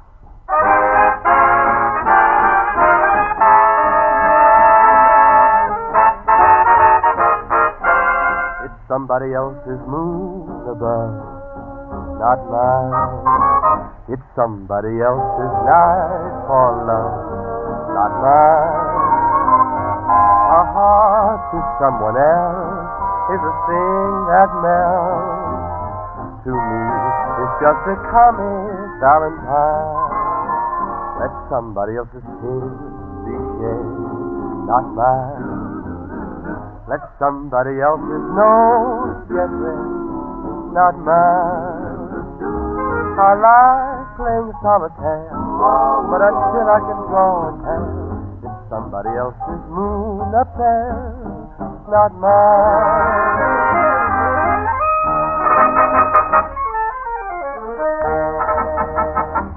Somebody else's moon above, it's not mine. It's somebody else's night for love, but it's never ever mine. A heart to someone else is a thing that melts. But to me, it's just a comic Valentine. Let somebody else's tears be shed, not mine. Let somebody else's nose get red, not mine. I like playing solitaire, but until I can draw a pair, it's somebody else's moon up there, not mine.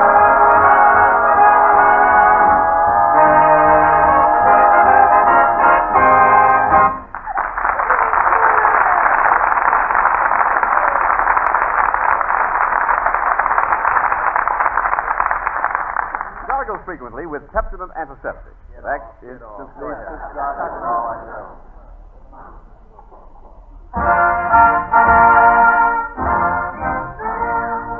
Tonight, ladies and gentlemen, love has come to the Pepsodent program. And we don't mean the beautiful love that Bob Hope holds for Bob Hope.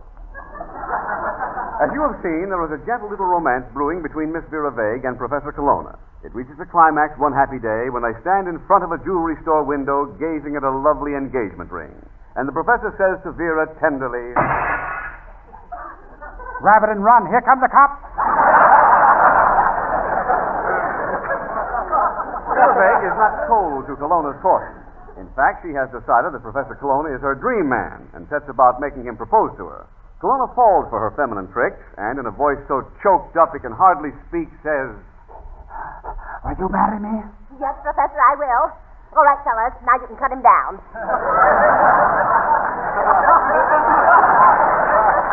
Bob and Skinny Ennis are to attend the wedding, and the boys, while visiting the naval base at San Pedro, decide to drop into the Navy barber shop to get prettied up. Here we find Bob giving instructions. Oh, barber, give me a haircut, please. Just take a little off the top and a wee bit off the back and ever so little off the side. Hey, Bob! Just call me cue ball. Now, folks, tonight is the night of the big affair. The wedding is set to take place at the home of generous Bob Hope. Here we find our gracious host greeting early arrivals at his home. Here you are, folks. Park here, only 15 cents. Yes, folks, Bob is a busy man, making all the arrangements for the ceremony in his house.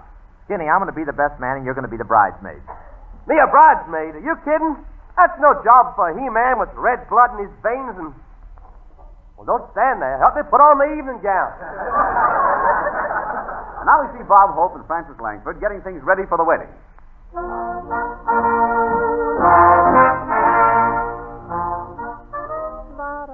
Gee, Bob, it's nice of you to let Vera Vague use your house for her wedding. You're a regular little Cupid. Yes, I am, and if her check bounces, I'm going to use one of my arrows.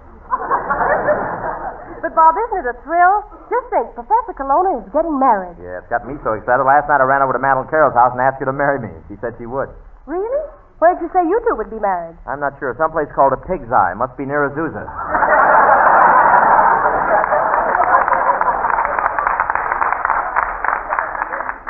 Bob, hurry up and make some more of those sandwiches. All right, here. I think the sardine sandwich is all ready. Oh, don't be so stingy, Bob. Rub that sardine on it again.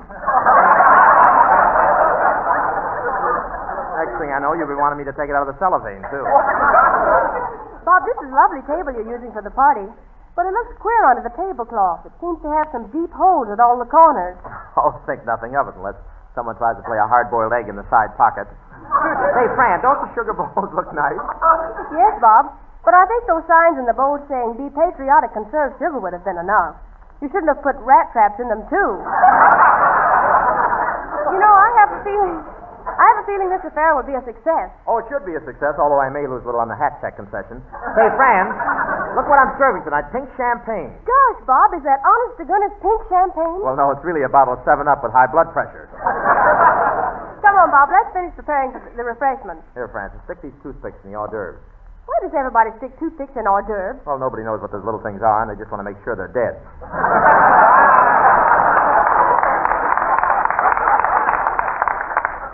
What's an hors d'oeuvre anyway? That's a toothpick stained with crust. Now, grab some toothpicks. Grab some toothpicks and push them into the olives. Okay, I'll stick the toothpicks into the olives. Okay, Francis, a joke's a joke. Now, dig my nose out of the pimento.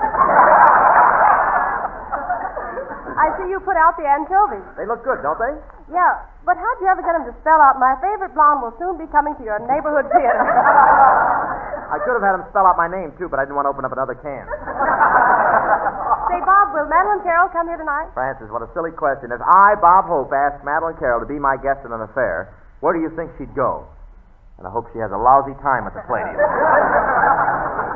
Say, Bob, are you going to serve highballs to the guests? Of course, Francis. And don't worry, remember I told you I was supplying all the drinks at my own expense? Yes, but, Bob, I've been trying to tell you. You can't make your own liquor by soaking 4 roses and rubbing alcohol. Oh, I don't know, Fran. I think it turned out all right. Skinny Ennis took a taste of it before. And you know how his corpuscle has been crawling along lately? Yes. Well, it started racing around yelling, "Keep him flying."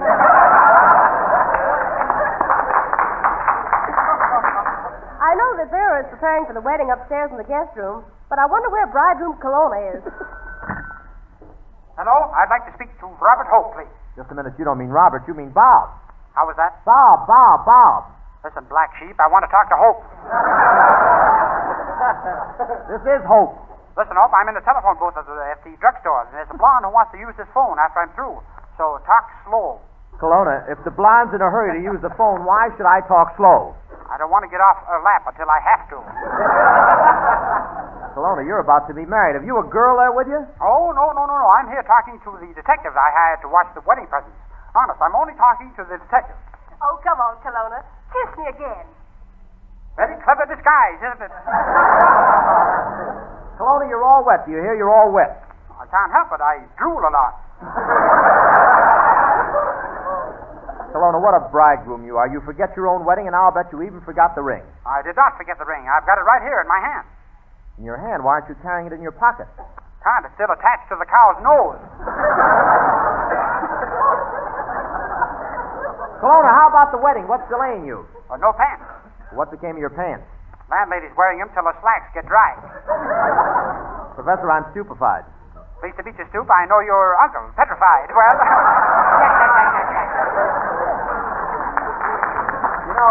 You know, Francis, I can't understand why Kelowna doesn't want to marry Vera. Oh, I'll admit that when you first meet her, you don't like her, but if people only give themselves a chance, they soon learn to hate her.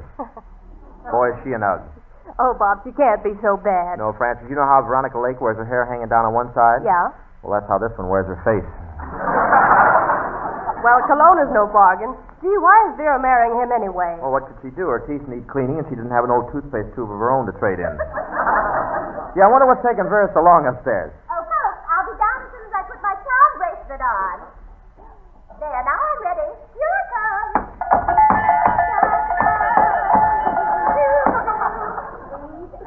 Well, here's the blushing bride. Well, why are you looking so surprised? For a minute, I didn't know whether you were going to talk or move. Oh, don't mind Bob, Vera. Come downstairs. Okay, here I come.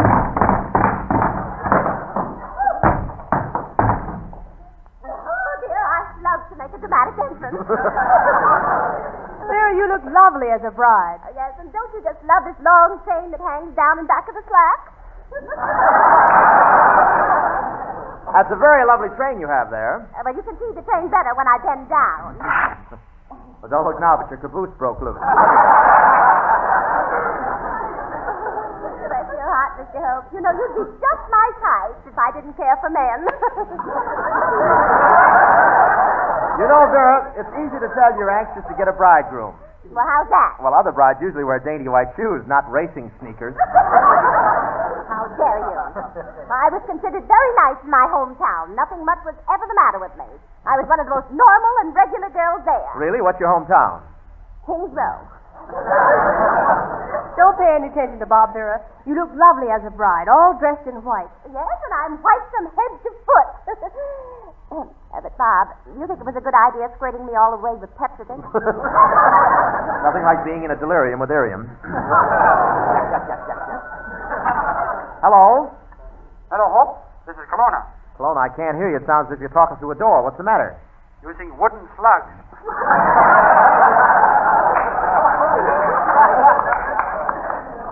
Say, I'm sorry I'm late, Hope. I only came home from work a few minutes ago. In fact, I've just finished putting half my car in the garage. Putting half your car in the garage? Yes. Kelowna, how could you possibly come home from work with half a car? This your first trip to California, Bud? Professor, hurry up. You don't want to be late at your own wedding, do you? Okay, Hope, but I'm having trouble with my high silk hat. It used to belong to a magician, and I'm afraid he left something in it. Don't tell me you left a pair of rabbits in there. Listen, Hope, there's no such thing as a pair of rabbits. Professor, get over here at once. Okay, by the way, Hope, I just invited 2 couples over to the wedding. Just 2 couples. 2 fellas and 8 girls. Kelowna, since when is each couple 1 fellow and 4 girls? Since the Navy got into town. Well, where are you, Kelowna? I'm over here in a jewelry store. Kelowna, there's just one reason why you would be in a jewelry store. I just know you've got a wedding ring in your pocket.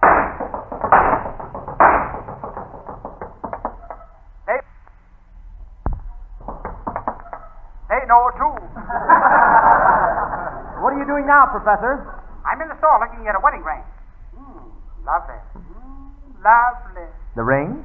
No, the sales girl. I think I'll propose to the sales girl. Listen, miss, How about you and I getting married? Professor, you crazy? You're getting married right away to Vera Vega, and you know you can't have more than one wife. I can't? No.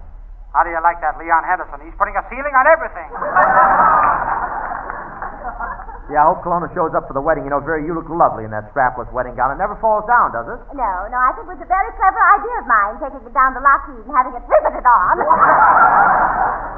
Oh, dear, I'm beginning to get so nervous. You shouldn't be nervous, Vera. You were married before. Oh, yes, I'll never forget my honeymoon. That dopey husband of mine carried me right across the threshold. What was dopey about that? Oh, we forgot to open the door. I hope everything runs smoothly. Bob, have you ever given the bride away? No, it's usually vice versa. There's a boy who's made a career out of creating lulls in conversation.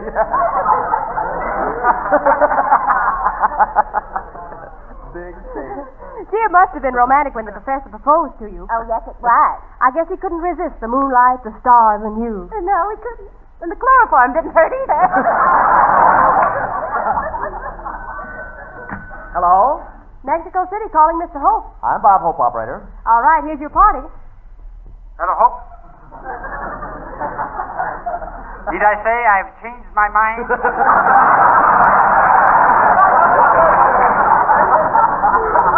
But Kelowna, you can't walk out on her now. Well, tell me, Hope, how is the bride to boo? No, Kelowna, you mean the bride-to-be. Listen, Hope, I've seen that old crow, and she's the bride to boo.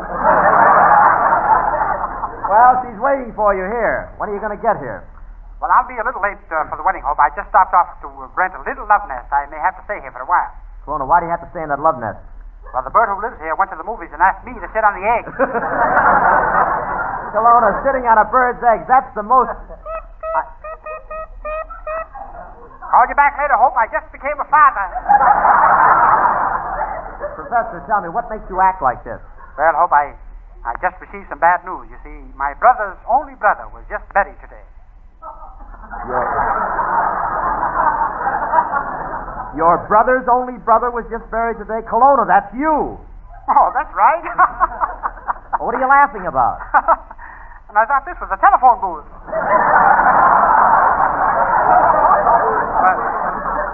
Wait till I unfold my arms. Oh, Mr. Hope, let me talk to my great big sweetum-weetum. My great big nookum-hookum. What was that? Why, Kelowna, that's the girl you asked to marry you last night. Don't you remember? You asked her to marry you. Well, I gotta learn to shut my great big mouthy-woffy. Professor, listen, hurry right over to the wedding. I'm just sitting here on pins and needles. Can't afford buttons, eh? Don't worry, I'll be right there. I'll rush over in a taxi, and as soon as I get there, will you give me a great big kiss? Yes. Well, then, I'll walk. Oh, you dear man, I can hardly wait till our wedding breakfast. When I hand you your orange juice, I'll bet you won't even taste the arsenic. Don't worry, wifey-to-be, dear. You know, before a wedding, a man has to have something strong to steady his nerves. Something good and strong. So I just dropped into a very tough saloon here. I'm at the bar right now. Hey, bartender, put up your hand. Oh. Kelowna, why did you shoot the bartender? No Pepsi-Cola. Oh, dear, I'm so happy to be marrying Kelowna. I didn't like my last boyfriend. He worked in a bank. Tell her. I'll say, real about everything we did. But just think, pretty soon you and Kelowna will be tying the knot. Say, Bob, I wonder why they call it tying the knot. Well, in France, in the old days, they actually did tie a knot. See, they take the end and twist it around and pull it through good and tight like this. Bob, please, look what you're doing to your nose. Leave it that way. It makes it easier to hang coats on it. Say, I bought this big, expensive bottle of champagne for the wedding, Francis. I guess I better open it. Well, we'll find out how expensive it is. The cheap stuff sprays all over the place when you pull the cork out. Oh, no, this is expensive stuff. Watch. Well, don't stand there, Francis. Help me empty out my shoes.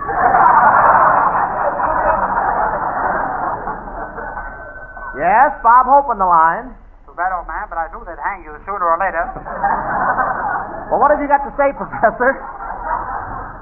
Just a minute.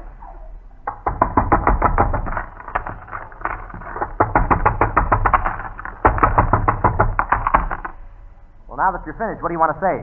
Oh, I don't want to say anything. I just came in here for some lunch money. Well, where are you, Kelowna? Down at the City Hall, arranging for the license. The clerk just gave me the license now. He did? But what does he mean, Hope? A leather collar. Kelowna, you must be getting a dog license. You're marrying Miss Vague. Now, how on earth did you get to the dog department? Well, I showed everybody her picture, Hope, and this is where they sent me. Wait a minute, Kelowna. Miss Vague doesn't look like any dog that I ever saw.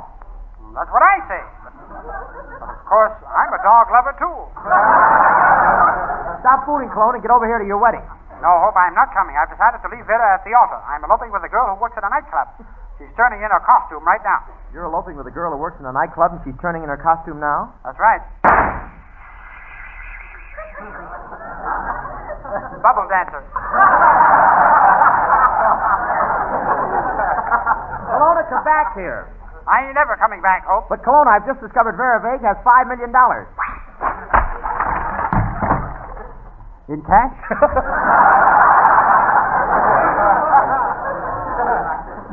Kelowna, this is Vera Vague, the girl you're about to marry. Well, I guess 1942 was just a tough year all around. You don't understand. This is your bride-to-be. To be? With that physique, she ought to be 1A. Oh, Professor, darling, you're so sweet. And I've just had a marvelous beauty treatment, so my figure will look beautiful for you. A marvelous beauty treatment. Does my figure look like Helena Rubinstein? Looks like Pomona Beerstein. And now, kiss me, my sweet. How'd you enjoy the kiss, Vera? Oh, it was wonderful. Once I found his lips. Now, come on, Professor, kiss me again. Take me in your arms. All right. Now, bend me backward and kiss me. Then be further back. Further.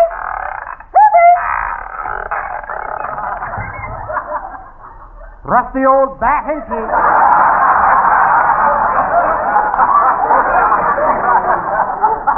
Whisper some sweet things into my ear, Professor. Go ahead, Kelowna. Why don't you talk to her the way a man talks to his wife after they've been married a while?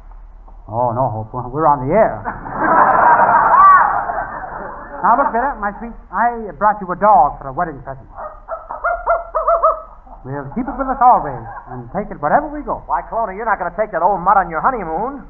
Sir, you're speaking of the woman I love. Oh, Professor, I'm so excited about our wedding. I'm just a bundle of nerves. Just a bundle of nerves. Yes. And a more badly wrapped bundle I never saw.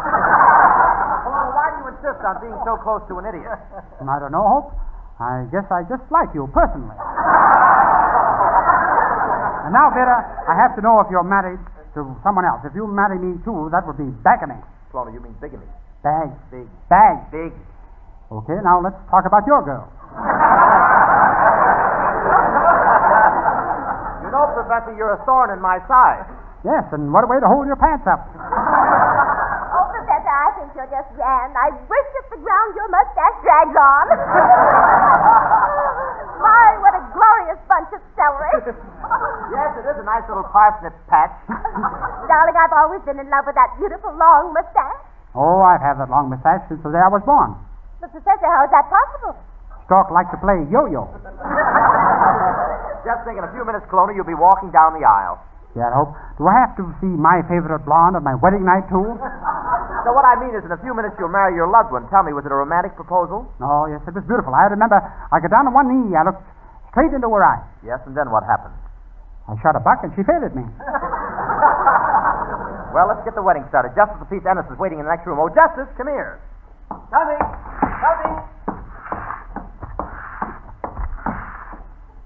Lungs drag. I've been robbed. No, you haven't. Okay, Justice. Okay, Justice, start the ceremony. All right. You know, folks, I wish it was me that was getting married. I've always wanted to have a son. I can see him now, little Junior Skinny in it. 2 years old, lying there in the incubator. Wait a minute. Just a second. 2 years old and he's still lying in the incubator? What's wrong with that? I still have to go back in on weekends. Okay, Skin, now start the ceremony and shut up. Now, wait a minute. Get this straight, Hope. Boss or no boss, I ain't gonna let you tell me what to do anymore, see? I'm living my own life. If you come butting in, I'll kick you right out. You can't boss me around. I'll tell you what I want to do. I'll dare you to try and fire me. I just dare you to try and throw me out of my job. I'll bash your face in and...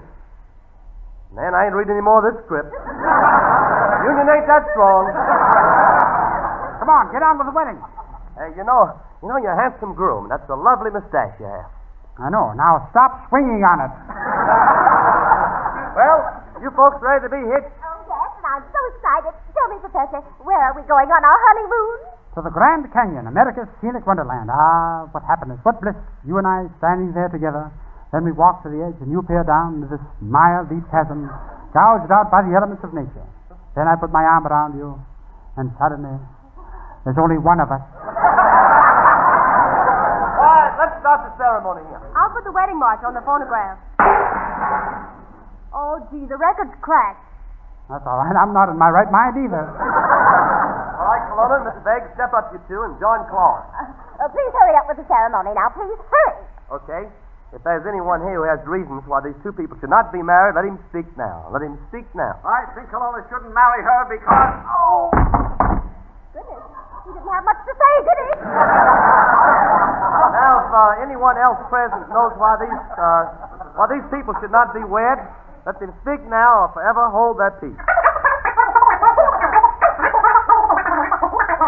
Who was that?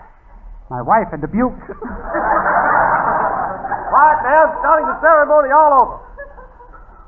Hey, Hope, I gotta get out of this somehow. I can't marry priority puss. Quiet, Kelowna. Marty. Vera Veg, are you going to take this man for your lawful wedded husband? Yes, I am. Professor Kelowna, are you going to take this woman... For every cent she's got.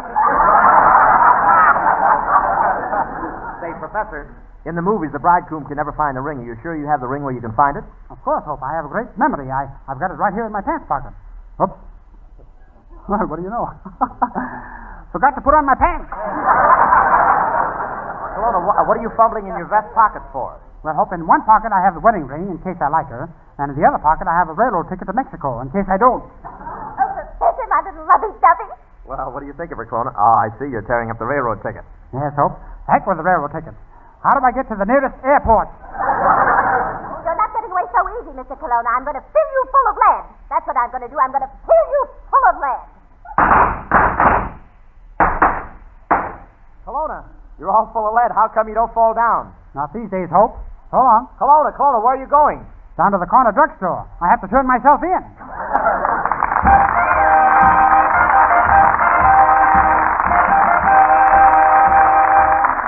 All thanks for the memory of you, the Navy's men. We can't recall just when we've had a finer audience. Hope you'll all come back again. And thank you so much. And thanks for the memory our nation's chosen crew who sail the oceans blue. The enemy will leave the sea when they meet up with you. And thank you so much. So folks, join the trend now prevailing. Buy bonds and you help them keep sailing. This is no time for shirking or failing. The might that frees the seven seas. Next week, folks, we'll be back at the same time, broadcast from the Municipal Auditorium. Municipal Auditorium in Long Beach with a special guest and, of course, the same gang. Good night, everybody. Good night. Come on. Sing it loud.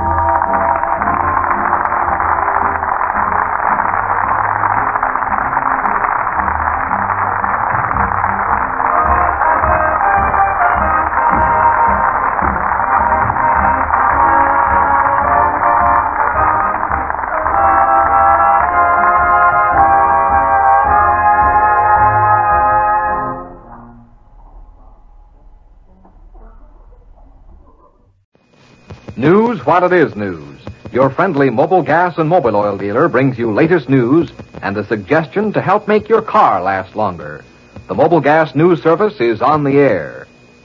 Big 9-inch guns have been pounding the Japanese tom-tom beat of hate on Corregidor tonight, and the Army communique leaves little doubt that the enemy is making a final effort to subdue that gallant fortress of democracy. These guns are mounted on the heights of Bataan, overlooking the Rocky Isle, and the Army admits that in a dawn-to-dusk bombardment, some casualties and damage resulted. Tokyo reports in a propaganda radiogram dated Tuesday, which it now is in Tokyo, that Jap troops have completed mopping up the defenders of the island of Sumatra. 5 flights of Japanese bombers, according to Xiong King, have raided aerodromes in China's Gyeongsai province, evidently hunting for the American planes that bombed Tokyo on Saturday. However, the news from the Orient is not all negative.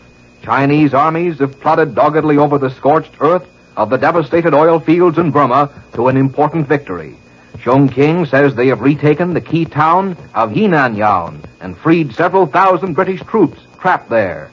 Another Chinese column is counterattacking the Japs fiercely on the Setang front. On Burma sectors, a slow retreat by the United Nations is being maintained. From Australia comes reassuring news. General MacArthur and Australian Prime Minister Curtin have agreed Allied striking power must be concentrated for offensive action. This is interpreted as meaning just one thing: an Allied drive to take the initiative from Japan. Tokyo, by the way, seems jittery and confused over the first direct blow struck by Allied air power at her homeland. From a mass of Nipponese rumors, little that is clear can be gained. But diplomatic reports to Chile established that there was a sizable raid. Ample excuse for the Japs to be hopping around like the proverbial hen on the hot griddle. Japan charges that the invading planes flew off toward China. Washington has nothing to say. The answer for the time being is, could be. The Jap radio, in one spurt of bland reassurance, declared the damage done was negligible, and a little later told of a cabinet meeting to discuss damage and remedial measures.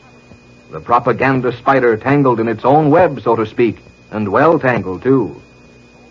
Japan has ordered a sensational shake-up in the important Military Affairs Bureau, sending Major General Sato to an unrevealed post at the front. His immediate subordinate steps into his shoes. The Tokyo press calls the move one toward reconstructing the military administration. But the post has nothing to do with strategy or military operations. Major General Sato is perhaps going to the front for a military lesson. The war in Europe and Africa centers about future possibilities. Although by way of timely interest, Hitler's 53rd birthday was duly observed, insofar as the British RAF could beat a bad weather handicap. They managed a neat bombardment in the Cherbourg area. Centering the picture of future developments is the French fleet, built to fight Germans, but perhaps doomed to be taken over by them. Pierre Laval, newly installed head at Vichy, has announced he intends active collaboration with Germany, and Admiral Darlan, defense chief, will issue his first order of the day tomorrow. The atmosphere in France is one of suspense tonight. 30 French hostages were executed at Rouen in reprisal for the recent bombing of a German troop train. A fascist party leader narrowly escaped being bombed to death in Paris last night. How French Navy men would regard serving under German command is still problematical. Meantime, Hitler spent his birthday on the Russian front in the midst of bad news. He received no presents by his own request. Marshal Timoshenko, Red Leader, is getting together a big army of recruits, freshly equipped with American planes to halt the belated Nazi drive. Russian figures on recent battles offer Hitler the following to ponder. 6 German vessels sunk in northern waters recently, 1,500 Germans killed on the Central Front in 2 days, 31 German planes shot down Sunday, with only 13 Soviet planes lost. 1,500 German planes, all told, destroyed during March and the first 2 weeks of April.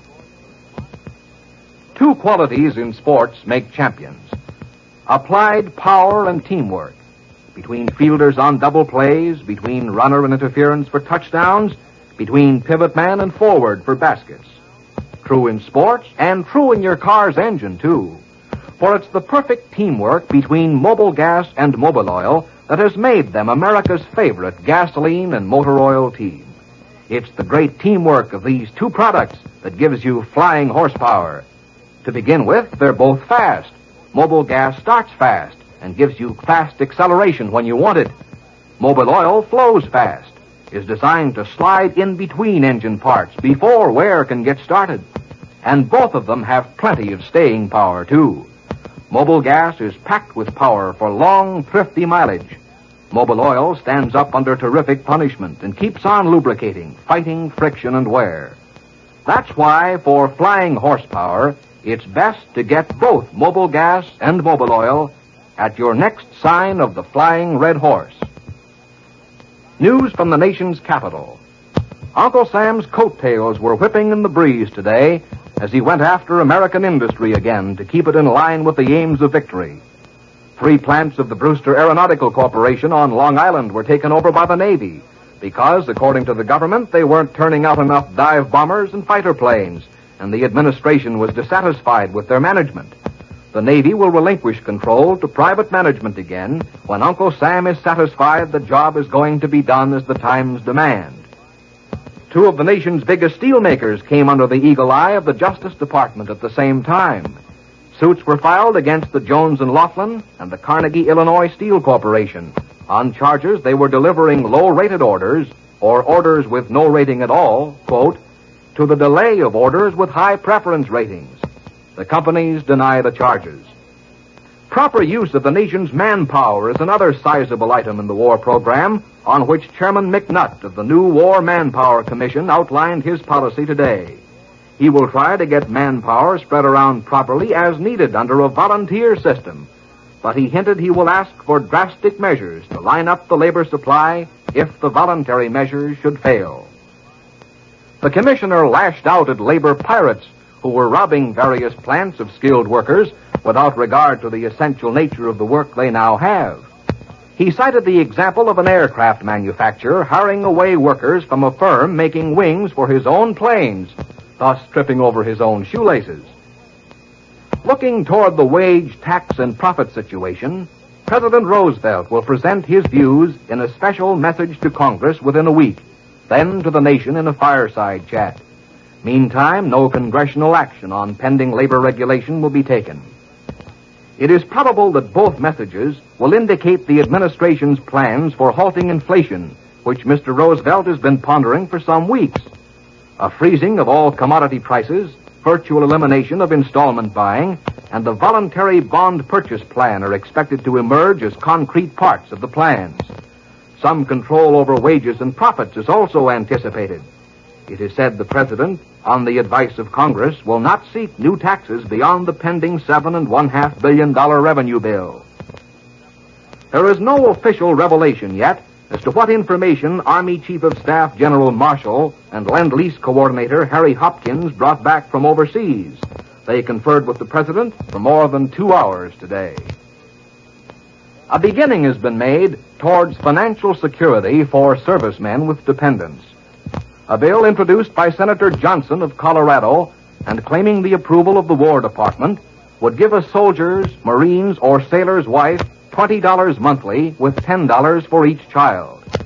Smaller benefits would be allowed for parents and other dependent relatives. To help meet the cost, deductions would be made from the pay of the 4 highest grades of enlisted men, but none would be taken from Army privates, first-class privates and corporals, or similar grades in other services. From the Navy comes word that its great flying ace, Lieutenant Edward H. O'Hare, may get the Congressional Medal of Honor tomorrow from the President. This for his heroism in shooting down 6 Jap planes in a single dogfight. O'Hare and his buddies knocked down 17 of 18 enemy planes. Blame has been placed by a naval inquiry on the Robbins Dry Dock and Repair Company of New York for gross carelessness and a lack of common sense as responsible for the burning of the French liner Normandy. Suit against the firm was recommended. Also, Father Coughlin's magazine, Social Justice, remains unmailable. The Postmaster General barred it tonight for utterances branded as seditious. Coughlin's parents, to whom he transferred nominal ownership in 1940, have been subpoenaed to appear before a special grand jury investigating Axis propaganda. And now, news of the nation at large, mostly from Chicago.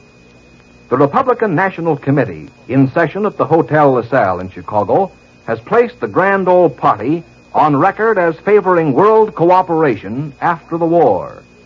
Supporters of Wendell L. Willkie, 1940 presidential candidate and titular party leader, consider the Policy Committee's decision as a victory for Willkie's anti-isolationist beliefs. He telephoned a statement from New York to the meeting in which he declared that by adopting the stand for world cooperation, the committee had adopted principles necessary to survival of the Republican Party and of the nation itself. Senators Taft of Ohio and Brooks of Illinois, both pre-war isolationists, had attempted to get a resolution through endorsing the war effort, but non-committal as to post-war policy. GOP publicity chief Clarence Buddington Kelland, nationally known author, called the final resolution a compromise. But Wilkie's followers claim he has strengthened his leadership and gained more than he asked for in the change of policy. The resolution also pledges preservation of the two-party form of government and threatens to oppose administration attempts to inaugurate what it calls unsound economic reforms at home. The Republicans demand that when the upper hand has been gained over our military enemies, the nation shall flatly refuse any peace proposal short of complete victory. Appeasement or compromise are completely ruled out in the Policy Committee statement. Lack of organization has been a weakness of the Democratic war regime, according to the Republican Committee, which recommended that the burden of the war be distributed equally to all classes and that excess profits from the war be eliminated. The committee will adjourn tomorrow. Again, Chicago. Ground has been broken here for another huge war production plant, one of the biggest ever to be built in this area. It will be operated by the Aluminum Company of America for the Defense Plant Corporation and will employ between 6,000 and 7,000 workers when construction begins. Mount Carroll, Illinois. First-degree murder charges are to be brought against 12-year-old Billy Geisman, who has admitted that he killed Mr. and Mrs. Clarence Krugjohann because they reproved him and spanked him 7 months ago. Next time you're walking down the street and you see a soldier in uniform, try to imagine what you'd answer if he should stop you and say, "I've given up my job, my family, my luxuries for the rest of the war." Are you doing everything you can to help me? Are you giving up luxuries to buy United States war bonds and stamps that'll give me what I need to fight? Remember, that soldier knows that even fighting is not enough. He's buying war bonds, too. Old Dobbin, back in the horse and buggy days, never got more loving care than most of us are giving our cars these days. There's a lot of satisfaction in stopping at the sign of the Flying Red Horse and getting your car groomed for the long pull ahead. Dirty or faulty spark plugs, for instance, can waste more than 1 out of every 10 gallons of gasoline. Spark plugs should be cleaned and recapped at least once every 5,000 miles.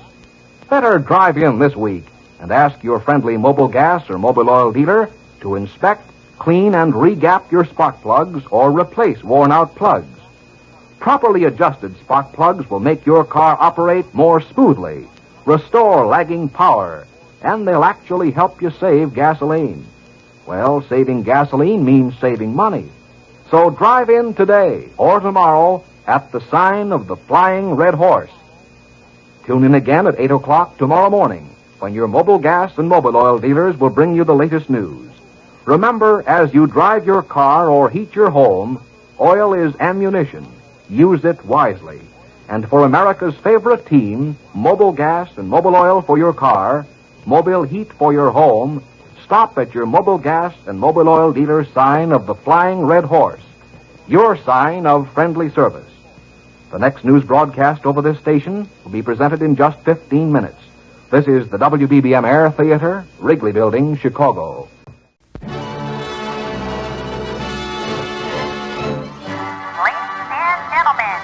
The Swing Sister Show.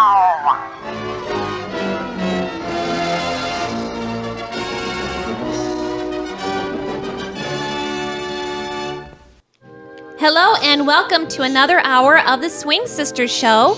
We are your hosts, Erin Patterson and Jamie Seibert.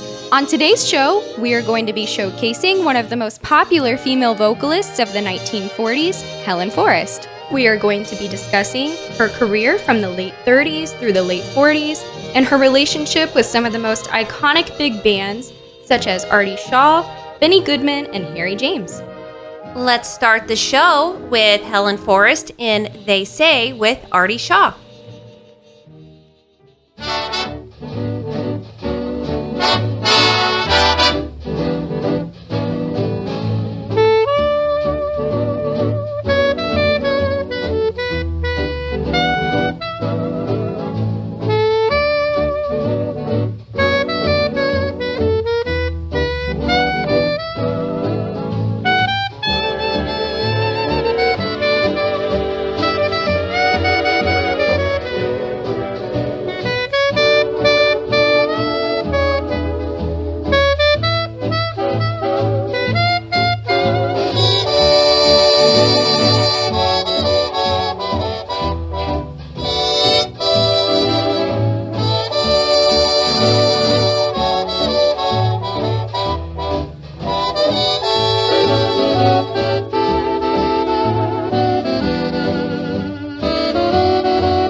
They say you just believe in hello and goodbye, and they say that the one I admire isn't even remotely concerned, and that I'll go on playing with fire until I have learned my heart has been burned. They say I shouldn't dream of your face in the moon. They say all of my dreams will be nightmares too soon. Let them talk, let them think what they want to. If it makes them feel happy that way, I know I'll always love you no matter what they say.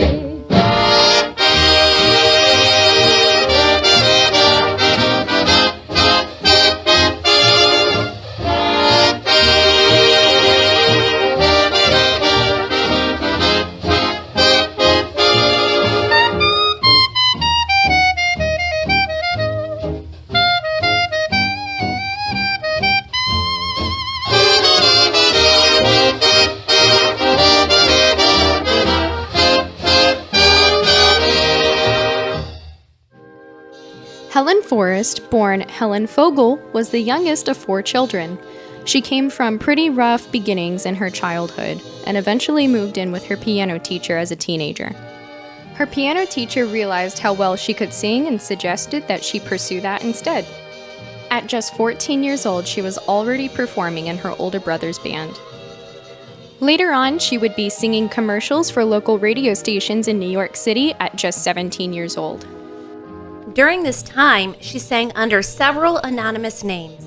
When her brother Ed, whose band was playing in Washington, D.C., called her to let her know that there was an opening for a vocalist in the Washington Magdalene Club, Forrest auditioned and soon after began singing in the popular supper club. She quickly gained a reputation there, and bandleader Artie Shaw came to see her. In 1938, Billie Holiday was Artie Shaw's current singer when she was planning on leaving. This is when Helen was approached to be her replacement and go on tour with his band, thus propelling her into stardom. Here she is with one of her most popular recordings with the band, All the Things You Are.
that makes the lonely winter seem long. You are the breathless hush of evening that trembles on the brink of a lovely song. You are the angel glow that lights a star. The dearest things I know are what you are.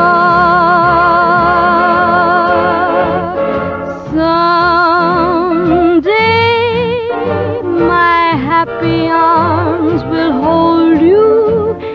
And someday I'll know that moment divine when all the things you are mine.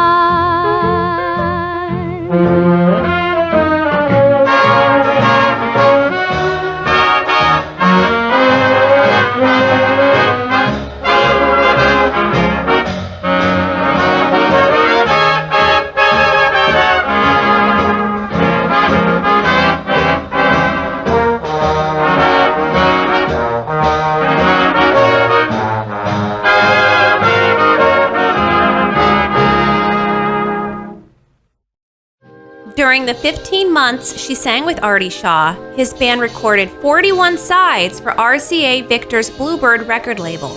Here is Artie Shaw and Helen Forrest in Deep Purple from 1939.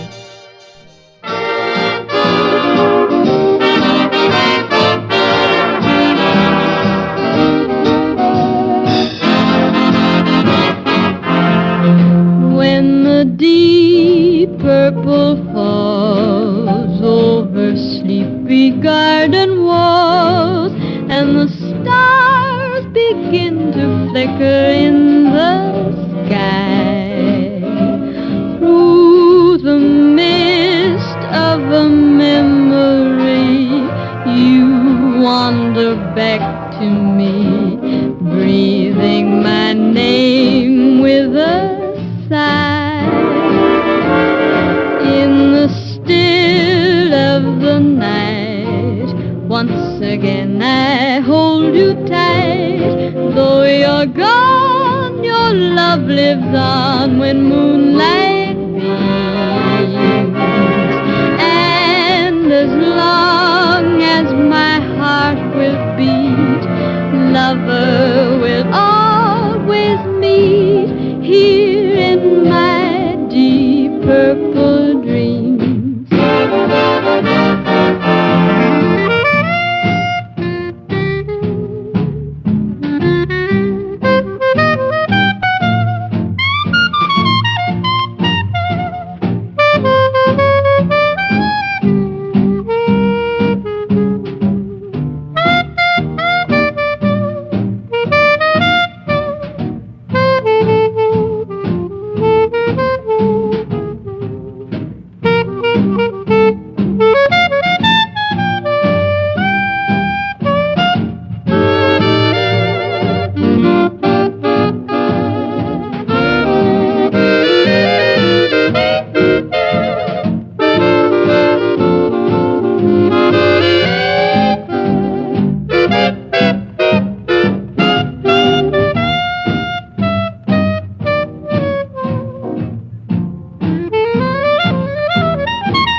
found my lover under this starlit cover. Use all your magic charm. Moon ray, let your sweet enchantment bind him. Then I shall wake to find him here in my lonely arms. Oh, once we knew the joy of girl in love with boy, but he made a toy of romance.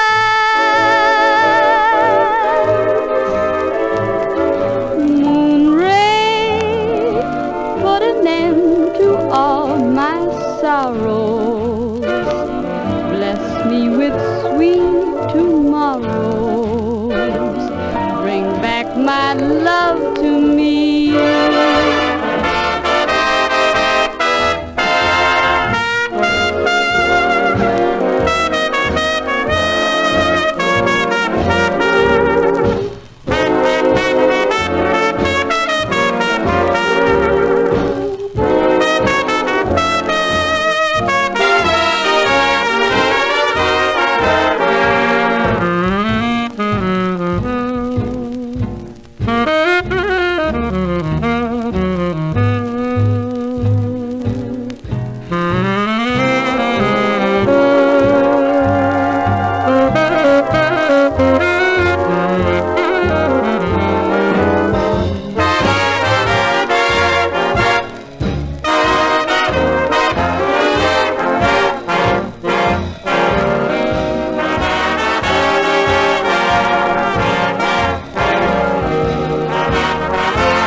You just heard Moonray with Artie Shaw and Helen Forrest. And up next, we have another one with Artie Shaw, Day In, Day Out.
taken with a single one possibility in view.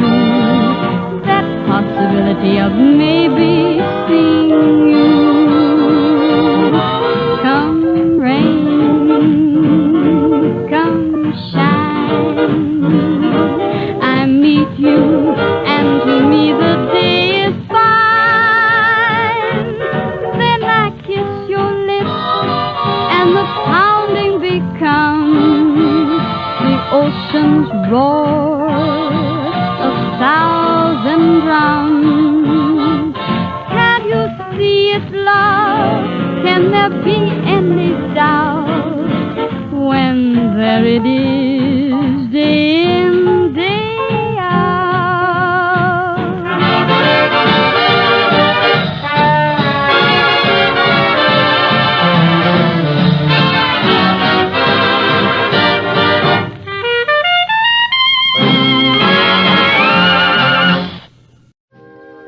That was Day In and Day Out by Artie Shaw with Helen Forrest. And to finish our Helen Forrest and Artie Shaw collaboration, here they are with the song I Have Eyes.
Put the very stars to shame.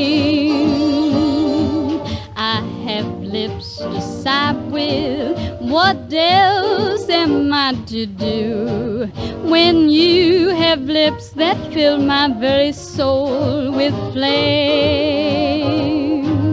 Tonight you're near to me in a light bright as day, but you're so dear to me, I could see you even miles away. For I have eyes to see with, and yet when we're apart, I close my eyes and see with my heart.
In November of 1939, Artie Shaw ended his band, leaving Helen Forrest temporarily unemployed. Benny Goodman saw this as a great opportunity to go ahead and hire her for half of her previous salary. This was the start of the second phase of her career, which would bring on 54 recordings with the Benny Goodman Band. Here he is with Helen Forrest on vocals, singing Smoke Gets in Your Eyes.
That was Bewitched with, of course, Benny Goodman and Helen Forrest. Up next is Helen Forrest's rendition of Amapola.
Listening to the Swing Sisters Show on the Whiz Mix. And now a word from our fabulous sponsor. Ladies, can we talk? Are you tired of that humdrum wardrobe of yours?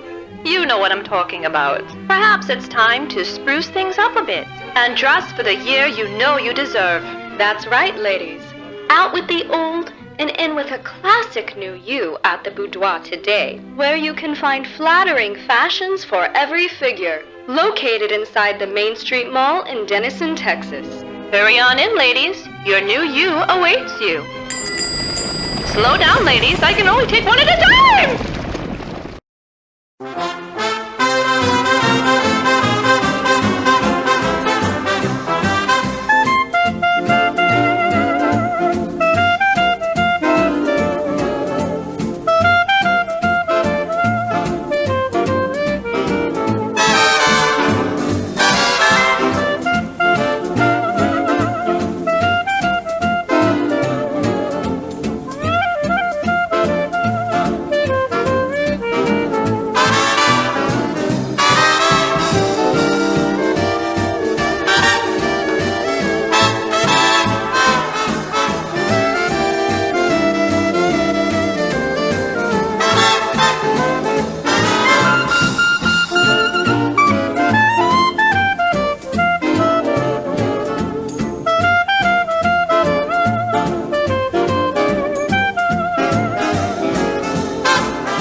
chains have faded like a broken melody.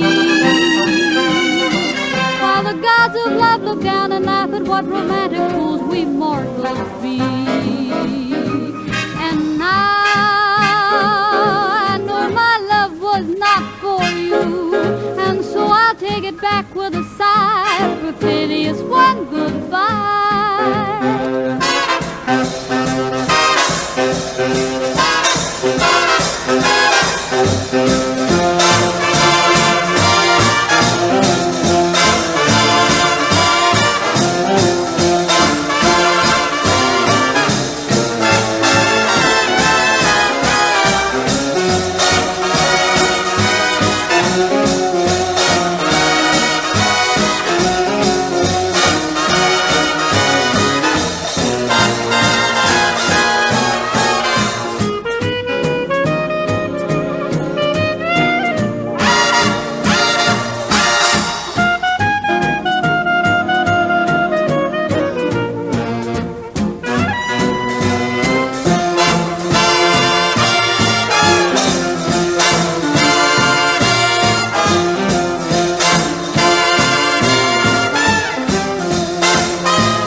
You just heard Perfidia with Benny Goodman and Helen Forrest, one of my personal favorite songs.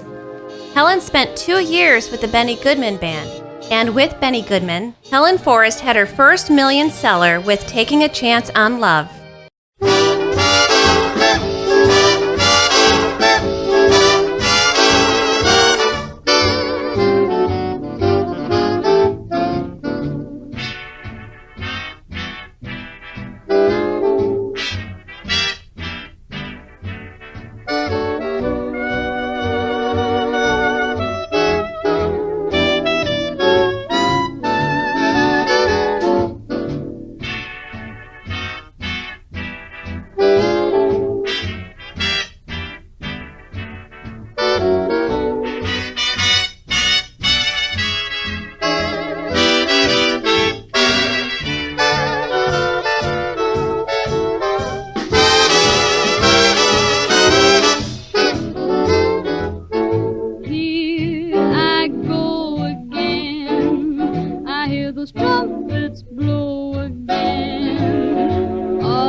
In August of 1941, Helen Forrest quit her time with the Benny Goodman Band, in her words, to avoid having a nervous breakdown. Benny Goodman was notorious for treating his vocalists very poorly.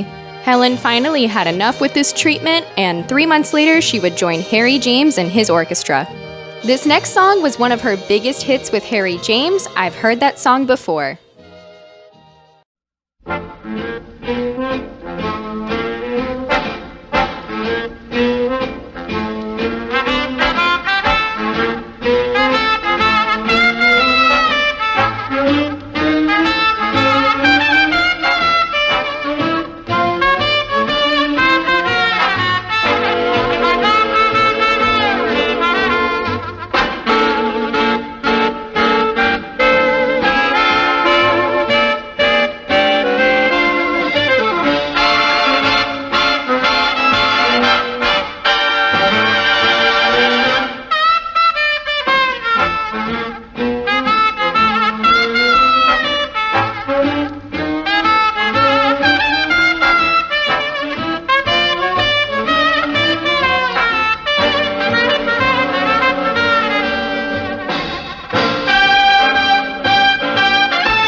From an old familiar score, I know it well, that melody.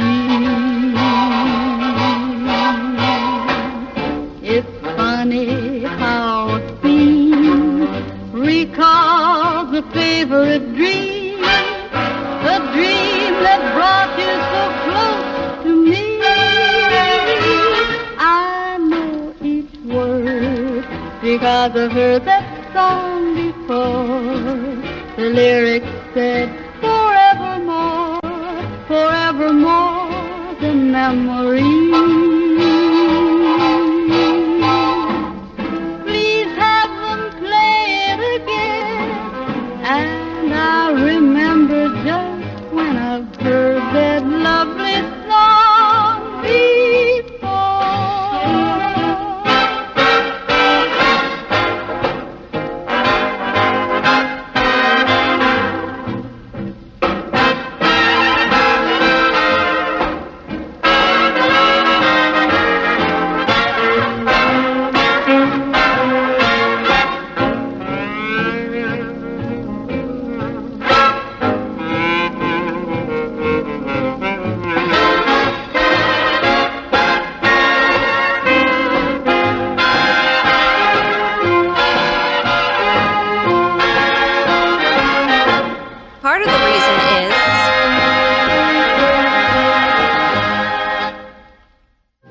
It was with the Harry James Band that Helen Forrest reached the peak of her profession. Big band leader Harry James is credited for building his arrangements around his singers. This allowed Helen Forrest's vocals to really shine. Most big band leaders only allowed their singers to sing a part of the chorus. But with Harry James, she was able to sing a full-length song. Here's Harry James and Helen Forrest with It's Been a Long, Long Time.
Kiss me once, then kiss me twice, then kiss me once again. It's been a long, long time. Haven't felt like this, my dear, since can't remember when. It's been a long, long time. You'll never know how many dreams I dreamed about you, or just how empty they all seemed without you. So kiss me once, then kiss me twice, kiss me once again. It's been a long, long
didn't wanna do it. I didn't wanna do it. You made me want you, and all the time you knew it. I guess you always knew it. You made me happy. Sometimes you made me glad, but there were times, dear, you made me feel so bad. You made me sigh, for I didn't want to tell you. I didn't want to tell you. I want some love that's true.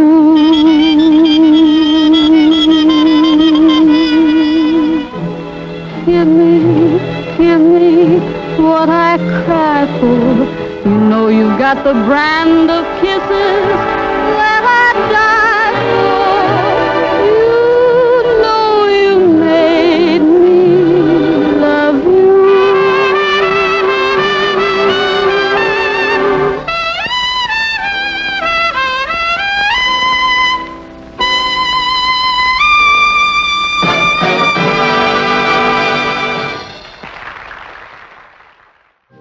That was Harry James and Helen Forrest with You Made Me Love You.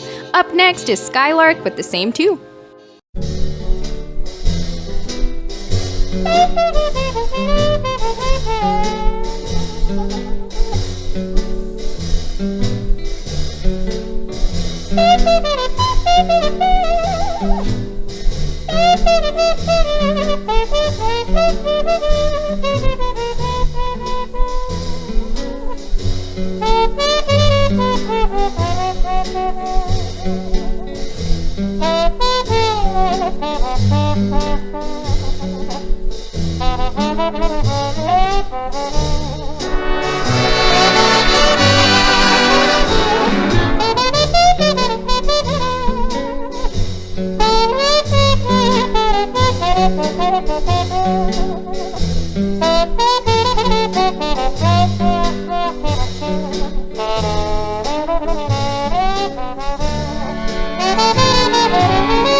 Skylark, have you anything to say to me?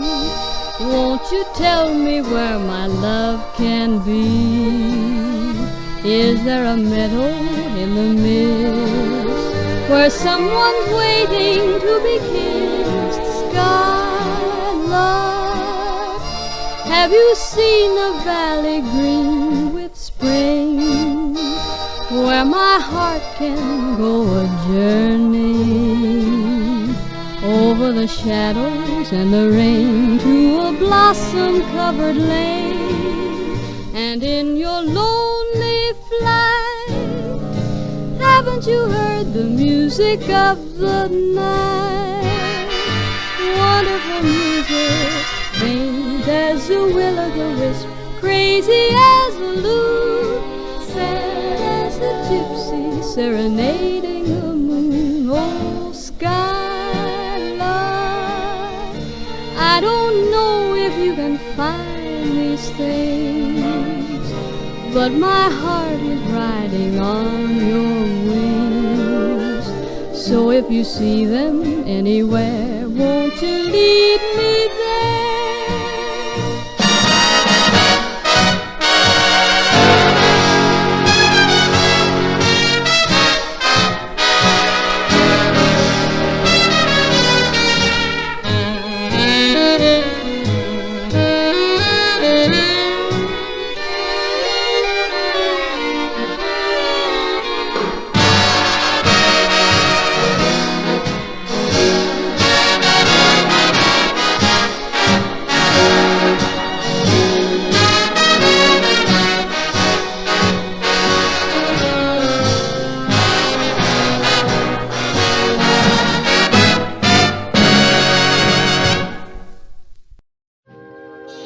Harry James and Helen Forrest worked well together, so well that a romance actually grew between the two.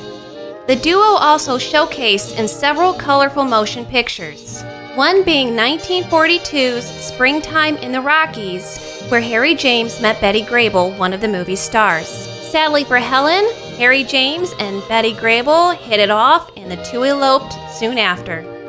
Heartbroken, Helen Forrest left the band. Throughout the latter part of the 40s, Helen Forrest would pursue her solo career and do freelance work, eventually landing on a popular radio show with Dick Haymes from 1944 to 1947. This next song with Dick Haymes is Long Ago and Far Away.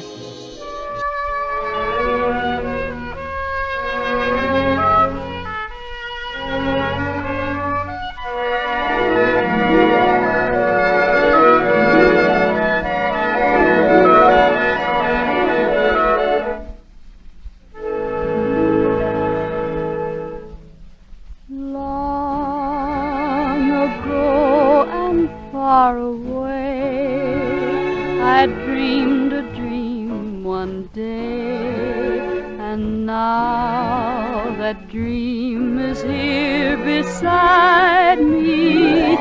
Long the skies were overcast, but now the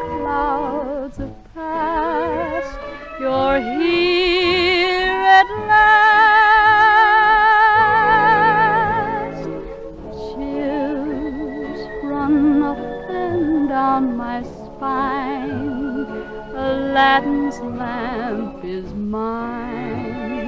The dream I dreamed was not denied me. Just one look and then I knew that all I longed for long ago was you. Long ago and far away, I dreamed a dream one day, and now that dream is here beside me.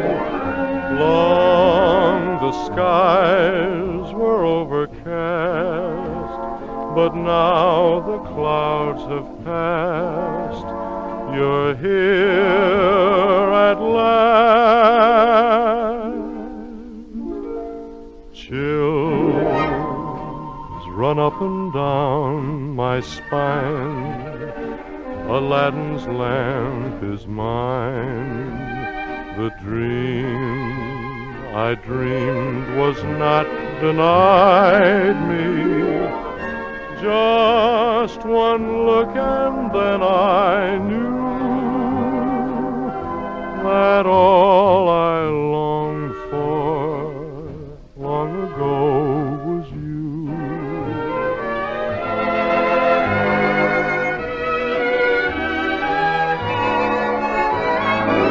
Just one look and then I knew that all I longed for long ago was you.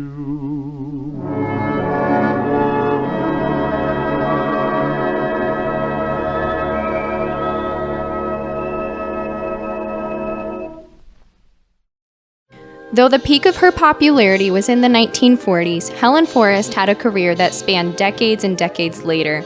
To this day, her voice is still one of the most iconic female voices of the swing era.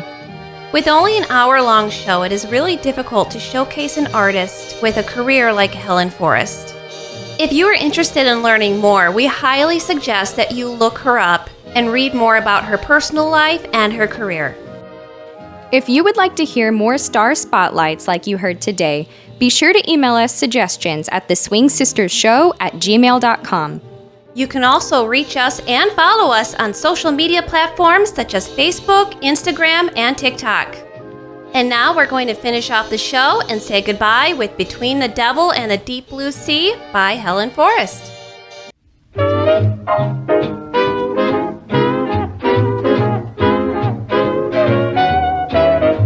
I don't want you, but I'd hate to lose you.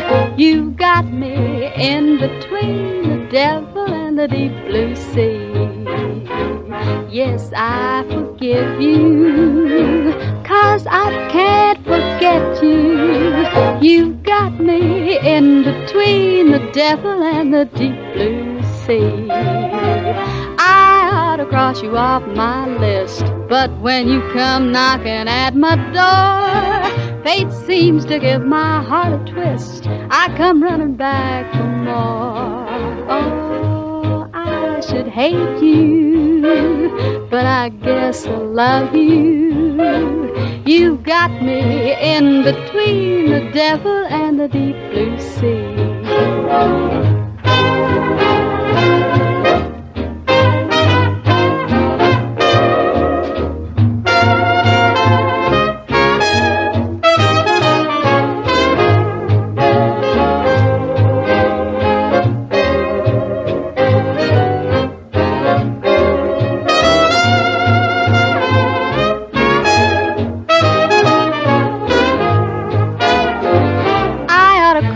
Off my list, but when you come a-knocking at my door, fate seems to give my heart a twist. I come running back for more. Oh, I should hate you, but I guess I love you. You got me in between the devil and the deep blue sea.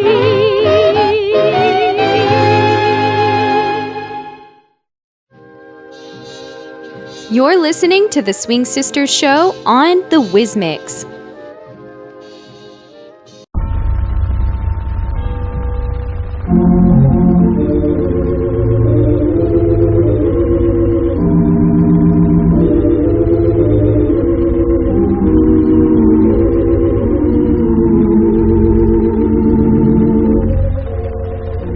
Hollywood, California, we present Gene Herschel in a new Dr. Christian drama called Spring is Here. Brought to you by the Cheesebro Manufacturing Company, owners of the trademark Vaseline, and producers of Vaseline Petroleum Jelly, Vaseline Hair Tonic, and other Vaseline specialties. What's good for burns? You're right, Vaseline Jelly, because Vaseline Jelly serves a triple purpose in the treatment of skin injuries. 1, it forms a protective film which helps keep out the air and outside infection. 2, it promotes rapid healing. And 3, it softens and lubricates the skin by supplementing the natural oil. You can depend on Vaseline Jelly. It is absolutely pure, contains no harmful or irritating ingredients. For safety's sake, get a jar of Vaseline Jelly from your druggist tomorrow. Do you want to win a free trip to the World's Fair and $150 in spending money besides? Well, then listen to the details of the big World Fair contest at the end of this program. And now, it's curtain time for our Dr. Christian story. Spring is here. The sun swings high and the snow is gone. The grass grows faintly green on this bright morning with a promise of summer in the air as Dr. Christian walks into his office. Yes, I do. You know I do. All right. Goodbye. You do what? Oh, good morning, Dr. Christian. Is that one of my patients? No, it's a friend of mine. Ah, I told you right-handed, huh? But I have several calls for you. Mrs. Mears called up, and Steve Winters, Tom Leary, and... Where did you get the roses? Roses? Yeah, on my entire desk. It's dozens. No, 14, 15, 18 of them. Oh, those, well, I thought you'd like them. You mean you thought by bringing them here you could look at them all day long, huh? Well, Who is he? Well, this nobody special. Is it the upstanding young man? Who? Oh, the young man who's been calling you up daily, but continuously for over a year. Oh, you mean Jerry. I mean Jerry. No, it's not Jerry. That's too bad. I rather like the young man's persistence. Oh, Jerry's a dear. He's always there in the background, like wallpaper. Yes, like wallpaper. I'm very fond of Jerry. Yeah, you ought to be. But devotion deserves a reward. Well, who's the donor of my roses? You see everything, don't you? It isn't hard to see eating American beauties even for these old eyes. They are lovely, aren't they? Oh, you needn't think you could be off by talking about the flowers. I have a one-track mind. When a patient starts giving me a symptoms, I want the whole case history. Then I can prescribe. You don't need to prescribe to me. I'm on top of the world. On top of the world, eh? Mm-hmm. Spring's a great time of the year. You know why? You mean because of love? I mean because of parsnips. Parsnips? Certainly. Parsnips. That queen of vegetables. Dug in the early spring. Oh, we used to look forward to them when we were children. All the vegetables we had down the cellar were almost gone. Only a few potatoes were left and a few squashes. And then, along came parsnips. Imagine talking about parsnips and love at the same time. We can have love. I'll take parsnips. Judy, did you ever taste parsnips too? Certainly not. I bet you even haven't tasted parsnips with hot steam sauce, have you? Or parsnips fried to a golden brown, or parsnips... You better start out on your calls, you know. Oh, so it isn't Jerry, eh? Well, who is it? Promise you won't tell. Cross my heart. I never tell anything. It's Dr. Gardner. You mean Ralph Gardner? Yes. Oh, I am surprised. I didn't even know you knew him. Yep, I know him. I can see that. I didn't believe I'd ever fall in love. Oh, stranger things than that have happened this spring. Well, I don't think it's just spring. It would have happened any time. fact, it started last winter. Yes, but Ralph Gardner, now, Judy, he's just only got his degree. You can't think of getting married yet, Ivana? Oh, we're not going to get married for a year or two. That's a long time to wait. Oh, I don't mind, Brady. Now, when are you announcing the engagement? Oh, we're not. Nobody must know a thing about it. We've got to keep it terribly secret. Why? Well, in the first place, his uncle's helping him. Financing until he gets the practice started. The last thing his uncle wants him to do is marry a girl like me. A girl like you? Why, Judy, you're the finest girl in the world. Oh, I don't mean that. I mean somebody who can't bring him anything. Why, you can bring him everything. Love and loyalty and splendid character and happiness. Oh, what else can a young man ask? Thanks for Dr. Christian. Nonsense, that's true. And if he's even suggested that you need to bring more than this to make your marriage a success, then... Oh, no, he hasn't. But there's no sense in upsetting his particular apple cart right at the start. And as long as he knows how I feel, I know how he feels, we're willing to wait till the end of the world if necessary. Think of little Judy Price talking this way. I can hardly believe it myself. Oh, love is a wonderful thing. It's the most wonderful thing in the world. It does something to you. It makes you sing inside. Yeah, I think that describes love pretty well. Something that makes you sing inside. And when I meet Ralph Gardner, I'm not supposed to know about this singing business? Oh, no, you don't know anything about it at all. Oh, but people will see you all together. They're bound to start talking. Well, they won't even see us together much. We have to be awfully careful about that, too. You see, I don't want to do anything to spoil his chances. It's much more important for him to get ahead right now than for us to be together all the time. You do love him, don't you? Yes. Yes, I love him. Oh, yes.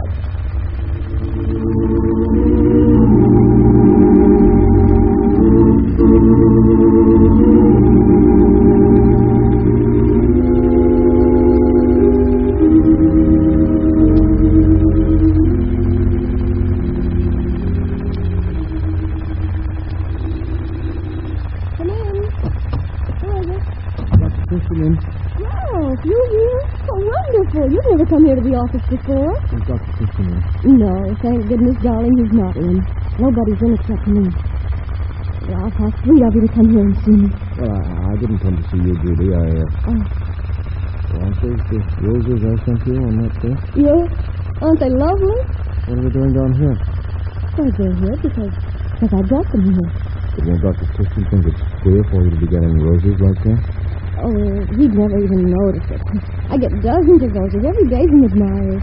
Say nothing of orchids and gardenias. Oh, but on the level, Judy, he doesn't know I sent them, does he? Oh, well, he may. I'm not sure. You didn't tell him, did you? There's no harm in telling anybody the most attractive doctor in Center City sent me roses. Here, Judy, I'm serious.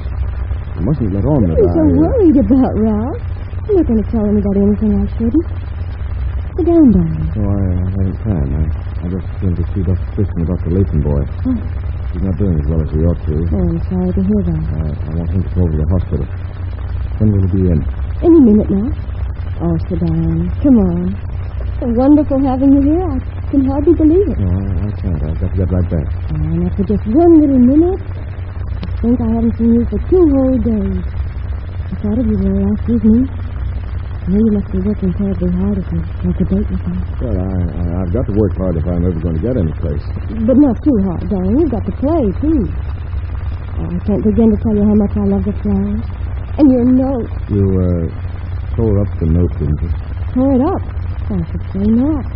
See, like tearing up my heart. I ought never to have written it. I might have known you'd keep it. But, darling, why shouldn't I keep it? I told you once, I've told you a dozen times, Judy, that our engagement mustn't get out. Oh, it won't. I'll see to that. But, Ralph, I'm so proud of your loving me. Well, I feel the same way about you, but... You see, my uncle will never give me another cent if he thinks I'm thinking about getting married yet a while. I need every penny he can spare till I get my practice going. And you will get it going, too, darling. You'll be the most famous doctor in the Western Hemisphere. And I hope you. It won't do a bit of harm to have a wife who knows how to look after an office and send out the bills. You'll find me useful as well as ornamental. Oh, Judy, you're sweet. Of course I'm sweet. I could have told you that a long time ago. Judy, I'm head over heels in love with you. You know it? Oh, really? Say it again. Please say it again. So that I can take it away myself. I'm in love with you, Judy. Thank you. That's a wonderful thing. That's just what Dr. Christian said this morning. Huh? How'd he happen to say that? Well, we were talking about spring, and he was saying it was a beautiful time of year, and I don't remember how he happened to say it. He did, that's all. You told him about us. Darling, maybe I did, but you'll never tell anybody, never in a million years. But you promised me that you wouldn't... I did, but I didn't mean to say a word. Truly, I didn't. But, darling, I couldn't bear to let him think it was somebody else. He'd guess it was Jerry. Imagine my loving Jerry the way I love you. Well, you had no right to tell him. I know. I knew it the minute it floated out of me. But telling Dr. Christian things is different from telling him to anybody else. He's the last person I wanted to know. Why? He's an old busybody, minding everybody's business but his own. Ralph, you can't call him that. He's the kindest man in the world. Well, it puts me in a spot, Judy. What do you mean? Him. He'll expect us to get married before long. Oh, no, he won't. I told him we weren't going to get married for a year or two. I told him I'd wait for you forever if I had to. Yes, but don't you see, anytime he got sore at me about anything, he can just go and spill the beans. But he won't, Ralph. And once Uncle John gets wind of it, that I'm marrying somebody... Somebody who hasn't a nickel in the world? Well, it isn't that. It's just that he thinks a young man starting out in practice ought to be free. He'd feel the same way, no matter who it was. Okay. If Uncle John clamps down on me at this stage of the game, it'll be years before we can even talk about getting married. I'm sorry, Ralph. Well, you ought to be sorry. I'll tell you what to do. Tell Dr. Christian we're not engaged. Tell him we busted up. I'll put him off the track. Oh, Ralph, I can't bear to do that. If you don't, we'll bust up for fair. Right now, my career is more important to me than anything else. And it ought to be to you, too. It would be if you cared anything about me. Oh, I do care. You know I do. And you go ahead and tell Dr. Christian we've busted up. Oh, but... Give him any reason you like, just so he believes you. And to make the story sound true, I'm going to cut out seeing you for a while. Oh, please don't do that. Well, it serves you right. It'll teach you not to talk out of turn. You know, a doctor's wife has got to learn to keep her mouth shut. Oh, but, Ralph, how long before I can see you again? I don't know. When I think it's okay, I'll call you up. I got to go now. I got to get out of here before Dr. Christian gets back. Ralph, please, wait a minute. I've Please. got time to wait.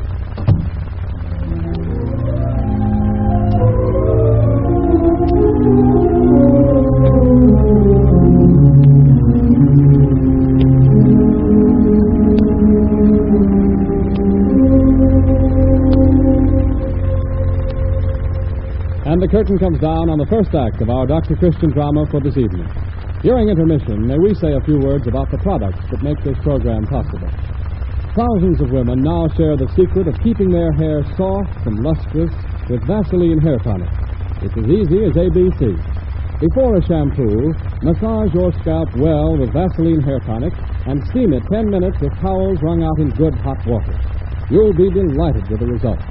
You see, Vaseline hair tonic supplements the natural scalp oils, which dry heat and soap and water tend to remove. And it's economical.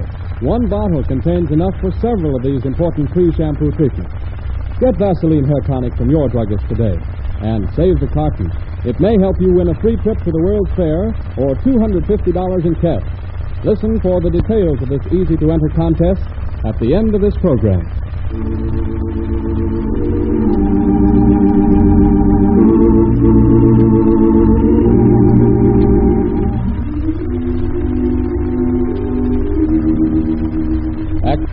Spring is Here, starring Jean Hersholt in the role of Dr. Christian. The scene is again the familiar, comfortable office on State Street, where pretty Judy Price sheds gaiety and good humor over the doctor's patients and their troubles. Only tonight... Don't scold me, Judy. I know I'm late, but I had to stop in at Bentley's. But the baby's going to be all right. Isn't that fine? I tell you, I was worried for a while. I didn't like the looks of the way that people stayed up. Any colas? No, only Dr. Gardner.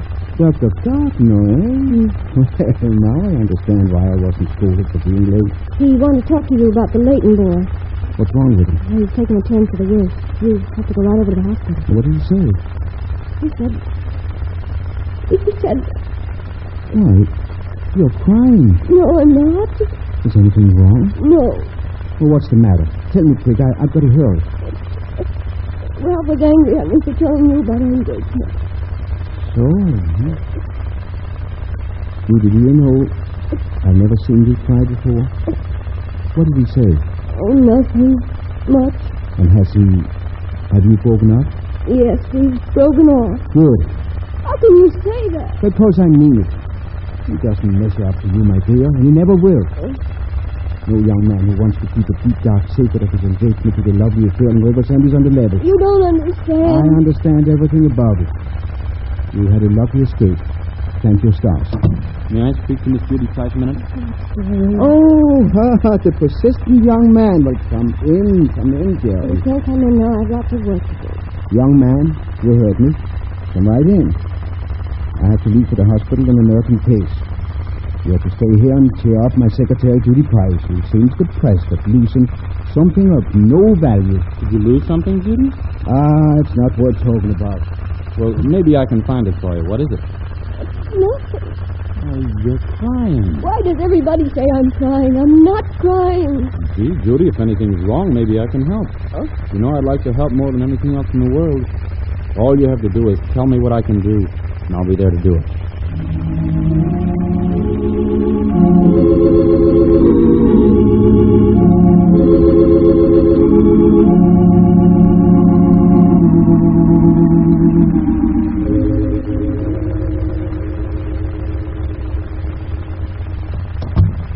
See here, this is ridiculous. You'll kill yourself, Judy, if you go on working like this. I won't have it. This is the fourth night in a row that I've come by at 11 o'clock and seen a light in this office. Why don't you go to home and go to bed? Oh, I'm all right. All right, working night and day? Hard work never killed anybody. Well, it's killing you.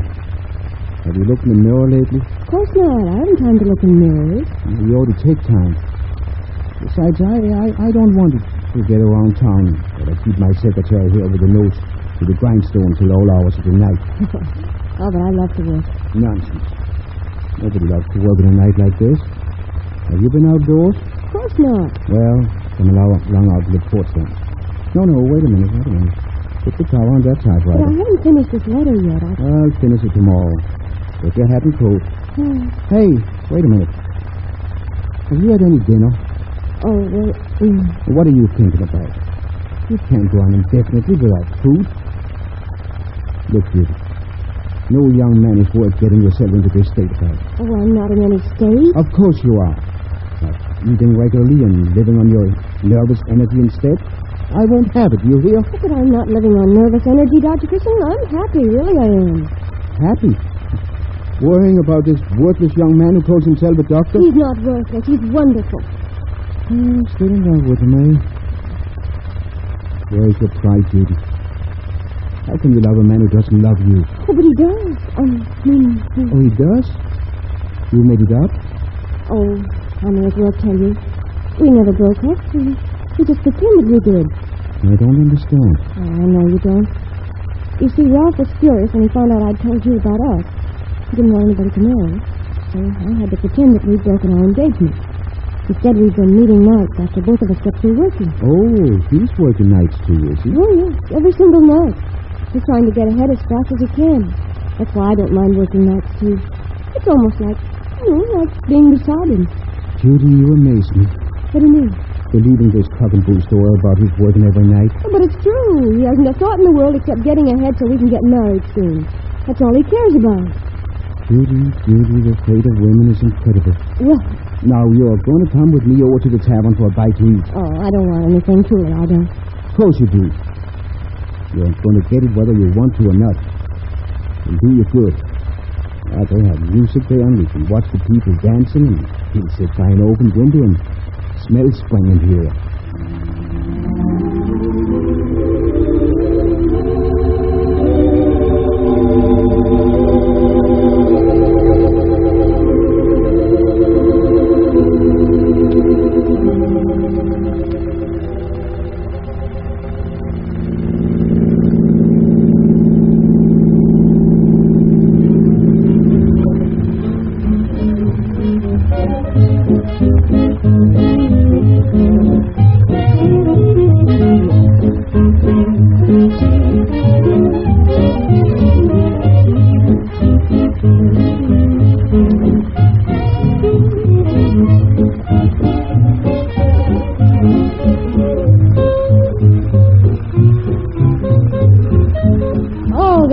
nice. I'm glad you brought me here. Say, do you know I'm enjoying it myself? Yeah? Especially since we met so many people I know and can hear them all saying, there's Dr. Christian now with his young secretary, Beauty Price. Who'd ever have thought that of him? Oh, no. No, I'll bet they're saying the lucky girl. Oh, smell that air. It's heavenly. Yes, it's sweet and earthy and full of the promise of spring. Beauty, spring is here. I know it. Yes, sir, we'll soon be having parsnips again. You and your parsnips. It's only too bad I'm not up into this modern dancing so I could take a turn with you. Well, come on, shall we try? Oh, no, certainly not. In the first place, I don't know the new steps, and in the second, these dance orchestras nowadays never seem to stop playing. Every dance becomes one of those marathons you read about. They have been dancing a long while, haven't they? Endlessly. I bet that old fellow with that blonde girl would keep his right arm if the music would stop. Look, he's ready to drop. I wish Ralph were here. Now, is that polite? Oh, I'm sorry. Oh. What's the matter? Ralph. He is here. Well, so he is. If that's one of the cases he's working over, he's certainly to be envied. I don't understand. He said that... Maybe Spring's got him by the coattails, too. Dancing with Laura Payson. You mean Jeffrey Payson's daughter? Yeah. Well, that ought to be a lucrative case. The father just about owns everything in Center City, doesn't he? I don't know. I don't understand it. Do you mind if we go, Dr. Christian? Of course not. He's probably got an explanation, Judy. He told me he was going to be in the library at the hospital at past midnight. He told me... I'm sorry, Judy. I left the car in the parking space at the back of the tavern. I'll go and get it if you'll wait here a minute. All right. I'll wait. I'll be back before you know it.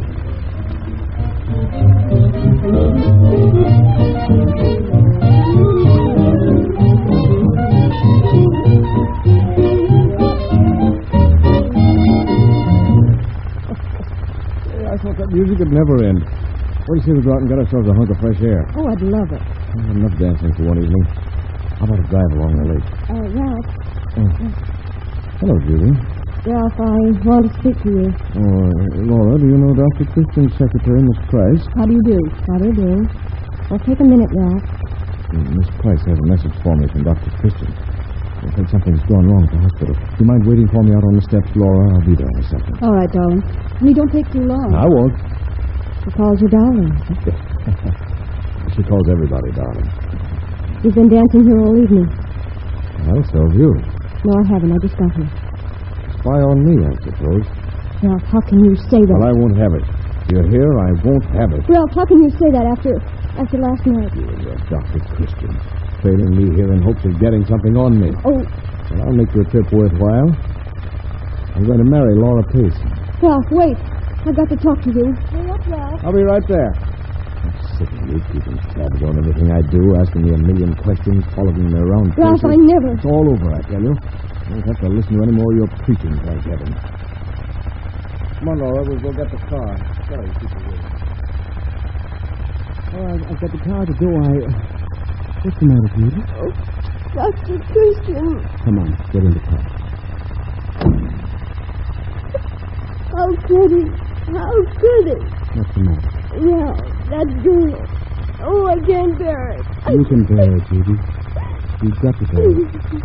Every time a woman gives away her heart, she takes the chance of having it broken. But I love him so. I love him so. I know you think so now. Even if you'd married him, that love would only have lasted a little while. Oh. This way, at least you're free. Till you find somebody who's worthy of you. I don't want anybody else. Oh, of course you don't now, but you will. Yeah, that's right. Try all you want to. This old shoulder has had a lot of practice. What he's even that fat-legged bleached blonde. I'm afraid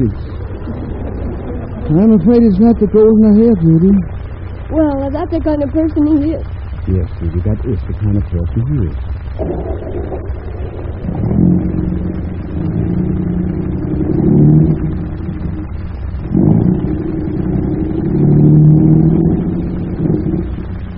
Dr. Christian, did you know about Laura Payson all the time?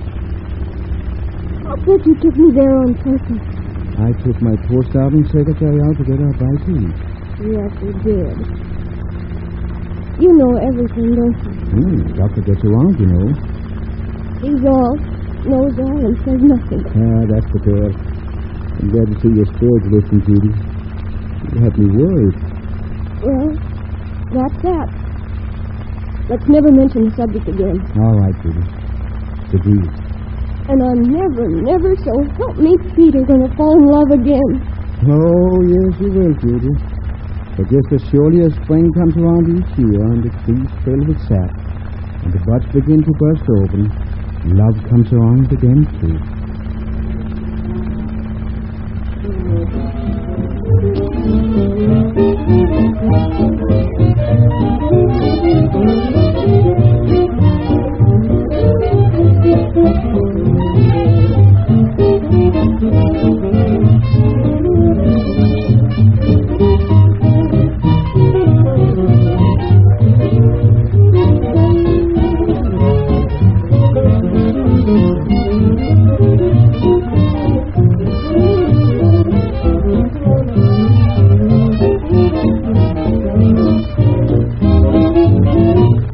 And the curtain comes down on another Dr. Christian drama. Our star, Gene Herschel, will be here to greet you in a moment and tell you about next week's story. Everyone listening has an equal opportunity to win a free trip to the New York World's Fair or to the San Francisco Fair. A first-class round-trip ticket plus $150 in cash, or $250 in cash instead. That's what you get if you win first prize in this easy-to-enter contest. Now, there are 100 first prizes and 5,000 valuable second prizes besides. This contest is packed with prizes, packed with adventure, and as easy as pie to enter. Just choose the fair you'd prefer to see, then write a letter which starts this way. I want to see the World's Fair because... And finish your letter in 50 words or less. Enclose with your letter a carton, wrapper, or label tracing from Vaseline Jelly, Vaseline Hair Tonic, or from any other product sold under the Vaseline trademark, or from any Colgate Palmolive toiletry. Mail your entry to Vaseline Products, 17 State Street, New York City, before midnight, May 15th, when the contest closes. Write your letter either on plain paper or on the regular entry blank containing full details of the contest, now available at all drugstores. You can enter this contest as many times as you wish. Start on the first one tonight. Just 50 words to write, everything to gain. Remember the address, Vaseline Products, 17 State Street, New York City.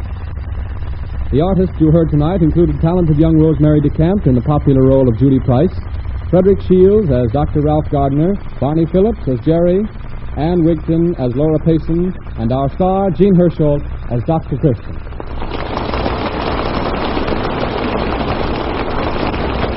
Dr. Christian, what kind of story have you selected for us for next week?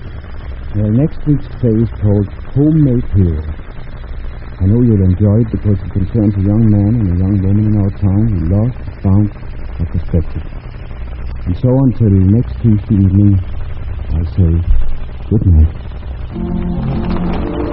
Be sure to join us again next Tuesday at the same hour to hear Gene Herschel, famous Hollywood star, as Dr. Christian in the drama Homemade Hero, presented for your enjoyment by the producers of Vaseline Petroleum Jelly, Vaseline Hair Tonic, and other Vaseline specialties. Spring is here is from I Married an Angel, This Can't Be Love is from The Boys from Syracuse, and You're a Sweet Little Headache is from Paris Honeymoon. This is Arthur Gilmore bidding you good night. This is the Columbia Broadcasting System.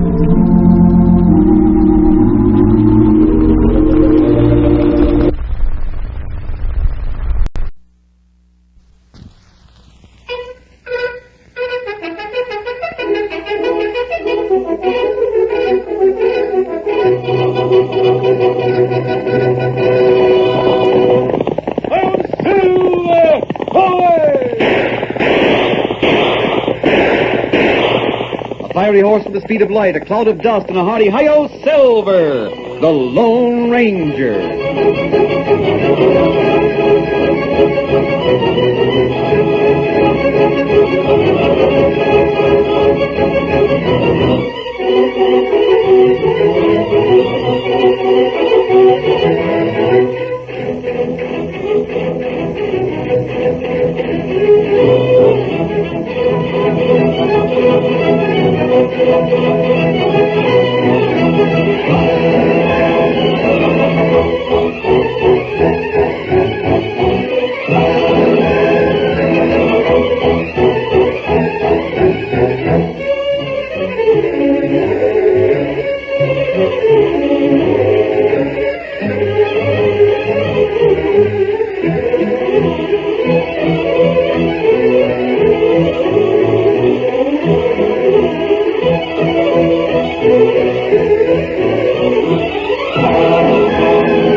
With his faithful Indian companion Tonto, the masked rider of the plains led the fight for law and order in the early western United States.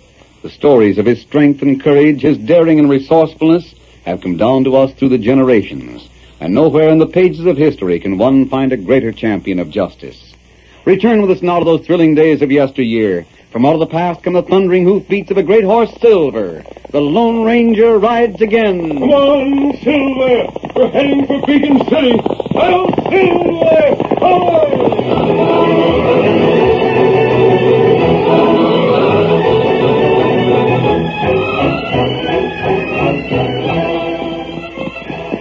As the Lone Ranger and Tonto approached the town of Beacon City in the heart of the cattle country, they saw a strange sight. Thousands of sheets of paper tossed on the breeze came toward them like a snowstorm. The masked man wheeled Silver to one side and snatched one of the large squares out of the air. Rein up, Tonto. See what this is. Hold there, Silver. Steady, fella. Steady, fella. What's happening in Beacon City? The whole edition of Bob Turner's newspaper seems to be flying around in the wind. That newspaper? Yes. This is the front page of the Beacon City Star. We know Bob Turner. Meet him long time ago. He's one of the most honest pioneers in this part of the country. I wonder if... Tonto. What matter? This paper has an editorial on the front page. Turner has fired both barrels. What him say? The third sheriff has been killed since the first of the year, shot in the back. Turner is demanding that the people organize and throw out the crooks that are trying to run Beacon City. And that's why paper fly free on wind. It looks as if something has happened. Come on, Tonto, let's find out. Get him up, Scout. Go on, Silver.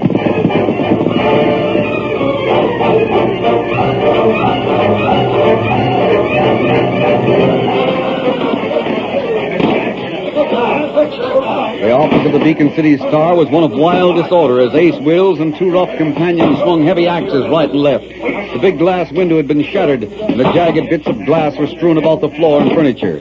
Three men in the place held heavy axes, and with these they concentrated upon the destruction of everything the office held. The valuable printing press, which had been brought from the east at great expense, was already broken beyond repair. But one of the men continued to smash the broken parts to increase the ruin. Chairs, tables, and other pieces of furniture were being smashed into kindling wood. The large filing cabinets of letters were smashed open, and the contents were scattered. Will saw the neatly arranged type and rose against one wall. He shouted, "Spill that case of type! Shove it over so it's all mixed up! That's it. Now rip up a supply of paper. We'll fix it so he won't print a newspaper again for a long time." There's a type all mixed up for plenty. I'll smash this your cabinet while I'm at it. What's going on in here? Get that masked man. All right, Tonto, get them.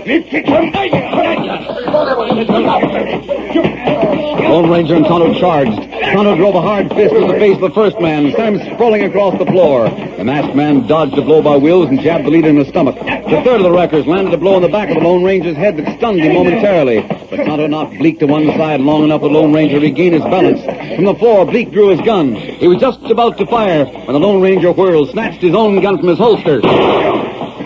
My hand. No more gunplay. Oh, no. Don't hit me again. Get on your feet. Oh, my hand is broken. You hit the wall and you missed me. Get up. Give me my hand, Tonto. I'll maybe lift you. Oh! You needn't drag me up by my hair. Keep an eye on those others while I talk to this one, Tonto. Now, wait. You've got no right. I know you. You're Ace Wills. You run the cafe. Well, what of it? I saw the last copy of the Beacon City Star. You didn't like it. Look here, stranger. We can handle things in Beacon City without your interference. I don't like the way you handle them. Where's Bob Turner? None of your business. You'll pay for hitting me. Where's Turner? I said it was going to... Oh, let go of me. He's home at his house. Where is his house? About a half mile to the south. White house with the green shutters. Wells, you're going to settle for the damage you've done here as soon as Turner figures the cost of putting the newspaper back in business. If you've injured Turner, you're also going to pay for that. Yeah? Well, we'll see who does the paying. Take your friends and get out. Huh? I'll get square with you. Get out. All right. And you go, too. I'm going, but I'll get square for a busted hand. You two just wait. Now, don't turn your back to the windows, Tonto. Those dogs will shoot you in the back. That's right. Certainly made a mess of this newspaper office. I wonder if the press can be repaired. Badly smashed. This happened because Turner tell truth. Turner, you've got to get to his house and see if he's hurt. Come along, Tonto. First man that's ever dared fight with Ace Wills. I hate to be in their shoes. Hey, better get out of here, fellas. The folks don't do them things to Ace Wills. All right, mount up, Tonto. Steady, big fella. Here we go see Turner. Yes, but we'll keep our horses with us. Come on, boy.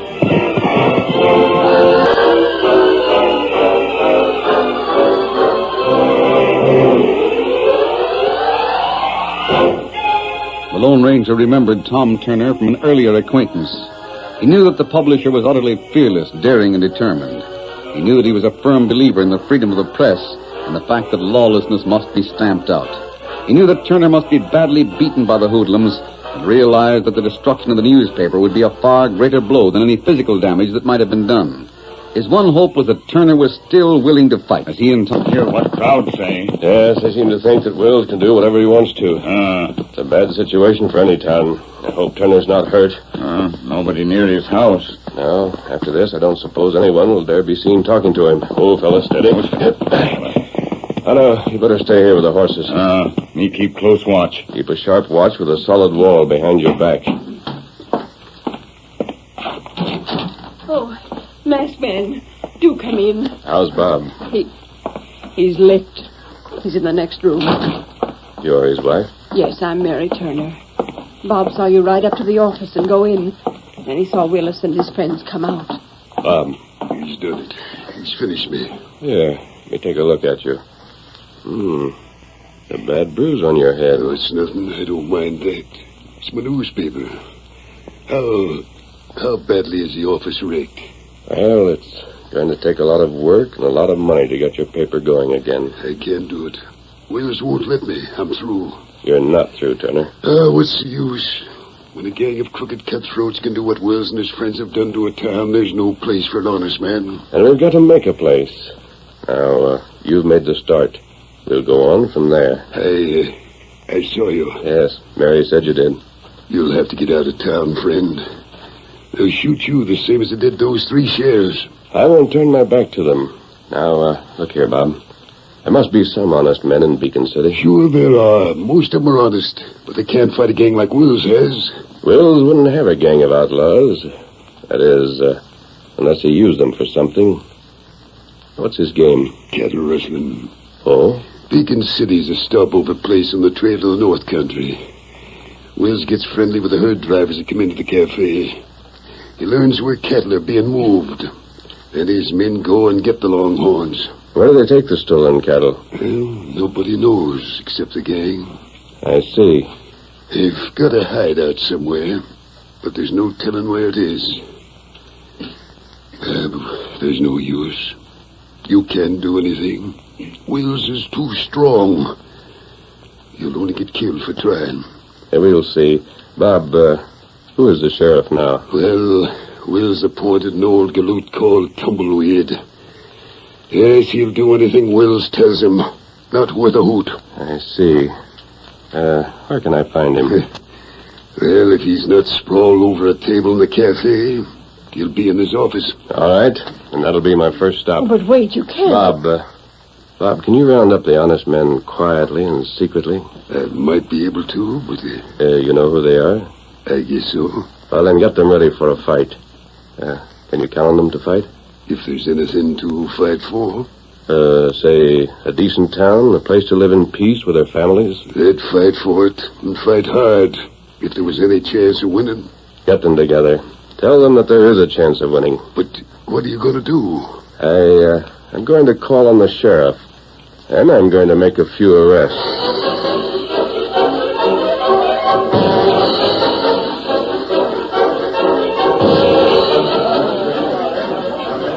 That evening found Will still raging over the manner in which the masked man had handled him.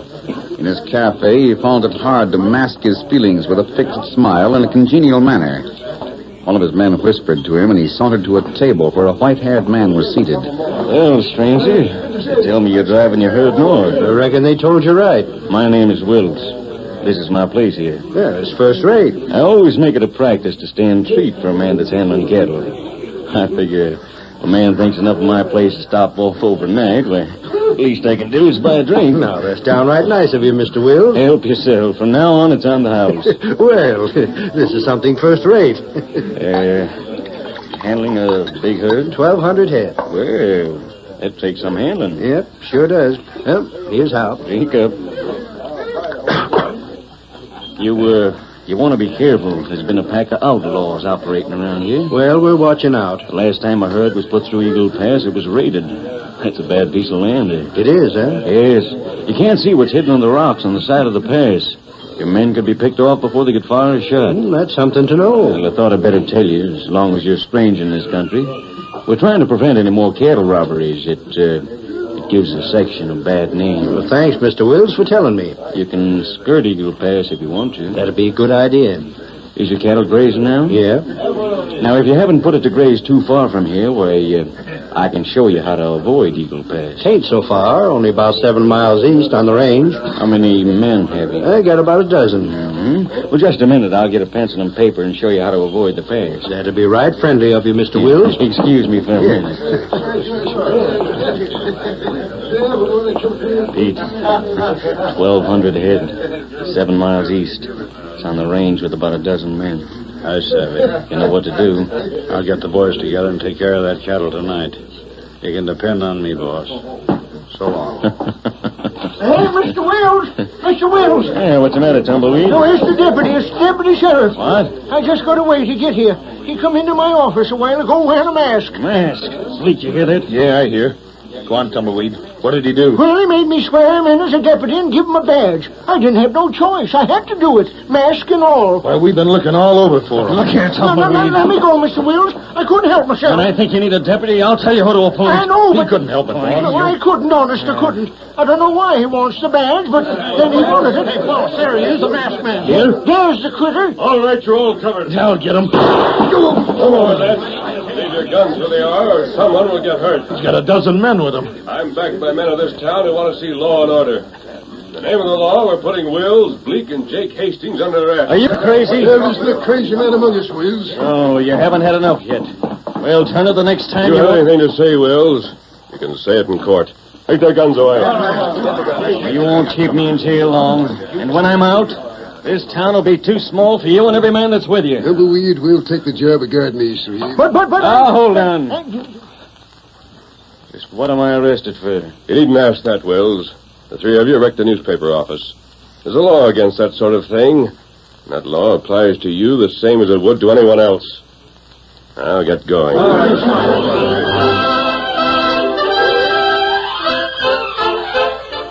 The curtain falls on the first act of our Lone Ranger story. Before the next exciting scenes, please permit us to pause for just a few moments.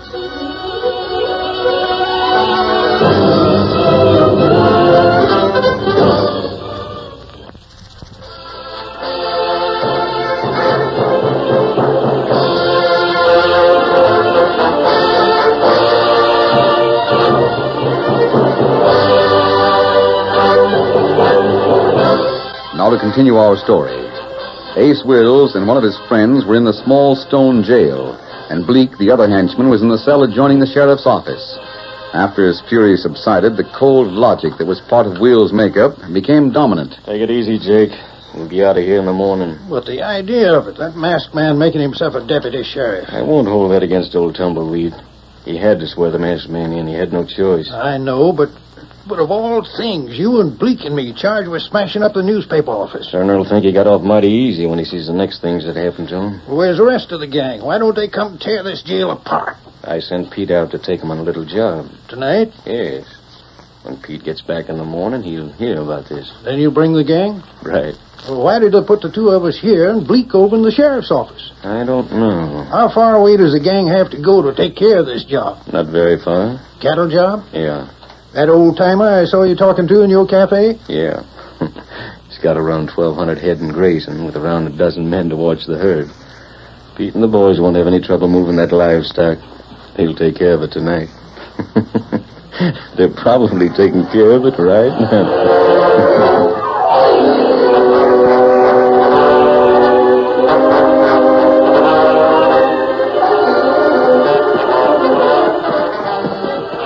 Pete and the gang of rustlers rode through the night toward an expansive plain where cattle grazed. There's the cattle, boys. See any of the riders? I don't see a sign of them. You know what to do when you do see them. Drill them. Right. Oh, we gotta drive that stock to the usual hideout? That's right. Rein up. Rein up, boys. Whoa. Now what? Boys, we'll use the usual methods. Ride in hard with guns blazing, stampede that herd, drive them to the hideout.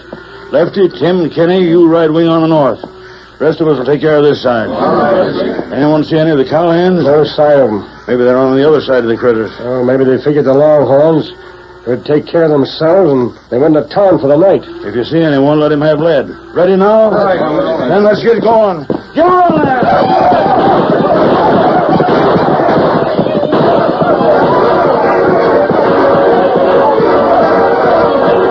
The band of outlaws charged at the herd with guns roaring.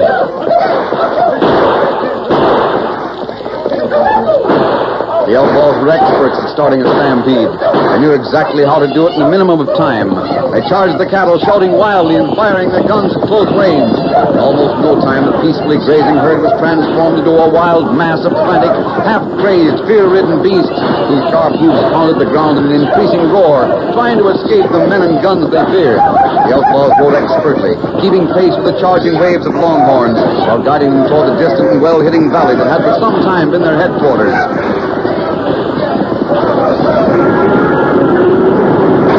Hard riding by the thieves kept the mass of Longhorns packed in close on the sides. The men who had been on guard were nowhere to be seen. They might have snuck off to town. Maybe they got scared and lit out. You wouldn't complain for that fighting them. Don't worry. Keep them stampeding. The faster they go, the sooner we get to the hideout.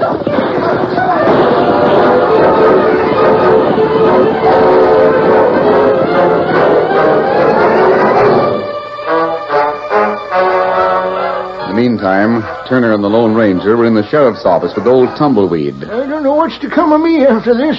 Mr. Wills is going to be mighty mad at me. Wills is in jail, Tumbleweed. As long as he's there, he can't hurt you. I know, but then... Wills and this man are going to pay for every bit of damage they've done to my printing press and newspaper office. Now, look, Turner, you know we won't never do that. You know how Wills has got this town in the palm of his hand. What'll happen? Well, I'll tell you, in the morning his men will hear about this. Maybe we'll jail these men. Yeah, but what's the charge? You can't prove anything against them. We'll see. Oh, they'll get Wills out, and even if they don't, he'll go free when he goes on trial. What if he does have to pay a fine? He'll pay it, then he'll start in to get it right back. Tumbleweed, you know as well as I do that this gang steals cattle. Oh, dad rat it all, Turner. Knowing's one thing and proving it's another. You can't just say a man's a thief. You got to prove it. And there's no proof. Turner, we'll clear out and let Tumbleweed think it over. All right, whatever you say. Oh, now look here. Won't you please give me back that deputy badge and get clear of Bacon City? When I'm finished here. Oh, my finish is going to come a long time before that. Keep an eye on your prisoner, Tumbleweed. If he gets out, we'll hold you responsible. Oh, what am I into? Why'd I ever take this job of sheriff? Hey, deputy! Hey, you with the mask. Well? Look, there's room in the regular jail for 3 men. Why can't you put Bleak in with Ace and Jake? Why leave them here where I got to guard them? It'd be too crowded with 3 of them in one cell. We'll be around in a couple of hours, Tumbleweed, and take your place on guard so you can get some sleep. But...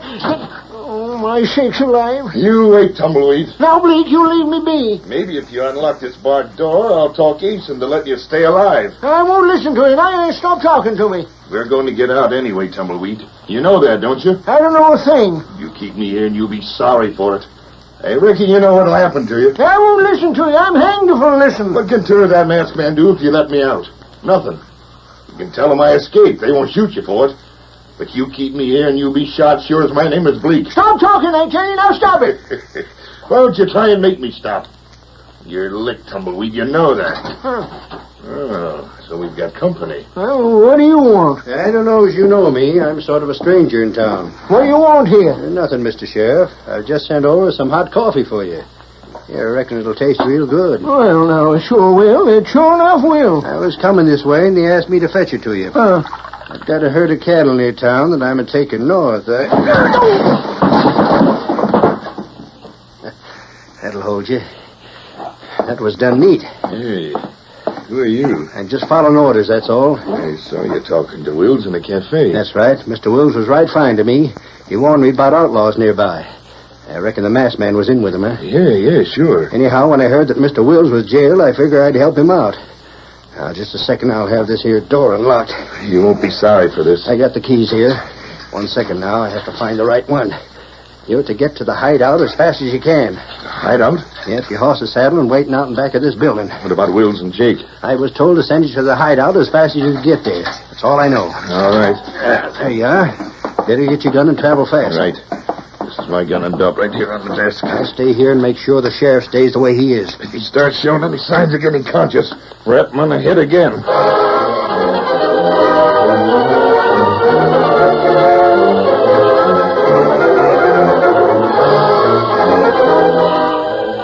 As soon as he left the sheriff's office, Bleak headed north to the hills. A narrow pass between sheer walls led into a wide, well-watered valley. Countless steers could be seen in the moonlight, and at one side there was a low house in which lanterns burned. Bleak joined the gang in the house. Please, where'd you come from? From the sheriff's office. I've been locked up there. Locked up? Yeah. Where's Wills and Jake? Are they here? No, the last I saw of Ace, he was in his cafe. He gave me orders. What is you locked up for? That old fool sheriff. Tumbleweed? Yeah. He appointed a new deputy. A man with his face mask. He was working with Turner, and he came into the cafe with a dozen or more men from town. They judged the three of us for wrecking a newspaper office. You mean the boss is in jail? That's what I'm saying. But I thought he got out by this time. Not that we know of. We just got here with a new lot of cattle. How did you get out? An old cowman came and cracked Tumbleweed on the head. Then let you out? Yeah. I was told to get here fast, so I came. Who's the cowman? I don't know. He said he had a lot of cattle. He was moving north. I saw him talking to Wills in the cafe. Wills warned about outlaws around here. Hold on. I wonder if he's the owner of the critters we just brought in. You mean it's... White mustache and hair? That's the man. Hang it all. There's something mighty funny about this. Why'd he let you go free? Well, Pete, he didn't know his cattle was to be stole. No, but... Hey, look! Don't reach for guns. Smash man!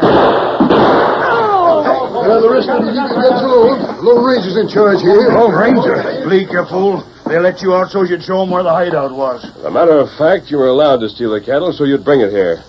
Come in, Lodge. Thought I was on your side, didn't you, Bleak? You? You ornery two-horned polecat. Didn't you rustlers think it was mighty odd there weren't no guards on those longhorns? So that's it. Frame. I didn't knock old Tumbleweed out, Bleak. In fact, he's right here with us. Right here and coming inside to speak for myself. Hey, you thought I'd kowtow to Ace Wills like every other snake in town. Thought I was too old and worthless to be a good sheriff. Well, I'm going to be the sheriff that cleaned out the crooks in Beacon City. You mean you talked about cows to Wills knowing he'd have us get them? The Lone Ranger hoped he'd make a play for him. When Wills did so, that proved he was in with all you crooks. And while you crooks was busy stealing my friend's cattle, my deputy sheriff led the arrest of Ace Wills and his two sidekicks. Turner, we'll probably find a lot of cattle that's been stolen from other ranches. You will, you sure will. There's 3 times as many head here in this valley as I had. Well, we'll check the brands and notify the owner. Now, wait. Look here. Tumbleweed, maybe we can... It's out of my hands, Bleak. That man with the mask is my deputy, and he's in charge. You won't need me anymore, Tumbleweed. I think Bob Turner and the honest men in town will back you from now on. We sure will. With Wills in jail and his gang smashed, the honest men will have a chance to say a few things. Now, wait. Great day. Don't you resign as deputy till we can find a jail big enough to hold this pack of crooks. You won't need a jail. No, of course you won't. Tumbleweed, we'll just give back the cattle and move away from here. That'll be all right, won't it? Well, I don't know how I can stop you. I got no jail big enough. What about a deputy? It's out of our hands, Tumbleweed. Huh? I hear Tonto riding in. You'll have some men with him. Here's where you crooks get the surprise of your life. What do you mean? Those critters of mine that you stole. I reckon you'll sure be sorry you stole that particular mess of longhorns. How many men are stopping outside? Who all is there? Come in, Tonto. He come. Soldiers outside. Good. Bleak, that cattle had been sold to the Army. You stole the property of the United States, and the troopers will take charge. Come in, soldiers. There you are. There's your prisoner. It's the Army prison for you. Won't Ace be surprised when he learns that he's a prisoner of Uncle Sam? Here, Tumbleweed. Here's the deputy badge. Hold on. Stop that masked man. I gotta talk him into staying as my deputy sheriff. He's one of the 100 regular deputies. Stop him. You won't need us now, Tumbleweed. Steady, big fella. Come on, Tonto. Get him up, Scout. Get him up. Well, silver!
You have just heard is a copyrighted feature of the Lone Ranger Incorporated.